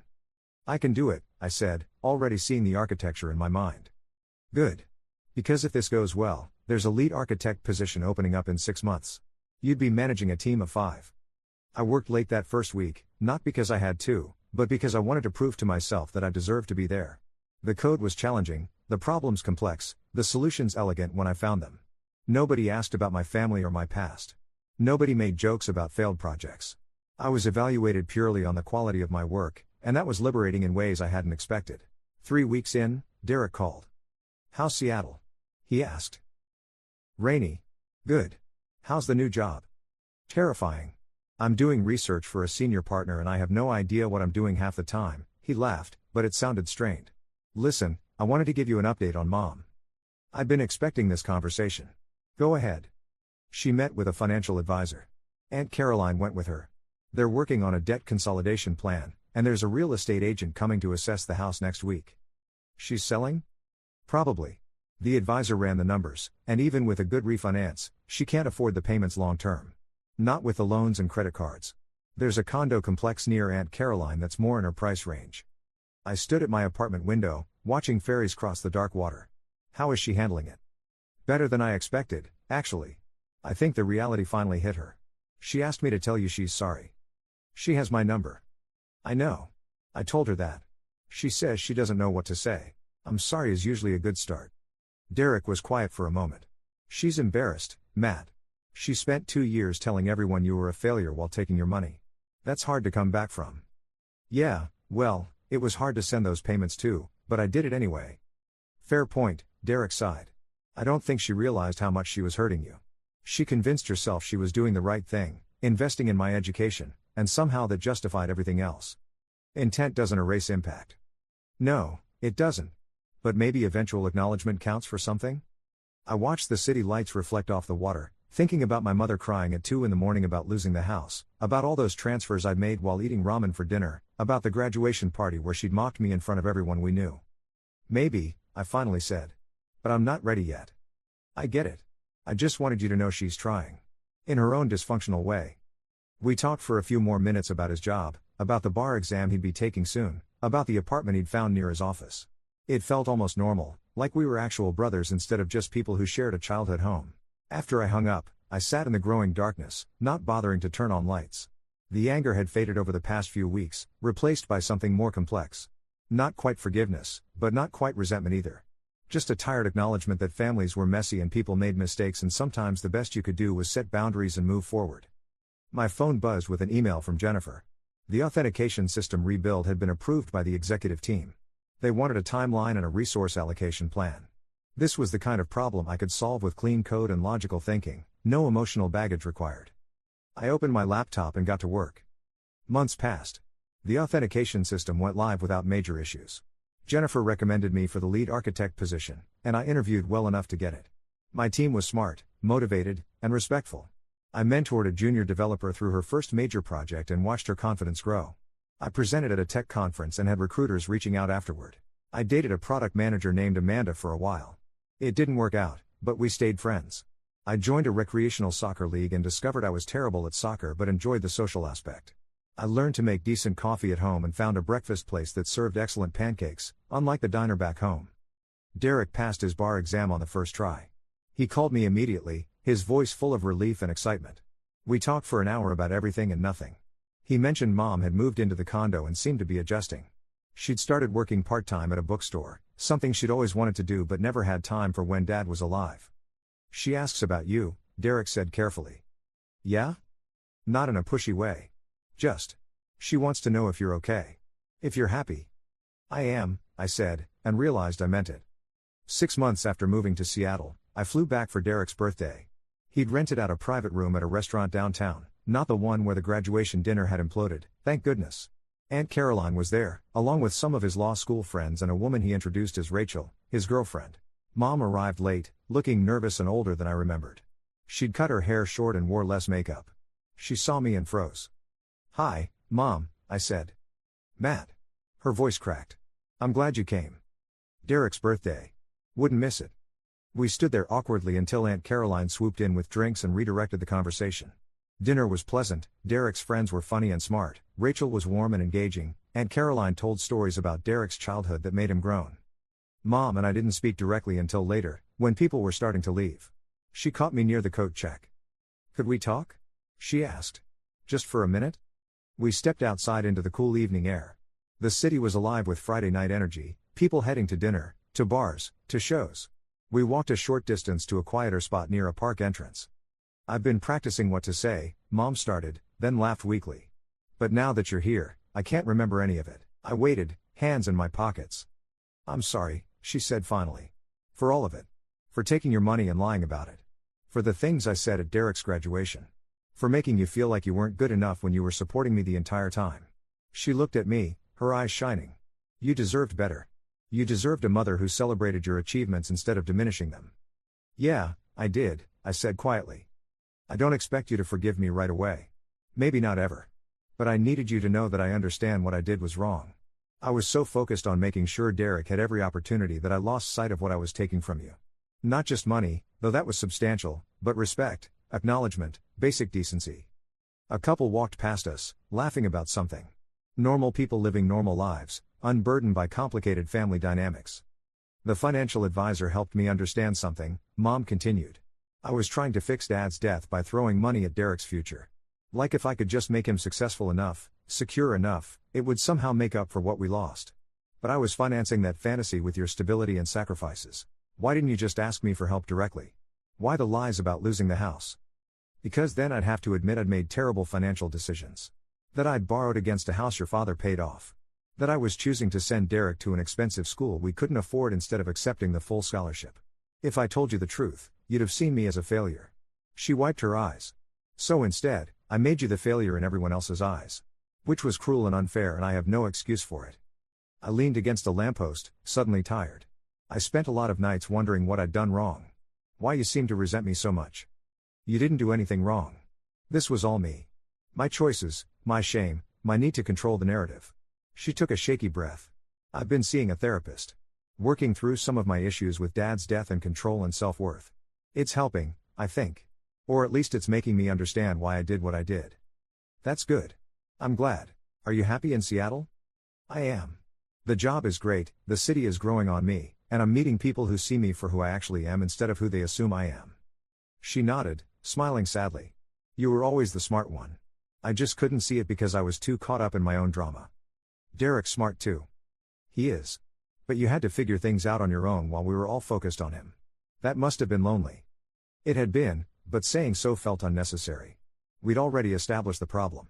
Now we were just cataloging the damage. I should get back inside, I said. It's Derek's night. Of course. She hesitated, then, maybe next time you're in town, we could have coffee? Just us? No pressure, no expectations. Just talking? Maybe, I said. Let me think about it. She nodded, accepting the boundary. We walked back inside together, maintaining a careful distance. The next morning, I met Derek and Rachel for breakfast. They were clearly serious about each other, the kind of easy intimacy that came from actual compatibility rather than forced proximity. Mom seemed lighter last night, Derek observed, stealing a piece of bacon from Rachel's plate. Whatever you two talked about, it helped. We aired some things out. Set some expectations. I poured more coffee. She's doing the work to fix things, which is more than I expected. Are you going to forgive her? Eventually, probably. But forgiveness doesn't mean forgetting what happened or pretending it didn't hurt. It just means deciding not to carry the anger anymore. Rachel, who'd been quiet, spoke up. My mom and I went through something similar. Took us 3 years to rebuild trust. It's possible, but it takes time and consistent effort from both sides. Exactly, I said. I'm open to rebuilding, but it has to be on terms that protect me. I can't go back to being her safety net while she undermines me to everyone else. Derek nodded. She knows that. Aunt Caroline made it very clear. So did the therapist, apparently. We finished breakfast and walked around downtown, catching up on life details. Derek told me about a pro bono case he'd taken that was more fulfilling than his corporate work. Rachel talked about her job as a teacher and her struggles with the public school system. I shared stories about my team at Helix and the startup that wanted to poach me with a ridiculous offer. Are you going to take it? Derek asked. No. I like where I am. The money's good enough, the work is interesting, and I have actual work-life balance. I'm not chasing validation through job titles anymore. Look at you, all mature and well-adjusted, Derek teased. One of us has to be. We said goodbye at the airport. Derek hugged me tight. Thanks for coming. It meant a lot. Happy birthday, little brother. I'm only little by 14 months. Still counts. I flew back to Seattle feeling lighter than I had in years. The anger had burned itself out, replaced by something resembling peace. I didn't know what the future held for my relationship with Mom, but I knew I could handle whatever came. I'd already survived the worst of it. Work consumed me in the best way possible. I led my team through a major platform migration, mentored 2 junior developers into mid-level positions, and spoke at another conference. The startup that had tried to poach me tried again with an even more ridiculous offer. I still said no, but Jennifer gave me a substantial raise to make sure I stayed. I dated occasionally, nothing serious. I renovated my apartment, investing in good furniture and art that I actually liked. I visited Derek twice more, meeting his friends, attending his firm's holiday party, getting to know Rachel better. I had coffee with Mom once, a carefully neutral meeting where we talked about safe topics, her bookstore job, my work, neutral family memories. It wasn't forgiveness yet, but it was progress. A year after the graduation dinner, Derek called with news. He and Rachel were engaged. He wanted me to be his best man. I accepted immediately. The wedding was set for the following spring, giving everyone plenty of time to prepare. Derek had requested a small ceremony, immediate family and close friends only. I helped him plan the bachelor party, a weekend camping trip that was surprisingly fun despite my general ambivalence toward nature. At the wedding rehearsal dinner, Mom approached me. She'd continued therapy and seemed more grounded, more present. She wasn't drinking, I noticed. I have something for you, she said, pulling an envelope from her purse. You don't have to open it now. Or ever, really. But I wanted you to have it. I took the envelope, feeling something substantial inside. It's not enough, she said quickly. Not even close to what you gave me. But it's a start. I've been saving every month, setting aside what I can from my paychecks. The bookstore doesn't pay much, but I've been careful with my spending. I opened the envelope later, in my hotel room. Inside was a check for $10,000 and a letter written in my mother's careful handwriting. The letter detailed her journey through therapy, her understanding of the harm she'd caused, and her commitment to making amends not through grand gestures but through consistent, honest effort. She acknowledged that money couldn't fix everything, but she wanted me to know she was trying to pay back what she'd taken, even if it would take years to cover the full amount. At the bottom, she'd written, "You were never the failure. I was. Thank you for being patient while I figured that out." I folded the letter carefully and put it in my suitcase. I wouldn't cash the check, I didn't need the money, and taking it felt like returning to old patterns. But I appreciated the gesture, the acknowledgement, the proof that she was doing the work. The wedding was beautiful. Derek and Rachel exchanged vows they'd written themselves, promising honesty and partnership and grace during difficult times. I stood beside my brother, watching him start this new chapter, and felt genuinely happy for him. He'd worked hard for this life, and he deserved every bit of joy it brought him. At the reception, Mom asked me to dance. We swayed awkwardly to a slow song, neither of us naturally graceful. "I'm proud of you," she said quietly. "I know I didn't say it enough before. I know I made you feel like your work didn't matter. But I'm proud of the man you've become, the career you've built, the way you've handled everything I put you through." "I'm proud of you too," I said, and meant it. "For doing the hard work. For getting help. For trying to make things right. Are we going to be okay?" she asked. "Yeah, I think so. Not perfect, but okay." She smiled, tears in her eyes. Okay is good. Okay is a start. We finished the dance, then I went back to my table where some of Derek's law school friends had adopted me for the evening. We talked about legal dramas and tech startups and the general absurdity of wedding culture. It was easy, comfortable, free from the weight of complicated history. Later, as the reception wound down, I found Derek and Rachel on the venue's terrace, looking out at the city lights. "Best man did good," Rachel said, hugging me. "That speech was perfect. Glad I didn't embarrass you." "You could never," Derek said. "You know that, right? Whatever happened before, whatever Mom did, you're my brother and I love you. That doesn't change." "I know. I love you too." We stood together in comfortable silence, three people who'd found their way through difficulty into something resembling contentment. The next morning, I flew back to Seattle. Work had piled up in my absence, but it was the good kind of busy, projects moving forward, team members thriving, problems with elegant solutions. I'd been promoted again, this time to principal architect with direct reports and strategic influence. The startup had finally stopped calling. Amanda, my ex-girlfriend turned friend, met me for coffee and asked about the wedding. I told her about Derek and Rachel, about the dance with Mom, about the check I wasn't going to cash. "You're not going to take the money?" she asked. "It would feel wrong. Like I'm accepting payment for something that shouldn't have a price tag. She needs to pay back her debts, rebuild her credit, establish financial stability. I'd rather she do that than try to repay me." "That's very mature of you. Or very stubborn. Hard to tell sometimes." She laughed. "Either way, you seem happy. Lighter." "I am. Took a while, but I got there." Life continued its steady forward motion. I bought a car, adopted a cat I named Pascal after the programming language, started taking boxing classes for exercise. I traveled for work, conferences in San Francisco, Boston, Austin. I made friends at the gym, joined a book club, discovered I had opinions about coffee roasts. Derek and Rachel announced they were expecting a baby. Mom called me herself to share the news, her voice full of excitement. We talked for 20 minutes about nursery colors and baby names and the terrifying responsibility of shaping a new human. It felt almost normal, like we were rebuilding something functional from the ruins of our previous relationship. 2 years after the graduation dinner that had blown everything apart, I received a message from my former manager at Helix. The company had been acquired by a major tech corporation, and my stock options had vested at a substantial value. The payout was enough to buy a house outright, invest for retirement, and still have a comfortable cushion. I called Derek to tell him. "Remember when Mom said I was leeching off her through failed startups?" "Unfortunately, yes." "Well, one of those failures just made me $500,000. He whooped so loudly I had to hold the phone away from my ear. "That's amazing. Are you going to tell her?" "Eventually. But right now, I'm just going to enjoy the moment." I treated myself to a vacation, 2 weeks in Japan, exploring Tokyo and Kyoto, eating incredible food, visiting temples and gardens. I thought about my journey from that terrible dinner to this moment of genuine contentment. About how the path forward had been harder than I'd expected but more rewarding than I'd hoped.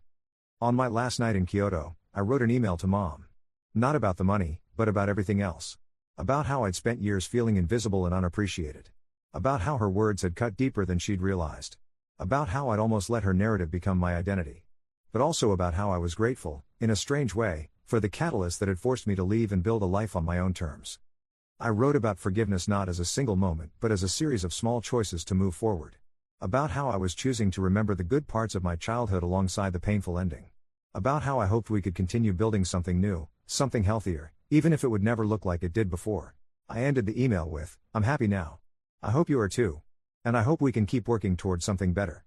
Her response came the next morning, "I am happy. Thank you for giving me the chance to try again. I love you, Matt. I always have, even when I was too broken to show it properly." I closed my laptop and looked out at the garden outside my hotel window. Cherry blossoms were just beginning to bloom, delicate and temporary and beautiful. Some things needed to fall apart before they could grow into something new. My phone buzzed with a message from Derek, a photo of the ultrasound, their baby girl curled in that strange underwater darkness, perfect and waiting to enter the world. He'd captioned it, "She's going to need a good uncle." I smiled and typed back, "Lucky for her, I know someone who fits that description." 3 months later, I stood in a hospital room holding my niece for the first time. She was tiny, fragile, impossibly perfect. Derek looked terrified and elated. Rachel looked exhausted and radiant. Mom sat in the corner, crying happy tears. "What do you think?" Derek asked me. "I think she's perfect. I think you're going to be great parents. I think this family needed some good news." He grinned. "Want to hold her?" I took the baby carefully, supporting her head the way the nurse had shown us. She yawned, revealing toothless gums, then settled against my chest. This small person who didn't know about family drama or financial betrayals or complicated histories. She only knew warmth and safety and the people who loved her. "Hey there, Emily," I whispered. "Welcome to the world. It's messy and complicated, but there's good stuff too. Like your parents, and your grandmother who's trying really hard, and an uncle who's going to spoil you completely. You're going to be okay. We're all going to be okay." Mom came to stand beside me, looking at her granddaughter. "She's beautiful." "Yeah, she is. You'll be a good uncle." "I'll try." She touched my arm gently. "I know I've said it before, but I need to say it again. I'm sorry, Matt. For all of it. You deserved so much better." I looked at her, this woman who'd hurt me so deeply and was working so hard to make amends. She'd never be perfect. Our relationship would always carry scars. But she was trying, and that counted for something. "I know," I said. "And I'm working on letting it go. Not forgetting, but moving forward. That's all I can ask for." Emily stirred in my arms, making small sounds. The nurse came to check on everyone. Derek and Rachel beamed at their daughter. Mom wiped her eyes. I stood in the middle of it all, holding this new beginning, and felt something shift inside me. The anger that had driven me for so long had finally burned out completely. In its place was something quieter but stronger, acceptance of what had happened, pride in how I'd survived it, and cautious optimism for what came next. I'd left that graduation dinner 2 years ago with nothing but wounded pride and a plane ticket to a new city. I'd rebuilt my life from scratch, proven my worth to myself if no one else, and found a kind of peace I hadn't known I was missing. And now I stood here, my career thriving, my future bright, holding my niece while my family, flawed and complicated but trying, surrounded me with tentative love. It wasn't the ending I'd imagined when I walked out of that restaurant. It was better. Because I'd learned something important: revenge isn't always about grand gestures or dramatic confrontations. Sometimes it's quieter than that. Sometimes it's just living well, building something real, and refusing to let someone else's limited vision define your worth. I'd succeeded on my own terms. I'd proved my mother wrong not through anger but through action. And in the process, I'd freed myself from the need for her approval. The baby yawned again, and I smiled. "Yeah, kid," I whispered. "Life's pretty good. Took a while to get here, but it was worth it." In the corner, Derek snapped a photo on his phone, me holding Emily, unguarded and genuinely content.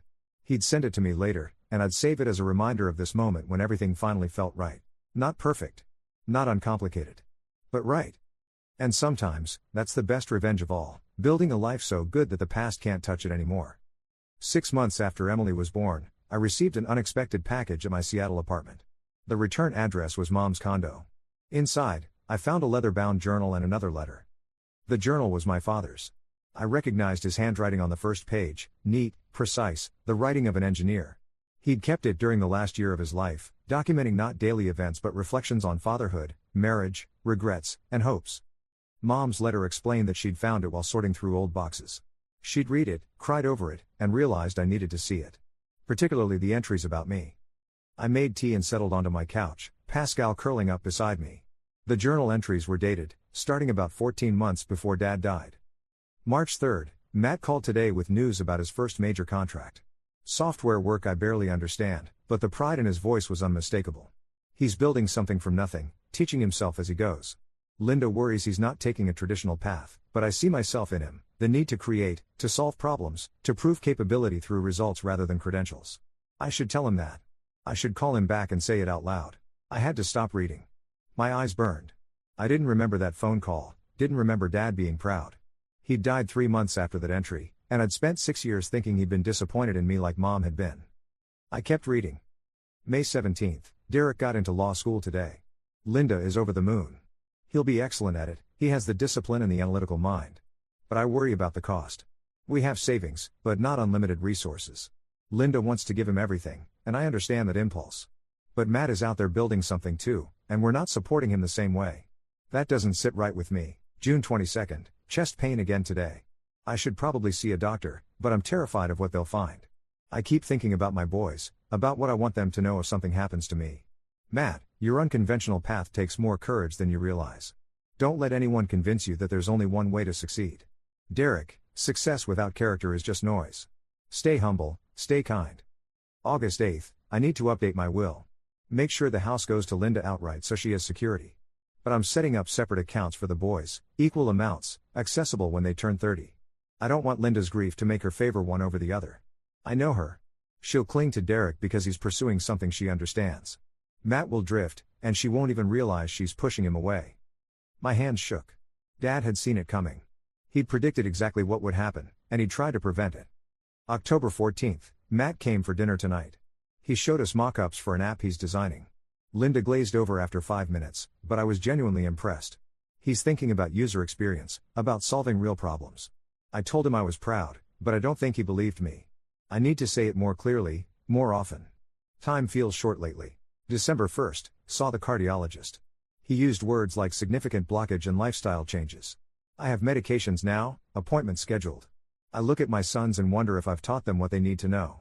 Have I shown Matt that I value his intelligence, his creativity, his willingness to take risks?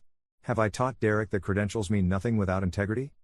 The final entry was dated 2 weeks before his death. January 10th, I'm proud of both my boys, but in different ways. Derek will be successful by society's standards, the career, the stability, the visible markers of achievement. That's important, and I'm glad for him.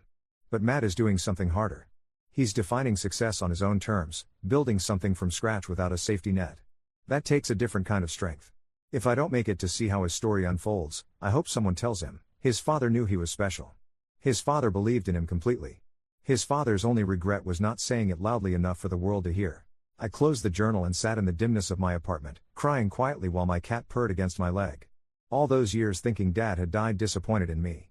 All those nights questioning my choices, wondering if I was wasting my potential, trying to prove something to a ghost. He'd believed in me. He'd seen what I was doing and been proud. And Mom had kept this journal hidden for 6 years. I called her. She answered on the second ring. Did you read it? She asked without preamble. Yeah. I should have given it to you sooner. Right after he died, probably.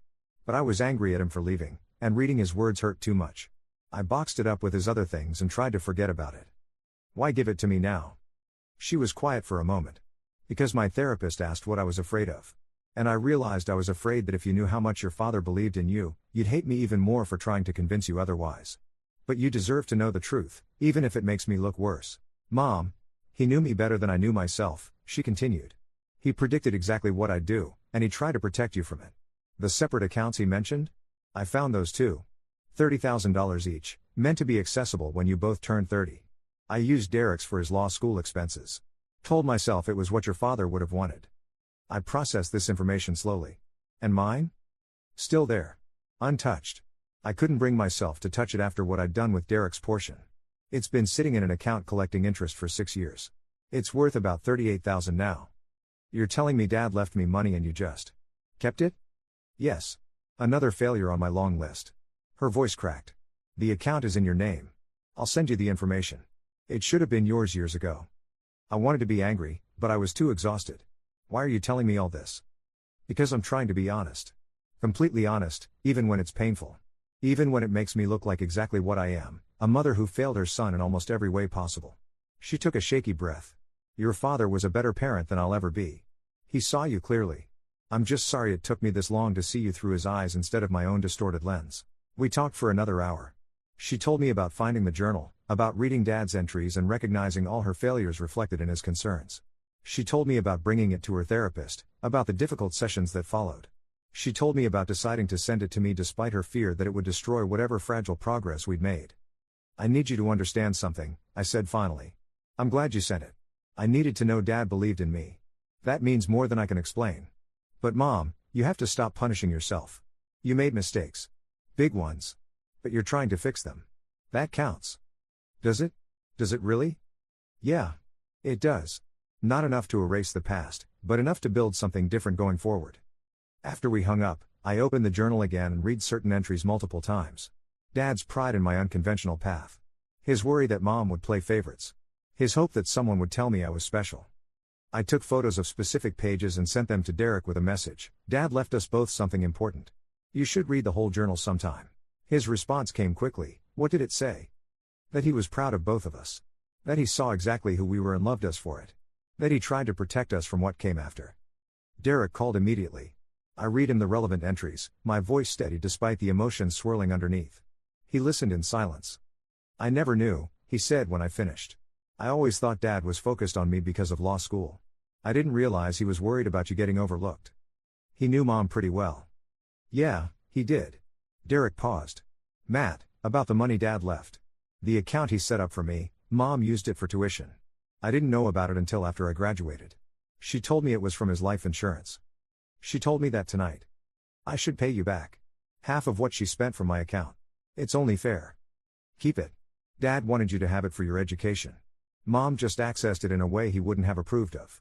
I looked out at the Seattle skyline, lights beginning to twinkle as evening fell. Besides, you've got a kid now. Put it toward Emily's future instead. You're too generous for your own good. Maybe. Or maybe I just learned from Dad that holding on to resentment doesn't change the past. It just makes the present heavier. We talked about Dad's entries, about memories we'd both forgotten, about the strange experience of hearing a parent's inner thoughts years after their death. Derek admitted he'd always felt guilty about the attention Mom gave him, especially after I moved away. He'd convinced himself it was normal, that families just work that way.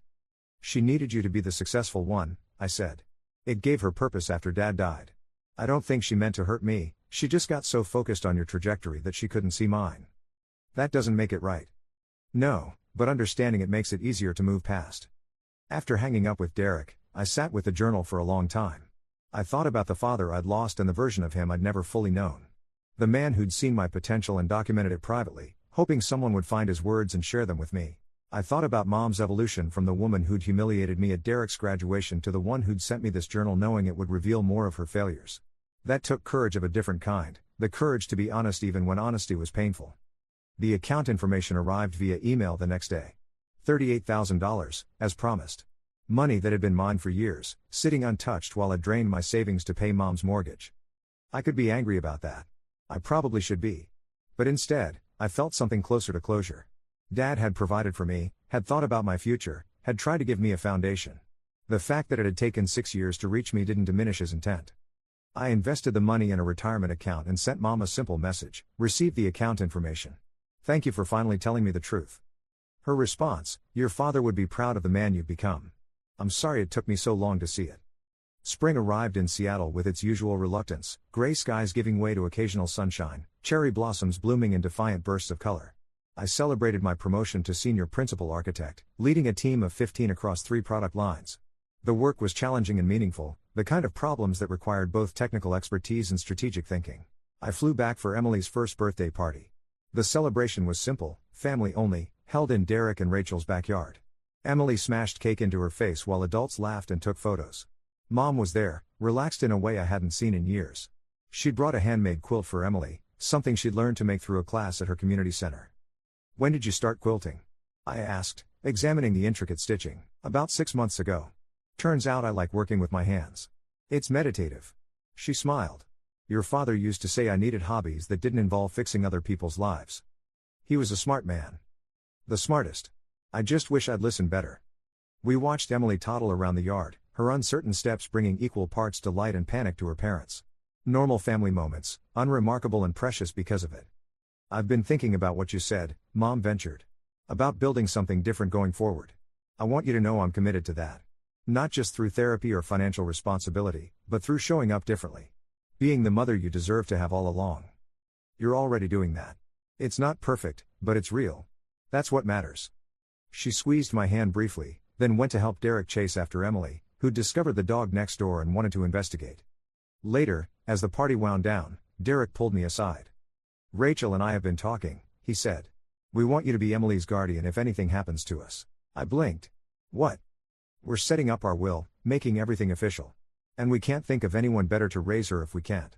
You're stable, successful, and most importantly, you understand what it means to be overlooked. You'd never let that happen to her. I'm honored. Terrified, but honored. Good. Terror means you'd take it seriously. He grinned, then grew more serious. I mean it, though. You fought to define yourself on your own terms despite everything Mom threw at you. That's the kind of resilience I want Emily to learn if we're not around to teach her. Let's hope you're around for decades to teach her yourself. Agreed. But knowing you're her backup makes me sleep better at night. I flew home the next day with a copy of their will in my bag and a new understanding of my place in this reconstructed family. Not the failure, not the overlooked son, but the uncle trusted with the most important responsibility imaginable. And somewhere, I like to think Dad was watching all of this unfold, the messy healing, the tentative reconciliation, the slow rebuild of something broken, and nodding in approval. He'd believed in my strength when I couldn't see it myself. Now I was finally living up to that belief. The best revenge hadn't been the dramatic confrontation at Derek's graduation, satisfying as that moment had been. It had been everything that came after, the career I'd built, the boundaries I'd enforced, the life I'd created that reflected my values rather than someone else's expectations. And perhaps most surprisingly, the grace I'd found to let my family back in without sacrificing the self-respect I'd fought so hard to reclaim. That was victory. Not loud, not dramatic, but undeniably real.